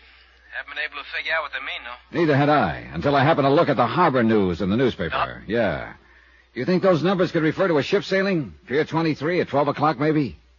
Could be, Johnny. Sure could be. I go to work on it. Maybe I have something by the time you get here. Lieutenant, I'll be there in 10 minutes. From Special Investigator Johnny Dollar, location New Orleans, to the Home Office Universal Adjustment Bureau, Hartford, Connecticut. Assignment, the Phantom Chase matter. Expense account continued. Item 16, $1.50 cab from my hotel to police headquarters in the office of Detective Lieutenant Lefebvre. I got some of my boys working on ship sailings, Johnny. Trouble is, we're not sure what date we want and whether the 12 means noon or midnight. Pier 23 is a pretty busy place. There's been several departures in the last few days. Freddie Quintana was killed 3 nights ago about 10:30 at night. Could be the departure time was midnight that same night. Could be, and that's the line we're taking. But, of course, that's assuming that Tom Chase, alias Tom James, was the one who murdered Freddie Quintana. Oh, everything points that way, Lieutenant. Look, Tom Chase was the junior partner in the New York investment firm of Everson and Chase. He embezzled $120,000, jumped his bail, and disappeared. Embezzler isn't necessarily a killer, Johnny. Matter of fact, the two types are usually quite different. True enough. But the big kicker in this deal is why Tom Chase went sour in the first place. A man who changed as completely as he did in one direction might go all the way. It's happened before, of course. His wife Lola and his senior partner, George Everson, were pretty shocked at the thought Tom had embezzled the money. They couldn't understand why a man like he would do what he did. Neither could I, until I found out it was a woman who rented a room for him here in New Orleans. How did Miss Chase take that news? Oh, pretty hard. She's still here in New Orleans? No, I talked her into returning to New York. I just didn't want to see her get hurt anymore. She probably shouldn't have come down here in the first place. Well, that's what I told her. That there was nothing she could do here. But what it boiled down to was she just wanted one more look at her husband. You see, after he was arrested in New York, he refused to make a statement. Wouldn't even talk to her about it. Refused to see her at all. So she thought if she could see him again, he might have some kind of explanation, huh? Yeah. But as it turned out, she was just asking for another kick in the face. How can a man explain another woman? That's a good question. Personally, I hope I never have to answer one like it. Lefebvre, when I see what happens sometimes in the marriages I run up against, I'm glad I'm single. The trouble is, you and I have tangled with the wrong kind of people most of the time. You can say that again.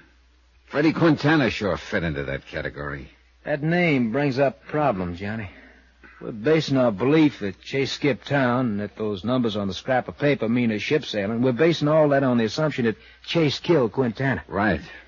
You must remember that Quintana was a bad boy. There are plenty of people who'd like nothing better than to knock him off. But why at that particular moment? Oh, Lieutenant, the timing adds up to Chase. After I traced him here to New Orleans, Quintana contacted me, said he could deliver Chase for a price. He showed me a sample of Chase's handwriting he'd swiped from his room. It was genuine, all right. Then Quintana winds up dead in an alley before he can deliver Chase. How else can it add up? Look, Johnny, I'm just mentioning possibilities. You're right. Chase is the probability. Yeah. Lefebvre. What? Let me get that down. All right, I have it. Thanks. They locate the ship? Yeah. Caribbean Star. Left at midnight the night of Quintana's murder. From Pier 23? Right. Destination Trinidad by way of Havana and Haiti. And there is a Tom James on that passenger list. Your hunch was a good one. Let's see. If I could get a plane out of here this morning, I might be able to intercept the ship at Haiti. Hey, could you cable the authorities there and request them to hold Chase if I don't make it in time? Sure, glad to. Lefebvre. Just a minute. Johnny? You expecting a call from New York? Oh, yeah. I put one in to George Everson, Chase's senior partner, a little while ago. Well, here it is. Good, thanks. Hello? This is George Everson in New York. They told me at your hotel that you were at police headquarters. You were wondering why Chase embezzled the money from your firm, Mr. Everson. I still can't understand it. Mr. Dollar, it just... Well, maybe this will help. We found out that his hideout here in New Orleans was arranged for him by a woman. A woman? Oh, no. And, according to the rental agent, quite a woman. Oh, good Lord. To think. Well, does Lola know of this? Yes, I talked her into returning to New York. Good. She should never have gone down in the first place. Any leads on Chase's present whereabouts? Yeah, just turned one up. It looks like he's traveling under the name of Tom James on a ship to Trinidad. Trinidad? Right. But if my luck holds, he won't get farther than Haiti.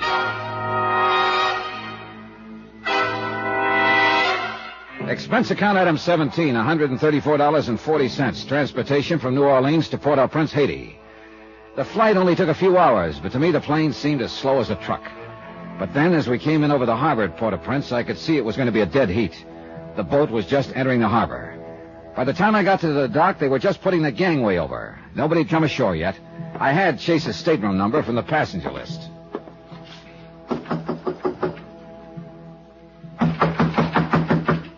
Okay.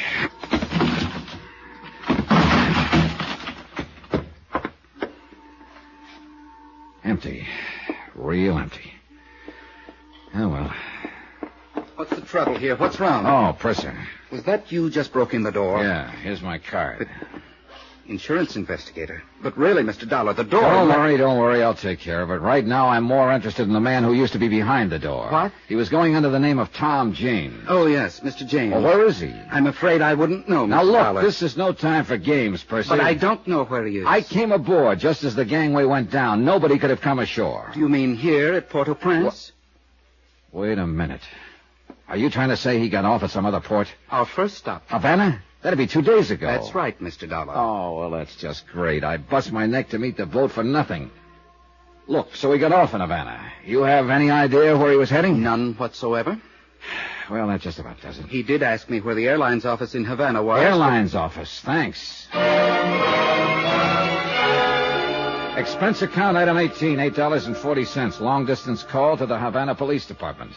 They put me through to a Lieutenant Escobar. Si, Senor Dollar? Hey, look, Lieutenant Escobar, I'm an insurance investigator from the United States. The United States? But the operator said you are in Haiti. Well, yeah, that's right. You see, well, let that go for a moment. I'm after a fugitive, an embezzler named Tom Chase, also known as Tom James. Chase? James? Yes, I wonder if you'd check the airlines at Havana and see where he bought a ticket to, then call me collect. I thought he was going to Trinidad, so I came as far as Haiti, where I found out here he got off in Havana. Trinidad? Haiti, Havana? Senor, if you will permit me, you sound a little confused. If I do, senor, it's because I am. There was nothing I could do after that except sit in Port-au-Prince and twiddle my thumbs. I wasn't at all sure I'd be hearing from Lieutenant Escobar again, or if I did, whether he'd have a lead for me. But 2 hours later, he called back, and he did. About your friend, Senor James, or Senor Chase, I'm not sure which. Let's not start that routine again, Lieutenant. James will do. See, 2 days ago, the Senor James bought a plane ticket here in Havana. Where to? Barbados. Barbados? See, the British West Indies. Yeah, I know where it is. Oh, brother, he really gets around. Now, let me see if I have this thing straight, Senor. You thought he was going to Trinidad, so you went to Haiti. Well... But instead he came to Havana, so he went to Barbados. Well, you see... No, Senor, I am sorry, but it still does not make sense. Don't worry about it, Lieutenant Escobar. It does to me. Just accept my thanks for the lead. Someday I'll sit down and write you a letter about it. Item 19, $143. Transportation and incidentals from Haiti to Barbados. From the air, it looked like a beautiful spot. Pastel-colored houses with pink roofs, clean, sandy beaches, gentle waves. Yeah, I could see Chase's point in coming here. A good place to get away from it all, particularly with $120,000 to keep you company. And more particularly when what you're trying to get away from is a couple of assorted charges, like embezzlement and murder. But if I thought that finding Tom Chase, alias Tom James, would be a cinch once I got to Barbados, I was sadly mistaken. It was a bigger island than I'd realized, about 170 square miles. And Bridgetown was quite a fair-sized city. I checked into the hotel, then made the rounds of all the others, inquiring about Chase. But I got nowhere. Item 20, $1, 2 drinks, while I brooded in the hotel bar over the fact the trail had gotten cold again. But by the time I got that through my head, I saw the prettiest sight I'd encountered all day. A girl. And unless I was very much mistaken, she was heading for my table. You're Johnny Dollar? Sure am. I'd like to talk to you. Sit down. Thank you. Cigarette? Please.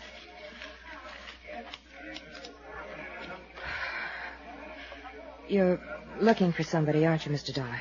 Am I? Anybody in particular? Yes. Let's call him Tom James. Oh? What about him? I know where he is. Who are you? Connie. Connie who? Connie's enough. So you're the one, huh? What do you mean? Well, I knew Chase wasn't traveling alone. Yeah, I'm the one. One thing I don't get. What? Why you're doing this, if you're Chase's girlfriend. You want out, maybe? Yeah, I want out. So you'll deliver Chase to me. What do you want for it? Money enough to get back to the States? That might be arranged. Just one thing. What is it?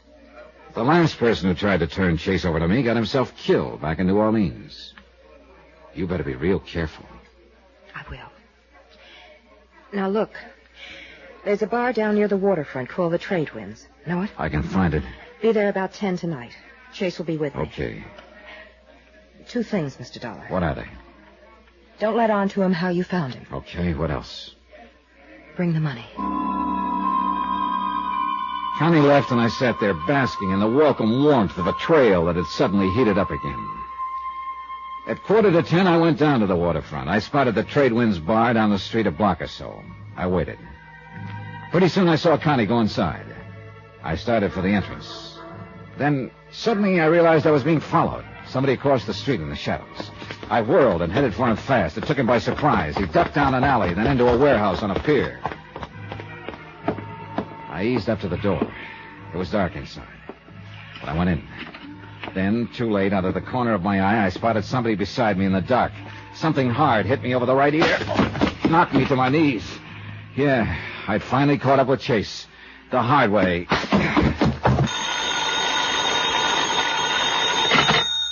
Johnny Dollar. This is Connie, Mr. Dollar. Well, you're about the last person in the world I thought I'd be hearing from. What do you mean? I waited for you last night at the Trade Winds bar, but you didn't show up. No, I got delayed on the way by a hit over the head in a warehouse on a pier. What? Oh, don't tell me that surprises you. Of course it does. Look, that whole routine of yours yesterday about telling me where Tom Chase is hiding was just a decoy so he could get me down there and try to finish me off. If that night watchman hadn't come along when he did, I'd still... I don't know what you're talking about. Want to prove that? Yes, but how? By opening up and telling me what this is all about. Where are you now? Downstairs in the lobby. I'll be right down. From Special Investigator Johnny Dollar, location Barbados, British West Indies. To the Home Office, Universal Adjustment Bureau, Hartford, Connecticut. Assignment, the Phantom Chase matter. Expense account continued.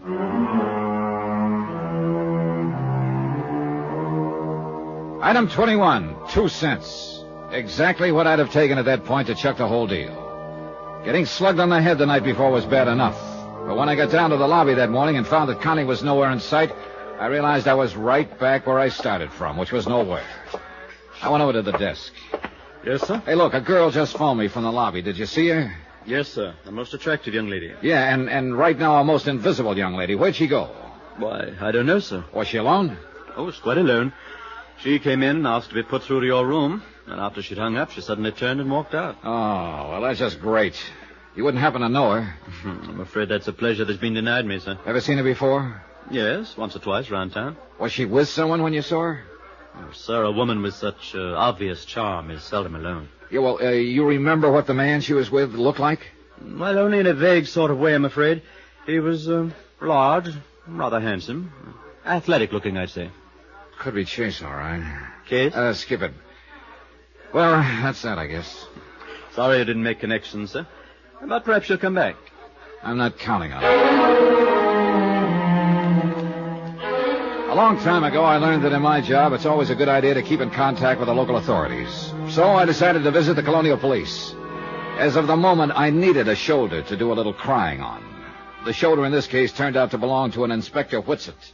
Let me see if I have this thing straight, Mr. Dollar. This chap you're looking for, Tom Chase, embezzled some money from the New York investment firm in which he was a junior partner. Yeah, that's right, Inspector. Everson and Chase was the firm. $120,000 was the amount. 100? My goodness, Chase must be rather clever, swindler. Yeah, and pretty speedy, too. He's kept 2 jumps ahead of me all the way. And you think he's traveling under the name of Tom James? I'm sure of it. In New Orleans, a man named Freddie Quintana told me Chase and James are one and the same, and showed me some handwriting to prove it. But Chase eluded you in New Orleans. Yeah.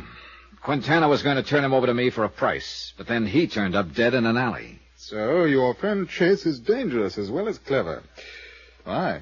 You do have your problems, don't you? A bucket full of them, Inspector. And now you think that this Chase or James is hiding here in Barbados? Well, I'm pretty sure of it. You see, he left New Orleans in a hurry after Quintana's murder. Understandably. But he burned some papers, not completely, and we found one with some numbers on it. They turned out to be about a ship sailing. I intercepted the ship at Haiti, but learned that Chase had gotten off in Havana. I see. The Havana police found out for me that he'd bought a plane ticket here to Barbados. And so here you are. Well, I must say you're persistent. Oh, yeah. But so far it's got me one big nothing. I thought my luck had changed when I met Connie last night, but apparently that was just a decoy. Connie? Yeah, here. Here, I've written down a description of her. I'd sure appreciate it if you could help me find her. Yeah.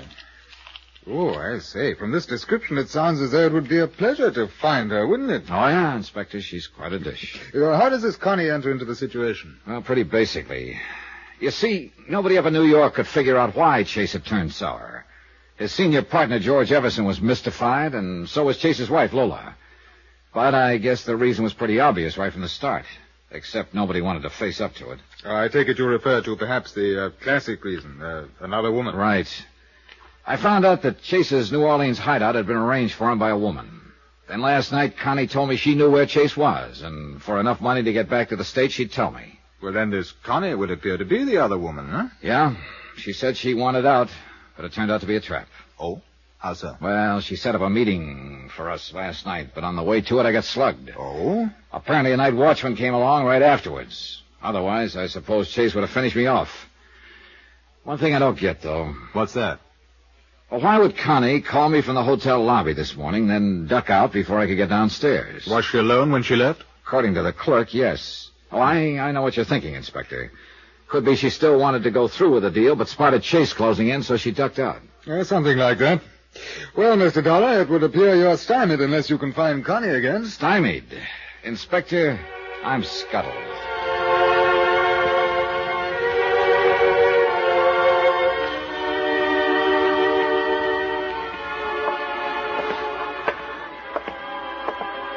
Good afternoon, Mr. Dollar. Clerk, has that girl been back? And the one you called Connie? Yeah. No, sir. I've been keeping an eye out for her here in the lobby, but I've seen no sign of her. No calls or messages for me, huh? No, sir. If I see her, of course, I'll get in touch with you immediately. You'll be in your room? No, I'll be at the Trade Winds Bar. The Trade? Well, that's one of the waterfront bars, isn't it, Mr. Dollar? That's right. It's none of my business, sir, but I would be just a bit careful if I were you. Now, what's that supposed to mean? Well, that part of town, sir, it's not the best. Oh, you're telling me. I got hit over the head down in that part of town last night. And now you're going back there? Real glutton for punishment, huh?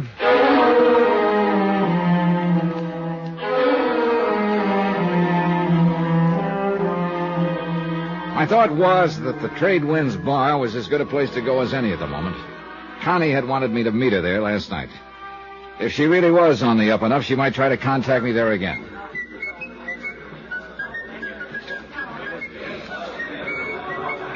The Trade Winds was a typical waterfront dive. Through the swirling smoke, I could make out sailors, fishermen, West Indians, and tourists all rubbing elbows. Item 22, 50 cents, 2 rum punches. They came cheap there. Halfway through the second one, I spotted someone in the doorway, Connie. But then she saw me and ducked out fast. So she didn't want to contact me, but I sure wanted to contact her. I went out the side door. My hunch was right. She was trying the alley. I stepped in front of her. Let go of me. Oh, no, baby. Just stay put. Please. I don't know what this is all about. Honest, Mr. Now, Dollar. look. This is no time to start playing coy. Where's Chase? I don't know. Come on. Please, you must believe me. I should never have come to you in the first place. I'm not Chase's girlfriend like you think. Oh, I'll try again, sister. Really, I'm telling the truth, Mr. Dollar. I know I posed to you as his girl, but I'm really not. Look. I was trying to work something for myself. When you started talking about murder, I realized I was getting involved in things I shouldn't. What are you talking about? Honestly, I can explain everything to you, Mr. Dollar. Okay. Inside. That's just what you're gonna do. Look, we'll take this table right here. Go on, sit down. All right, now, Connie, let's have it. Mr. Dollar, I want you to know I'm pretty ashamed of myself for what I was trying to do. It was wrong. I should have realized it sooner. Less editorial and more news, huh? Well, I met Tom Chase, or Tom James as he calls himself, here in Barbados a couple of days ago. A couple of days ago? You mean in New York a long time ago, don't you, Connie? No, Mr. Dollar, I wasn't Chase's girlfriend. I'd never seen him before 2 days ago, right here. Go on. I had a date with him. Then I found out you'd been asking around town for him. So I decided on a plan. So? I found you and told you I knew where Chase was. You thought I was his girl, and so I went along with it. I was supposed to have a date with him last night here at the Trade Winds, but he didn't come. He was too busy hitting me over the head at the time. You telling me the truth, Connie? I swear it. Then there's one big question. Why did you do it? Because I'm broke, Mr. Dollar. I'm stranded here in Barbados, and I want to go back to the States. I thought you were going to put the finger on him for enough dough to get back to the States, huh?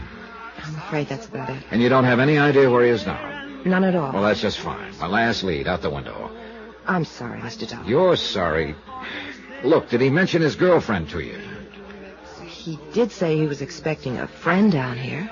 They probably had it rigged for her to meet him here later. He didn't give you any indication where he was staying, huh? No. Or what his future plans were? No. There was one thing. Well, what was it? Well, I don't know if it means anything or Come on, not. let's have it. Well, we were here at the Trade Winds night before last. Afterwards, we walked around the waterfront for a while. Yeah? Tom stopped and talked to one of the fishermen there for quite a while. Ah. Could you hear what they were saying? No, they left me and went off to one side. Now, listen, Connie. Do you think you'd recognize that fisherman if you saw him again? Yes, I think so. Then come on. We went outside. It was sunset. A few fishermen were scattered along the wharves, mending nets, getting their gear in shape. We gave each one of them the once-over, then kept going. Suddenly, Connie stopped. There he is, Johnny. The one who's yawning. Okay, thanks. You stay here. Good evening. Good evening. You don't sound very convinced. Oh, sure, it's a good evening. Soon it will be a good night, and then I can go to bed. Hey, look, I'd like to ask you a couple of questions. Oh, sure. Sure. Mind staying awake a few minutes? But it's that I'm tired. Last night I worked all night. Oh? Fishing really must be good around here. It's not the fishing. It was the passenger. Passenger? Who? He don't give his name. Where'd you take him? Lagos Island. Where's that? 3 hours by boat from here. What's there? Nothing. Nothing? A small abandoned pier, an old abandoned house. Nothing else.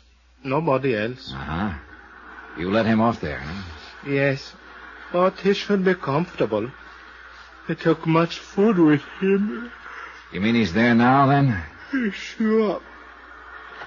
There are no boats there, and nobody could swim so far. I see. Okay, partner. Thanks a lot. Pleasant dreams.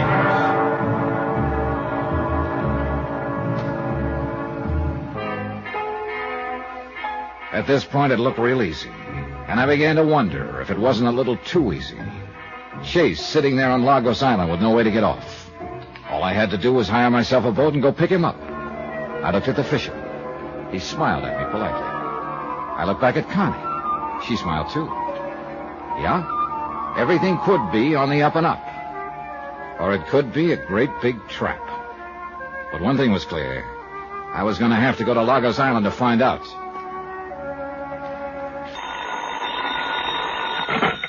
Johnny Dollar. This is Lola Chase, Johnny. Lola, where are you? At a hotel over at Marisol Beach. Marisol Beach. You're here in Barbados? Yes.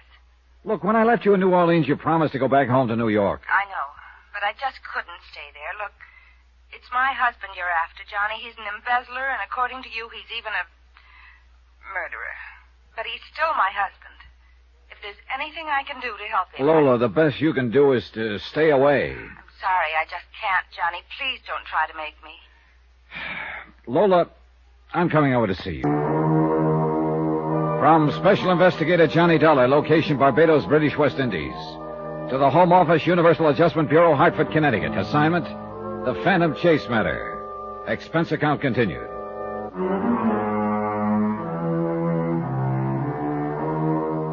Item 23, $1.20 American cab fare to Lola's hotel at Mirasol Beach. She was waiting for me on the terrace. Please don't be mad at me, Johnny. Oh, I'm not mad, Lola. It's just that I hate to see you keep leading with your chin. It's the best way I know of to get kicked in the face. I know. After all Chase has done, you Johnny, still... I've discovered something about me. Yeah? What do you mean? It does hurt to get kicked in the face.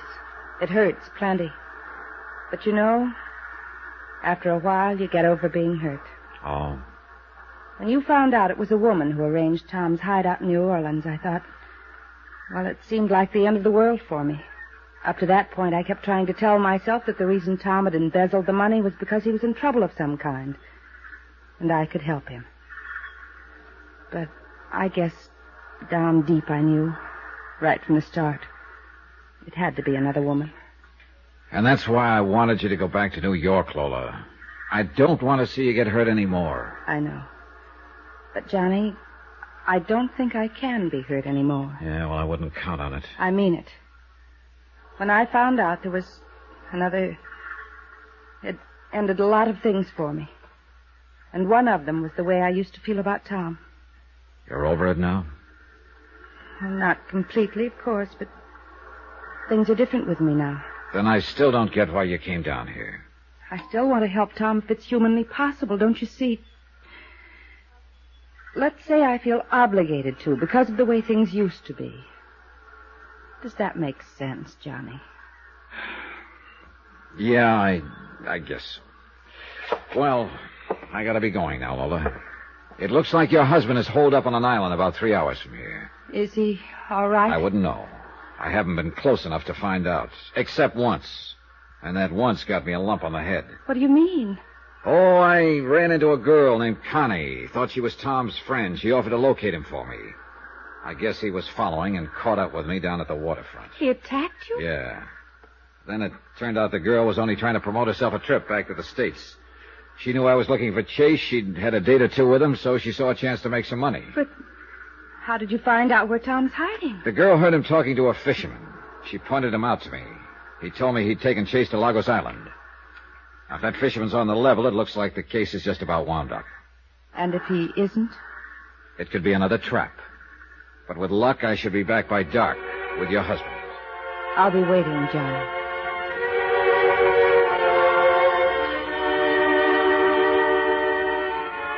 Expense account item 24, $9.50, long-distance call to Chase's senior partner, George Everson, in New York. I figured he ought to know that Lola was down here in Barbados. Lola there? Why, Mr. Dollar, I thought she was right here at home in New York. No, she just arrived this morning. But this is no good having her there. It just means more pain for her. She says she's over that part of it. You don't know Lola. I don't think she'll ever be over Tom Chase. Mr. Dollar, I'm going to take the first plane to Barbados and bring Lola back to New York with me. Yeah, I think that's a good idea, Mr. Everson. This time, maybe you can make her stay. Things could get a little rough around here, and I'd just as soon she was somewhere else. Rough? Johnny, you've located Chase? I think so. Well, look, maybe if I came down right away, I could persuade him to give himself up. Afraid it's a little too late for that, Mr. Everson. It looks like Chase is holed up on a deserted island. I'm leaving in a few minutes to pick him up. He doesn't know you're coming? That's what I'm going to find out. See you when I get back. I hope. Item 25, $30, rental on a power cruiser. I wanted one I could handle alone and one with a radio. After I'd arranged for it, I told the owner to get it ready while I paid a visit to Inspector Whitsett at Colonial Police Headquarters.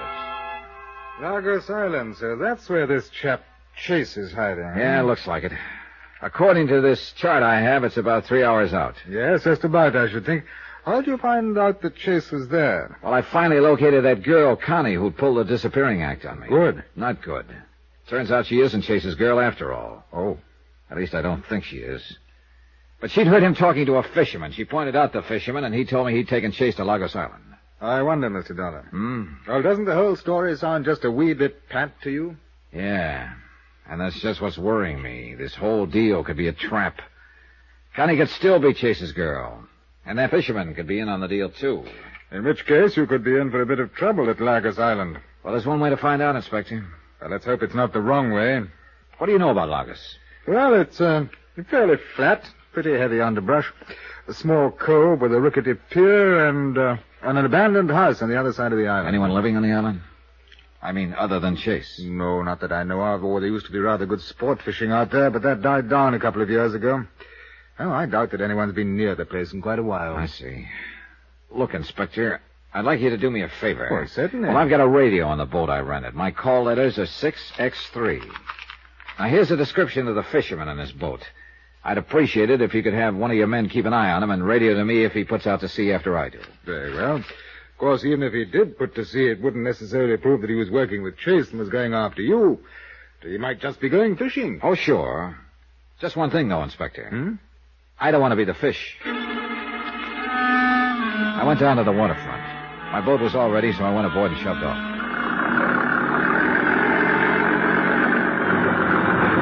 Once out of the harbor, I set my course for Lagos Island. The boat was equipped with a rig for lashing the wheel in position, sort of an automatic pilot. So I snapped it in place and started down into the cabin. And then I saw the cabin was occupied. Lola. Hello, John. Oh, great. For 2 cents, Lola. I knew you'd turn back and put me ashore, but please don't. I can't, but only because I can't afford to take the time. I'm glad. But if you think I like the idea of your stowing away, you're crazy. Do you mind telling me why you did it? For a very good reason. Well, let's have it. Tom obviously doesn't want to be found. I think he's made that clear enough. And you... Well, you're the kind who doesn't stop until you finish your job. So, that being the way things are... Johnny, somebody could get hurt. And I couldn't stand that. I thought that maybe if I came, there wouldn't be any violence. Oh, look, Lola, Chase isn't going to get hurt if you'll just be sensible. I wasn't only thinking of Tom.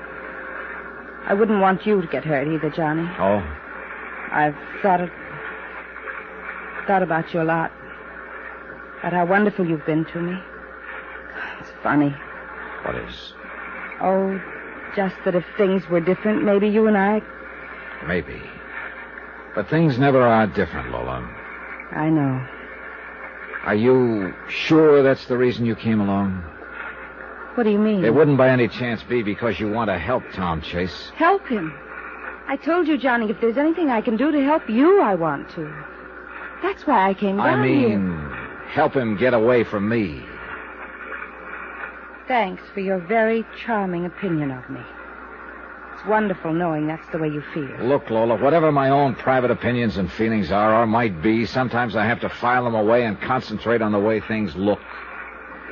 When the time comes, Johnny, you'll see that isn't the way it is at all. I hope so, because the time could be pretty soon. 6X3 from Barbados Control. 6X3 from Barbados Control. Over. This is 6X3. Go ahead. This is Inspector Whitsett, Dollar. Oh, yes, Inspector. The fisherman in question left the harbor about 20 minutes after you did. He may be following you. Be careful. I'll try, believe me. Thanks, Inspector. Over and out. What does that mean, Johnny? It means that this Lagos Island deal could be a trap. Oh, what are you going to do? Find out. What else?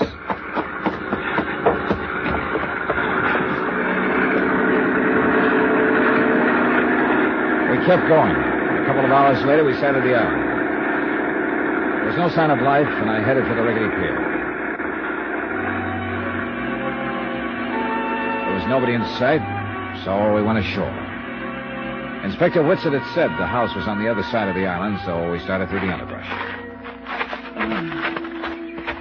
It's awful dense in here. Yeah, it sure is. How far is it across the island, Johnny? Oh, about a mile, I think. Is there anything over there? A deserted house, although it's probably not deserted now. Easy through here. This stuff is pretty rough for me. Look, if Tom won't give himself up, will you let me talk to him? Oh, I don't know. I'm not going to take any chances with you, Lola. You mean you still think I might try to help him escape? I mean, he could be pretty dangerous right now. Oh, he'd never turn on me, Johnny. Don't count on it. I remember a guy named Freddie Quintana who tried to turn him in back in New Orleans. Freddie wound up dead. No, I still can't believe Tom had anything to do with that. He's not the type. Johnny! Get down. You were saying, Lola? Where did it come from? Who knows in this underbrush? Come on, down in the gully. He's shooting wild. He mustn't be able to see us. What do we do? Work our way along the gully and keep as quiet as possible. Maybe we can spot him from the other end. Get on. Johnny, your gun. You're not going to try to shoot him. You think he's trying to shake hands with us? Oh, but... Be quiet, will you? It's sticking here. Can you see anything at all? No, nothing. Hold it a minute. What's the matter? Not a sound. Now, look, you'd better stay right here, Lola. This is a fairly sheltered spot. You'll be safe. What are you going to do? Track him down. Johnny, how do you know it's Tom out there? I don't. But whoever it is sure not hanging the welcome mat out for us. I'm funny that way, Lola. I don't like getting shot at. Now, you stay here. But Johnny, do as I say. Still wild. That came from a different direction, it sounded like. Yeah, from behind us. Toward the beach. Well, he must have circled around us. Hey. What's the matter? The beach. Oh, brother, is this a sucker play? What do you mean? He's heading for our boat. Come on. We took off through the underbrush, heading for the beach. It was slow going. Lines kept grabbing our legs. The footing was bad. Then we finally came out into the opening. I saw my hunch was right. He'd started the boat and was pulling away. By the time we got to the pier, he was heading out to sea, out of range. He turned and looked back at us over his shoulder. Johnny, it's Tom. It is Tom. Johnny Dollar. Boy, genius. Oh, look, Johnny, don't blame yourself. We come here to Lagos Island to pick up Tom Chase. So what happens? He circles around behind us, grabs a boat, and takes off. But how could you help it? I should have figured what he was up to. He was all alone here on the island, no way to get off. So we obligingly show up in a boat. He pins us down in the underbrush with a few wild shots while he works his way around to the boat. Well, one thing I got to admit, Lola. Your husband's no dummy. Please, Johnny, I'd just as soon not be reminded of Tom's cleverness. Embezzlement, murder, escape. If that's cleverness, I don't want any part of it. Oh, if he'd only turn himself in. Oh, fat chance of that. Maybe if he goes back to Barbados, we can find him there and persuade You're overlooking one small detail, Lola. Huh? You and I are now in the same spot Tom Chase was. We're alone on this island, and there's no way off. From Special Investigator Johnny Dollar, location Lagos Island, 3 hours by boat from Barbados in the British West Indies. To the Home Office, Universal Adjustment Bureau, Hartford, Connecticut. Assignment, the Phantom Chase matter. Expense account continued.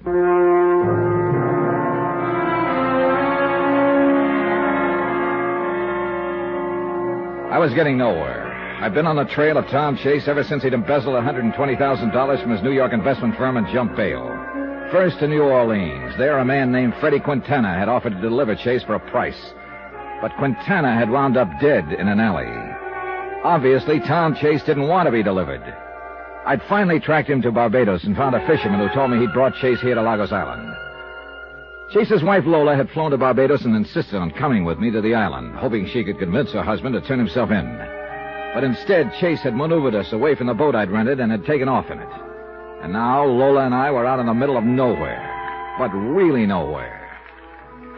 What are we going to do, Johnny? Now, that's a good question, Lola. Police Inspector Whitsett back at Barbados told me that nobody comes near Lagos Island anymore, not even fishermen. We may be here quite a while. But we don't even have any food. Well, that abandoned house across the island where your husband was hiding, could be there's food in it that he brought. Would you do me a favor, Johnny? Now, what is it? I'd just as soon you didn't keep calling Tom my husband. He is, isn't he? Legally, yes. But when I found out he wasn't traveling alone, that it was a woman who arranged his hiding place in New Orleans, I guess I just quit thinking of him as my husband. Oh. How do you think of him now? As a confused animal on the run. He doesn't seem very confused to me. One thing I don't get, though. What's that? Well, that night in Barbados, before you arrived, when Chase slugged me over the head in that waterfront warehouse, why didn't he finish me off then? He had a chance to take me off his trail for keeps. And today, here on the island, those shots of his were plenty wild. Johnny, I keep telling you, Tom is no killer. Look, why don't you... I know he's an embezzler running away from the law, but I can't believe he killed that man Quintana in New Orleans. Can't believe or won't believe. Won't believe, I guess. Yeah. Well, I'm going to build a fire here on the beach. It's just possible a boat might pass near enough to the island to see it. Funny. Hmm? The way things work out. Oh? The timing's always so bad. What do you mean? Oh, you and me here. Under other circumstances, I don't really think I'd mind being here with you at all, Johnny. I think I'd better start building that fire.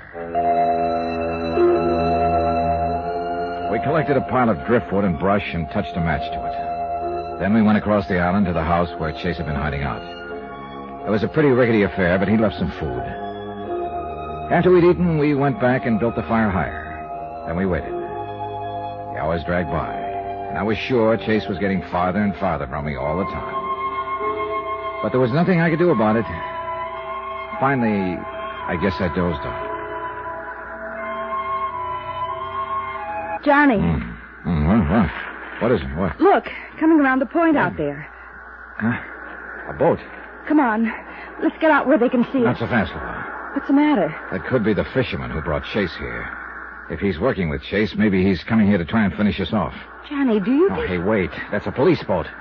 Yeah, it's Inspector Whitson. Oh, thank heaven. Come on.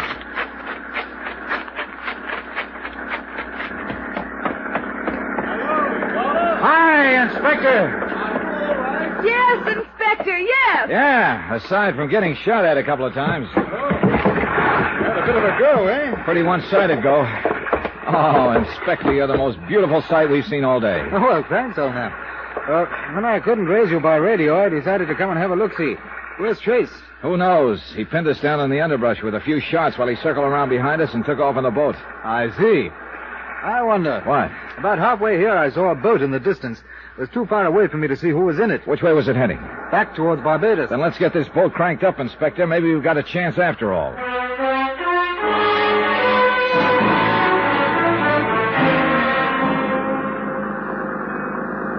I imagine Barbados looks pretty good again to you two. It certainly does, Inspector. Yeah, until you came along, it looked like we were going to turn out to be Lagos Island's oldest citizens. Here we are.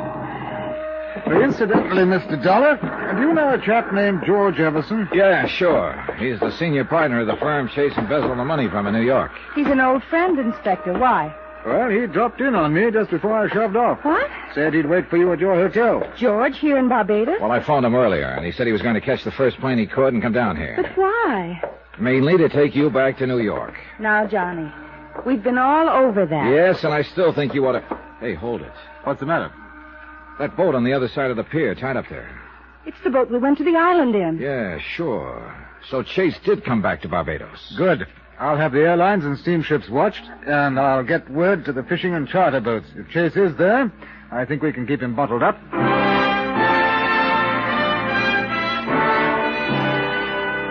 Inspector Whitsett took off to cover all the bases, and I took Lola back to her hotel.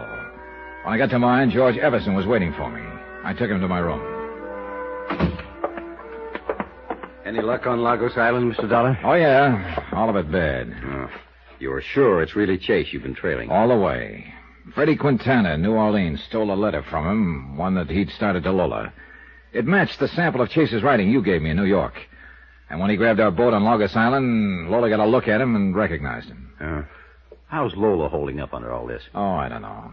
She says she's all over being hurt, that when she found out there was another woman involved, it killed her feeling for Chase. I'm not so sure of that, Mr. Dollar. Neither am I. Lola was completely devoted to Tom. She was badly hurt by his embezzlement, and I think she's still being hurt. Well, in any case, I'd feel a lot better if she'd clear out. Well, as you know, I came down here to take her back, but on the way, I started thinking about it. Oh? As long as she is here, perhaps she could be a big help to us. How so? Well, I still think Tom Chase would listen to Lola, even if he wouldn't listen to anyone else. Nobody could change that much. I wouldn't count on that, Mr. Everson. Yeah, well, still, it's worth a try. Now, if it could only work out so that Lola could talk to Tom, or, better yet, if Lola and I both could talk to him. Well, what would you say to him? I don't know what Lola would say, but for me, I'd put it to him that his only hope of straightening himself out is to turn himself in and turn over whatever the embezzled money is left. Oh, look. I'd even go so far as to guarantee eventual restitution to our investors of whatever amount he's already spent. I know it'll take time. Well, that's pretty generous of you, Mr. Everson, but I'm afraid you're a little too late. Why? In the first place, Tom Chase obviously is not going to turn himself in. He's had plenty of chances to up to now, and he hasn't exactly jumped at them. But if I think I think he's got a good reason for not turning himself in. It's better than an even chance he's the one who knocked off Freddie Quintana in New Orleans. The man who offered to turn Tom over to you for a price? That's the one. Oh, no, Mr. Everson. At this point, it looks like there's only one way for me to get Tom Chase, and that's to track him down and drag him in. Expense account, item 27, $1.20 American. Cab fare from my hotel to Colonial Police Headquarters. Check with Inspector Whitsett, who, fortunately for me, was being most cooperative. Chase hasn't contacted any of the airlines or steamship lines. We're in touch with the charter and fishing boats. He hasn't approached any of them so far as we know. In other words, the chances are good that he's still here in Barbados. That's right. The question is, where? Right again. Take a look at this map and you'll see our problem. 170 square miles, more or less. Yeah. He could be here in the city or out in the sticks somewhere. Or over here in the Mirasol Beach area. I somehow doubt that, though. Why? Well, it's a pretty fashionable spot. Well, I imagine Chase would try to be as inconspicuous as possible. Yeah. So he's probably hiding out in the city here. Well, there are scores of hotels and rooming houses. I don't have enough men to... Oh, excuse me. What's that here? Yes? Oh, what's the address? Oh, thanks, old boy. Yeah. Things are looking up, Mr. Dollar. Oh? Yes, a man answering Chase's general description just checked in at a hotel out in the north part of the city.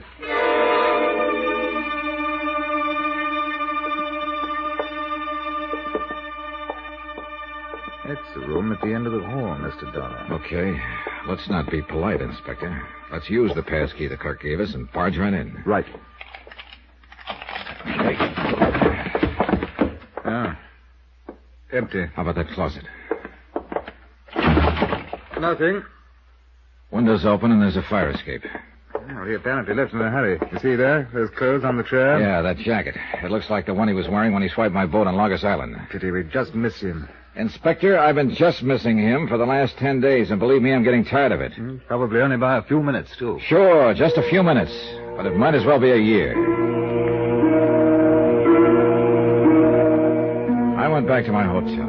I was beat. Being always one jump behind Tom Chase was getting on my nerves. Sure, he was still in Barbados, but where? At the rate I was going, catching him was turning into a full-time career. A career I was getting fed up with. Then as I entered my room, I heard a slight movement behind me, and I realized all of a sudden that I wasn't alone. Don't turn around, Dollar. What? Hold it very still. Okay. Look, I can save you some time. If it's my gun you're looking for, it's in the shoulder holster left side. Thanks. You know, I just had a real wild idea. I said don't turn around and keep your hands in sight. Okay. My wild idea is that you're Tom Chase. Yeah. I'm Tom Chase. Mind if I ask you a couple of questions? Why not? Why did you do it? The embezzlement. Was it because of a woman? It was a woman. Was? It turned sour. Oh, where is she? That doesn't matter anymore. And where's the money? That doesn't matter either. You won't get it. I see. Next question. Why did you come here to my room, Chase? I've tried every trick I know to shake you, Dollar. None of them's worked. You've kept on coming. I can't stand it anymore. I'm sick of running. Give yourself up, Chase. It's too late for that. No, there's another way. I've got to take you off my trail once and for all. Now, wait a minute. Look. I'm sorry, but that's the way it has to be. Dollar, this is the end of the line for you. Johnny Dollar. It's Lola Chase, Johnny. Hang up, Dollar. Johnny? Are you there? Yeah, I'm here, but right now I can think of a lot of places I'd rather be. I said hang up. Johnny, there's someone there with you. Look, Dollar. Is it Tom? It is Tom, isn't it? I'm coming over. No, don't do it. I'm coming over. Stay away, Lola. He has a gun and he means business. From Special Investigator Johnny Dollar, location Barbados, British West Indies, to the Home Office, Universal Adjustment Bureau, Hartford, Connecticut. Assignment, the Phantom Chase matter. Expense account continued. Item 28. Well, along about then, I figured this item would be around $200, burial expenses for me. Tom Chase was desperate, tired of running, and ready to take me off his trail for keeps. But Lola Chase's phone call to me seemed to have a strange effect on him. That was my wife, wasn't it? Yeah, that was Lola. Why'd you drag her into this, Dollar? I didn't, Chase. She insisted on coming here to Barbados herself. Why couldn't she stay out of it? I suppose because she's your wife. That's all over. Yeah, I figured that when I found out it was a woman who arranged your hideout in New Orleans. That's all over, too. Turned sour, huh? Real sour. There's nothing left for me. Wait a minute. Look, Chase. There's only one thing for you to do. Turn yourself in. Turn over what's left of the money, and you'll... It's too late for that, Dollar. There's only one thing left. Wait a minute. Killing me's not going to do any good, Chase. Somebody else will take over and keep after you until they get you. And they will get you sooner or later. You can count on it. I know. They'll keep coming after me. I can't run anymore, Dollar. I won't take it anymore from you or anybody. I just won't take it. Oh. I never thought I'd be glad to get hit on the head. But just before I blacked out, I remember being very happy that it wasn't the bullet in the back I'd been expecting. I don't know how long I was out, but when I came to, Lola Chase and George Everson were bending over me. Are you all right, Johnny? Yeah, I guess so. Oh, brother, my head feels like it was on a pogo stick. What happened, Mr. Dollar? Chase was waiting for me here in my hotel room with a gun. Why did he come here? For a very good reason. To take me off his trail for keeps. Oh, no. Oh, yes.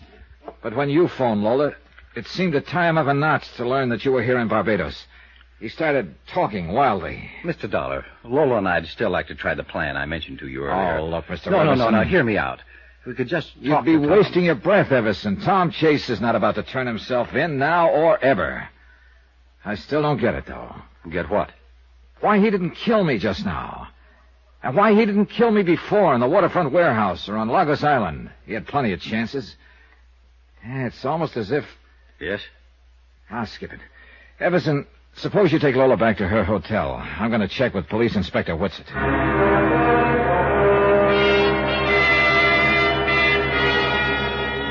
From what you tell me, Mr. Dollar, I'd say Chase was just about at the breaking point. Yeah.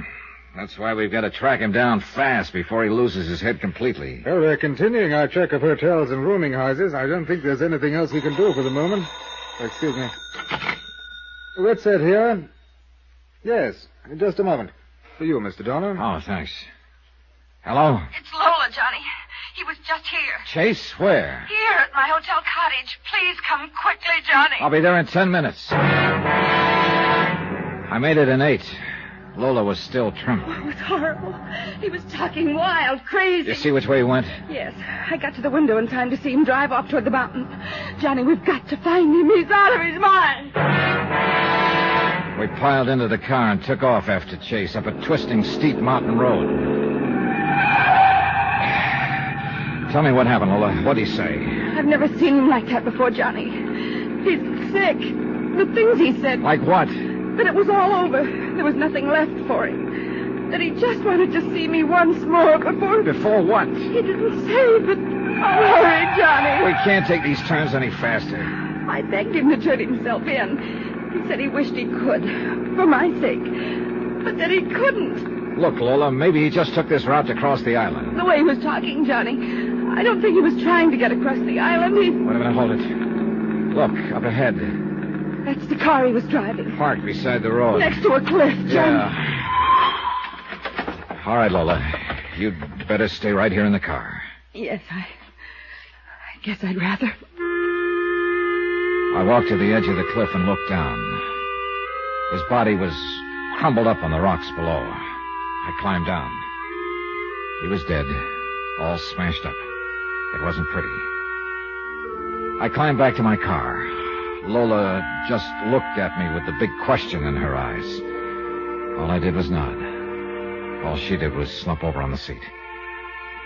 I drove her back to her hotel and phoned Inspector Whitsett. Then I went back to my hotel. Expense account, item 29, $3. Drinks for me. I thought about a lot of things. About Tom Chase, who'd had everything in his favor back in New York, but who'd embezzled $120,000. Had killed a man in New Orleans for trying to turn him in, but who hadn't killed me for trying the same thing, and who ended up at the bottom of a cliff in Barbados. I thought about Lola, who'd come a long way for nothing, except the final heartache.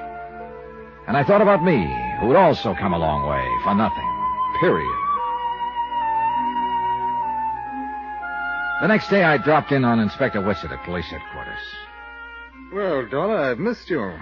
I sort of took time out for a while, Inspector. I don't wonder. Yeah, Mrs. Chase, of course, identified the body. The inquest was this morning. Verdict suicide. Burials this afternoon. Here in Barbados? At first, Mrs. Chase wanted to take the body back to New York, but Mr. Everson felt that would just be adding another painful experience to those she'd already been through. Oh, yeah. Well, I still don't have the money Chase embezzled, Inspector. No, and offhand, I'd say your chances of finding it were not too good. Did you find anything at all in Chase's pockets that might give me a lead? Oh, just the usual. Loose change, his wallet, cigarettes, some matches, a comb. Book matches? Yeah. From a waterfront bar. Well, let me see him, Inspector. It's not much, but it's the only thing I've got to go on. I went down to the waterfront bar named on the match folder and started combing the neighborhood. I checked every hotel and rooming house.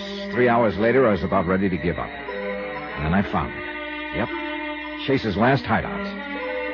I searched his room, but the money wasn't there. I went back to the desk and checked the register again, trying to find out if a woman had checked in about the same time Chase had. No soap.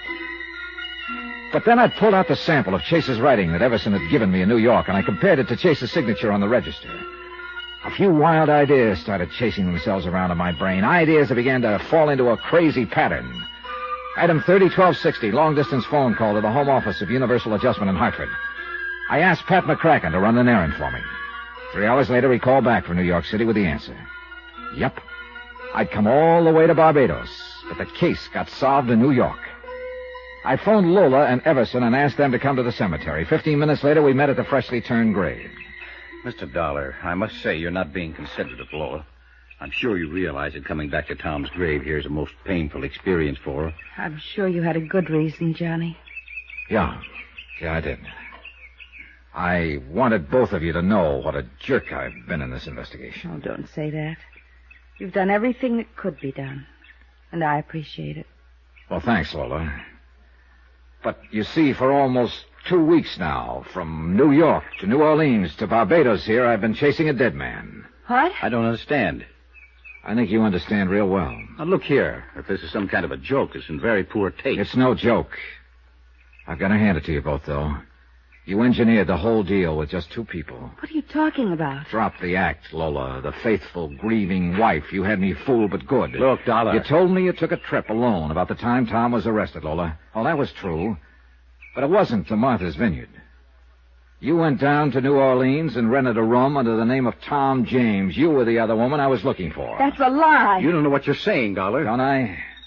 Freddie Quintana in New Orleans showed me a letter Chase was supposed to have written. It matched the sample of Chase's writing you'd given me in New York, Everson. Well, of course it did. That proves it. It proves that the sample you gave me in New York wasn't Chase's writing. I just checked by long-distance phone. You what? Oh, yes. Freddie Quintana played his part real well. But what he didn't know was he was going to get paid off with a bullet. That was the day you turned up in New Orleans, Lola. To kill him and shut his mouth. Dollar. Let him finish, George. Oh, there's not much more. You hired the second guy to pose as your husband and lead me a merry chase. That explains why he didn't kill me and why I was always able to pick up his trail again. I was supposed to. That's the way you were playing it.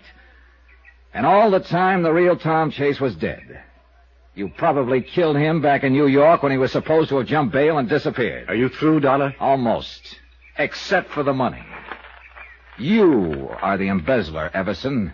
It was you who juggled the accounts.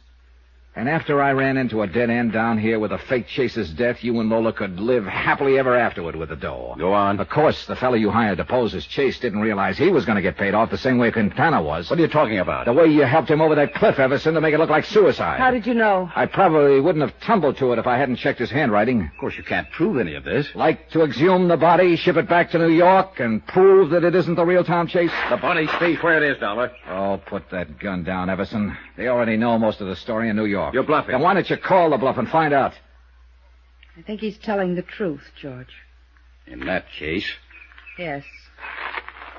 We've got to take care of him. not we, Lola. Not anymore. What do you mean? I think we'd better just dissolve the partnership. Don't try anything like that, George. This was our idea together, and you're in it as deep as I am. And that's why I'm leaving, Lola. I wish it had worked out, but as long as it didn't... You can't do that. You've got the money. Exactly. I won't let you. Get back, Lola. We both went for Everson at the same moment. The shot spun her around and crumpled her. I grabbed the gun from Everson. My arm.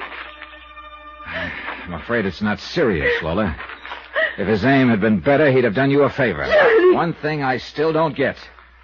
Your husband wouldn't make any statement after his arrest. That means to me he knew what you were up to. And he loved you so much he was willing to take the rap. Tell me this, Lola. Why did you marry the poor guy in the first place?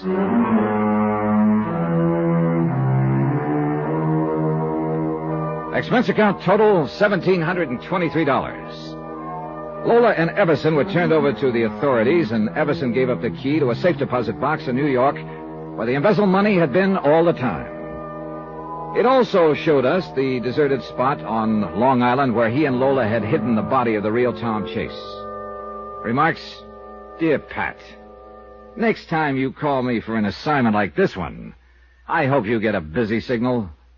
Yours truly, Johnny Dollar. Johnny Dollar. Vic Carson, Johnny, State Unity Life. Oh, what's on your mind, Vic? Got a job for you if you're interested. I just received a report from our agent in Venice that... Venice? Oh, I'd love it. Soft nights along the canals. Venice, California, Johnny. Okay, what is it? Murder. Bernard Slade, age 56, penny arcade operator in Ocean Park. That's right. Right next door to Venice. Go on. Well, the body was found in living quarters at the rear of an arcade in the amusement zone. Killer unknown. And? Barney Slade must have been quite a movie fan.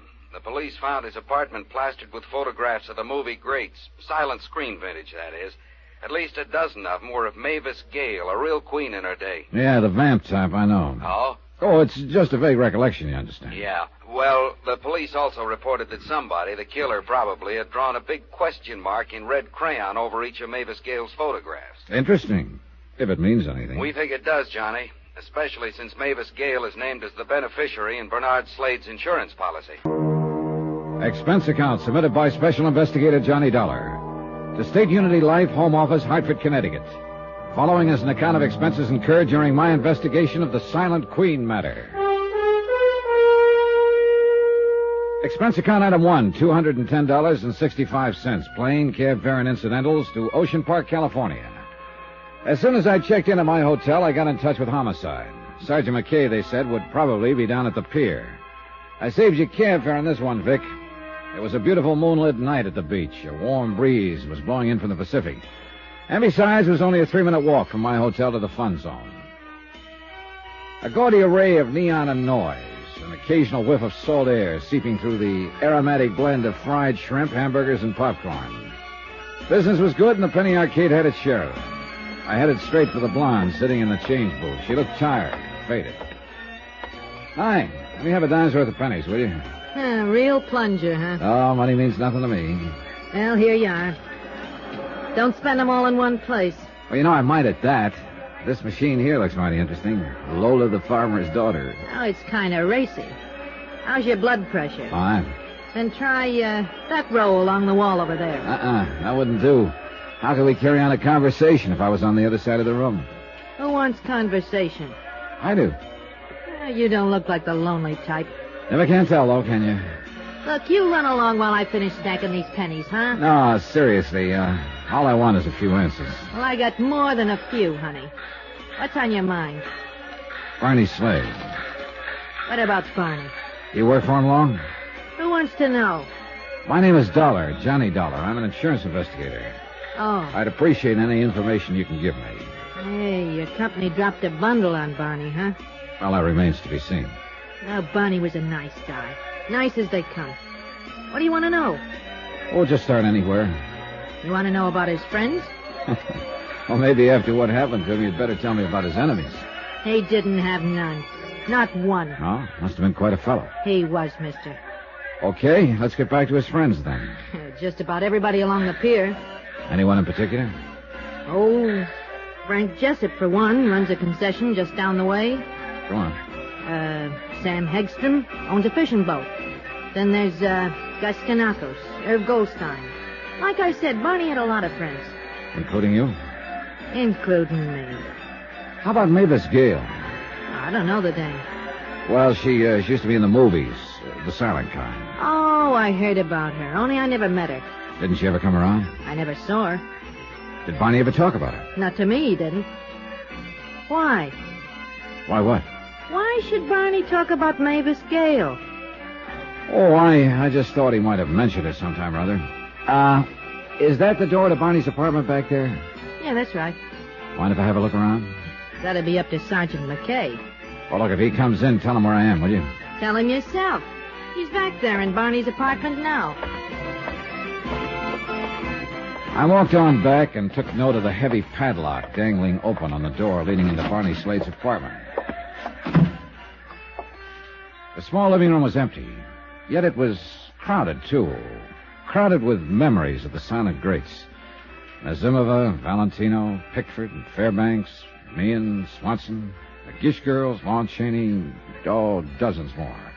Their photographs filling practically every inch of wall space.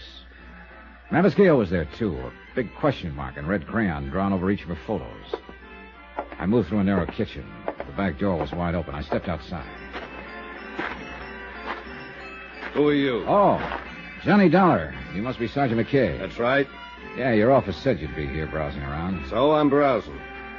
There's something bothering you, Sergeant? Murder always bothers me. Yeah, I know what you mean. Like those photos in there of Mavis Gale and the question marks on all of them. And that bothers me. You think the killer did it? Could be. Let's go back inside. Why not? Or maybe Barney, huh? Maybe Barney what? I'm talking about the question marks. Could be. Pictures belong to him. Yeah. Yeah, he had quite a gallery here. Looks to me, though, that some are missing. That's so? Well, you know so, Sergeant. The wallpaper isn't faded as badly where they used to be. And there are a lot of tack marks, too. Okay, so who took him down? Barney? He could have.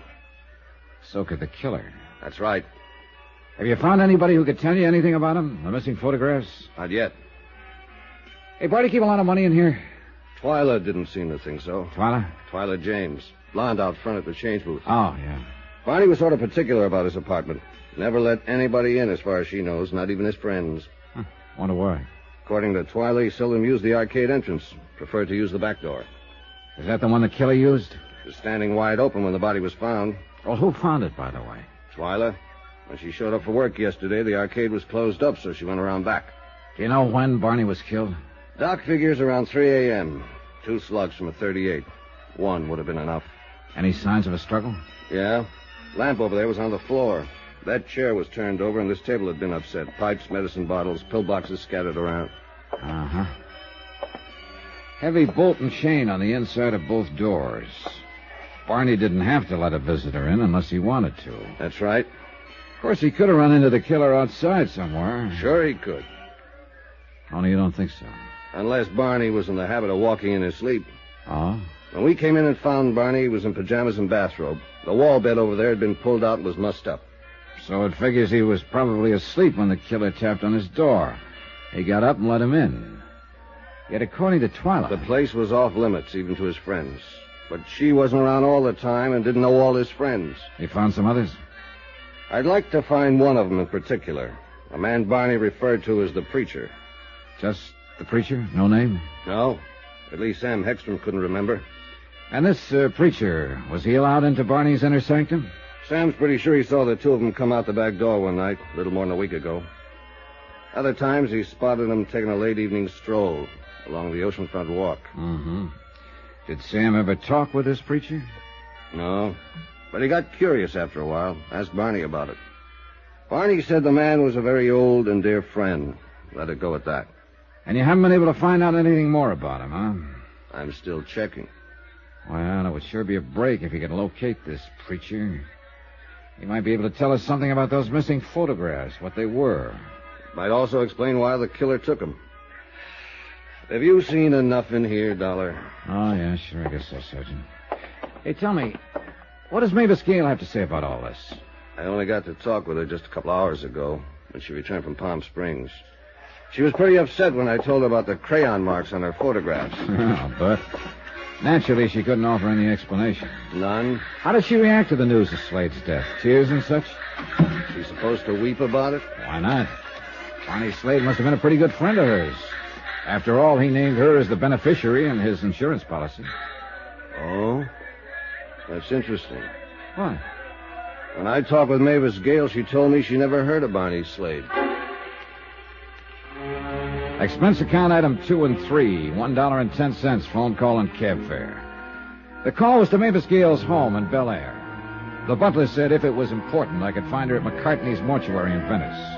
Cab fare to Venice via what is laughingly called the Speedway, a one-way alley lined with backyards and garbage cans. It took us less than a minute to cross over into Venice, a boom that had busted.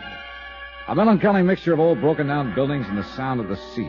Crumbling bridges, moss-covered canals, of paved streets wandering disconsolately into sand dunes and ending where the money gave out. A dream that had kind of died of a broken heart. Good evening, sir. Oh, Bernard Slade, please. Oh, yes. Mr. Slade is in the slumber room at the end of the hall. Is anyone with him? Oh, indeed. Quite a number of his friends. Would you know Mavis Gale if you saw her? The silent screen star? Indeed, I would. At least I think I would. She was one of my favorites. She hasn't shown yet? No, You mean she is expected? So I understand. Well, that's nice. Oh, that is nice. I didn't know she was a friend of Mr. Slade's. Oh, you know most of Barney's friends, huh? I know most of the people along the pier, and they were all his friends. Well, how about one called the Preacher? The Preacher? Mm-hmm. Well, naturally, I'm very well acquainted with many men of the cloth. And if you could tell me his name... I don't know it. Oh. Look, you have a visitor's register here, don't you? In each of the slumber rooms, yes. Just inside the door. Well, thanks. Where did you say Mr. Slade was? Down the hall. Last room on the left.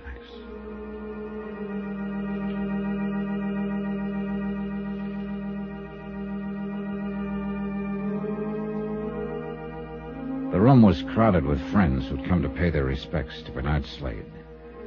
I eased over to the visitor's register and gave it a fast rundown. There was nothing to indicate that a minister was among the mourners present. Then I heard the hall door creak open. And there she was, Mavis Gale. Certainly not at all what I expected a vamp of the silent screen to look like 30 years later. Slender, trim, in a smartly tailored suit, and even more attractive than the photographs I'd seen of her in Barney's apartment.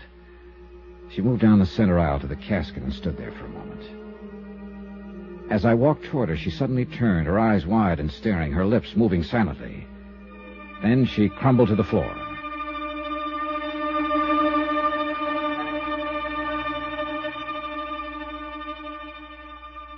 I understand you've been trying to reach me, Dollar. That's right, Sergeant. Okay, what's up? I got some news for you. Mavis Gale was once married to a small-time movie actor named Tom Sanford. Seems he was murdered during a hunting trip in the Sierras some 27 years ago. So? So now it turns out he wasn't. Mavis Gale just identified Barney Slade as Tom Sanford. Johnny Dollar. I understand you've been trying to get in touch with me, Dollar. That's right. Okay, what's up? I got some news for you, Sergeant. Mavis Gale was once married to a small-time movie actor named Tom Sanford. Seems he was murdered during a hunting trip in the Sierras some 27 years ago. So? Mavis Gale just identified Barney Slade as Tom Sanford. What? Same man, Sergeant. She's still at the mortuary? Yeah, the manager's office. I'll be over in 5 minutes. Expense account submitted by Special Investigator Johnny Dollar. Location, Ocean Park, California. To State Unity Life, Home Office, Hartford, Connecticut. Assignment, The Silent Queen matter. Expense account continued.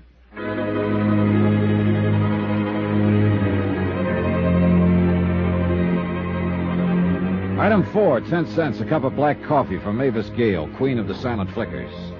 While she drank it, I elbowed my way past Barney Slade's friends gathered in the hall just outside the mortuary office and walked out to the street to do a little quiet thinking. I didn't have time. Excuse me, Mr. Dollar.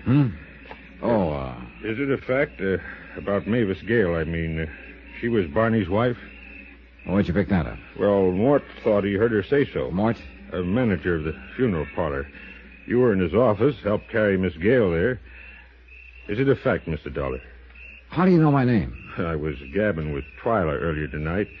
She's the girl at the change desk in the Penny Arcade. I know. Then I seen you and Sergeant McKay come out of Barney's apartment. Who are you? Frank Jessup. I run the mermaid bit over on the pier. You know, 3 baseballs for a quarter and you... You tried to dunk the doll in the water tank, yeah. I figure Mort heard right that Mavis Gale used to be Barney's wife. Well, that's what the lady said. Oh, how do you like that? Old Barney married all this time into that Mavis Gale, old-time movie star. Never breathed a word of it to any of us. Sure can't get over it. And him being a picture player in the old days, too. Yeah. Do you recall ever seeing her around the arcade, Mr. Jessup? Nope. Think I would have recognized her tonight when she came in the mortuary.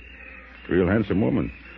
Can you think of anyone Barney might have told about his past? I don't think any of his friends knew, Mr. Dollar. Including Twyla James? Why'd you ask that? Has she been with him long? Close to 5 years. What are you driving at, Mr. Dollar? Barney was still a pretty good-looking guy. She liked him a lot. And vice versa? Barney never talked it over with me. What did he talk about? Well, fishing mostly, and pinochle. He was crazy about pinochle. Best I ever played with. You play often? Average couple times a week. In Barney's apartment? Barney was kind of funny about that. None of us ever set foot in his place. Most of the time we played over at my bungalow or on Sam's boat. I see. Say, you being an insurance investigator and all, I was wondering, was Mavis Gale... Oh, excuse me, Mr. Jessup. There's Sergeant McKay. Well, you said 5 minutes, Sergeant. You made it to 3. She's still in there, Dollar? Yeah. Nice turnout of Barney's friends. Only they're all out in the hall. Well, things got sort of frantic when Mavis took her nosedive. They wanted to find out why, I guess. Did they? Mm-hmm. Mort nosed it around. Is he in the office with her? And her chauffeur. His name's Ronald. I'll send them both out. I want to talk to Mavis Gale alone. I don't think you get much out of her. She really fell apart at the seams. As it turned out, I was right. At least about McKay not getting much out of Mavis Gale. She came out of the office a minute or so later with McKay and the chauffeur on either side, and I went along with the mourners into the street. They helped her inside the big blue Cadillac, and she slumped down as far as she could get in the back seat, covered her face with a handkerchief. Then she was gone. Okay, you people, break it up. You came here to see Barney, remember? Sergeant. What is it, Dollar? Would you happen to remember Mavis Gale from the old days? When she was a star, I mean. Yeah, I guess so. Was she a pretty good actress? I'd say she was. Do you think she still is? If you're referring to that fainting spell, Dollar, you tell me. You saw it. It looked pretty genuine. So? I just wondered is all. Just wondered.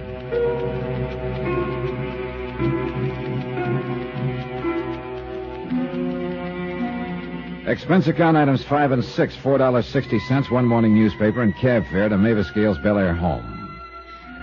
Now that Barney Slade had been identified as Tom Sanford, husband of the old-time movie queen, the affair was splattered all over the front pages. There was also a complete account of the 27-year-old murder case in which this same Tom Sanford had presumably been killed with a shotgun blast during a hunting trip.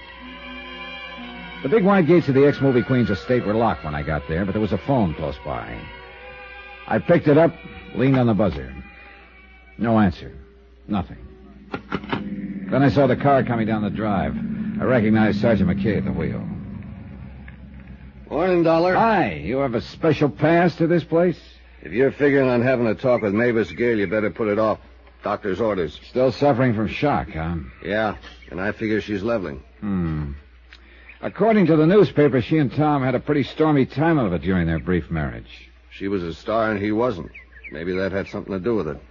She was also pretty popular in the film colony. Oh, Tom had a few buddies, too. At least 4. The men who went on that hunting trip with him. The case was investigated pretty thoroughly. They came out of it clean. You know, it'd be interesting to find out who wanted Tom Sanford dead, though, wouldn't it? The fellow hunter who got his face blown off by a shotgun blast wanted Sanford dead. Only apparently Sanford beat him to the draw, right? Do you think somebody might have hired that would-be killer who instead became the victim? What are you getting at? So the person who did the hiring thought the mission accomplished, but then recently learned that Tom Sanford was still alive, posing as Barney Slade. You really have an imagination. So this time he does the job himself. Or herself. It's possible. Look, I know Mavis Gale stands to collect $25,000 insurance. Unless. Oh, sure, unless you can hang it on her. 2 attempts on hubby Tom Sanford. I'm not trying to hang this on anybody, Sergeant. The insurance company hired me to turn in a report, and they'll pay off according to that report. I just want to be sure, that's all. Okay, relax. If you're going back to the beach, get in. Oh, thanks.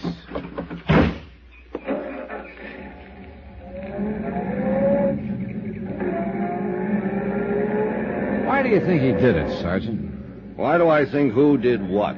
Sanford. 27 years ago on a hunting trip. Why do you suppose he planted his identification and clothing on the man who tried to kill him, then vanished? Who knows? Maybe he was in a jam. Liked the idea of letting the world believe he was dead. And how about those question marks on Mavis Gale's photographs? A tie in there, maybe? We've been through that. Barney could have made those marks himself. Well, then here's a thought. Barney, or Sanford, whichever you want to call him, might have wondered, could his wife have hired the killer? And is that why he drew those question marks? I thought you decided the killer drew them. All right, assume the killer drew them. Why? You tell me. Well, it would certainly attract attention to Mavis Gale, wouldn't it? And eliminate her as a possible suspect? As far as Barney Slade's death is concerned, yes. You're really determined to go after this woman, aren't you? Look, McKee, I told you... Okay. Assuming the killer drew those question marks to direct attention to Mavis Gale. Why would he want to do that? I can make a guess. Can't you? Yeah. Could be blackmail. But why wait all these years? For the simple reason he just picked up a little information recently. Maybe he got it from one of the men who were on that hunting trip. Think they're still around? Expense account item 7, $10.50, cab fare and tips. It took me that long to find Milo Martin, actor's agent, one of the men who had been on that hunting trip 27 years ago. He operated out of a plush suite of offices on the Sunset Strip. He wasn't in, but his secretary, a friendly and eager little doll named Lana, gave me a list of places where I might find him. I finally did. Out on a ranch near Chatsworth, where a movie company was filming an epic.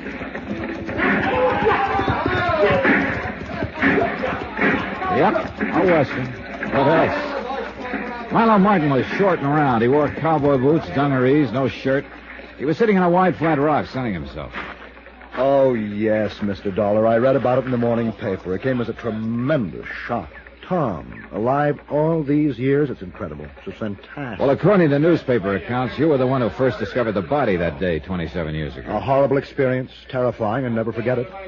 We had been searching the hills all night, and then in the cold gray of dawn, there he was in the ravine. Tom. Only it wasn't Tom. Well, the police are certain? I mean to say that... Miss Gale positively identified the man known as Barney Slade to be Tom Sanford. Running a penny arcade in Ocean Park. It's incredible. Well, then who was the man I found in that ravine? We don't know. We may never know. And he wanted to kill Tom? But why?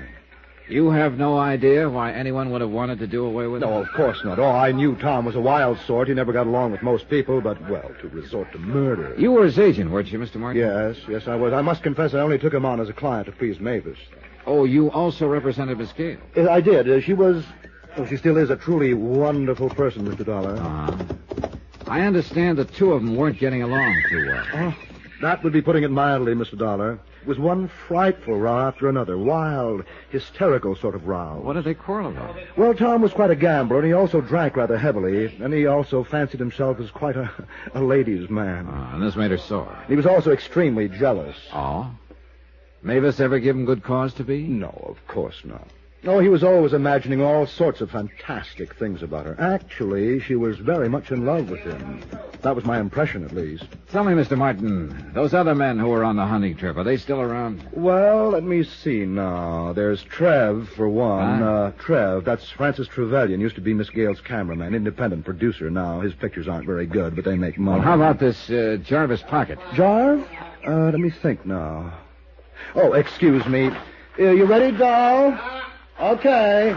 That's Saul, the director. He's a friend of mine. Look, about You Jarvis. like stage coaches, Mr. Dollar? Well, I can take him or leave him. Look, what Come about along. They're finished up here. We'll ride the coach back to the ranch house. It's only a few miles, maybe 5. And this contraption? Oh, you'll love it. All right, now, here. Get aboard, Mr. Dollar. Oh, brother. Hey, it's not too roomy, is it? Okay, doll. Let it go. Oh, how do you like it, Mr. Dollar? I know how John Wayne feels. Let me see now. You were asking about Jarvis Pocket. Now, faster, doll. Faster. Oh, come on now.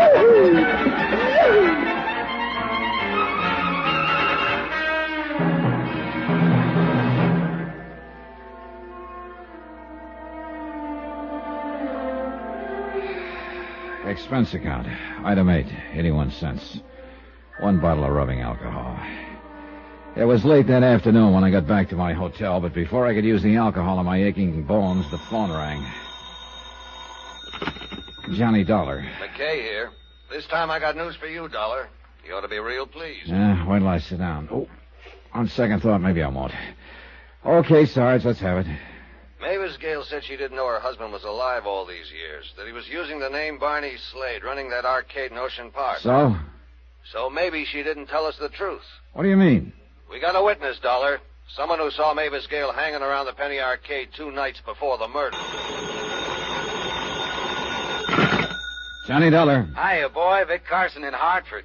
Say, things are really opening up out there on the coast, huh? So, you read the papers. Quite a surprise, learning that Mavis Gale was married to that Penny Arcade operator, Barney Slade. She'd been married to Tom Sanford. Sure, silent film actor. Only it turns out he and Slade are the same man. Really something, isn't it? Yeah, well... Here, Sanford's supposed to be dead for 27 years, and all the time he's living down there in Ocean Park, and she didn't know about it. So she said. Only somebody saw her hanging around the arcade 2 nights before Slade's murder, Vic. What?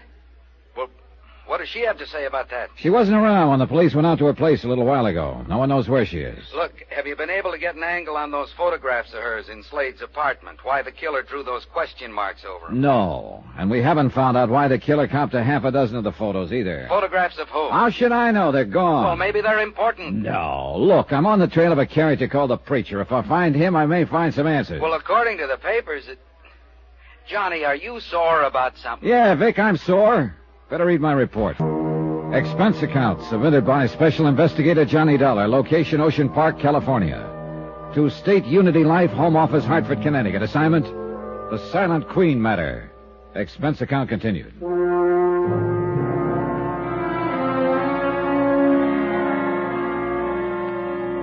Item 9, 55 cents, 1 scotch and soda at a local pub. This was right after I talked with you, Vic. Yeah, I guess I was a little sore. Maybe it was because of that phone call earlier from Sergeant McKay, when he told me that old-time screen star Mavis Gale had been seen hanging around the arcade where Slade was murdered. Okay, so Mavis Gale was in line to receive $25,000 as the beneficiary of Slade's insurance policy. I suppose he figured I was itching to get something on her so the insurance company wouldn't have to pay off. I downed the rest of my drink and walked over to the Penny Arcade in the Ocean Park amusement zone.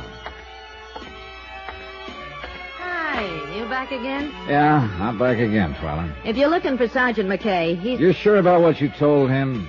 That you saw Mavis Gale in here several nights ago? I'm sure. Recognize her picture in the morning paper.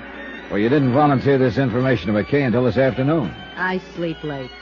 Okay. So Tuesday night, Mavis Gale showed up, around 8, you said. Well, I couldn't swear to the time. It was around then.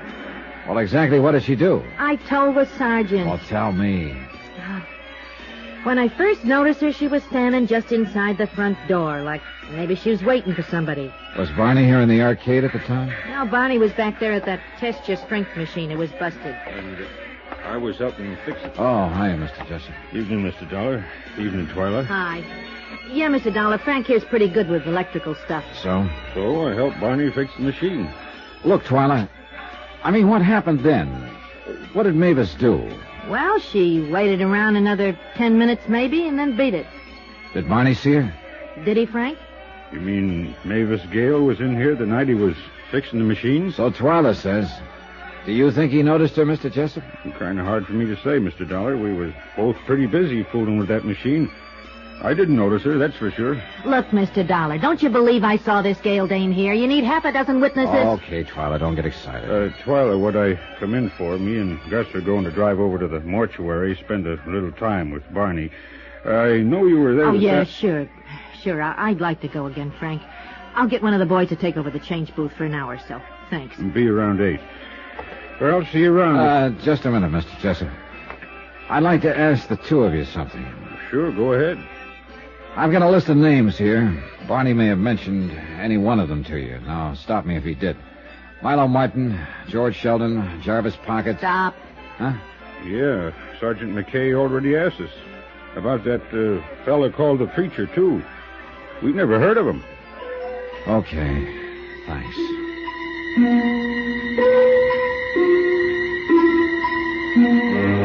I wandered around the pier for a while trying to figure out my next move. McKay wasn't around, and it was a cinch Mavis Gale hadn't returned to her Bel Air estate.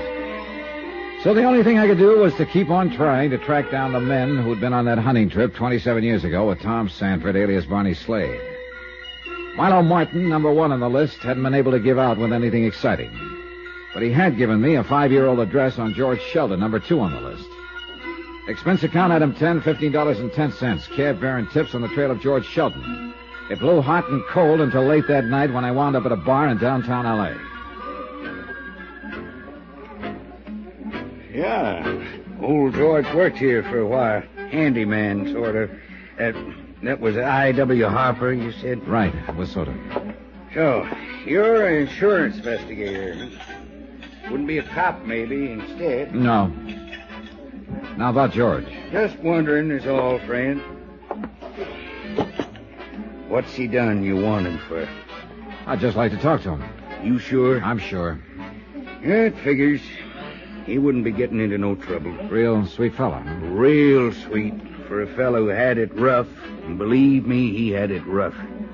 Used to be an actor. Yeah, I know. Had it real good during the silence, you understand.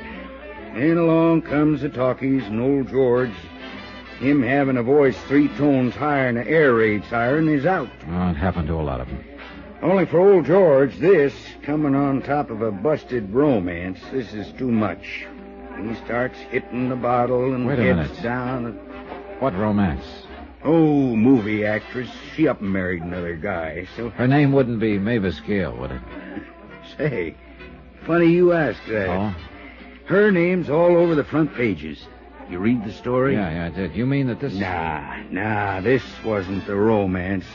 Old George had a yen for some doll named Josephine Hinch, or something like that. Say, you wanting to talk with him, it got something to do with that Penny Arcade murder? Yeah, that's right. Now, where can I find George Sheldon?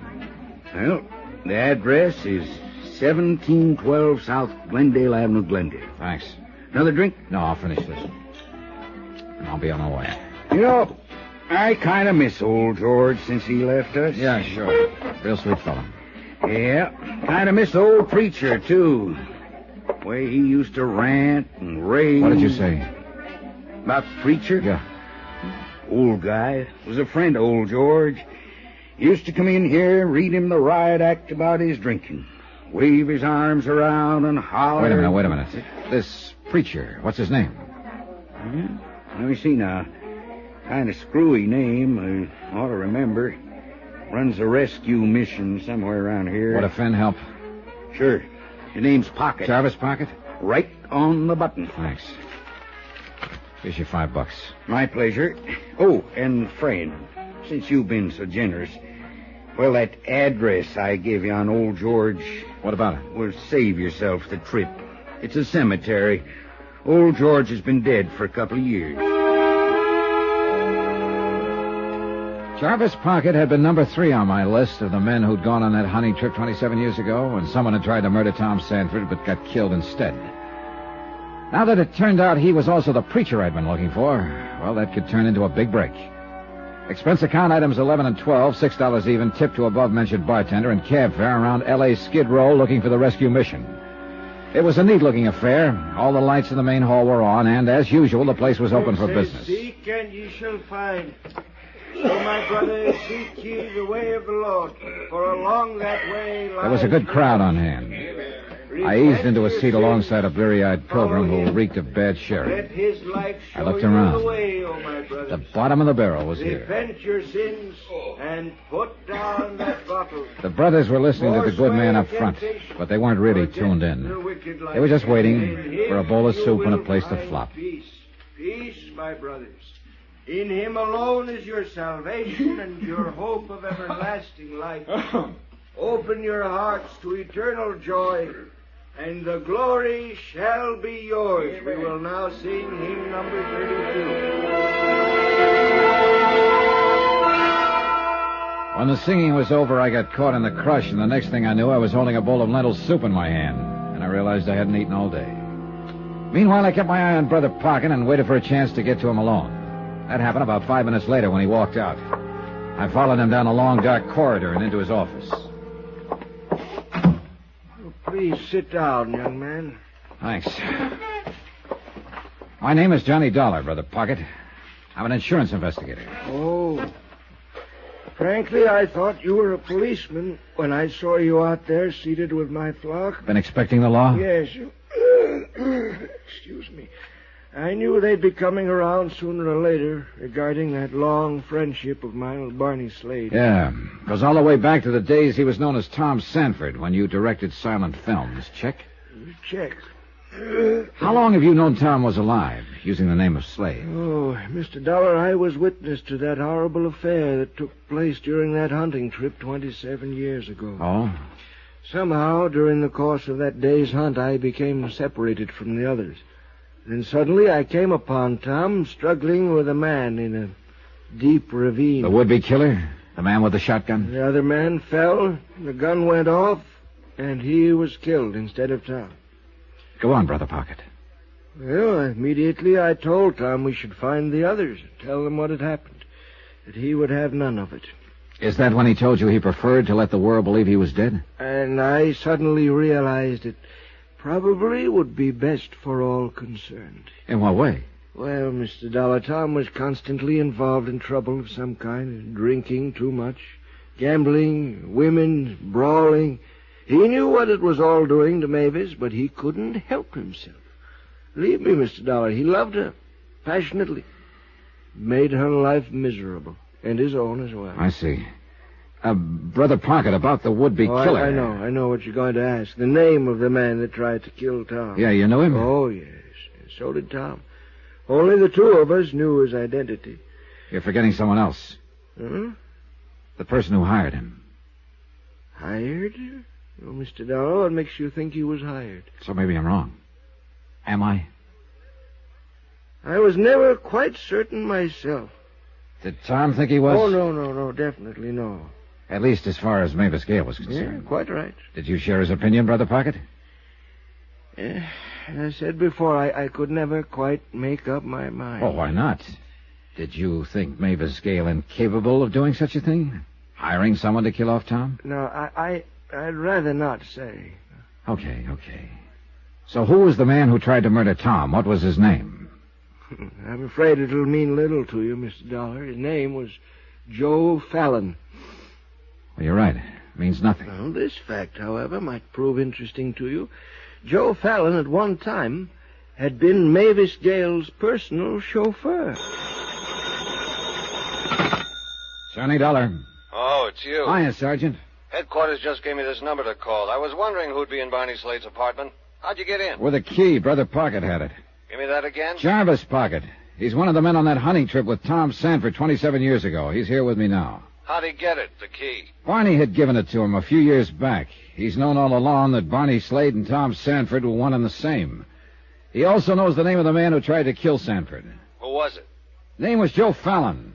At one time, he'd been Mavis Gale's private chauffeur. Expense account submitted by Special Investigator Johnny Dollar, location Ocean Park, California. To State Unity Life, Home Office, Hartford, Connecticut. Assignment, the Silent Queen matter. Expense account continued. Locating Brother Jarvis Pocket, who now ran a rescue mission along L.A.'s Skid Row, had been the only real break I'd had in the case so far. At least I hoped it would be. The one-time Phil director of the silent era had often visited with his old friend Tom Sanford, alias Barney Slade, might put us on the track of Slade's killer. I watched Brother Pocket as he paced back and forth across the small room, scratching his chin thoughtfully, glancing up at the blank spaces on the wall where the photographs had been. He was still pacing the room when Sergeant McKay arrived. How about it, Mr. Pocket? As I told Mr. Dollar, Sergeant, I'm positive that this entire wall was covered with photographs. Uh-huh. And now there are several missing. Were they photographs of some particular star? Oh, no. Action shots made during the filming of a picture that I directed for Miss Gale. Let me see, what was the title of that one? Oh, maybe that isn't important, Brother Pocket. Wait a moment. Yes, it was called Dangerous Lovers. Yeah.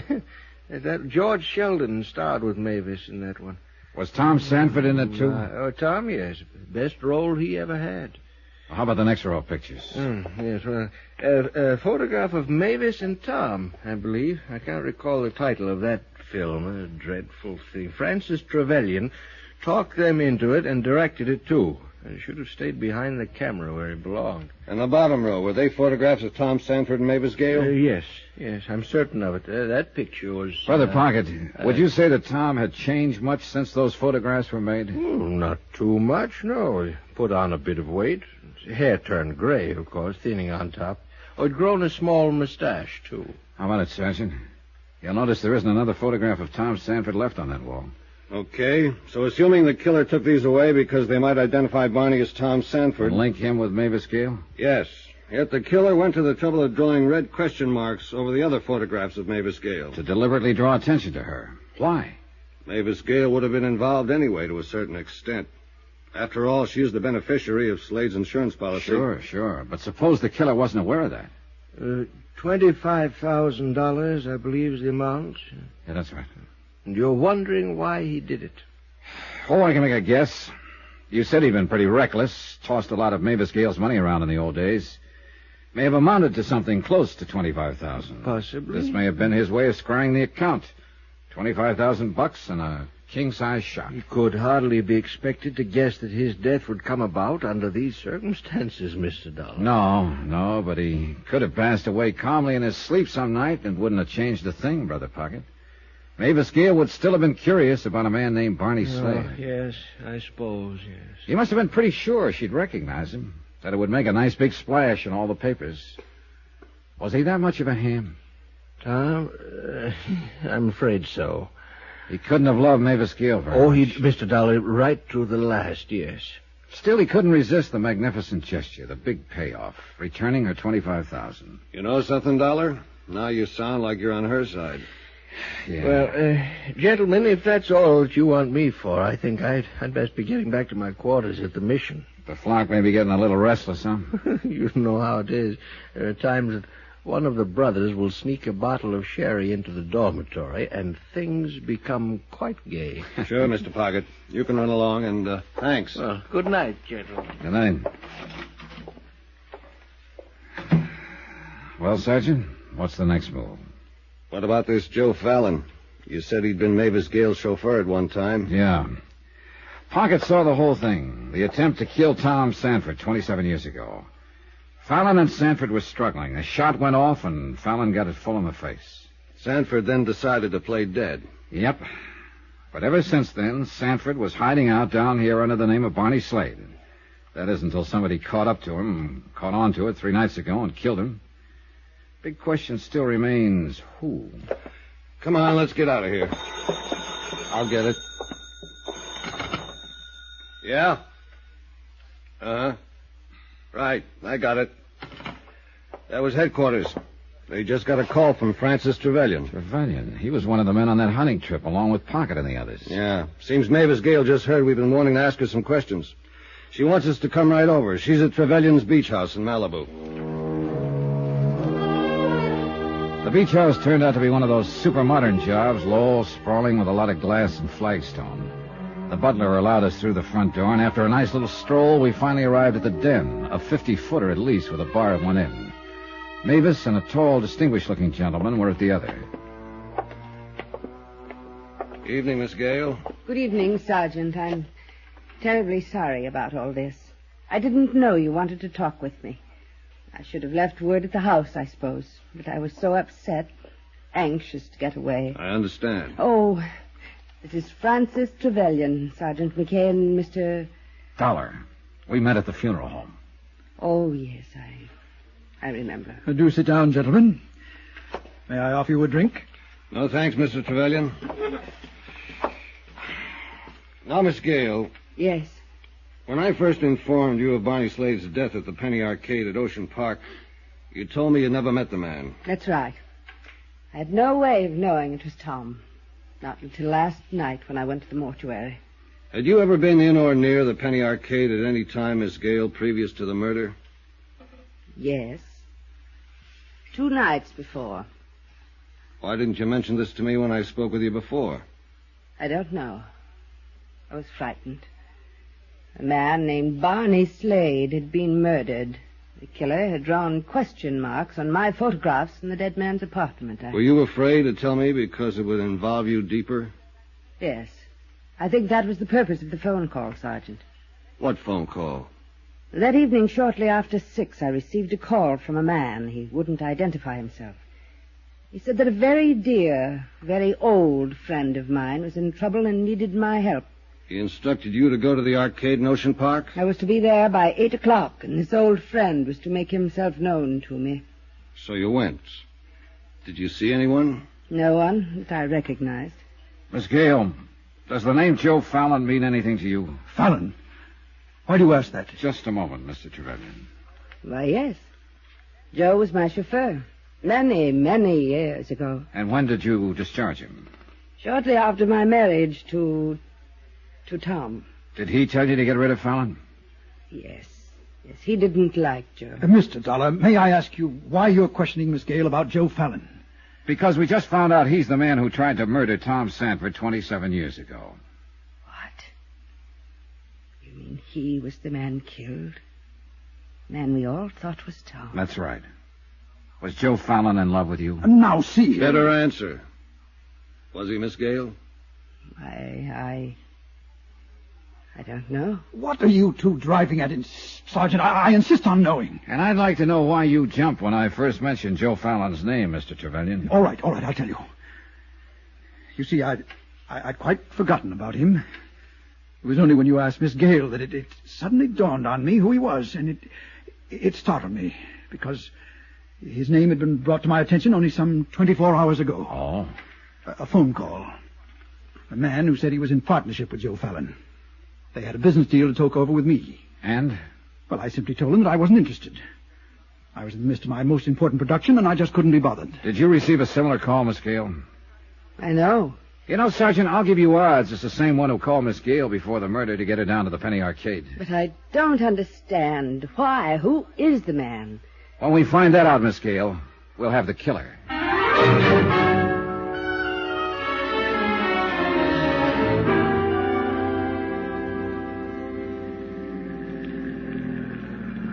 Here's your hotel, Dollar. Oh, yeah, right, thanks. Been a long day, hasn't it? Sure has. We haven't made much progress. At least Brother Pocket was some help. Uh-huh. Cigarette? Yeah, thanks. Yeah, Pocket gave us a couple of answers. We could sure use a lot more. Thanks. You know, Sergeant, that bit about the photographs still bothers me. Why would the killer first try to hide the link between Mavis Gale and Tom Sanford, and then deliberately draw attention to her? You think someone beside the killer could have made those question marks on her photographs? Could be. Okay. For instance? Who discovered the body? Twyla James. Okay. You mean she walks in, discovers the body, picks up red crayon, does the art job? Why? Well, look, I just make these things up. I don't explain them. You're off the beam on this one, Johnny. When we got to Barney's place, she was shaking like a ship without a rudder. No, she was scared silly. Uh-huh. I'd still like to ask her about it, though. Better get some sleep, Dollar. I guess. Thanks for the lift, Sergeant. Night. Yeah, the sergeant was probably right about Twyla. But I sauntered on down to the amusement zone anyway. It was late and the place was folding up. There was a nice warm breeze blowing in from the sea and the night was calm. So I continued along the ocean front, crossed over into Venice, and kept right on going. The old canals and the bridges looked more sad and forlorn than ever in the pale moonlight, with the sea in the background adding its lonely rhythm of sound. The shot had come from somewhere over by the canals. Then I saw the man on the bridge, staggering, weaving like a drunk. I headed toward him on the double, but before I could reach him, he stumbled and fell on his face. Here. Let's see. Pocket. There. Back there. Pocket. This is Dollar. Johnny Dollar. There. Over there. He kept pointing across the canal, and then I saw the figure slinking away. I took after him. I scrambled across the bridge, and then along the canal. And then I lost him. I pulled up on the bank of the canal, looking around. Listen. Nothing. Then, suddenly, something. Footsteps behind me. But I heard them a second too late. Oh! Johnny Dollar. Good morning, Mr. Dollar. This is Milo. Remember? Oh, Milo Martin, the agent, yeah. Yes, I've just read about that terrible affair about Jarvis Pocket murdered. Oh, that's a terrible thing. Yeah, he didn't even make it to the hospital. And you, Mr. Dollar, the killer tried to do away with you, too, huh? All I got was a nice crack on the head and a not-so-nice dunking in the canal. You were fortunate, Mr. Dollar, extremely fortunate. Yeah. Anything else you wanted to talk about, Milo? Oh, yes. I'm sorry I wasn't at the office when you called earlier. Well, your secretary gave me part of the information I was after. She remembered a man had phoned your office yesterday. Yes, she said he was a business associate of someone named Joseph Fallon. Well, I was out at the time, but he did leave that message. Well, what I wanted to know is, did he ever call back? No, he didn't. He probably will, unless he figures he's already found his pigeon. Pigeon? What for? Blackmail, Mr. Martin. Blackmail. Expense account submitted by Special Investigator Johnny Dollar, location Ocean Park, California. To State Unity Life, Home Office, Hartford, Connecticut. Assignment, The Silent Queen Matter. Expense account, final page. 27 years ago, somebody had hired one Joe Fallon to murder Tom Sanford, the husband of silent movie star Mavis Gale. But Joe had muffed the job. Now that somebody had turned killer himself.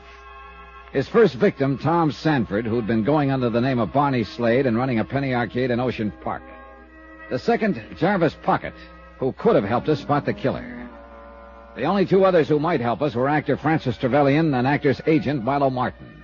And both had received phone calls from the killer. The reason? Blackmail, obviously. Item 13, $1.35 cab fare to police headquarters. Morning, Sergeant. Hello, Dollar. How do you feel? Oh, okay, I think. You turn up anything on Pocket's killer? Only this. 2 slugs taken from the body, fired from a .38. From the same gun that killed Barney Slade? The same. Well, that figures. Oh, I wish a lot more did. Hey, look, just what have we got anyway? Maybe you better start with what we haven't got. Well, Barney Slade gets clobbered by a killer who scrawls question marks all over Mavis Gale's photographs in his dingy apartment. To draw attention to Mavis Gale. All right. Mavis is named as a beneficiary in Slade's insurance policy. Claims she doesn't know the man, then takes a look at his body and identifies it as husband Tom, who supposedly was killed 27 years ago on a hunting trip. Right. Then Jarvis Pocket, one of the men who'd been on that trip, fills us in with the info that Mavis Gale's ex-chauffeur had tried to knock off Tom. Yeah, but he goofed the job and got knocked off himself. Question. Had Joe Fallon been hired? Answer. Probably. Question, who hired him? There's a beaut, huh? Say, this Milo Martin ever get in touch with you? Yeah, just before he came over. He got a call, all right, apparently from the same man who called Trevelyan. Mm-hmm. Trying Fallon's name on for size. Oh, he's trying to get a reaction, that's for sure. And when he gets the right one, he'll put on the squeeze. I wonder why he didn't call Mavis Gale and give her the pitch. Maybe he did, and she forgot to tell us about it. Think he called Jarvis Pocket? No, I think Pocket would have told us. I wonder if Pocket told us everything last night at Barney's place. Oh, probably not. I think he suspected something or someone. When he left us, he probably did a little prowling of his own. Result, got himself killed. Look, it's almost noon. Yeah. I'll buy you lunch. We'll have about an hour. Then what? Then I'm going to Tom Sanford's funeral. Aren't you?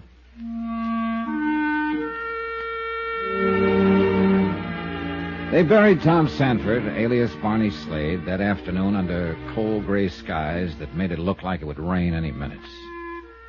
But that didn't keep the crowd away. All Barney's friends from the pier were there, including Frank Jessup, who ran the mermaid bit, and Twyla James, who pushed pennies at the arcade. Mavis Gale, of course, was there, along with Francis Trevelyan and Milo Martin. And there were the usual spectators who came out of curiosity. When it was all over, the sergeant and I started down the hill. Oh, there, Sergeant. Mr. Dollar. Oh, hiya, Frank. Mr. Jessup? Sure was a nice ceremony, wasn't it? Yeah, very nice. Pier was practically closed down. Everybody here for the funeral. We're all going to miss old Barney.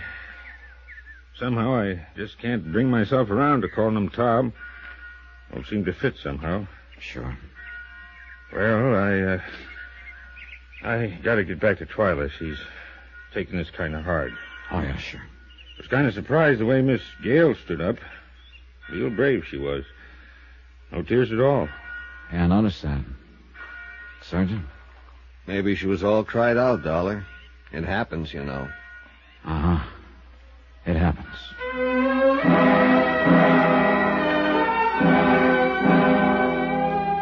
I went back to my room at the hotel later that afternoon and stretched out on the bed to do a little thinking. Sleep, something I hadn't had much of in the past 24 hours, finally caught up. When I awoke, it was dark outside. After a shower and shave, I wandered on down to the amusement pier again. No particular reason. Then I remembered I still had the key to Barney's apartment.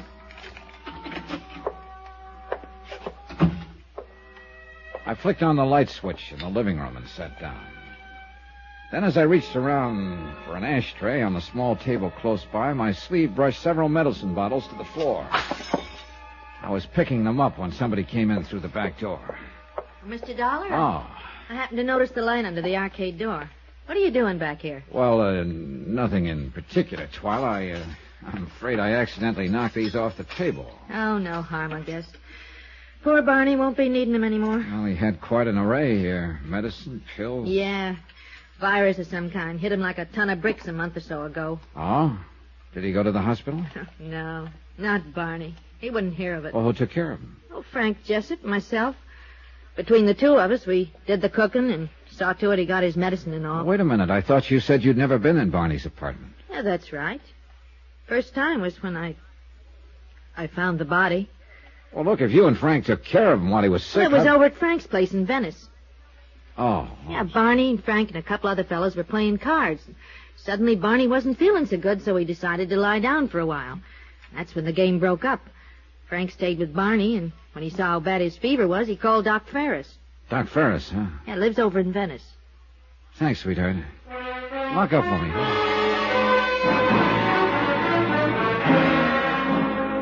Expense account item 14, $1.50, cab fare and tip to Doc Ferris's place in Venice. Barney, he told me, had been a pretty sick man, high fever, delirious at times. But Frank Jessup had stayed by his bedside during the crisis and had done a good job of nursing him through the night.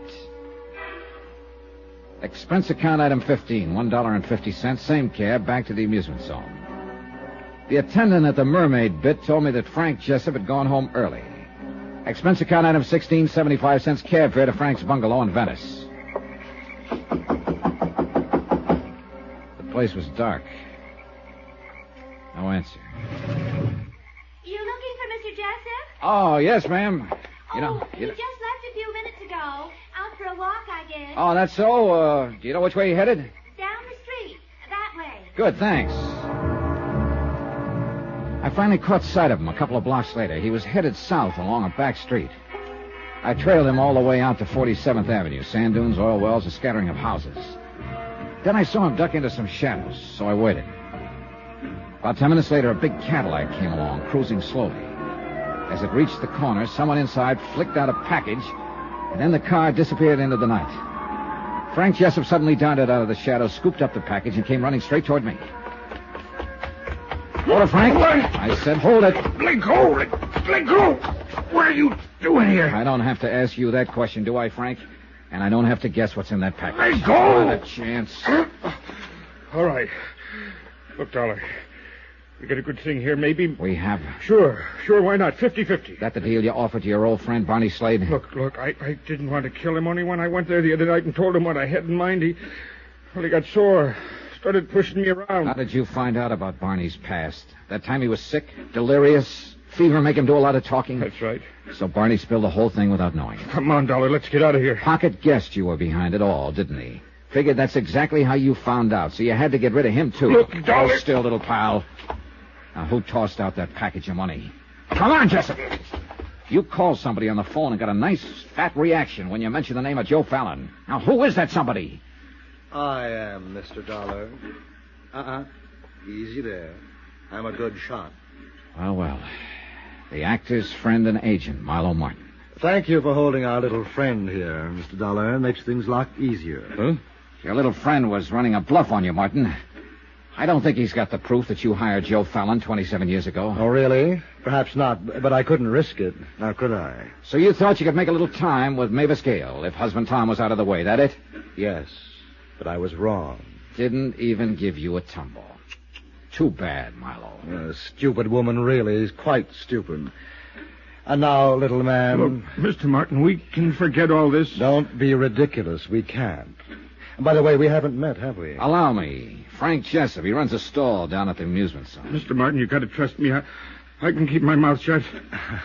I fully intend to make certain of that, Mr. Jessup. Look, all we got to do is get rid of Dollar here. Oh, you're a sweet kid, aren't you? Nobody will ever know, Mr. Martin. I swear it. You're so right, little man. No one will ever know. Let go, Dollar. Hey! Frank pulled away from me somehow and started racing across the sand dunes, but he didn't get very far. Milo Martin pumped 2 shots into his back. That meant he took his eyes off me for just a split second, and that's all I needed. I belted him where he was very, very soft, and then followed with a hard uppercut. Milo, 10% Martin, folded without a sound.